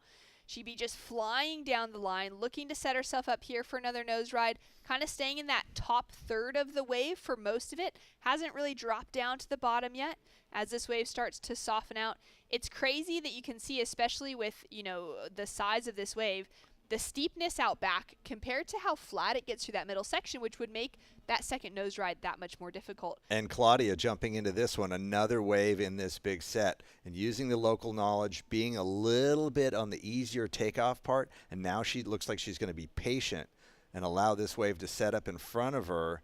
She's just hanging in that very top 1% of the wave, now dropping back down into the face, getting herself a nice clean line. Just goes into that soft spot too far out. That's why nose riding has to be done in the pocket, in the lower half of the wave where the speed and energy is. So an unfortunate end to Claudia's wave. And Kira's, again, you saw how bumpy that wave was, or how difficult it was for her to negotiate the bigger part at the takeoff. And I think that has a lot to do with the wider-tailed boards some of the athletes are choosing. I mean, we pointed out how Kai, how he'd switch to that smoother round pin, that narrower tail, because it'll handle that speed better. And I think Natsumi as well is on a very similar shaped tail-shaped board. I think also I have seen this week Rachel Tilley, again, has a tail that looks similar to what Kai does. And we'll see if that becomes a factor as the surf stays at this size and consistency. Yeah, especially if it maybe gets a little bit bigger, or we start seeing sets of that size that we just saw from Kira as the consistent sets. Then I think there is a penalty there for having a board that just has too much width all the way around. Can you describe for us what that width does, or how, say, the water comes off the tail in a board that has that sort of pintail design, as opposed to a board that's really squared off and wide out the back? Again, when the bigger a wave gets, the faster you are going on the face of that wave. The faster you're going, the harder the surface of the ocean is. So in order for the rail to be able to penetrate and make a turn, and get your fin engaged, rail and fin, proximity, the wider your tail, the farther your fin is from the rail, the harder it is for you to sink all that tail width into the water to make that turn happen. And as they said in Big Wednesday, everybody knows that a pintail hangs better in a bigger wave. I was so glad I got to quote that movie that was filmed here at El Sunzal. Oh, just unbelievable. It's just your redneck attitude. Everybody knows a pintail hangs higher in the face of a big wave. Trimming off those little extra edges of those boards when those waves get bigger. But then we see those wider-tailed boards that have really become kind of predominantly used when we're talking about smaller waves. There's been some great benefits to using those boards when it hasn't quite had the size that we're seeing out here. Because those bigger tails hang on to more water, and as such, it holds down the tail, lets you nose ride easier, makes the nose ride simpler. 16-year-old Lola Bleakley now up and riding, choosing a beautiful looking wave, a little bit smaller in size, so it looked pretty solid when we were kind of looking at that drone angle. She's now setting herself up with a beautiful line here through the inside, using that back foot and that tail to kind of just push off that board, throw a bit of spray. Again, just doesn't quite find that trim line moving forward. But I like her patience in the turns. They're really smooth. She lets them naturally finish. She's not trying to abbreviate them and speed them up. Kira Molinar giving that one a look, and that should, I think, change the priority, because that was a committed paddle, correct? Yeah, and it did. Natsumi now has priority, and she's roaring into this one. And in the final couple minutes of a heat, that's where that priority really becomes something that matters. As we see Natsumi now into that nice soul arch, hang 5 quickly, just pedals off of it to readjust her line to be able to continue on that nose ride a little bit longer. Love that wide, those arms open wide to be able to really engage the rail of that board into that turn. Unfortunately, gets a little bit ahead of herself there, but she's already sitting with a substantial lead. We've seen a 7.33 drop in to back up her 7.17, which puts a big requirement in the excellent range on Kira Molnar. But Kira as well has done well enough to put excellent requirements on the board for both Lola and Claudia. And that was a bit of, a priority mistake. I mean, I think both of these two women are easily going to advance, but winning the heat is something that you carry with you as you're trying to be undefeated. Kira's going to go for this one, the first wave of this set, but there's definitely going to be a couple more back there. Kira doesn't get into that first one and leaves it for Claudia. Let's hope Claudia can get into it and finish this heat with a nice wave. The local from El Sunzal, passionate surfer, passionate about yoga and just doing anything that involves movement, getting her out into nature and out into the lineup. What a beautiful pocket behind her as she's trimming through to this inside section and just starting to shake off those kind of jitters of competing against a heavy stacked field here at the World Championships, getting to showcase the knowledge that she has here at Sunzal. And we'll see if she's able to get a little bit of that footwork connected together, that little turn kind of through to the inside section, and she'll go down on the finish. Choosing a safe exit to that wave. I will never fault that dismount choice. Let's see how Natsumi is going to deal with getting in here. I mean, this is actually that's exactly what I was worried about. You have so much speed coming in. You actually, if you can, want to be aiming back towards the point, not the shore break. Exactly. Because the wave, all the energy starts to die as it wraps around to the inside of the point. You get stuck in a position like she is now where there's more shore break coming at you. Yeah, you really need to be careful, especially with just so much. She's laughing about it. That's boards. What I like. Look at this. Paddle quick to get over that one. Paddle straight back in as fast as possible. Catch the tiny wave that just gets you even to where you can kind of stand up at like waist deep. Then you can be in control of the situation. But kind of in control. Kind of, maybe not. I've had my feet taken out from underneath me in waist deep water, and look, she's running for her life right there. Throwing that board right up and over. Well, an incredible performance from Japan's Natsumi Taoka. A 7.33 and a 7.17. She'll be one of those surfers that we're keeping a close eye on towards those medal matches at the end of the week. Someone that is well deserved to walk away with an ISA gold medal. We've got more action to come when we return. We will have Portugal, Canada, Guatemala, and Puerto Rico sending surfers out in the lineup.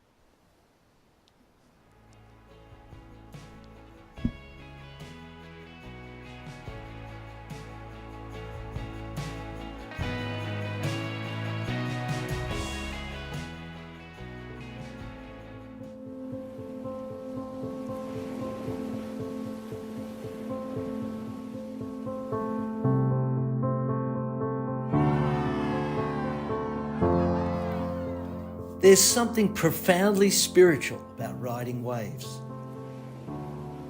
Water is transformative, healing. You're at the mercy of Mother Nature, the ever-changing movement of water. The ocean is the great equalizer. You don't need to belong to a certain race, religion, or gender to surf. The pursuit of these fleeting walls transcends sport. It's a way of life. And surfing has the power to change the world and has now taken its place on the world's greatest sporting stage, the Olympic Games.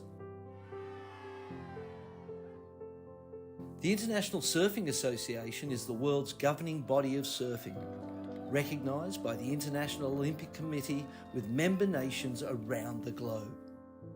This is the International Surfing Association. This is a better world through surfing.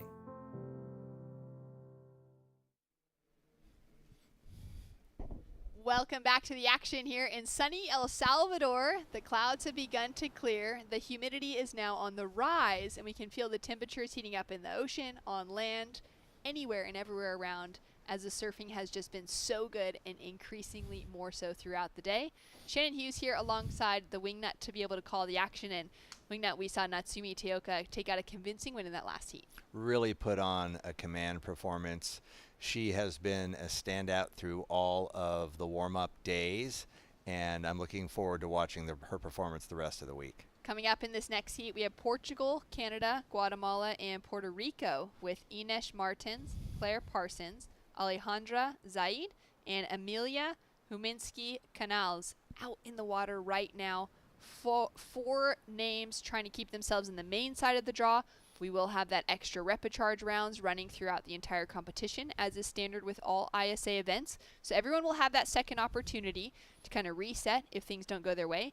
But at the beginning of a heat like this, everything could go in everyone's way. There is no priority yet, and it'll be fun to see who decides to pull an early wave, just get something on the board. You can see some lines in the background. And it's interesting, during the warm-ups, I never really sat out the back because I wanted to kind of leave the playing field to the competitors. So I never figured out where's my indicator of a set, you know, and that's the first thing I usually do at a break like this. I'm like, what pops off before this comes and catches me inside? Because I'm a very cautious older man now, and nothing's You're a worse. slower paddler than you used to be. No, actually, I'm not. I'm just worse position. The hands can't hang on as much. Gotta get that tape back again. Man. Those rubber bands. The rubber bands. Yeah, so again, surfers looking at these first few waves, but not really anybody pulling the trigger yet. This looks like a really good one. We'll see who's in position. You can see a little bit of that wind has put some bump on it, and it looks like going to be our surfer from Puerto Rico. The 16-year-old Amelia now up and riding, a lot of speed as she takes off on this wave, those feet closer to the tail of that board, and she'll just lose that control as the whitewater clips her heels. And that's the danger of not really planning on when you're cutting back into that whitewater. You want to kind of cut back below it, not let yourself go into it, because it's going to come and just kind of sweep your feet out underneath from you. A little bit of lack of experience there, or maybe just first wave jitters of the heat. But she's the current heat leader. Current heat leader. She's got a score on the board, although it's small. She'll be able to get those jitters out of the way and now put herself into the rotation. Started surfing when she was 6 years old, now 15 years old, and has been competing for about 5 years in the shortboard side of things. A few years ago, though, she picked up a longboard and just fell in love with it. She's really fascinated by the elegance and the grace of the sport, and she feels like she identifies better as a longboarder than she does as a shortboarder. Taking a look now at Claire Parsons up and riding for Team Canada, setting herself up down the line. One cross step, setting herself up with that second, just inches towards the nose, finds that hang five for a moment. Just for a second there, and then we've got Alejandra from Guatemala, watching her set this wave up, letting it build in front of her. She recognizes that she needs to cut back more towards the point. She's bringing the energy back towards the point of Sunzal, but doesn't connect back to the whitewater. And as we wait for the next wave of these competitors, we are going to go down to the beach with Ben. Thank you very much, guys. We're here with Japan's Natsumi Teoka, the winner of that heat number 2. Congratulations, omedetou. Thank you. Arigato. So you did some great surfing. You had one wave long into the heat, waiting for the second wave. Was your plan just to really choose the best waves and keep quiet? Yeah, I think the wave selection is very important because it takes about 5 minutes paddling out. So I really focus on the good wave, try to get good waves. And so Natsumi comes from Chiba, where we have Taito Beach. We used to hold our world competitions there. The Typhoon swells, it's a long reeling point break. Do you think your practice at Taito during the typhoons in the summer helped you out? Not usually the typhoon swells coming, so it's really hard to find the big waves in Japan, but it's really special for me to surf with big waves here. And I noticed you said that you use a squash tail normally if it's a smaller waves, and you use the round tail. Was that to kind of help with the control of the speed? What made your choice of this board? With the big wave, it's really hard to big turn because I'm so small, so I choose pintail this time. It's a new board for Salvador. It looks really great. Is that something through Murasaki Sports, or what is the shaper? Do you know? This board shaped by Ogashira-kun and sponsored by Murasaki Sports. Nobu-san no shape? Yeah, of course, all the time. Cool. That's shaped by Nobu Igashira, which is a really top competitor for Japan. So he knows his boards. Very cool. Nice shape, Nobu-san.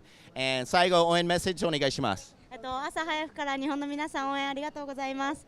波が私の大好きな大きい波なので、次のヒートも一つずつ集中して頑張りたいと思います。引き続き応援よろしくお願いします。Thank you. いつもありがとうございます。応援してます。ありがとう。Back to the live with you guys. Thanks so much. That was so fun to hear more from Natsumi. Loving that pintail as well. What's funny is she points out that being of a smaller frame, that it helps her turn in these big waves. It's exactly why Kai has it. For his small, delicate frame. For his tiny frame. So it's the same. It's the thought that you know that you're going to be able to put that rail in the water better, and so it works for a surfer that is as slight and tiny as Natsumi, and for as powerful as Kai. And again, like as we talked about, Kai thinking about this wave, thinking about how he wanted to approach it, same as Natsumi, and they changed what they were normally riding for this event. It's a great part of that conversation as well for those surfers that are in favor of riding a board that suits the conditions. So not having to be stuck to exactly the same thing for whatever the reason is all the time, but having that opportunity to kind of change it up based on what those conditions are asking for. And again, we're living in a modern era where a lot of surfers can travel with 2 or 3 surfboards, so you can have boards for various conditions. But in looking at this event coming here, I was very surprised to see how many surfers have chosen to continue with that wider outlined board. And, very pleased to see the board that Edouard Del Perro has, the one that Kai has, the one that Natsumi has. I think it flows and fits in, but that's me, as we would say. That's my Oklahoma attitude, that I like a certain look of a board. I always would travel with a board that was kind of a little bit more versatile, a little more pulled in the nose and the tail, because I wanted to be able to handle it if it got into an overhead range. I didn't want to be limited to, I brought a longboard that's designed for nose riding and I can't go out if it's over waist high. So I think this wave has such an opportunity of high size, power, and speed that I think a little bit more pulled in board will be in favor. And we'll see how that plays out this week. We'll see how it plays out. One thing to note for those of you that are tuning in, if you're kind of newer to longboarding, or maybe you've been longboarding for a long time, but you're wondering about some of those criteria, those requirements. For the surfers, there is a requirement on their board length competing in longboard events where it has to be 9 feet and over. But there is no requirements yet, or at the moment, on tail design, on the actual board shape, or on fin selection either. So each surfer is allowed to, within that length criteria of at least being 9 feet, they can then have the freedom to choose whatever tails, whatever fins, same as what you would see on the shortboard tour. Yeah, they can change it up however they want to. Nobody's telling them what they have to ride, except that since it is a longboard competition, it has to be. And that is kind of the entertaining part at the start of the event, where they have a setup where the board has to fit, actually shouldn't fit under the 9-foot mark. So they've literally tacked a 2x4 to a pole, and if your board swings underneath it, you are not allowed to use it in the competition. Here comes the set on the outside. Which surfer is going to be in position to take advantage of it? Priority looks like it's with Inez, and she uses that white water to launch her into this wave. That's right. Surfer in red, Ines, now up and riding. Takes off deep in that white water, which would have had a lot of speed coming out of it, and then suddenly that wave just slowed down. Right, and that's where that wave, we've been in the water a little bit, and it's where that it really is sending you down the line, and then you have to bring that cut back because it's pushing off that corner of the point. So she just got caught in that. Surfer in white now has first priority. Green sitting in second priority, and Green's going to have a look at this wave. White paddles over it, so Green has that opportunity for Alejandra. Out of Guatemala, nice couple cross steps as she goes up to the nose. She'll fall just in front of Ines. She just hurried that movement, so she got too much momentum going forward and went off the front end. Guatemala is a very interesting country, the neighbor to El Salvador, and has one of the least dynamic coastlines, I think is the best way to express it. It's a very, very straight coastline, whereas El Salvador has all these beautiful points. It's all beach break in Guatemala. Amelia now up and riding again, putting herself into a better position off the takeoff of this wave. Sets herself up. She drew off the bottom, couple cross steps forward as she pedals back to engage that rail. Now setting herself up here through the inside section. The 15-year-old with a bit of work to do in front of her. She's looking for a score to take her into that top 2 position. And we can see that Claire Parsons for Team Canada is up and riding just behind. Amelia with a great bit of rail work through to the inside, staying nice and smooth and soft as she kind of drives through each of those sections. Might look for another couple cross steps there, and she'll jump off with a bounce. Claire Parsons now from Nova Scotia, Canada, up and riding here through the inside section and looking to put on a clean finish at the end of this wave. Some great work and control demonstrated on the outside from what we could see behind Amelia, and Claire will go down on the inside section. But I think that will put up a nice score for Claire, a bigger wave all the way through to finish on the inside. Amelia did a lot of, I would say, busy work on that wave, not really able to get out to the nose and lock in on it that much. Claire with a paddle out back. She has an undergraduate degree with an honors in sociology and an advanced diploma in public relations. So back at home, she's in a 4-day work week. She works as a senior strategies manager for an environmental charity based out of Halifax in Nova Scotia. And she shared with us that between January of this year and March, so in 3 months, due to alopecia, she has lost 90% of her hair. And she just wants the world to know that alopecia is an autoimmune disease that only affects 2% of people worldwide. It doesn't tend to have any other effects on the body from a health perspective, thankfully. But that's something that she's kind of had to grow with and learn through over the last few months. And now for her to be here and competing for the world stage is an incredible opportunity as we take a look at that outside section from her opening. And again, a beautiful opening part of that wave. Read it well, stayed with the power, trying to get this inside section to cooperate, trying to slow the board down enough so that she can actually put a nose ride in. Remember, that's what we have to be seeing from the competitors, not just the turning, but successful nose rides, getting to the nose with nice footwork, getting off the nose with nice footwork. And that will be interesting as well to kind of just get a look at the judging scale of how high you can go without using that full length of the board specifically. The moment we've got that 3-3-3 as the high score for Amelia. Alejandra now up and riding from Guatemala, but she actually spends about half of her time living in El Salvador now. She travels the world a lot. She's lived in multiple different countries throughout her life, so she's really had the opportunity to surf maybe a bit of variety of waves in comparison, Wingnut, to what you were saying about Guatemala. And she's got a nice style as she's coming through to the inside section here. Again, a couple of cross steps forward, but really hasn't been able to find that opportunity, that willingness, or that comfortability to be able to find a nose ride through the inside. I think the ability to be down here in El Salvador has definitely helped her growth as a surfer. Her comfort in being able to turn such a big board with such sweeping, graceful turns on a nice head-high wave, her time down here has been well spent.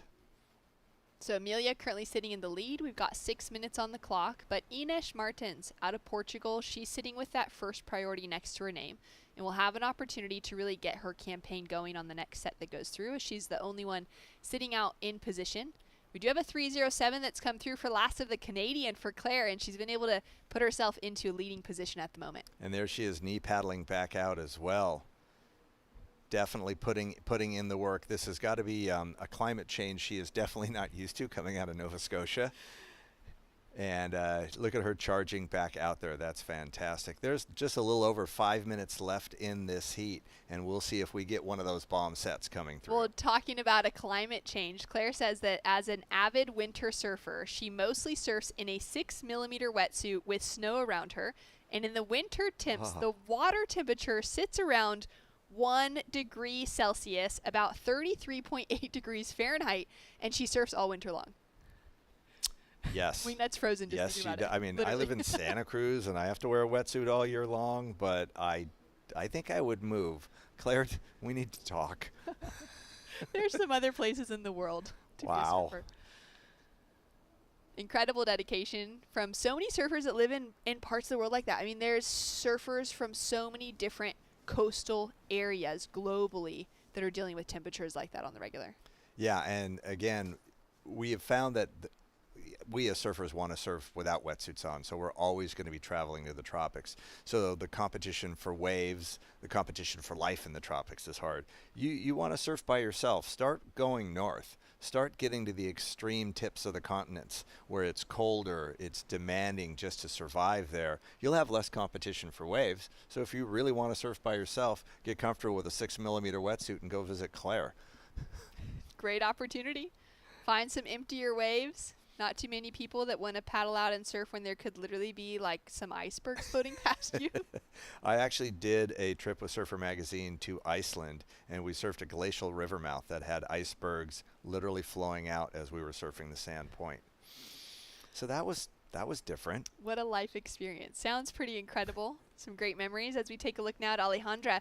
This heat is so tight, Wingnut. It is just absolutely splitting hairs between that second and that third place position right now. Alejandra has all the opportunity to get that 1.84 that she needs to take herself through to the main round. Some great rail work coming through so far, and we've seen those scores going into the kind of 2 to 3 point range based off of that. So with the requirement that she needs now, hoping that she can find something that allows her at least that couple cross steps, and even those from what the judges are looking at are going to make a big difference. But that quick tap to the 5, that's going to be a huge opportunity. The way this heat has played out, that's one of the first surfers to actually cross-step up to the nose. And a lot of it is that new bump that's on the water. There have not been a lot of really smooth, clean waves that really invite you to nose ride, and the surfers have to take the risk and go there. And the next surfer that's going to take the risk is the young surfer from Puerto Rico and just gets bounced out. Oh, that was a huge risk. I mean, she was taking off deep. You could see that the nose of that board just bouncing so much as she was coming down the face of the wave. She would have been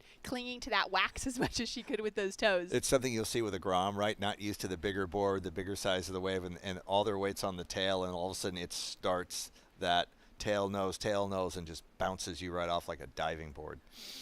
Down to 2.5 minutes remaining on the clock. Alejandra has snuck away with the lead off of her last score, so we knew if she was able to get even that touch to the nose, that would help that score go up just a little bit. She's got a 2.67 that came through for the last wave.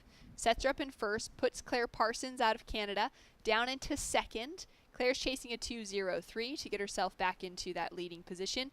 And now for Amelia, chasing a 1.14 would be the score she needs to get herself back in a second. So this is still pretty wide open when we're looking at this. If there's just not a lot of time left in this heat. Priority with Ines, and looks like she might be positioned too deep to take these first couple of waves of this small set. Can see her just having that paddle, maybe recognizing that now too. And you've got priorities, so you can get right in the mix. You can always paddle deeper if you want to make the takeoff more challenging, but put yourself in an opportunity with the least amount of work to capitalize on the next wave that comes through. Now for Ines, she's been traditionally a shortboarder for most of her career, but switched over to longboarding when one of her shortboard coaches, had a longboard, loves riding it on the smaller days, encouraged her to just get onto it, to be able to test out that variety, start surfing different equipment, and she's really fallen in love with it. It's landed her competing at the World Championships, and in Portugal, she started competing when there have not still been some women's divisions in events where she's just entering and surfing against the guys because she wants to be able to put a jersey on, and the longboard community there is still quite small sometimes to be able to field out a women's division. So it's been great for her to get in the water.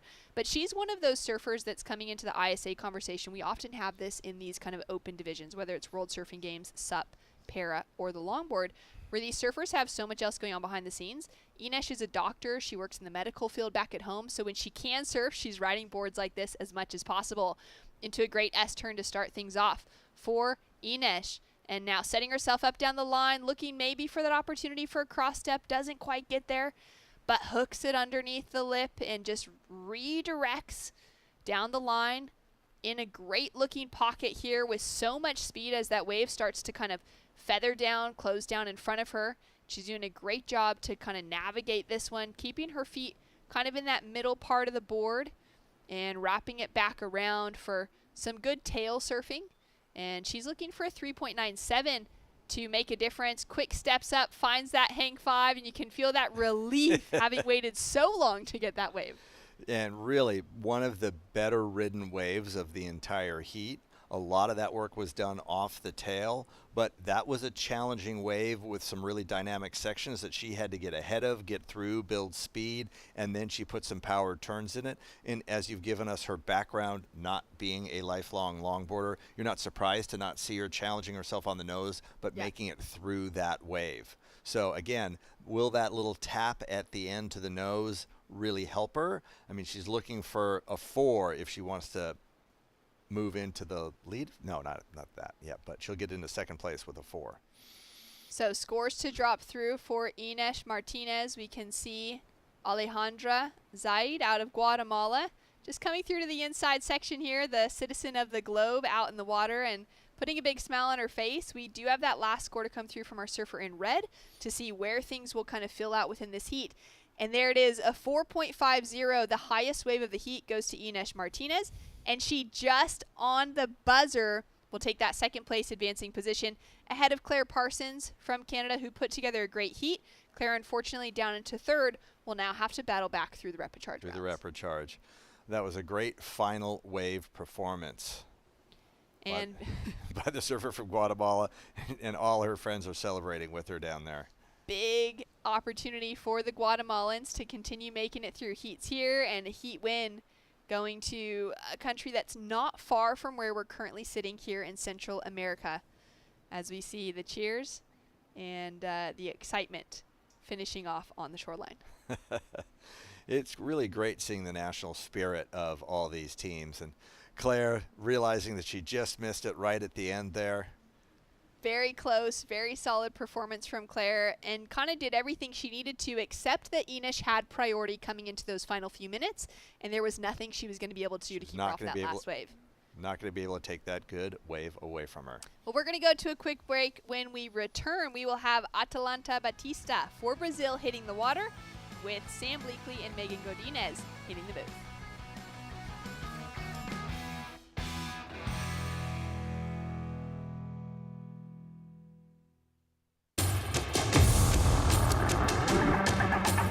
It's one of the biggest goals and one of the biggest dreams.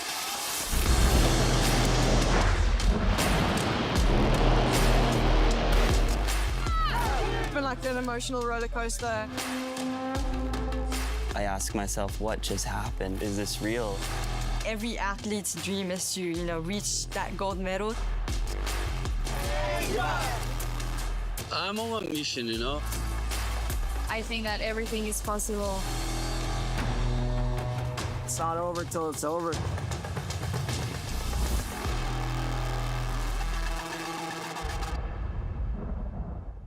There's a right time for everything. A right time to learn. A right time to try. A right time to fall. There's a right time to find your wave. And there's a right place to enjoy your passion like nowhere else.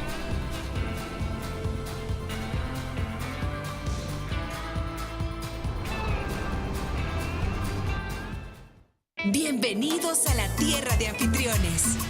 Aquí somos los campeones del mundo en hacerte sentir especial.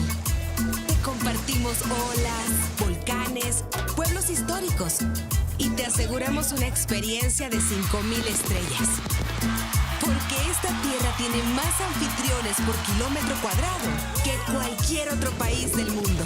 El Salvador, tierra de anfitriones.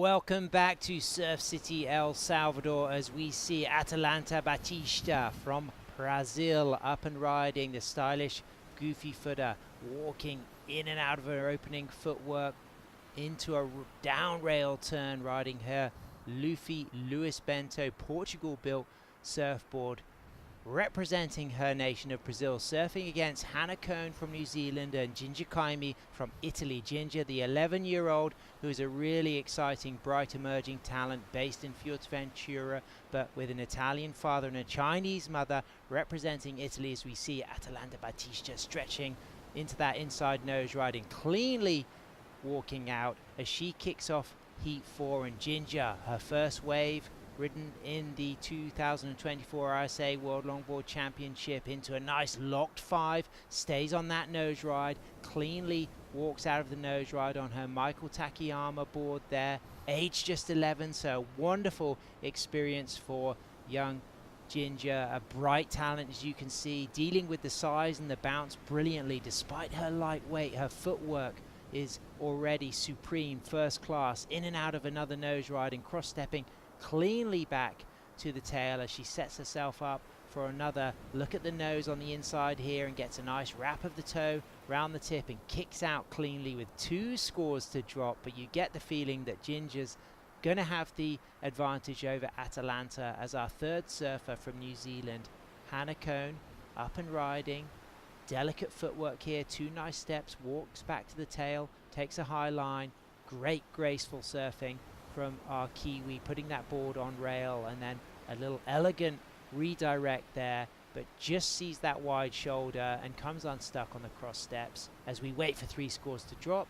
Sam Bleakley back in the booth with Megan Godinez. Hi, yeah, busy heat already for heat number 4 in round 1. Everyone stayed busy, already got coming in for their first scores within 5 minutes. That's really quick for a heat, huh? Yeah, and you do have to start quick here, because that long ride, that long paddle puts a lot of pressure on surfers if they don't get a wave in the first 5 minutes. Yeah, especially with the tide dropping out and the wind switching directions, and now it's onshore. That's why you can see a little bit of that texture on the face that Ginger navigated so well with her lightweight, being 11 years old. What's funny is I actually read about that she loves the Chinese New Year, because she is half Chinese, so she has the colors of her board from Michael Takayama, so that's exciting to see. And someone who surfed in an exciting style, Alejandro Zayid from Guatemala, she takes the win, and she is down on the glass with Ben Way. Megs, thank you very much. Winner of that heat number 3, Alejandro Zayid for Guatemala. Congratulations. Thank you, Ben. So that was an interesting heat. The waves were a little bit more bumpy. I could see a lot of the riders kind of having trouble with the footwork, but you were able to get some cross steps in there, show that criteria that the judges want to see. And you spend so much time here. You've got the local knowledge. How did that work out today? It worked really good. I was still a bit nervous because the wind held very well. I'm really good surfing like glassy waves, but then the wind started to pick up, and it's like a weird wind. It's like side from there. So I was like, how does that work? Because that's not a normal wind here.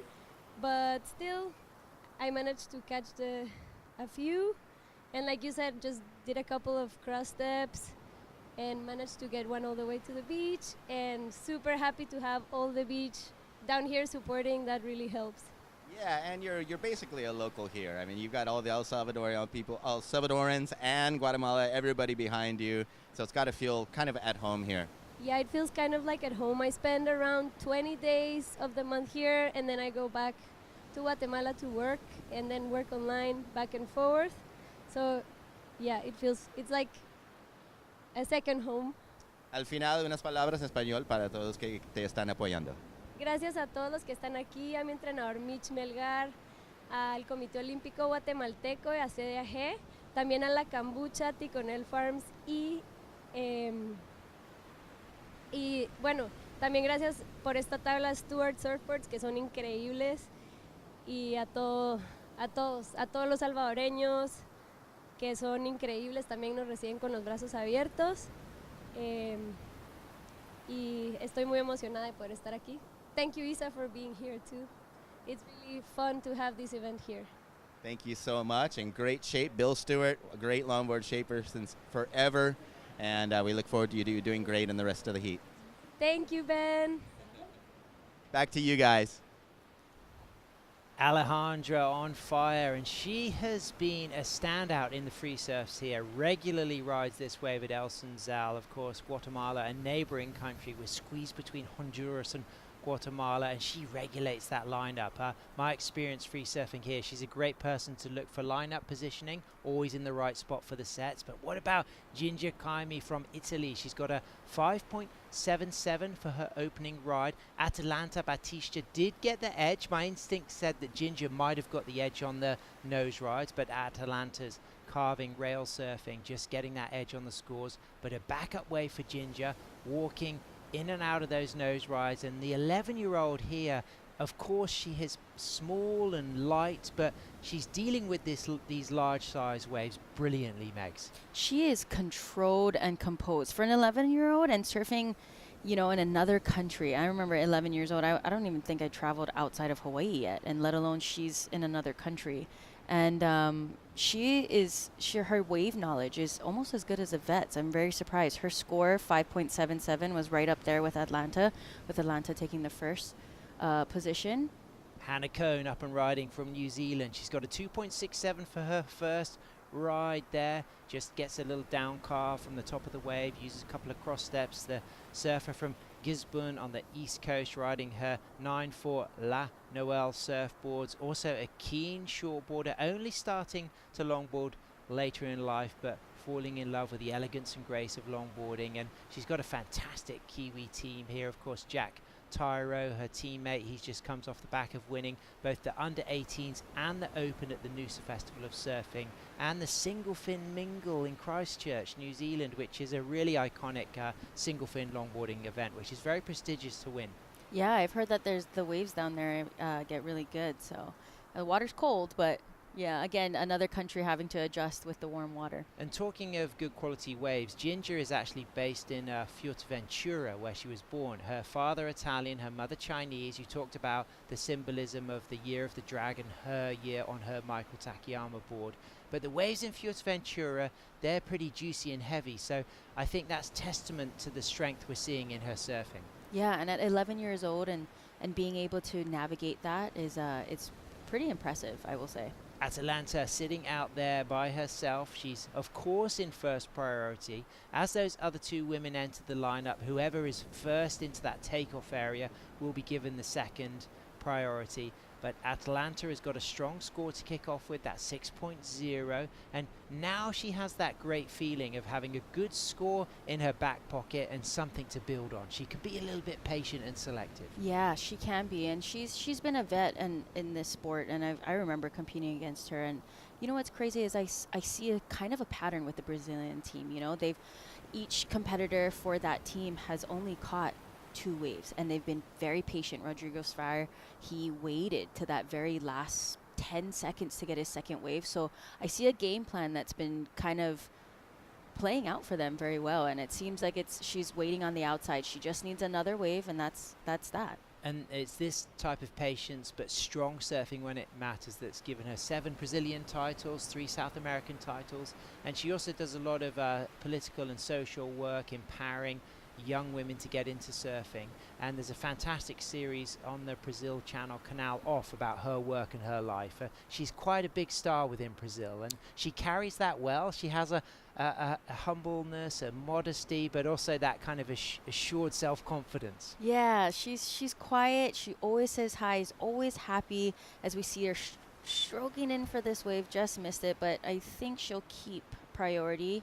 Everyone else is on the inside, but again, that patient game, that veteran coming in, letting her time in the water really play out. And she was obviously able to scrap for that wave and not get it, because both our surfers from Italy and New Zealand still waiting to get out into the lineup. So the fact that she didn't catch that wave, it doesn't mean she loses her priority, because the other 2 women are not in that takeoff zone yet. Exactly. So that was a good thing for her. She noticed that, all right, I'm very far out. I'm not getting these waves. Let me paddle in for these, see if I can. If not, it's going to move me into a better position for the next set. So I think she's in a good headspace right now. I've just spent some time on the beach watching the action, and it's amazing how when you're on the sand you really get a sense of the size of some of the bigger sets. I think it can be misleading on the screen sometimes to realize how powerful this swell is and how much of a wash through the surfers get if they're sitting a bit deep for a big set. Yeah, absolutely. That's why it's important to have those landmarks lining up with a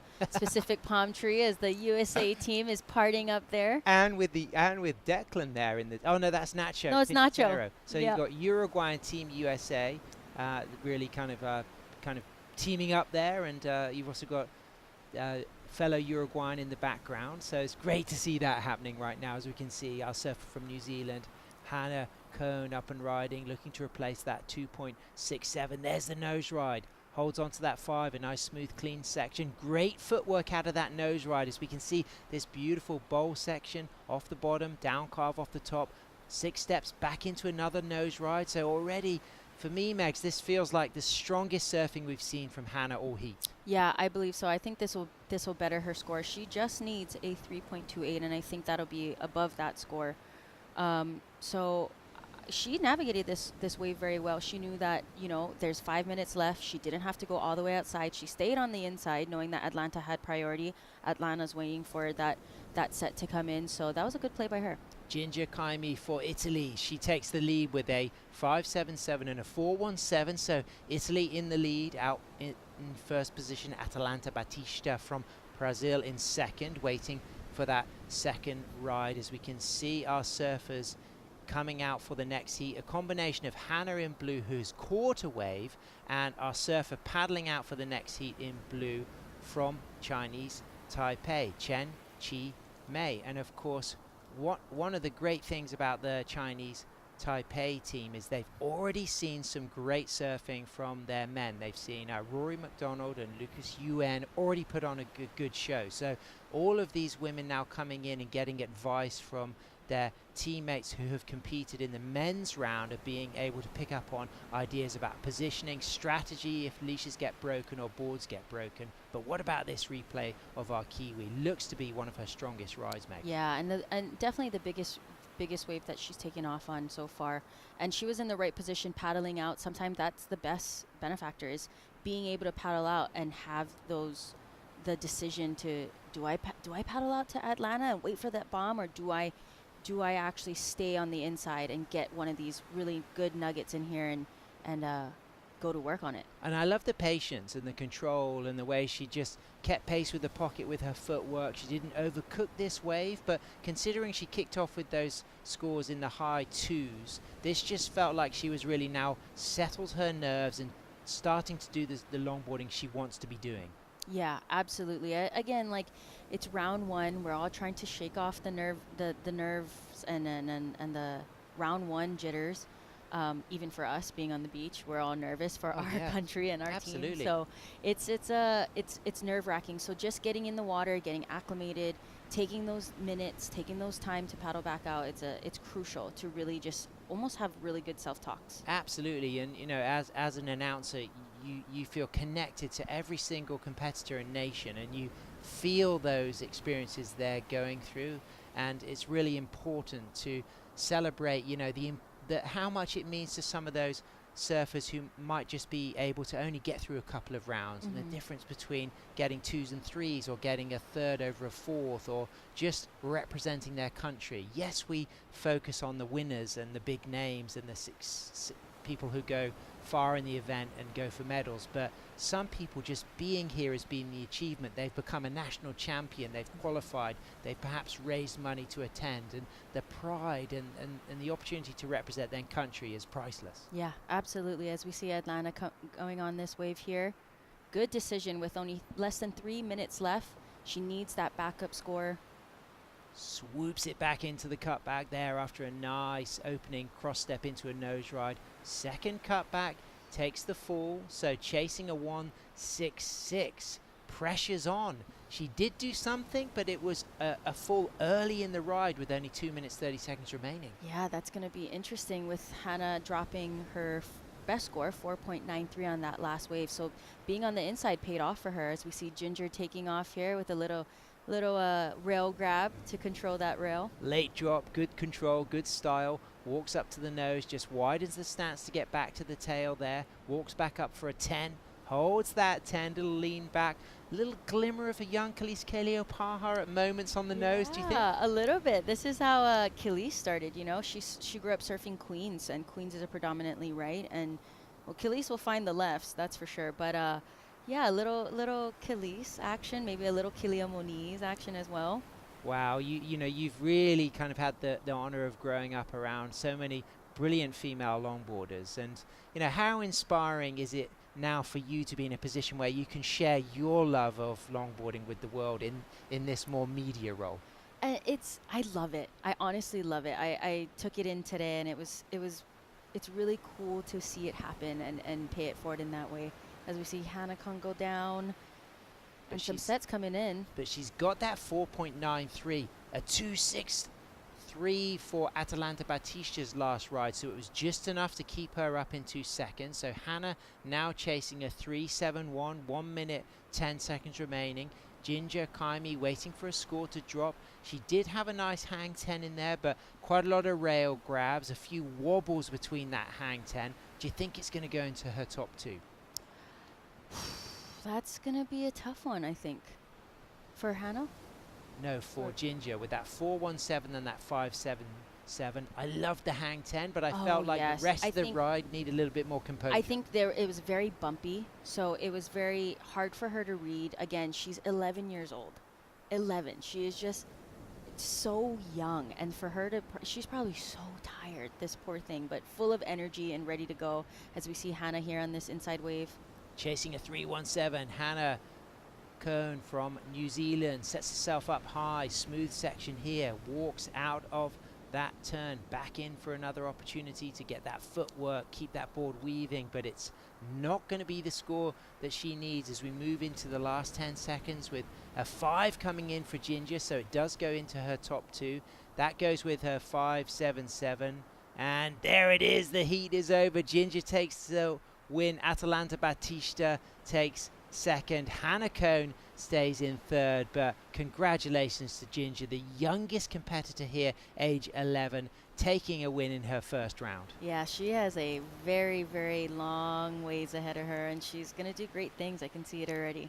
Wow, that was something special to witness. Italy represented, Italy taking the win, as we can see the Italian team there. Look at the pride. Oh, that's Ginger's father there, Francesca so Rubini as well, the multiple Italian champion surfing with her. I mean, how much is that going to mean for her self-confidence moving forward? She's going to go in thinking she won $1 million, I think. If I was 11 years old, being able to beat some of the, you know, some of my peers and also the people I look up to and my heroes, I remember beating my heroes like Cassia Midor and Leah Dawson and being like, wow, I feel like I am top of the world. Well, she feels on top of the world, Ginger Kaimi. Let's stay with it, ladies and gentlemen, surf fans, because we'll be right back for Philippines, Chinese Taipei, Ireland, and South Korea.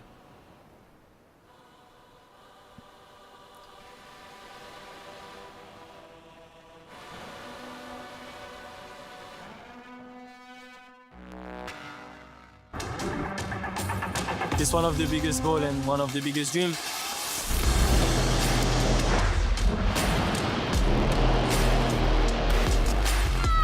It's been like an emotional roller coaster. I ask myself, what just happened? Is this real? Every athlete's dream is to, reach that gold medal. I'm on a mission, I think that everything is possible. It's not over till it's over.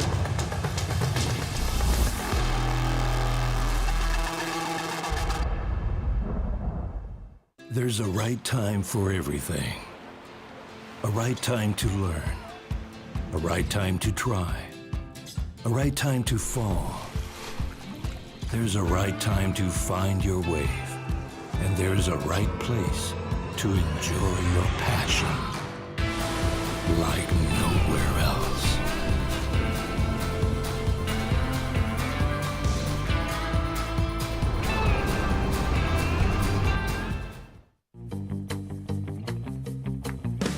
Consulta promociones. Disfruta de cable TV más internet residencial desde los 50 megas hasta los 1000 megas. Para más información, contacta con nosotros. Multinet, siempre que tú quieras.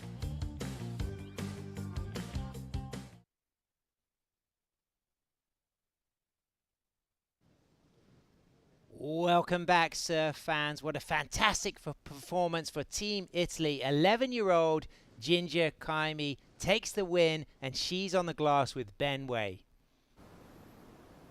All right, here we are with the winner of that heat number 4, Team Italy's Ginger Kaimi. She prefers to speak Spanish.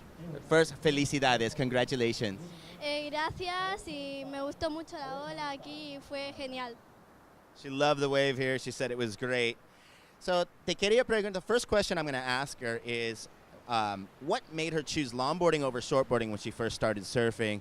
¿Qué es que fue que elegiste el longboard sobre la tabla corta cuando empezaste el surf? Cuando empecé el surf, mi papá me ayudó mucho y mi papá hacía ya longboard, entonces yo preferí también hacer longboard. When she started surfing, her dad rode longboard, so she rode longboard. Super cool. My second question is going to be how does it feel to be surfing with your heroes and your peers and all these people that you probably looked up to? ¿Cómo fue surfear y cómo estar en ese evento con tus héroes del surf y ya estás entre ellos en esa comunidad? Sí, la verdad es que es una emoción única. Me encanta estar aquí, me encanta todo. She said it's a really unique, amazing feeling. And my last question is going to be, who's her favorite surfer that she looks up to? ¿Quién es tu surfer favorito? Mi surfero favorito, ¿de longboard o de shortboard? De los dos. Ah, de los dos. De longboard es Leonardo Fioravanti, es italiano, sí. Es el shortboard. Sí, shortboard. Y el de longboard es Honorable Blomfield y eso. Very cool. ¿Y qué piensas en el futuro? Que puedes estar surfing en los Olímpicos de Los Ángeles. Si entran lo de tabla larga, vas a estar en el mero edad. Sí, la verdad es que sería una emoción única ir a las Olimpiadas y me gustaría ir. I asked her what it would feel like to be an Olympian in the 2028 Los Angeles Olympics. She'll be in the perfect age. She said it's an amazing emotion and she is stoked. ¿Quieres decir algo a toda la gente que te están apoyando en Italia y todo el mundo?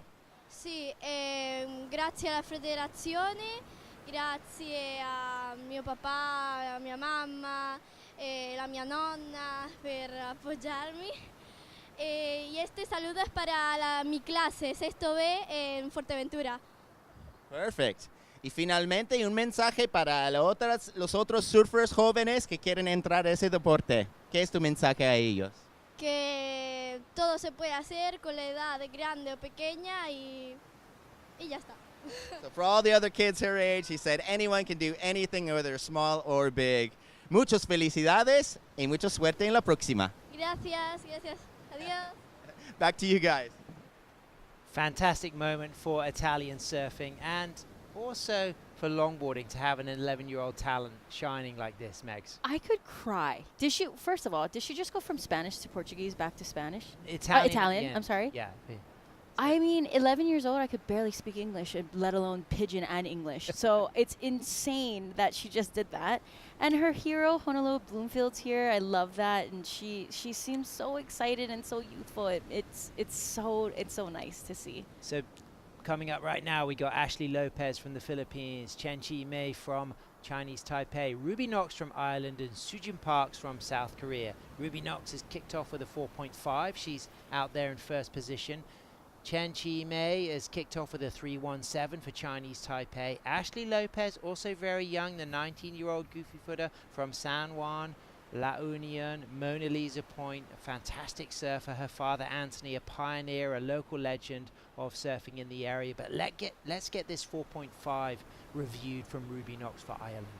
Beautiful read on this set wave here. She's just trying to look at what this wave is going to offer. As you see, she's goofy foot, so she's constantly looking over her shoulder, her right shoulder, to see what the wave is going to offer. And it's good timing. She's prepping herself for that inside section that seems to be a little bit more rowdy now that the tide's sucking out. But a good read and that beautiful cut back just to get back up to that high line, trimming across that face. Beautiful kick out, just so that she didn't get into that messy area, as we see Blue replay here of a 3.17. So this is Chen Chi Mei. Minami is her nickname, Roxy Rider.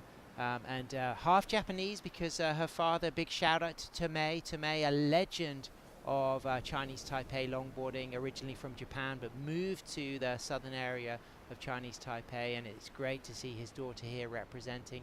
But Sujin Park up and riding, good smooth style on her McTavish surfboards there.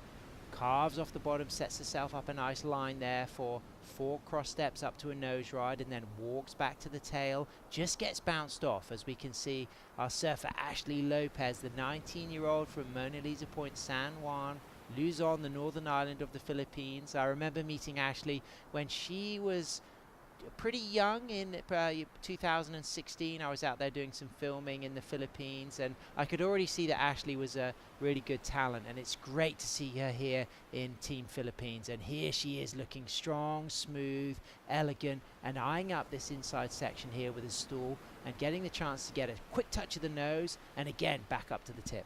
Yeah, I love how fast her feet are. She's very quick to read and react, as we see green up Ruby Knox from Castle Gregory in Ireland. She has been traveling though in Central America. She's been teaching surfing in Tamarindo in Costa Rica, so she's used to the climate out here in El Salvador, and she's our heat leader waiting for that second score. As we can see, Minami there up on the nose for Chinese Taipei, walks out of that nose ride, goes back to the tail, sweeps that turn with great composure and control, good ground covered, wave getting a little bit bouncy, but she's not rushing it. She's still got a lot of scoring potential as she sets herself up for this middle section here, using that footwork back and forth onto the tail, just kind of redirects a little bit, eyeing up that inside, having to navigate some of these bouncy sections. Chinese Taipei, Ireland, South Korea, Philippines, a lot of Asian representation, but it's the Irish surfer Ruby Knox out in the lead at the moment.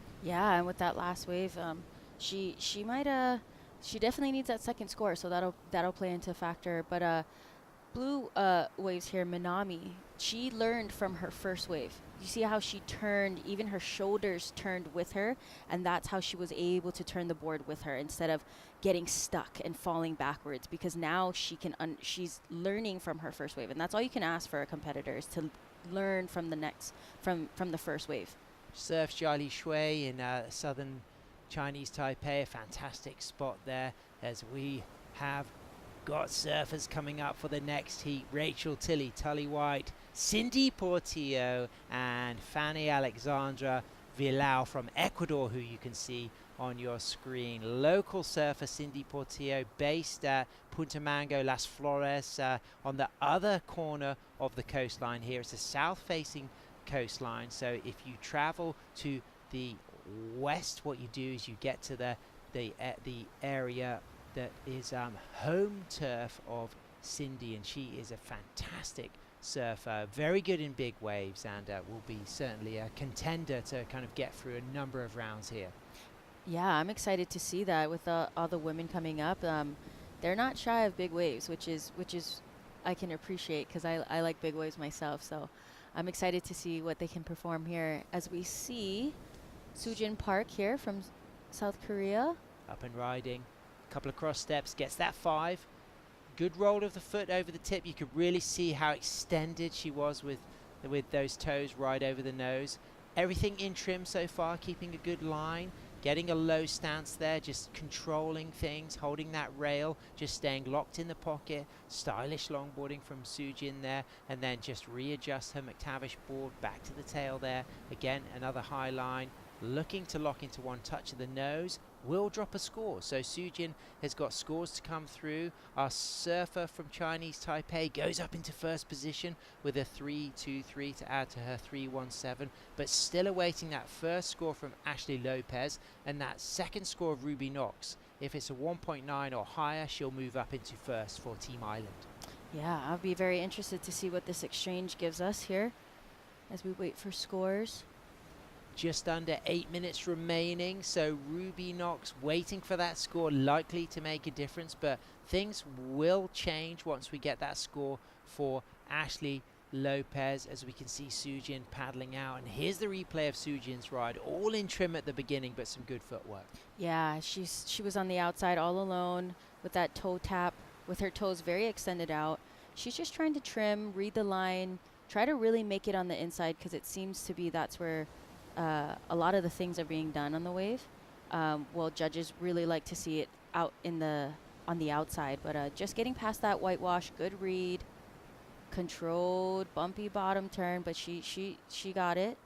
It was a fast wave, all trim speed. She didn't really ever need to cut back because there was no need to readjust her line. Yeah, and that's what the tide, right? That's the water sucking out, so that's creating more speed and more of a racing wave than it standing up straight up.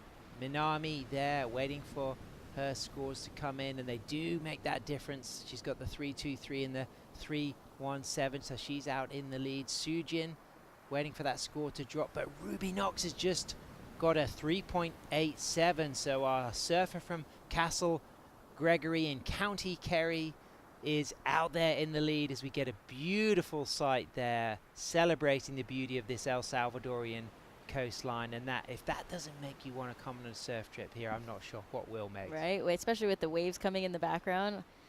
That's what got me, honestly.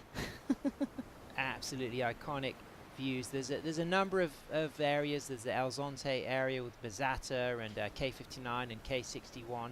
There's of course this area, Surf City and La Libertad, with El Sunzal, La Bocana, El Cacao, Punta Roca, and of course there's the area of Las Flores in the southeast corner, which is where Cindy Portilla is from, which has the famous sand bottom wave called Punta Mango, which is a 300-yard peeler, and the whole coast is just filled with these foiled right point breaks. And El Sunzal is what you're looking at on your screen right now. We've had a really filling in swell, a couple of big sets today. We continue to have this strong southwest swell tomorrow. It says the wave height is bigger but the period slightly lower, so it remains to be seen if it will physically be a little bit bigger. We'll have to see, because sometimes the longer period really shows more, but the wave height is forecast to be bigger tomorrow. Yeah, it'll be very interesting to see with the forecast being 5 to 7 feet. I'm guessing that in the morning it's really going to show with the tide. It's going to be really tide dependent,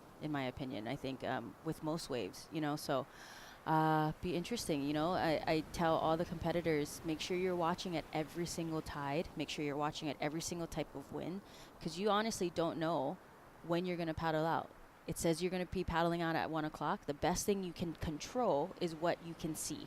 So you can see on Surfline or any type of other app to see what the tide's doing, seeing what the wind's doing. So that is a big factor into preparing for the next heat. Yeah, we got high tides pushing into the early afternoon in the next days. We got that increasing moon size, so bigger tides day by day. So that's really going to have an impact on the quality of the waves through the high tide. As we look down to La Bocana, we've got a couple of juniors warming up for the ISA World Junior Championship, which kicks off on May the 3rd. And no pressure, son, but if you can give us something explosive on this wave, I'll give you a brownie. But he didn't catch it. so if I see him in the brownie free for surf him later, I'm going to have to say, you had a chance. You had your moment of glory, but you almost had a brownie. You almost did it. I'll give him a papoose instead. Oh, I would have caught a wave for that for sure. Well, you need to try those papooses. 3 minutes, 45 seconds remaining. Ruby Knox from Ireland out there in the lead. And if you've not been to an Irish pub and listened to good music and drunk Guinness, you have not lived, Megs. I haven't lived then. Well, I guess I haven't lived because I haven't done that great yet. Great coastline, and Gosh, I'm missing out on so many things. Exchange some messages with Ruby and B. Those two women, they'll get you over. There's some fantastic slabby waves. There's some right points, some fun beach breaks, but mostly reefs and points in Ireland. It'll be you really enjoy the quality of those waves. I can't. I actually saw a surf trip from one of my friends that went out there, and he texted me and he was like, "You would lose your mind if you surfed out here. Absolutely. It's cold, but you will get over it so quick for how good the waves are." Well, considering how much snowboarding you've been doing, I think you're going to cope with cold water island Atlantic. Listen, I'm just waiting for my snowboard, my snowboard contract to come in. No, Yep. I'm just kidding. I'm kidding. I won't quit my day job of surfing. Ruby Knox takes the first position with 2 minutes and 45 seconds remaining. Minami from Chinese Taipei in second, our surfer in blue. She's got a 3.23 and a 3.17. So Sujin Park, she's dropped a score of a 1.9 and a 2.6. She's chasing a very attainable score of a 3.8. Ashley Lopez, just one wave ridden, a 4.0. So she just needs a 2.4. So everything could change with this last set showing. Jockeying for position, the surfers will have first priority for Ireland, second priority for the Philippines, third for Chinese Taipei, fourth for South Korea. Yeah, as you can see, Ashley paddling very deep and out. She sees these sets coming in and she knows she needs this second score. It's not a big, doesn't need to be a big score, but if you are going to want to get that spirit high and win this heat, you better win it with a bang. So this wave right here, I bet you she's thinking in her head, all right, I want to drop a 6. I want to drop a 7.5. And with the size of this wave, I think she can definitely do it. Up and riding, Ashley Lopez from La Union, San Juan, Mona Lisa Point, kicks off with a 5, back up for a second touch of the tip, walks back to the tail. Big shout out to her father Anthony, who'll be tuning in, rooting for her as she chases a score of a 2.40 with our heat leader out of Ireland. Ruby Knox has been surfing and working as a surf instructor in Costa Rica, so she's got a lot of experience in this climate. But Ashley Lopez still going strong through the inside. Quick footwork out of the nose rides. Powerful turn off the rail, setting herself up here. As we can see, this is the type of wave she's familiar with. She knows right hand point. She lives at a right hand point at Mona Lisa Point in San Juan. As Ruby kicks out, we move into the dying 2 minutes, and Minami takes a bounce off that wave. So 3 scores will come through. Sujin Park will be left out there with the pick of this next set. I think it's a good odds for Sujin here. She got the pick of the litter with this new set rolling in as she's paddling for that corner, just so that she doesn't sit too deep, because a lot of the girls were getting caught behind the whitewash. And it's bigger than it looks on screen. When you actually get down there on sea level and you realize the scramble to get to the shoulder, there's a reason for that, because if you get one of these ones on the head and your board slips out your hands, it can just rip your leash clean in two. Oh yeah, I mean, I experienced that. I surfed the other day and I went to duck dive, and the first wave I was like, oh, that was an easy one. It kind of just rolled over my head. The second one, it made me end up catching the wave backwards. Yep. That's how strong the wave can be. So being prepared for any moment, paddling towards that channel is a good call sometimes. Ruby has just seen her teammate B. Greenberg get through that first heat. She got second behind Lena Munn from South Korea, so she's already seen Team Ireland progressing through to the second round. But it's Sujin Park on the inside having a look at this. Body language looks like she's kind of reacting to something there. Any indication, do you think, of what we're seeing, the way she's paddled in and across here, Megs? Yeah, I'm not sure. I think she was she might have got caught on the inside and it might have freaked her out a little bit. Like this wave here, just kind of rolling right over her. So I think she might have got spooked a little bit. Maybe she's trying to reposition herself on the inside to get a smaller wave. Ashley Lopez moves up into second position. I know Team Philippines are going to be on the sand and around the world tuning in, excited about that score, because she gets a 3.97. So Ruby Knox for Ireland remains in first position. Ashley Lopez is now down into second position. And I get the feeling that the heat is coming to the close, and it's not yet kind of tabulated on the screen there, but you can see the reaction there from Ruby. We've moved into the end of the heat there, and what a moment for Team Ireland. She takes the win. Ashley Lopez moves up into second position, and wow, that was fireworks for the end of that heat. And the action, the excitement will continue, because coming up next we've got our local surfer Cindy Portillo surfing against Rachel Tully White and Fanny Alejandro Villau. Stay with us.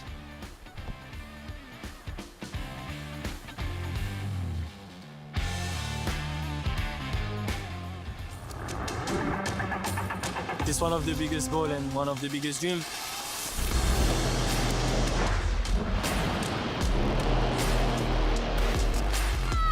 It's been like an emotional roller coaster. I I ask myself, what just happened? Is this real? Every athlete's dream is to, reach that gold medal. I'm on a mission, I think that everything is possible. It's not over till it's over.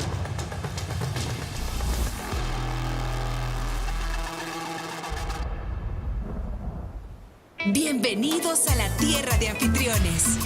Aquí somos los campeones del mundo en hacerte sentir especial. Te compartimos olas, volcanes, pueblos históricos y te aseguramos una experiencia de 5,000 estrellas. Porque esta tierra tiene más anfitriones por kilómetro cuadrado que cualquier otro país del mundo. El Salvador, tierra de anfitriones.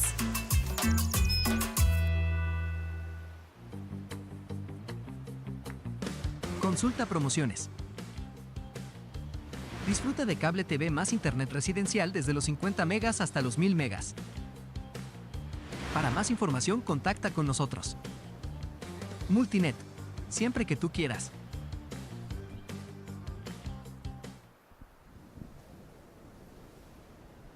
Welcome back. A pleasure to have your company as we can see Team Australia, Tully White, cross-stepping up and down there, putting that board beautifully on rail as she gets a nice smooth high line, a readjust in the pocket there, kicking out. She's going to be surfing against Rachel Tilley from USA, Cindy Portillo from El Salvador, and Fanny Alexandra Villau from Ecuador. Of course, Rachel has not only been a team gold medalist with Team USA from 2018 at the ISA World Longboard Championship when her teammate Tori Gilkison took individual gold, but Rachel has also been a silver medalist when you competed, Megs, in 2013 in Huanchaco, Peru. Yeah, I mean, she has always been a great competitor. Her approach to competitive surfing is like no other. She understands and really breaks down waves, and her boards being she rides Martin Shapes now, and she's really in tune with her boards, and she can feel it down to the very little nitty-gritty of her rails. She feels it. So yeah. And two more things. Not only is she the 2015 WSL Women's World Longboard Champion, she also hosts a fantastic podcast with our fellow commentator Shannon Hughes called Double Up, which I thoroughly recommend all of you surf fans tuning into and listening to. As we can see up and riding our surfer from Ecuador, opening with a bit of cross-stepping there, a bouncy face using the rail grab turn. How hard is it, Meg, when you get those waves with all the foam in the face? It is not easy. It's a whole nother, it becomes a whole nother wave. You know, you have to deal with the choppiness, and that foamy part is all air. So you have to imagine riding basically on air. So it's tricky, but when you get it down, as long as you're learning from that first wave, that first mistake, you bring it back, and that second wave, you just keep building, either stay lower, center of gravity. So yeah. Well, let's bring it down to the luck of the Irish. Ruby Knox is down on the glass with Benway. Thank you, Sam. Megs, we're down here with Ruby Knox, winner of that last heat for Team Ireland. Congratulations. Thanks, Ben. Wow, the waves looked like the tide changed, the wind switched around, and luck of the Irish. It looked like you got your hands on some great waves. You had some good scores. How did it feel out there? Yeah, it felt good. They were counting down, and there was 5-4, and there was just this one beautiful wave coming, and I was like, oh, I think it's mine. So it was 6, and that set me up right. But yeah, it's really fun out there. There's really fun size, and it's still really clean. So you were with us recently in Puerto Rico. Yeah, I was. Yeah, it was good. Oh, it's nice. You're following around the ISA. We love that. So, have you spent some time here? You were here last year. Have you surfed here other than the competitions? No, I was here last year, and that was my first time here. So it was my first ISA event. So. Got a lot of friends here in Surf City? Just the ones I've made from being around and coming to this event. But.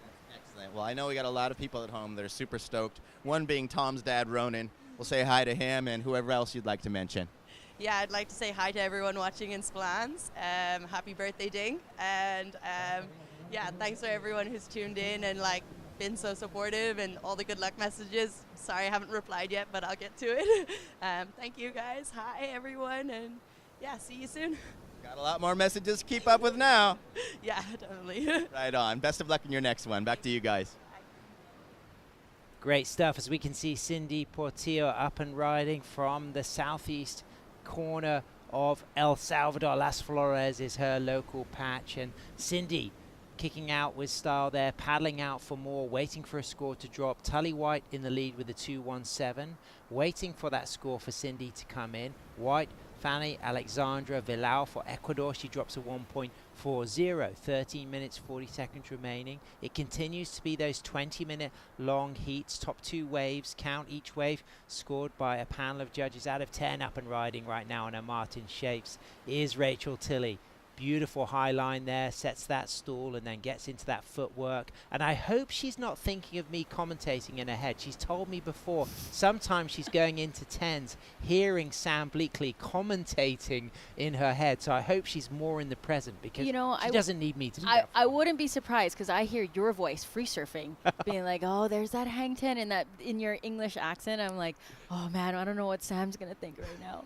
Well, she is absolutely on fire. Rachel Tilley, of course, a team gold medalist for USA in 2018, a silver medalist at the ISA World Longboard Championship in 2013. It's Kevin Skavana, chase leader, and Caitlin Mickelson. A bit of communication with Rachel Tilley on the inside there. There's the Spaniards having a look. Something funky is happening. There's a little bit of conversation, a bit of banter going down on the beaches. Tully White answers back, traveling here with her mum, Donna. Of course, Kim Molnar is here as well. Berlin is doing some fantastic work as a coach for Team Australia. They've got great surfers represented in Declan and Clinton. And, of course, we already saw a good performance from Kira Molnar earlier. But look at Tully White there, looking fantastic with the footwork. She always has that composed body language. Yes, she fell on the inside, but stylistically, Tully is already one of the greats. But another great, Rachel Tilley, kicking off with a strong ride. Yeah, here we go with this slow-mo here. Reading the wave. Even when she took off on that wave, she took her time standing up, knowing that she had time to think about it. She didn't need to rush anything. Cruise and easy going. Just shifting her weight back just so that the nose could lift up a little more for her to get that hang 10. And a quick step back, knowing that pocket's coming up. I love that. I love everything about the 10, the body language. One of my favorite things about Rachel's style is when she does that kind of salute, you know, when she's behind the section in the pocket and she just kind of almost says thank you to the wave. Right, yeah, it's so I think good. so. And it's such a good direction of where she wants to go. I think that's the point of it too. And every time she's on a wave, she is always smiling. And whether she's free surfing or in a contest, always smiling. I'm like, not let alone like surfing with her in Pantene, Spain. It's like 10, 12 foot Hawaiian and she's smiling. And what was nice about them when she went into that bottom turn out of that carve, the way she just put that back foot on the inside rail just to give it an extra bit of bite in that turn. Right, and she's using every bit of her body down to her toes. She doesn't need to really dig deep. She's really responding to her surfboard, and that's why it's such an advantage to have that relationship with your shaper that she does with Martin. Excellent range score on the cards, you feel, or you know, how do you think that's going to go into the scorecard? I think so. I think it's so far it might be the best score of the heat. 6.33 takes the lead. Rachel Tilley. Cindy Portillo in second with a 4.17, waiting for her second score. Tully White has got a 2.17. She's looking to get a 2.01 to move up into second, and she has got a second score ready to come through. Yeah, even Rachel falling, she's smiling on the way down. I'm like, okay, sure. Yeah, as we see White here, Fanny, going on this outside wave, quick step to the nose.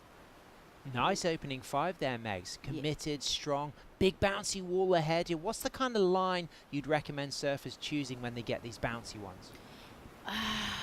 Is to, well, you see how the wave is very fat. It's almost good to get up there quickly, because that's where you can develop that speed to get past the whitewash section. So making quick movements of getting to that nose really quick, that's what projected her out in front of the whitewash. So I think that was a good advantage for her and a good play for her to do that. Really love that rail grab, cut back there through the inside, and still going strong here as she kicks out, waiting for that score to come through. It will certainly go higher than her 1.40. If she gets a 2.78, she'll move up into second, unless Tully White really puts a strong score on the board, which she's likely to do, as we see our surfer in green. Cindy Portillo in the nose ride, walking out of that nose ride in a great cutback. Aggressive but controlled surfing out of that nose ride. So Ashley Lopez and Cindy Portillo have a similar style where they're quick out of their nose rides, but they have a combination of a kind of beautiful cutback but done with power and presence. Yeah, and I think it's that strength in their legs that really get that board all the way around. And that's one of my favorite maneuvers, is walking back as you're turning. That's one of the hardest things to do, especially backside. And she did that so gracefully on the outside, as we see Rachel Tilley here with a beautiful cut back straight into the power source. Quick 5. Nice from Rachel. And again, we see that technique where she just brings that back foot onto the inside rail, 6 steps back into another nose ride, rolls the 5, walks down and elegantly navigates the bounce and the backwash, and she's feeling joyous about that ride. She's got a 6.33 to her name. Still waiting for that second score for Tully White to come in, and she's riding her third wave lively through the inside here. That wall ahead of her, using the cross step turn there, walking back to the tail, riding her Nettleton surfboard there. Sean Nettleton, based at Rhino there. She gets back up on the nose from Allambie Heights, Sydney's northern beaches. Her mum and dad, Alistair and Donna traveling here. Big shout out to her dad, Alistair. That was a strong ride for Tully White. That really could change the situation. At the moment, it's going to be really close for second between scores coming through for Cindy and Tully. As we see here on this replay, she seems to be very I think her playlist, I just got an insight from Shannon that she was listening to some Spice Girls. Oh, and some Miley Cyrus, her preheat jam, and some ABBA. So I think that's why she's always smiling. She's listening to great, happy music, which makes a difference. Which Spice Girls tune do you think she was going for? What do you reckon, Megs? Or give me an ABBA tune that you think Rachel will like. That is a good question. I think Spice Girls, I love Stop. Okay, there we go. Good call. We'll have to find out about that. Yeah, I'm going to have to ask her about that. Waiting for that score to drop for Rachel, but what I'm interested in at the moment is this battle for second between Tully and Cindy. Tully is now moved up into second. She dropped to 3.57 for her second wave, but we're still awaiting the first wave of Team Australia surfer Tully White. Cindy Portillo is now slipped down into third. She's carrying a 4.17. She only needs a 1.57 to move back to second, but we're still waiting for that third score of Tully White as we get to really enjoy the replay here of Rachel, who's been absolutely on fire, Megs. Yeah, and that beautiful cutback. I mean, she's also known for those really drawn out roundhouses, and for a girl to do a roundhouse, it's not easy. You know, we got to time it. We got to be able to really throw our weight into the wave and respond. Use that wave to react into to get back into the power source. Big shout out exactly what she's doing now. Yeah, big shout out to Glenn and Laurie, mum and dad will be tuning in. Brother Michael, great surfer as well. So and also I've noticed that Rachel's really got into foiling lately, and if you follow her on Instagram, you know, and I think that would be a really great thing for leg strength training. You know, foiling looks like it really does work on that core strength. Yeah, I mean, I can't say anything about it because every time I've tried, I have fallen. So, but the times that I have stood up, my legs were on fire for those 4 seconds. So I can truly, that's probably why she can do those really good big turns. Yeah, I mean, I've never tried foiling, but I do love to skateboard pump tracks with my son, which is almost like snowboarding, where there's the real flow and rhythm. And what's great about that type of activity is it keeps your legs really lively, and then when you go and have a surf, you just feel ready, you feel fit. It takes the pressure off your knees and keeps those thighs engaged. Yeah, 100%. As we see here, she's working her way onto the inside. Good read of straightening out, because that wave looks like that, especially with that backwash, that looked like it was ready to swallow her, and her smiling from ear to ear. She's got some glory moments in this heat. I mean, most of this heat has been slow motion celebration replays of Rachel Tilley absolutely styling. Yeah. But she deserves it. She's, of course, the 2015 Women's WSL World Longboard Champion, a 2013 silver medalist at the ISA World Longboard Champs, and a team gold medalist in 2018 for Team USA, as we get the replay of Cindy Portilla, and this put her into second. It was a 4.67, Megs. Yeah, I love the way that she, as soon as she finished hanging 5, she walked back, and as she's walking back, she's already redirecting her body to turn back into that power source. That's one of the most graceful things you can do, is to walk back, cross step, and turn back into that power source.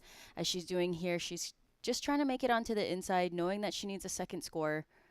Easy going, not trying to rush anything. She felt that turn was a little push, and she just said, all right, I did my work.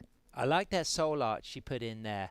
Rachel Tilley drops a 7.17, live action. Now Tully White into third, but it's our surfer from Ecuador, Fanny Alexandra Villau, up and riding again, choosing a foamy wave. Back up to the tip, gets a second nose ride, quickly drops those arms in that nose ride, navigates the foam, puts that board on rail, quite low in the stance, but now coming back to the high part, 2 steps to the front of the board, 2 steps back to the turning spot with that back foot over the fin, and then dealing with this foam and this bounce very well, carving, connecting, a lot of variety, looking to replace that 1.40, Megs. Again, learning from the previous waves that she was on, that, you know, every time she tried to turn, she was overturning, and she realized even stepping back just 6 inches to her tail would allow her to lift that nose up to do those big maneuvers. So that played off, and I think that's going to be better than her scores now. And it comes in at 3.0, so she's still chasing a big score of 5.84 as we see Cindy Portilla from Southeast El Salvador walking out of her first nose ride and getting a high line there, but too high a line, so it won't go into her top 2, and it's going to leave Tully White with 2 minutes 20 seconds remaining, chasing a 5.07. Tully back up to the tip for the second nose ride, locks on that 5, holds that 5 on her Sean Nettleton board and puts that board into a beautiful swooping down carve, and then low off the bottom, a high line in the pocket, back up for 6 steps to a cross step nose ride, and then walking cleanly in and out of those nose rides and rail turns. Tully's footwork is some of the best in the business, Megs. I agree. She had a background of like high performance surfing, and changed her surfing and her surfboards into a single fin. I remember her doing full roundhouses in Malibu, and I was like, wow, who's this little girl?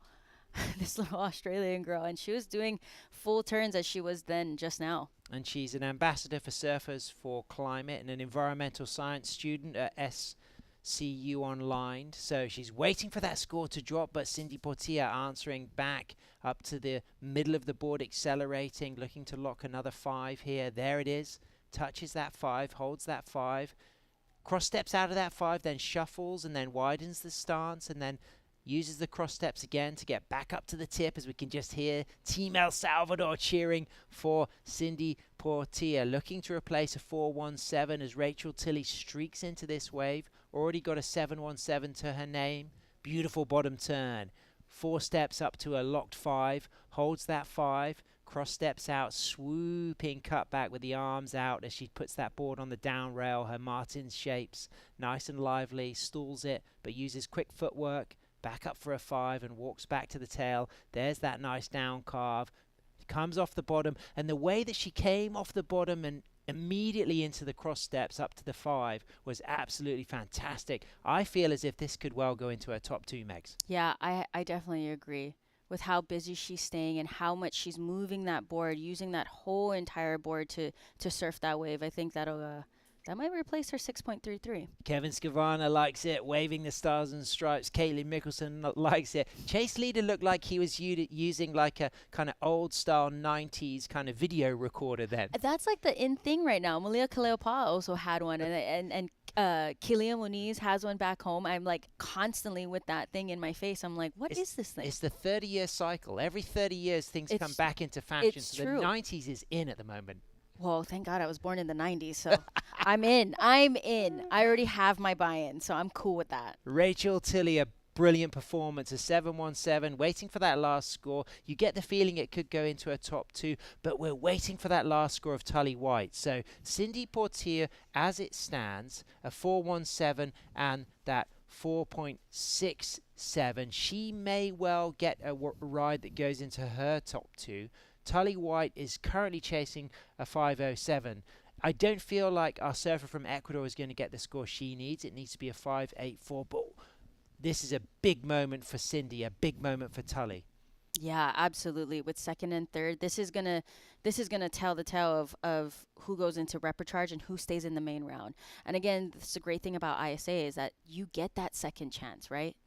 So if you know your camcorders, you might recognize what Chase Lead is doing there. It's definitely got a 90s vibe to it. What do you think? I mean, I remember my dad had that, and I have video. I'm surprised it's not a video like cassette one. That I have cassettes still that my dad has like in a Ziploc plastic bag. Great moment there. Donna consoling Tully, waiting for those scores to drop. There's Irakanji's. We got Clinton. We got Kim Molnar, Kira's mum. We've got, of course, Declan there with the flag on his shoulder. So they're waiting for that to come through. It's going to be really close between Tully White from Australia and Cindy Portilla from El Salvador as to who stays in second position. Oh, yeah. And, you know, they're putting the judges to work when the judges are thinking that hard and they have 4 waves to let out. So my instinct says that Rachel's wave could go excellent range. You know, I feel as if I don't have a superb memory of what the 717 was like, but I just felt like that last wave she caught was her strongest wave of the heat. So she should improve her situation, but will Tully get what she needs? Cindy's score is dropped, Megs. It's a 5.5, so Tully now needs a 6.40. So it's a lot of pressure on Tully to get that score on not one of the biggest set waves. Yeah, that's going to be a tough one. I mean, she stayed busy the whole time. She had very beautiful carving turns. She I think out the back she had that first hang 5, correct? Yeah, it was a really brilliantly ridden wave. It was variety. It wasn't the biggest wave, but it had pocket. It comes in at a 5.07. Megs, borderline. It was so close. It's not enough. Tully White, a favorite for the final, will slip into the repechage. Cindy Portilla for El Salvador stays in second. Rachel Tilly stays in first, and we might well better Rachel's low score of a 6.33 to add to that 7.17. Yeah, I mean, the judges are still really making a hard decision here with trying to get Rachel's last wave in. Well, as it stands, we know that Cindy is going to stay in second, so that's a massive moment for El Salvador, and you can see the celebration on the beach. Tully will not be eliminated. Neither will Fanny Alexandra Villau from Ecuador. Both the Australian and the Ecuadorian will move into the repechage. And I think Rachel Tilly has just really got that campaign rolling. She has got her sights on gold. Oh, yeah. I mean, I would too, with all that, the way that she turns and her connection with the board. And it was a 7.83. And look at that. She definitely betted her score, and she's going to feel great after that. Those are some 2 incredible scores. Megs, that was a real pleasure to call that heat. Really exciting, fantastic surfing from all 4 of those women, but particularly that battle between third and second. And great news for El Salvador, but stay with us because we will continue the action. We got 3 more heats to go here live on day 1 of the 2024 ISA World Longboard Championship from Surf City, El Salvador.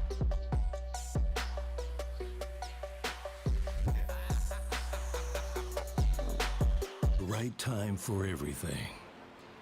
A right time to learn. A right time to try. A right time to fall. There's a right time to find your wave. And there's a right place to enjoy your passion like nowhere else.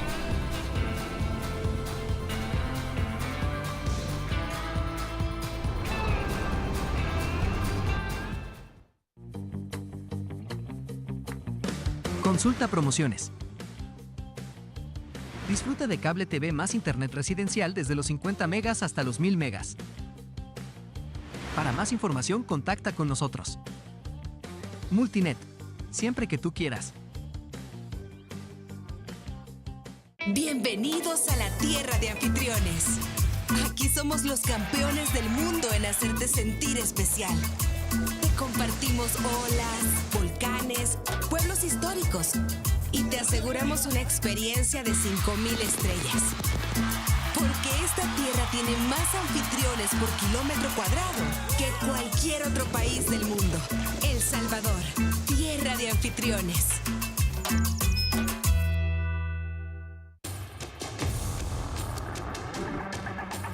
It's one of the biggest goals and one of the biggest dreams.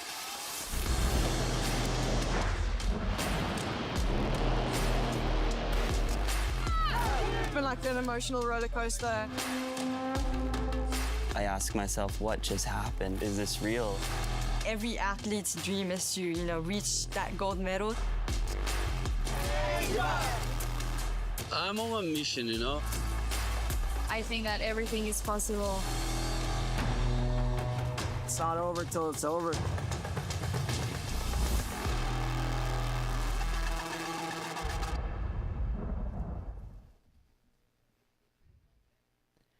Welcome back to the ISA World Longboard Championships. It's been an exciting day of surfing, and we've now got 3 heats remaining in the day. That last one, though, was won by Rachel Tilley out of Southern California, representing the USA. An outstanding performance to gain herself a couple 7s for the early heat win.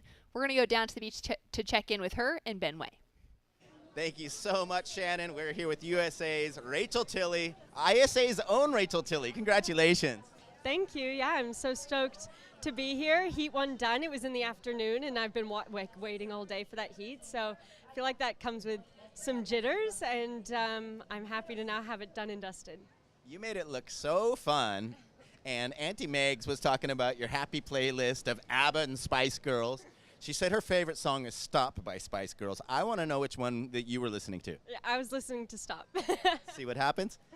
And so what I wanted to ask is, you've been working with us as a commentator, and you've been really having to observe heats and observe surfing and strategies all day long in every event. Do you think that's kind of helped with really understanding the way that the judges work?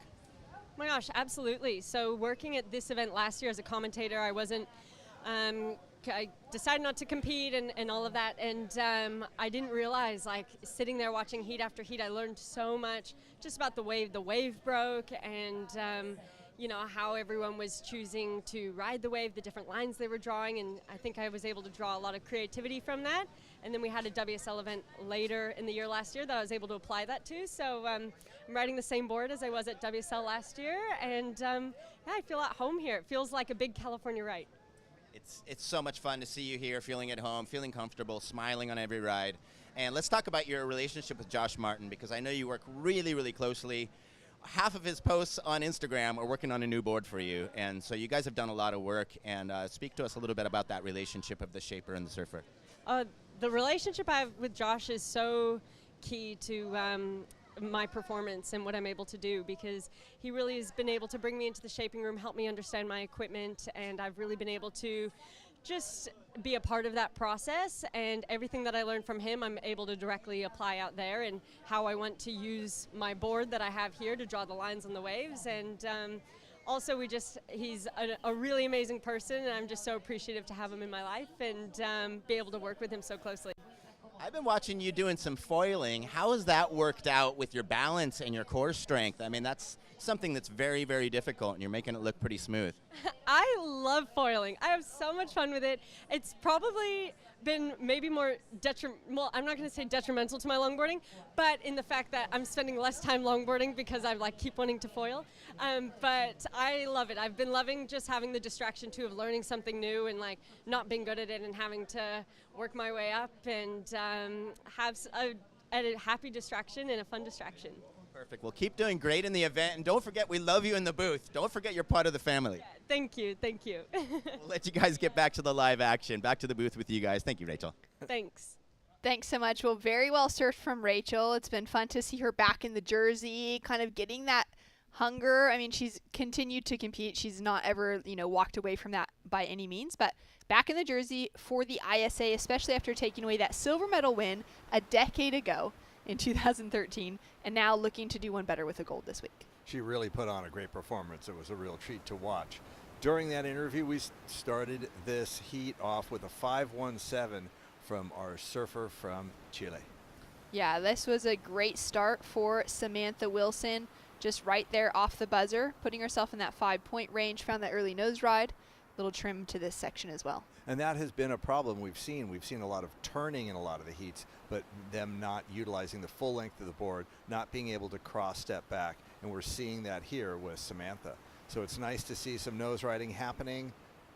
A little bit far out of the pocket, out on the shoulder. There's a lot of speed on that wave. She's able to negotiate all of the bounce and bump, and we'll see how she finishes this off, just kind of drifting out over the top, and that is not a bad exit at all. 21-year-old from Arica in Chile. And we'll now look at the replay from the opening ride of Jasmine Dean. Came through as a 4.5 for Puerto Rico. It was a really nice set wave at the start. That's going to give you an opportunity to score the best points, obviously. And she's comfortable out on the nose, but again, pretty far out on the shoulder, right? Not the steepest part of the wave. And we're not seeing that, that lift, that levitation. We're seeing, cruising out in the fat shoulder part of the wave as opposed to being back in the pocket with a really proper nose ride. Yeah, really putting that board in the pocket is something the judges are going to be looking really closely at, especially getting into those higher score lines. Going 6+, you're going to be wanting to have those nose rides in a great section of the wave, those critical spots. And we can see her with a clean kick out there on a heavy section to finish. Another smart exit. And this is the 4.8 that came in for Liv Stokes from Canada. Liv Stokes residing in Southern California, representing Canada. Her mom and dad have ties to Canada, so she's able to have her citizenship there as well. And she's been competing on the WSL World Longboard Tour over this last year. She's been representing the ISA for Canada as well over this last year. So she's had a great opportunity to be putting more time in the jersey, as well as some other things that she's had going on behind the scenes. She'll be pretty hungry to get a solid result out of this opening heat. And really a well-ridden wave with nice tight turns to keep her back in the pocket, not letting her run too far out on the shoulder. So nice opening exchange with everybody. But again, another wave right here. This was Samantha Wilson. And this second score is what has allowed her to go into first place. I like the way she's cutting back, get into the pocket, stay where that energy is, because a nose ride out on the shoulder, up in the top, virtually going straight in at the beach, is not the same, will not score the same as if she's in the pocket with a more horizontal trajectory along the line of the wave. So little things to break down here for the judging criteria throughout the week. Samantha Wilson doing well to navigate. This score came through as a 3.93 to back up her 5.17, put her up into that leading position. And we did have a score come through for Mariska Myers out of South Africa. 4.17 was her opener. As we take a look now at live action with Liv Stokes, just drives through that first turn off of a challenging takeoff. Didn't really have that control to begin with, so she'll wipe it off. Now Mariska up and riding from Jeffreys Bay, originally from Cape Town, has been living in J-Bay with her husband Kyle, and now their toddler Pascal running around on the sand as well. And she was watching this event last year for the 2023 World Longboard Championships, and she made it her goal to qualify for this event. Their qualifications come out of their national championships, which happened to run in her front yard at the point in J-Bay. And this year, or sorry, it would have been in last year's competition that qualified them for this then event, she walked away with a second place finish and got herself into the World Championships with a goal achieved. There we go. And not letting a minute go by without taking down another wave. Liv Stokes from Canada, like the way she's staying back in the pocket. She's really focusing on keeping her board, back there where the energy's going to be, and not rushing herself out to the nose. So she's running a little farther, a little farther on the shoulder than I think is ideal for that nose ride, but she's aware of it. And that wave got steep in front of her. She was able to tag the nose again. Nice cut back there. We'll see how she finishes on the inside. Just being patient, and chooses to exit before the exit was forced upon her. So she's looking to improve on the 4.80 that she opened up with. We're now in a good situation to actually kind of have a situation update. Just over halfway through this heat, Samantha Wilson sitting in that leading position. Jasmine Dean with first priority next to her name, sitting in second with a 4.61 requirement. Mariska Myers with a 2.93 for her backup score to the 417. She's chasing a 317 right now to make a difference. And then Liv Stokes needs to improve on anything over a 2.53. We'll put her into that second place position. And we'll likely see that last score will help her campaign and put her in that fight, maybe even for first. And you can see by those first wave scores, it's a very even heat. Right there you can see that this is open to anyone if they can be in position. And then even though those sets have a lot of waves in them, all those waves aren't equal at this point. With the changing tide, with a little bit of bump on there, it's trying to figure out which one. The biggest wave might not be the best. We've seen in the previous couple of sets, those big sets swinging wide, and although they have a big dramatic takeoff, the shoulder, the opportunity down the line isn't really there. It backs off so quickly.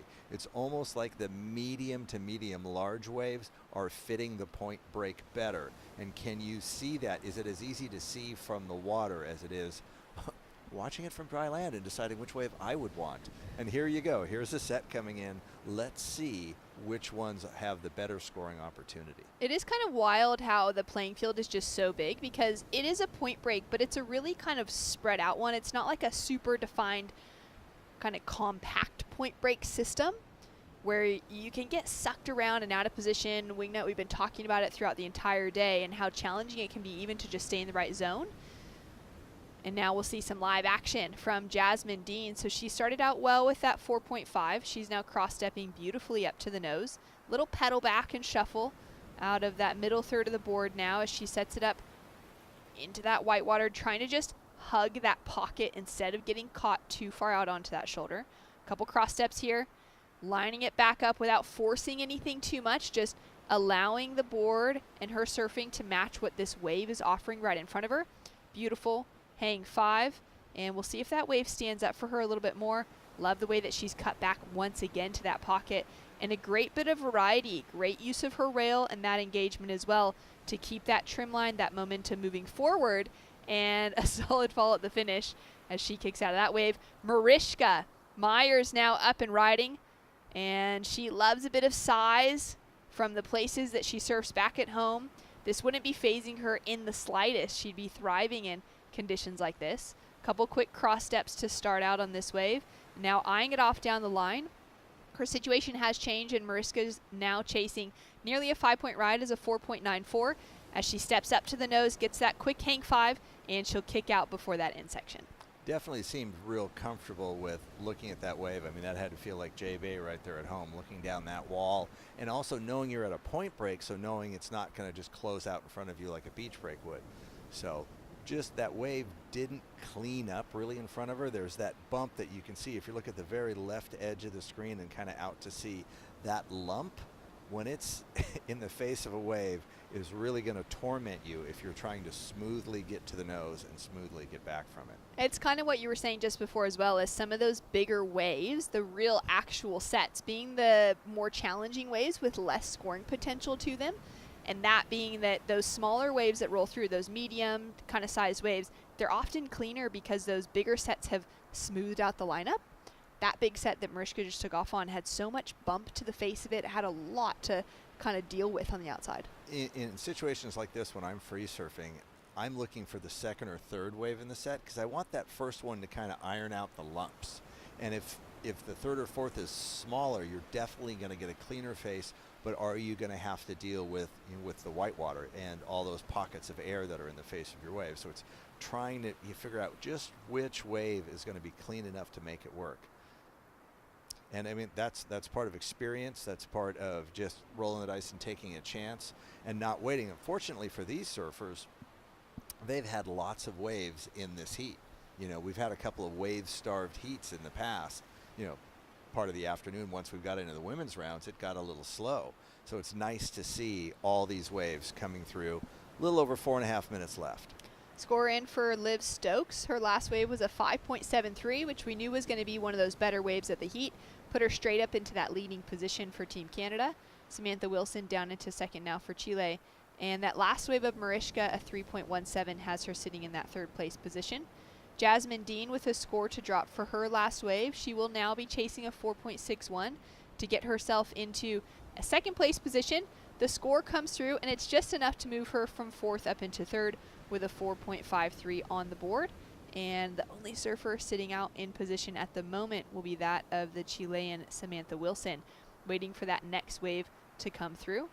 And another thing that we can see here from the beach when the competitors start starting to paddle back out, there's so much water moving down this point that it's actually moving them east. I mean, they end up swinging about another 100 yards east of the point, even though they think they're paddling on a straight line out. They're getting swept down by this point. So it's a really interesting amount of water you have to paddle against on your way back out. It's a really fun workout. I'm glad I had the time to play with it before the event started and have a little bit of an understanding of what the athletes are going through. You can see on that paddle back out how wide they are, and you'd think, oh, they're doing it to avoid getting in the way. No, they're just being drifted out that way. Yeah, it's nice as a commentator when we do have that time to get into the lineup to surf that, whatever that spot is that we're getting to call, because there is those little moments where we can kind of at least be able to relate more to what the surfers are going through out there, especially with the amount of power, the amount of energy that might be coming through, that sometimes the waves look softer than what they actually are. Sometimes they look heavier and they can kind of be softer. Be more marshmallowish, yeah. And they always love having another half a dozen people in the water with them. Yeah, totally.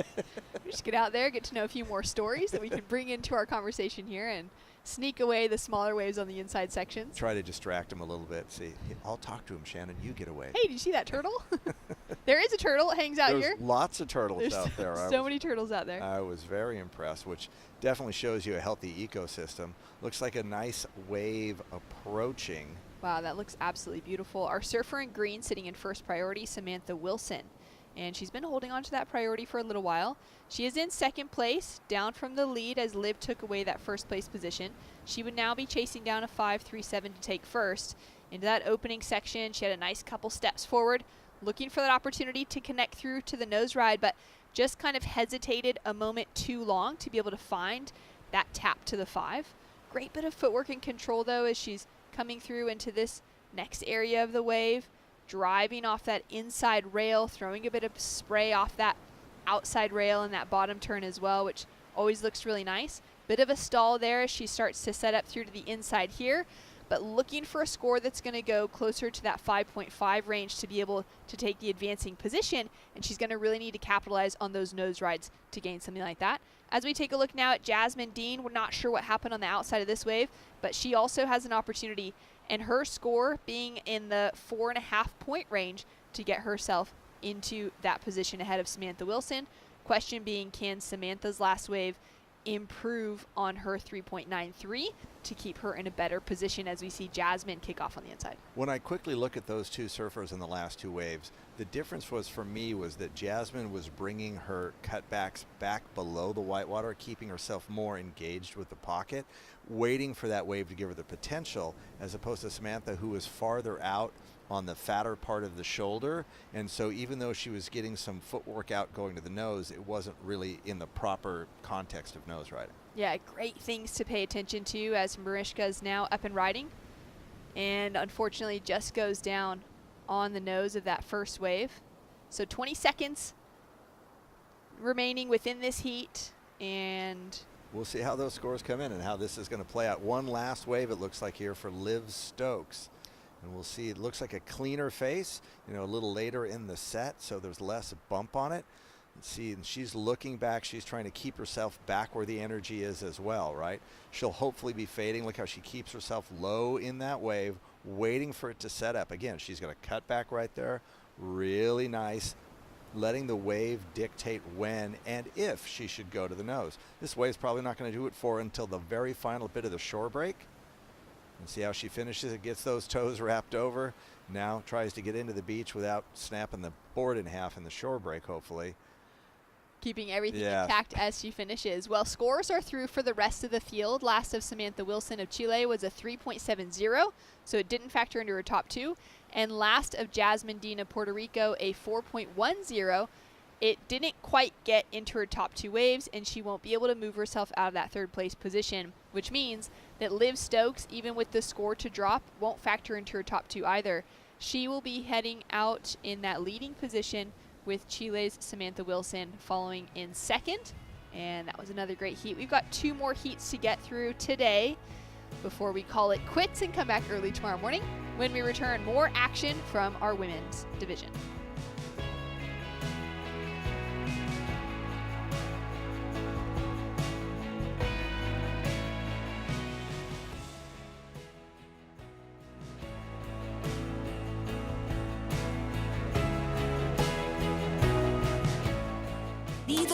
tierra de anfitriones. Aquí somos los campeones del mundo en hacerte sentir especial. Te compartimos olas, volcanes, pueblos históricos y te aseguramos una experiencia de 5,000 estrellas. Porque esta tierra tiene más anfitriones por kilómetro cuadrado que cualquier otro país del mundo. El Salvador, tierra de anfitriones.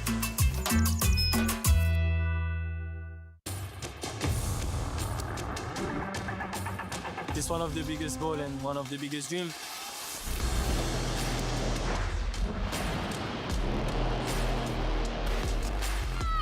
It's been like an emotional roller coaster. I ask myself, what just happened? Is this real? Every athlete's dream is to, reach that gold medal. I'm on a mission, you know. I think that everything is possible. It's not over till it's over.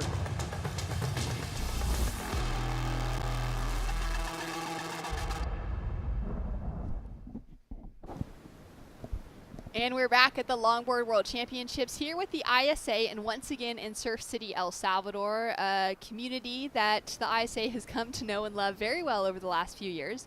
Zoe Grospiñón, also a surfer who loves this community because her sister just lives up the hill here and she gets to spend a lot of her time surfing out at Sunzal, which makes her a favorite coming into the draw year after year. As our French competitor is lining it up here through the inside section, she made it into the finals last year, was alongside her teammate in Alice Lemoyne as Alice took away that gold medal, and Team France was successful within their medal campaign as well as a team, and Zoe was a lot of that effort holding them into that third time as a team gold medal, and Team France once again has fielded a really solid team coming into this year's event lineup. Looking very strong, and I think Zoe really, with the experience that she has here, really laid out that wave very well. So it'll be fun to see how that scores, because that was one of the better performances on a nice mid-sized wave all the way through. Francesca Rubini from Italy now up and riding. She's a surfer who has so many national titles to her name out of Italy. We've seen her competing at the ISAs, at the World Longboard Tour with the WSL over so many years. And it's always awesome to have her back into the conversation.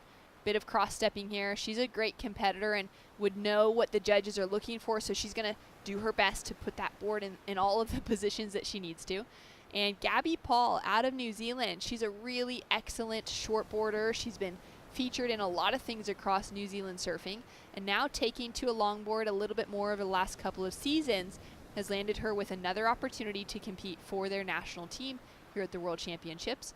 Good bit of cross-stepping on her way forward, good bit of cross-stepping on the way back, which was something that she lacked out of that opening nose ride within this wave, has kind of started to iron out some of those things as she comes into that finishing. And you can see a little bit of lack of experience riding the longboard, how she was setting up her nose rides, but I like to see the footwork being put together as well as she did at the end of that ride. Yeah, and that footwork is something that can take a lot of time to learn, especially if you're coming into maybe longboarding a little bit later in life. If it's something you're learning as a kid, you're like, well, you fall all the time. You're gonna run around on You're the just board. you're gonna run around. You're gonna be so lightweight that it's gonna be easier. Where anyone that's kind of an adult, maybe 18 years old plus, it can be a little more challenging as we take a look at Zoe. And the way Zoe didn't rush that, she had that nice little pause.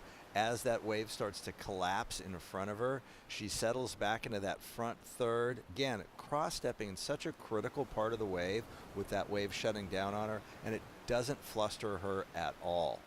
She's composed, and again, that's experience on this wave. It's experience competing on a world tour. And look at the way she started walking as that board was projecting up, and the speed that she's getting from that. A little bit out on the shoulder here, but again, that outside part of the wave is throwing so much speed that this is the proper approach. That big cutback that she's putting, she's going to let this wave set up for her again. Look at the rail in the water, deep turn, smooth, and then cross-stepping out of it, trying to keep her board from getting too high in the face of that wave.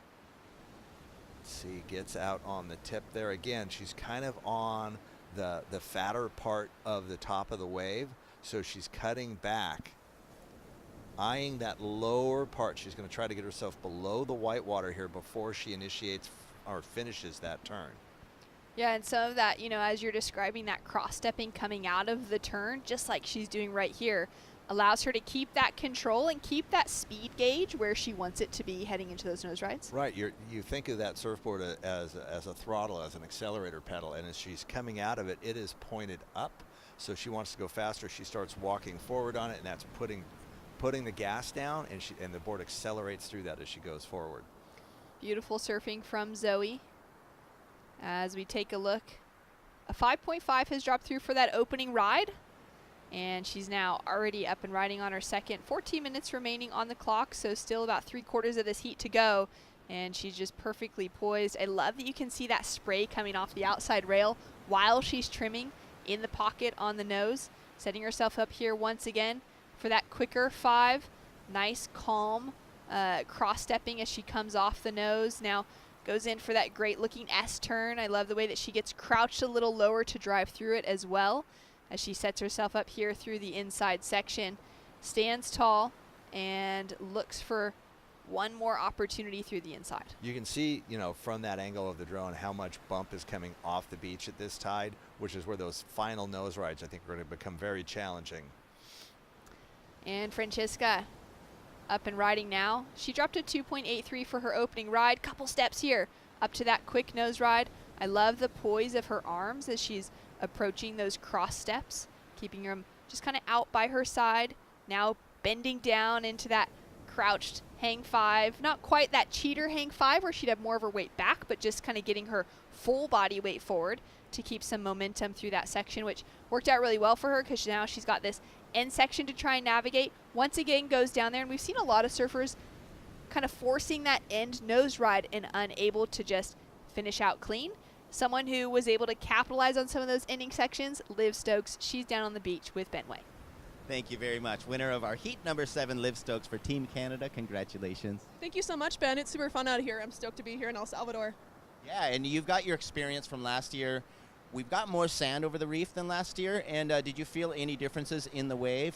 Yeah, it's standing up so much better than it did at ISA's last year. Last year I felt like we were cutting back a lot in the middle of the wave, and now I feel like it's definitely standing up more. It's allowing for more maneuvers throughout, so I'm super stoked for the conditions, and I'm excited as it builds over the next week.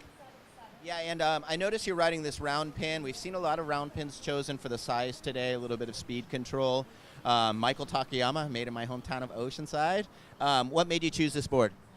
Yeah, I had this board made for the Pan Am Games in Chile last October because I knew I was going to a super big wave. So I love my my Monotee from Michael because it provides me so much stability on the nose. But this pintail really allows me to speed through sections and just pick up speed so I can get ahead of it. So that made it a really easy choice to bring out this board. It's my favorite board. Thank you, Michael, for the best boards.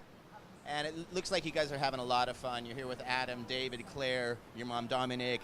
Adam's dad's here, and you guys are just cruising around, cheering on other countries and everything else and mixing it up. How's your time here in Surf City? Oh, it's the best. I love the ISAs. It's such a great opportunity. Like, we have our team, and we've all been cheering each other on all day, and it's so fun to see everyone else that we know from the global surf community. And we find Canadians just walking around on the beach, and they come and cheer us on, which is super exciting, because I'm sure they weren't expecting to stumble across a bunch of Canadians at a surf contest while they're on vacation. But it's been the best time over the past couple of days. Well, it's great. We love watching your surfing, and we love seeing you guys here, and we look forward to you doing great in the next one. Thank you. I just want to say thank you to my sponsors, Hurley, Michael, Icy, Sticky Bumps, Jax, and I want to say thank you to my friends and family watching back in California, my family in Toronto, and shout out to Dom and the whole CSA Surf Canada crew at Nationals this weekend in Tofino. You guys are all ripping, and I've been watching. Right on. Thank you, Liv. Have a fun day. Thanks. Back to you guys in the live booth. Thanks so much. I have been hearing from Team Canada that unfortunately, just due to this event popping up a little bit later in the schedule for the ISA World Longboard Championships, that the Canadian Surfing Association had already determined that this week would be the week for national championships, which include all their disciplines, so their juniors, their opens, and their longboards included. Now that meant that the current team that's here this week, they were the team from last year, and they were kind of, in a good way, handed that opportunity to compete again because they'd had great results that qualified them for the team last year, and there hadn't been a qualifying opportunity to get new names in the mix. And they had great experience here, great knowledge of the wave. So, they might not be able to get another Canadian title under their belt this year, but they are representing well here in El Salvador. And there's a few longboarders back at home that are more stoked to have the opportunity to win a national title, being that 4 of the strongest surfers from their nation aren't going to be there this week because they're here competing for a gold medal, a world championship. Would that put an asterisk next to the title? Oh, you won, but, well, Liv wasn't But, there. well. Yeah. No, it's a title, Totally. So they've got that opportunity, and then again, they're going to have that kind of reset coming into next year's event.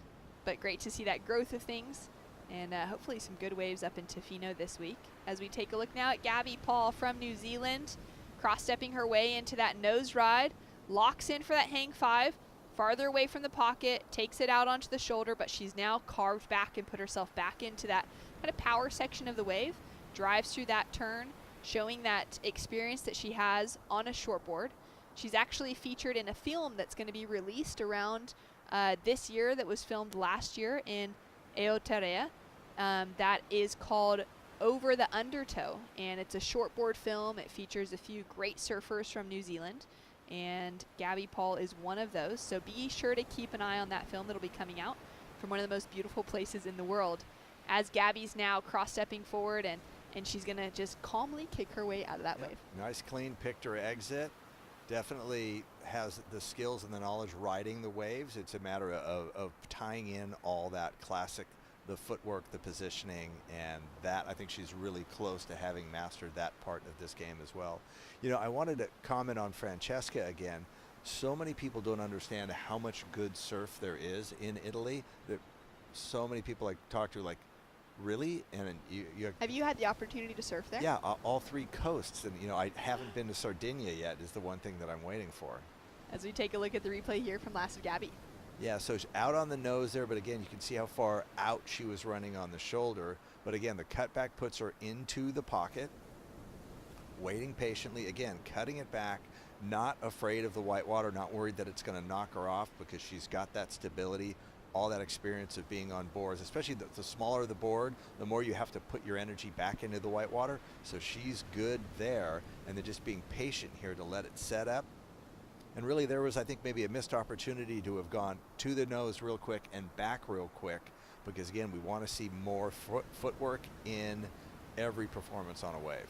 Yeah, there is that, you know, you don't want to be rushing things and forcing it, but at the same time, you don't want to have that downtime. You want to take every opportunity that's there and stay kind of active and busy. As we take a look at the replay here from Zoe, dropping in a 7-point ride to put herself in a substantial lead. And you can see how patient she is with her footsteps. She doesn't rush back to the tail. She knew she could kind of hang halfway there. She's letting that wave set up, kind of up on the top of the wave, bringing it back down to sweeping cut back here. Looking for it, probably another cutback, get herself down into the mid part of the wave or lower where she might get an opportunity, depending on how close into the shore break this wave goes. Again, not forcing it. We've seen so many people fall off there where it gets deep. She realized it wasn't going to happen and kicked out. And here's probably that same wave, but with our drone angle. Getting those toes wrapped over so nicely. You can see all the spray coming off that outside rail. Puts her foot back over the fin. Smooth cut back right down into the low pocket there. Slowly lets that wave build up again in front. Realizes she's too far out on a shoulder and keeps the turns, keeps the momentum going into the face of the wave. Beautiful surfing from a woman who has really put herself at the forefront of longboarding globally over the last couple of seasons. She's been in that conversation for, you know, the last 10 years or so, but it's really been over the last 3 years that she's started to really find her place among the pack, to have her own confidence. She's been playing with her equipment. She's been changing up who she's taking advice from behind the scenes, from like coaching perspectives and different bits of input. And that sort of stuff has landed her with a position of, you know, top 3 in the world on the WSL Tour just a couple seasons ago. She walked away with that 3rd place finish at Malibu, which was incredible, in another right-hand point break. She finished in the finals here last year. But again, as we just saw her teammate paddling out, unfortunately she is competing in an era where her teammate is also one of the greatest longboarders in the world. She certainly is. Alice Lemoyne. Alice this week has the opportunity to go for a 3-peat and get 3 gold medals in a row. She won in 2019 here for the ISAs. She won in 2023, and she's looking to go one more here in 2024. Now, the reason there's a gap is because the ISA unfortunately was unable to run the Longboard World Championships from 2020 through to 2022, so there's a 3-year gap there. But it was Alice just before and just after on the return that's taken away those gold medal positions. And we'll see her first heat of this competition in about 4.5 minutes. So priority is with Zoe. She has a comfortable lead at this point, so she's going to be very patient. And it is our surfer from Italy, Francesca, who is going to take advantage of that being under priority, but probably being able to choose a pretty good wave without too much pressure. And again, we're in a 3-woman heat. The last 2 heats of the day only have 3 competitors in it, so it makes it a little bit easier when it goes towards who will advance into the main and who gets bounced into the repechage. The odds work more in your favor because more of a percentage will be advancing through. As we can see, the French flag up high on the top of one of the buildings here, and my guess, because you can see him standing there holding it still, is that that's going to be a bit of an indicator to the surfer out in the lineup. Absolutely. I would think they would be using their position over at Casa del Mar to signal their teammates. Down to 3 minutes, 42 seconds on the clock. I did hear from the beach marshal earlier on that the paddle out today is 7 minutes as opposed to that standard 5 minutes. Now that's a good thing on any day here at Sunzal because it'll take you 5 minutes just to get from the shoreline out the back if you're not clipped by any sets. And they said with those bigger sets rolling through, they wanted to make sure everybody had plenty of time to get themselves in position. And you can see that large black square buoy out there, and that is where the competitors for the next heat are asked to stage while they're waiting for their heat to launch. Francesca now up and riding, couple quick steps to the nose, but just too far out on the shoulder to be able to keep that trim line within her nose ride. So she'll kick out. Like you were saying before, she's got so many great waves at home. She said she doesn't get to surf that often, unfortunately, because they do need storms in order to create swell.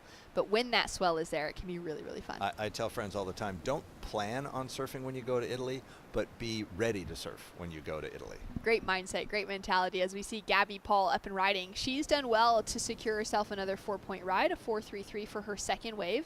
So only the 2 waves caught so far, now a third to drop in. That's not going to factor in to those top 2.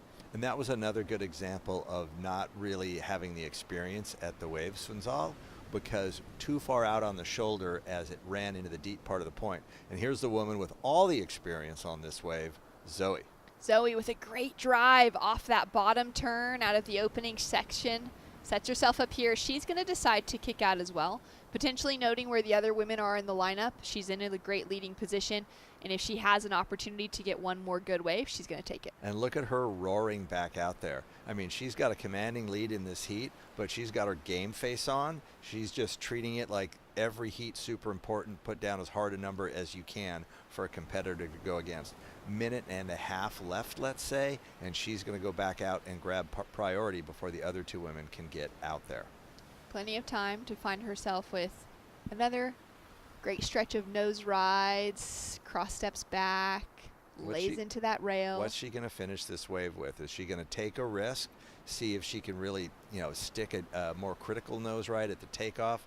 What's she going to do? And hopefully she'll get a wave in the next 1.5 minutes to give her an opportunity. Down to that final minute, also noting that Gabby would be chasing an excellent score, an 8.07, which would be not only the biggest score of this heat, but one of the biggest scores of the rounds. I just saw her wave in at the beach, so your comment about the French flag on the top of the hotel being an indicator, it looks like that was very accurate. So she's there indicating to her whether she should be going deeper or whether she should be going out for a set, and it looks like they've waved her that there's nothing big coming, so go ahead and sit a little, which would be dangerously deep if there was a big set coming. Putting herself in position over this wave. Looking for one more victory lap with 30 seconds on the clock. We haven't seen where Gabby or Francesca are sitting, but looking at the scoreboard, we can see they both have priority reestablished. So they're far enough out that they'd be in a takeoff zone. And so they'll be back into that rotation, which means they're going to have another opportunity to get a score on the board.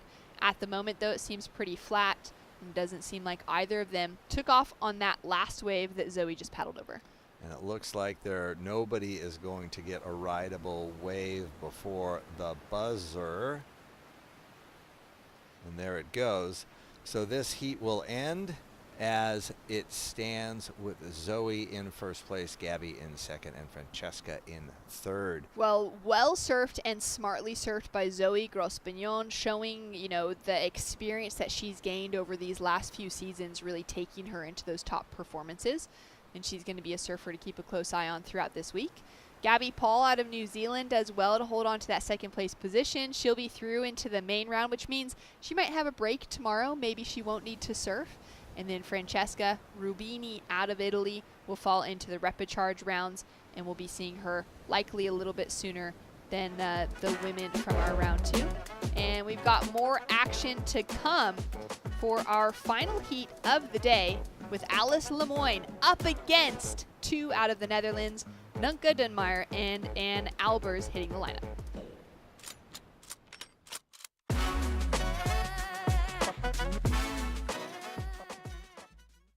Bienvenidos a la tierra de anfitriones. Aquí somos los campeones del mundo en hacerte sentir especial. Te compartimos olas, volcanes, pueblos históricos y te aseguramos una experiencia de 5,000 estrellas. Porque esta tierra tiene más anfitriones por kilómetro cuadrado que cualquier otro país del mundo. El Salvador, tierra de anfitriones.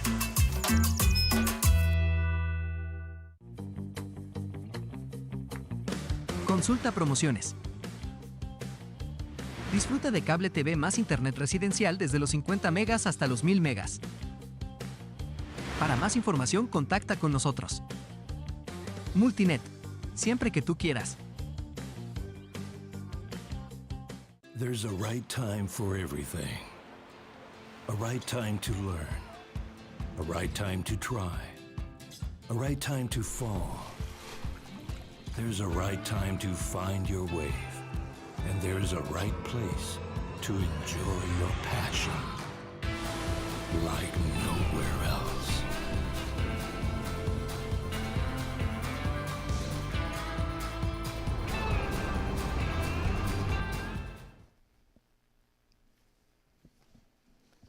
Well, thank you so much for tuning in to the world's best longboarding throughout opening day of the ISA World Longboard Championships.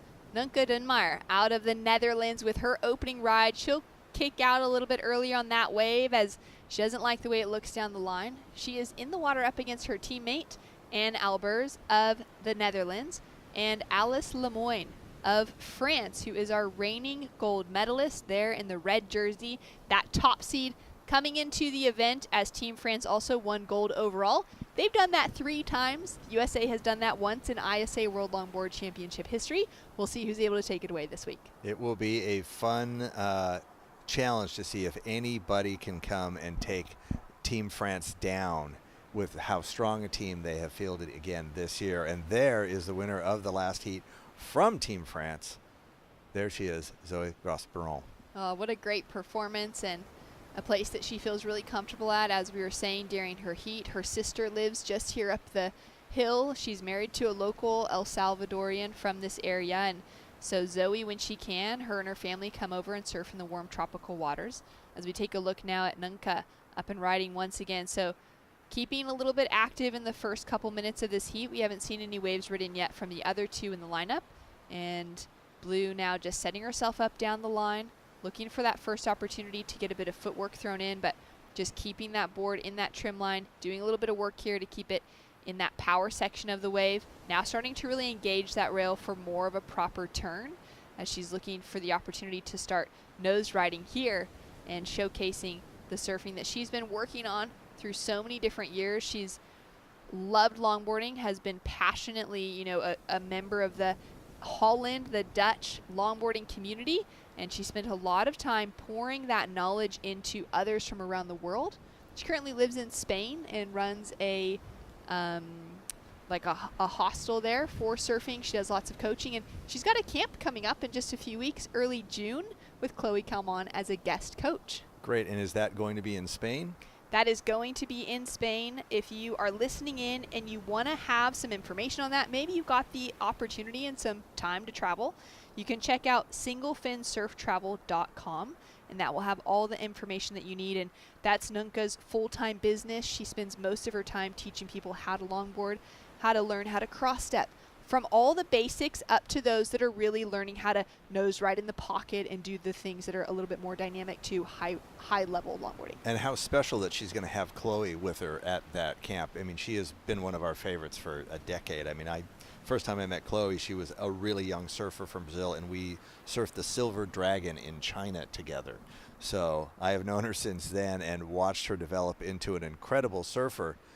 And I'm going to say that was incredibly unexpected right there. Yes. That was the first wave from Elise Limon, and she went down in the first 20 seconds of that wave. That was quite surprising from a wave selection perspective, and then from her deciding, okay, kind of that slight panic to just get out of it really quickly. Now we've got 15 minutes still remaining on the clock, so there's plenty of time for Elise to reassess the situation and reshuffle as we go down to the beach now to check in with Zoe and Ben.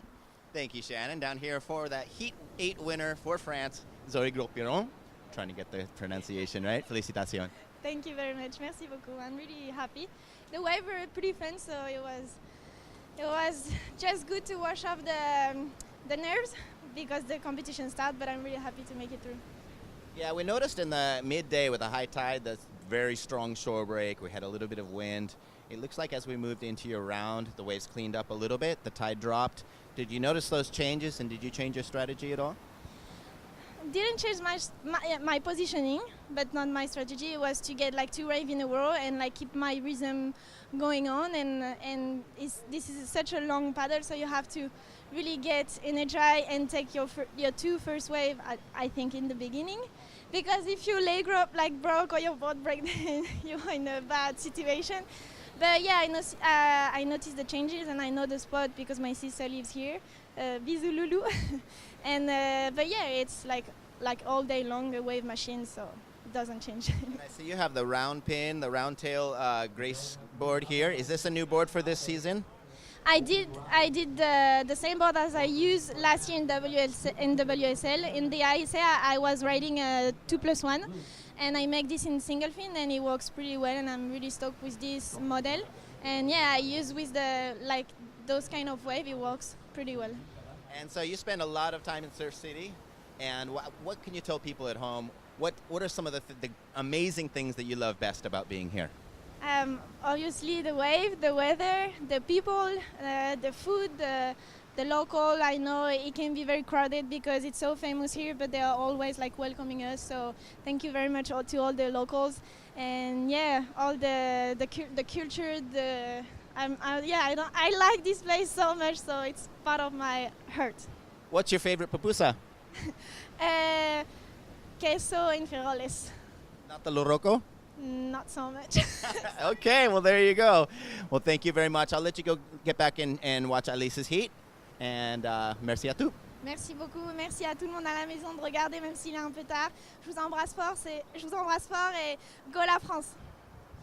I agree. Back to you guys. Ben, thank you so much. You're finally getting to the questions that I really want to know. I want to know the locals' favorite pupusas. Thank you. Please follow up on those questions for me. So good. I love a pupusa. It's definitely one of the best things about coming to this part of the world. They're, $1 maybe? They're so cheap. They taste so delicious. They're gluten-free. They're just made with corn and then whatever your fillings are. It's incredible. We have a food truck in Santa Cruz that has just been around for about 6 months now, Pana Food Truck, and they do pupusas. That's amazing. Yeah, so it's just like, I know. I'm going to spend more time in Santa Cruz Yeah, now. and they're actually going to get a little brick and mortar location going as well, so they've been real successful. And speaking of real successful, our surfer in red. Elise Lemoyne now up and riding. So that first wave, throw it away, forget about it. 11 minutes remaining on the clock. She's now begun her heat. She's got some great wave selection here and a nice execution out of that opening section of the wave. Now just trimming it back, setting it up with that little stall. Couple quick steps, not forcing that nose ride as that wave tapers off in front of her. Beautiful turn, cut back into the section. Cross steps up for that quick hang 5. Now powers through and sets it up again here, looking for that nose ride. I think this wave might stand up for her. She's being really patient with it, and there it is, just with that moment. The way this wave has so much lump and bump on it now at this stage of the day, with where the tide and the winds are at, makes it a little bit more challenging, and you can see her kind of patience in her approach to this wave throughout, wanting to capitalize on every little opportunity to get to that nose. It was great footwork there, finishing up that wave. And think about it. I mean, Rachel Tilley mentioned it earlier. You're watching this wave all day long, and for Elise, knowing she's going to be the very last heat of the day, I mean, the way your emotions must go through the day. Look how big it is, and look how clean that is, and here comes the wind from the side. Now the tide's going out. It's like, when do I get to go? I mean, the adrenaline spikes and flows. I mean, I would want to nap all day and not look at it, because I'd be crushed by now. So maybe that explains a little bit that first wave, faux pas, and she's done so well with that second one. Yeah, really able to kind of just set herself up after getting that first one out of the way. It is challenging thinking of, competition started this morning at 7 a.m. It's 10 minutes to 5. By the time we finish competition, it's going to be 5 p.m. here in El Salvador. It has been a full day of surfing. And for these surfers, it's not an individual run right now. They're here supporting their team. So for every surfer from their country that paddles out, they're going to be down on the beach, which means that the Netherlands have the men from their team out on the sand supporting the women, both out in the lineup.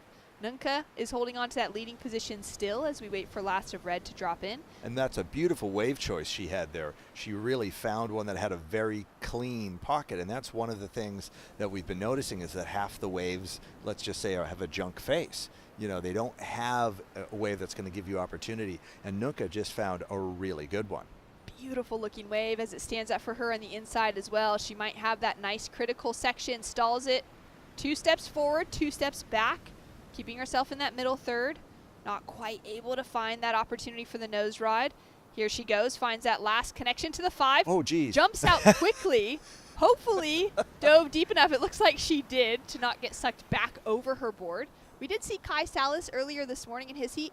He kind of kicked out thinking he was fine, and he ended up getting sucked over the falls with his board and took a little fin clip to his calf. Actually cut himself, just, he's fine, but there's Do not a lot. underestimate the power at the end here. When you're getting into that short break zone, it's vicious, and it happens so quickly. Oh, yeah. It goes from fat and slow to throwing, and if you can't time that correctly, you're going to have let's say a less than graceful dismount. A very less than graceful.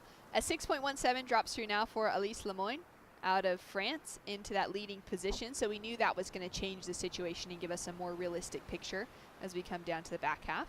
That does leave Anne Albers in the green jersey, sitting out the back with first priority. She'll be chasing a 0.16 to take away that position from Nunca, although we will have another score for Nunca now to drop through, and that will certainly change the situation. And as you can see, there's another set stacking up on the horizon. When you can see that black buoy moving, and now let's take a look at Elise's wave from this point camera angle. And you can see the toes wrapped over the nose there. And then she gets into that slower part where it kind of thickens up as it's getting into the shore break. She smartly gets back to the tail. She still has eyes down the line, right? She knows she's going to try to finish this wave in that inside section, yet not get sucked over. And let's see how she just gets the board out the top. Just that quick kick out. We'll take a look at the same wave, the 6.17 from the top in real speed. Yeah, and she cuts that back so she keeps herself where the good energy of the wave is. She starts to go forward to the nose, knows that if she continued that, she'd be way out on the shoulder with the nose ride, so she gave that one up.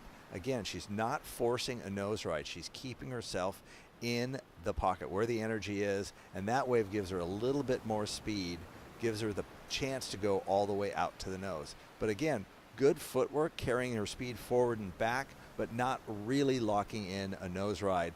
Those toes wrapped over, but you can see it's still a bit out on the shoulder. Well, a great looking start for Alice Lemoyne, and I just had this memory of a conversation I had with her pop into my mind. I haven't thought about this in a while, but Sam Bleakley, in his heat that he was calling where Rachel Tilley was in the water, Sam said, I hope that Rachel's not hearing my voice in her head right now, because she sometimes said that she hears his voice while she's surfing. Well, Alice has said the same thing to me as we take a look now at live action with incredible wave selection for Albers out in that leading position now. Quick steps up to the nose. She's got a couple threes on the board. This could be the wave to really bring that score up if she's able to surf up that potential as well. Trims back into that nose ride, couple quick steps, pedals off, and now looking to just try and drive herself a little bit more back to the foam. She hasn't really had that kind of dropping down to the bottom of the wave that the judges have been paying close attention to really reward those solid scores with. But some great footwork, and she's feeling stoked. She should be proud of that one. She chose a really good wave. And here's Elise again on another wave that's going to be a great second score for her. Beautiful wave opening up in front of her. What a great set and a great finish to our day of competition that's had so many waves just like this coming through. Alice now setting her line, looking down the way. She's looking to back up the 6.17 from her earlier wave, and now setting it up here with a couple quick steps. So remember, she's surfing about an 11-minute heat right now, as opposed to that 20-minute heat. Locked into a perfectly perched hang 5 and finds one more. How did she even manage with that much bump to stay on the nose right there? That was incredible poise as she's continuing down the line. Found what, 6, 7 little nose rides on that wave maybe? Yeah, and it's interesting from this angle as opposed to looking at the side how proper those nose rides are. I mean, she's on the nose, but is she in the steep critical part? But again, it's the flowing footwork forward and back that really is good longboarding, right? That's what we want to see. Use that whole board. Look at her right now. She's like, oh no. Abandon ship. Quick dive under. There, I have another argument for kicking out a little earlier right there. Yeah. I mean, especially with, as Zoe said, it takes you 5 minutes to paddle back out to the top of the point. And she might come in and try to, if you go up the beach a little bit closer to the point, the wave has dissipated its energy and it's a lot easier. I don't know if she's going to be able to get back out to the top of the point. At this stage, she'd have to do the run up the beach to paddle out more over the reef. Yeah. And then from there, you get swept across anyways. But even if you're taking the waves, it's smaller smaller like white wave water. faces. Yeah, exactly. Because the wave has dissipated its energy as it comes in on that reef, and anything that's swinging wide still has all that power, and it just unloads right on the shore break. Down to 3 minutes, 30 seconds on the clock. A huge score, 7.83, has just dropped in for Alice Lemoyne. So she'll be feeling a little bit more calm. Go back to the beach. Just go back to the beach. Just enjoy. 3 minutes on the clock. She's actually now put, the reason she really can go back to the beach at this stage is that she's put the rest of the field in a combination situation.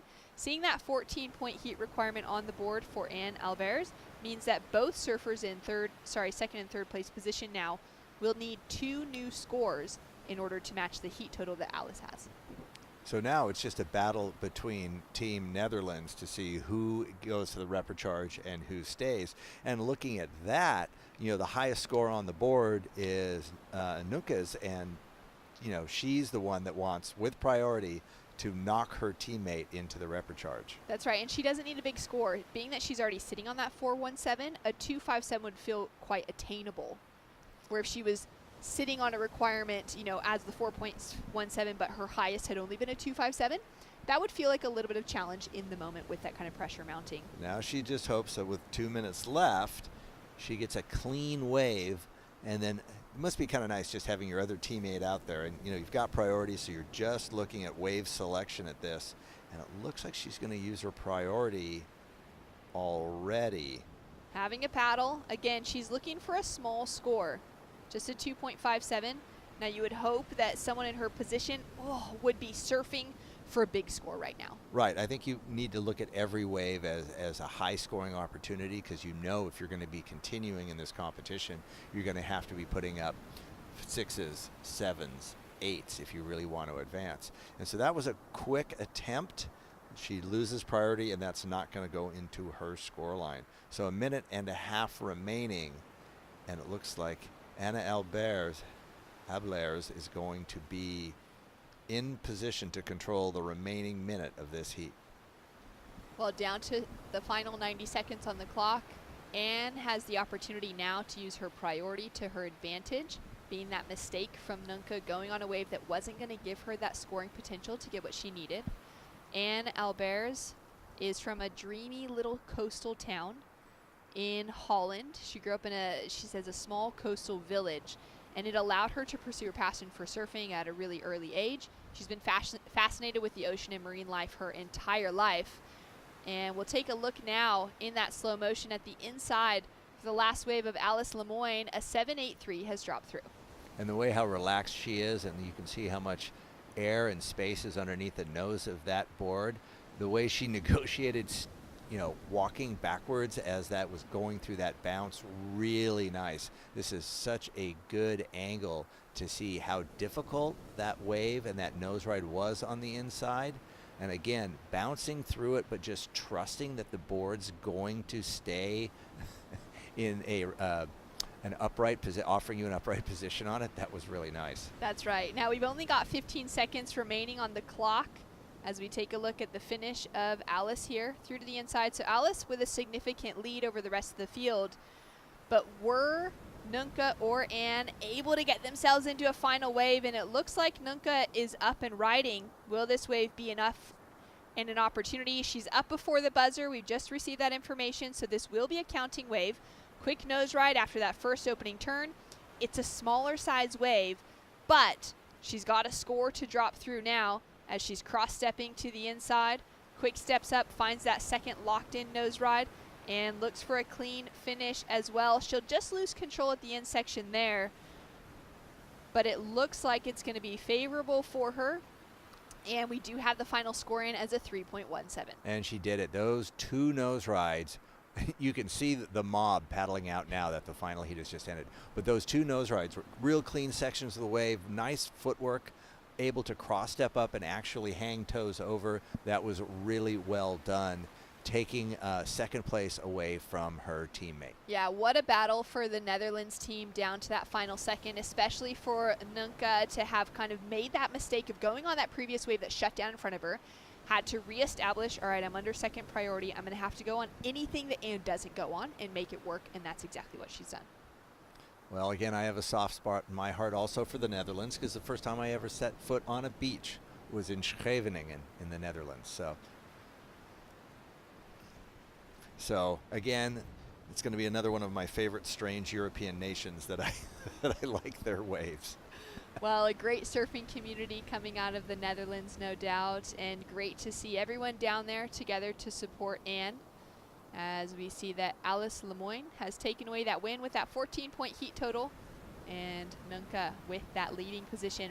What a great first day of competition. Wingnut, welcome to your inaugural ISA Longboard World Championships. It's been a great pleasure to call the action with you and to hear Megan and Sam through the day and to be able to see each of these surfers showcase their talent. Thank you, Shannon. It's been a real treat to get this event started and get to celebrate some fantastic longboarding from around the world. It's really been a treat watching these competitors and some surprising competitors from some unique corners of the world. And it's just been a great day. Well, what a great day. Let's check out the highlights, and when we return, we'll catch up with that woman, Alice Lemoyne, once she makes it in through the short break.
Well, what an incredible day of surfing, and Alice Lemoyne has battled the shore break, and she has officially made it through, and we'll be catching up with her shortly. But what a great day of competition that we've had so far. It's been a pleasure to be able to call the action for those of you tuning in around the world. Shannon and Wingnut here to just finish out the day, and it was great to see some of those standout performances in the women's field. Rachel Tilley, Zoe Gross-Pignon. We saw the very young Ginger for Team Italy, 11 years old, took out Atalanta Battista, who is a medal threat at this week's competition. And don't leave out Natsumi as well from Japan. Oh, incredible performance. So really some fantastic surfing in the women's division at the end of the day here. And as Rachel had mentioned, there was so many jitters watching all the great waves during the day, waiting, let me surf, let me surf, let me surf. And they got fantastic conditions for them as well. So fun. We saw some great moments from the men's division as well throughout this morning. Some of those that were wearing the red jersey that we expected to excel because we've seen them at the top, and then a few of those little upsets as well. And that's what makes it surfing, right? You can just be in rhythm or out of rhythm. It was interesting when Zoe was talking about trying to get in rhythm. I want to get 2 waves. It's such a long paddle back out. But once you get one, you're kind of in that cycle to get that second one if you've chosen a good set wave to start with. Yeah, really important. Natsumi said that same thing, that wave selection being so important. Well, Alice Lemoyne surfed about an 11-minute heat. Wave selection took her straight through for that victory. Ended up with a 14-point heat total. She's out on the beach with Ben Way now. Thank you very much, Shannon. Here with Francis, Alice Lemoyne. Very good job out there. Félicitations. Merci beaucoup. So you got the highest score shared with Rachel Tilley, 7.83. Great riding. You said it was a little tiring out there. Yeah, it was super fun, but at the beginning there are like not a lot of set, so I was like little bit stressed. But after I have the first score and then the second one, and yeah, it's a lot of paddling actually. It's also nice to have that momentum. Zoe won her heat right before yours. You're already in the water. I don't know if you could even hear that. Yeah, I heard like Zoe was first, so I was pretty happy. And when the heat of Zoe was finished, she was like, go Alice, the wave is so fun, have fun. And yeah, it was super stoked. I'm super stoked. We were super happy to have you here last year. Are you super excited to be in Surf City again? Yeah, for sure. I'm super happy to be back here. I feel like a home here right now. The people, it's amazing. The food, it's amazing. And I'm pretty happy to be with the French team. It's going to be a fun week. We'll let you close it with a little message for your friends in France. Oui, je voulais dire un grand merci à tout le monde qui m'a regardé parce que je crois qu'il est très tard à La Réunion ou même en France. Donc voilà, je fais un gros bisou à ma maman qui doit me regarder, à mon amoureux et bien sûr à Johan et à toutes les personnes. Et je vous aime et j'espère qu'on va aller loin. Merci beaucoup. Bonne chance. Merci. Back to you guys in the booth. Thanks so much. Merci, Alice, for your time, for your beautiful surfing. What a great way to finish out day 1 of competition. Wingnut, we're going to be back here bright and early every single day this week, so let's not, bat around the bush. 7 o'clock tomorrow morning, heats are on, and we're going to see more surfies hitting the lineup. Fantastic. Thanks, Shannon. Thanks, everybody, for joining us. Well, we'll see you then, and bright and early tomorrow morning. Hopefully the surf continues to pump, but it always does here in Surf City, El Salvador. We expect nothing less. Fantastic.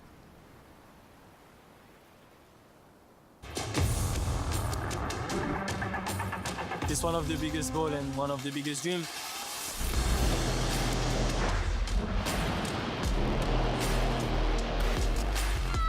It's been like an emotional roller coaster. I ask myself, what just happened? Is this real? Every athlete's dream is to, reach that gold medal. I'm on a mission, I think that everything is possible. It's not over till it's over.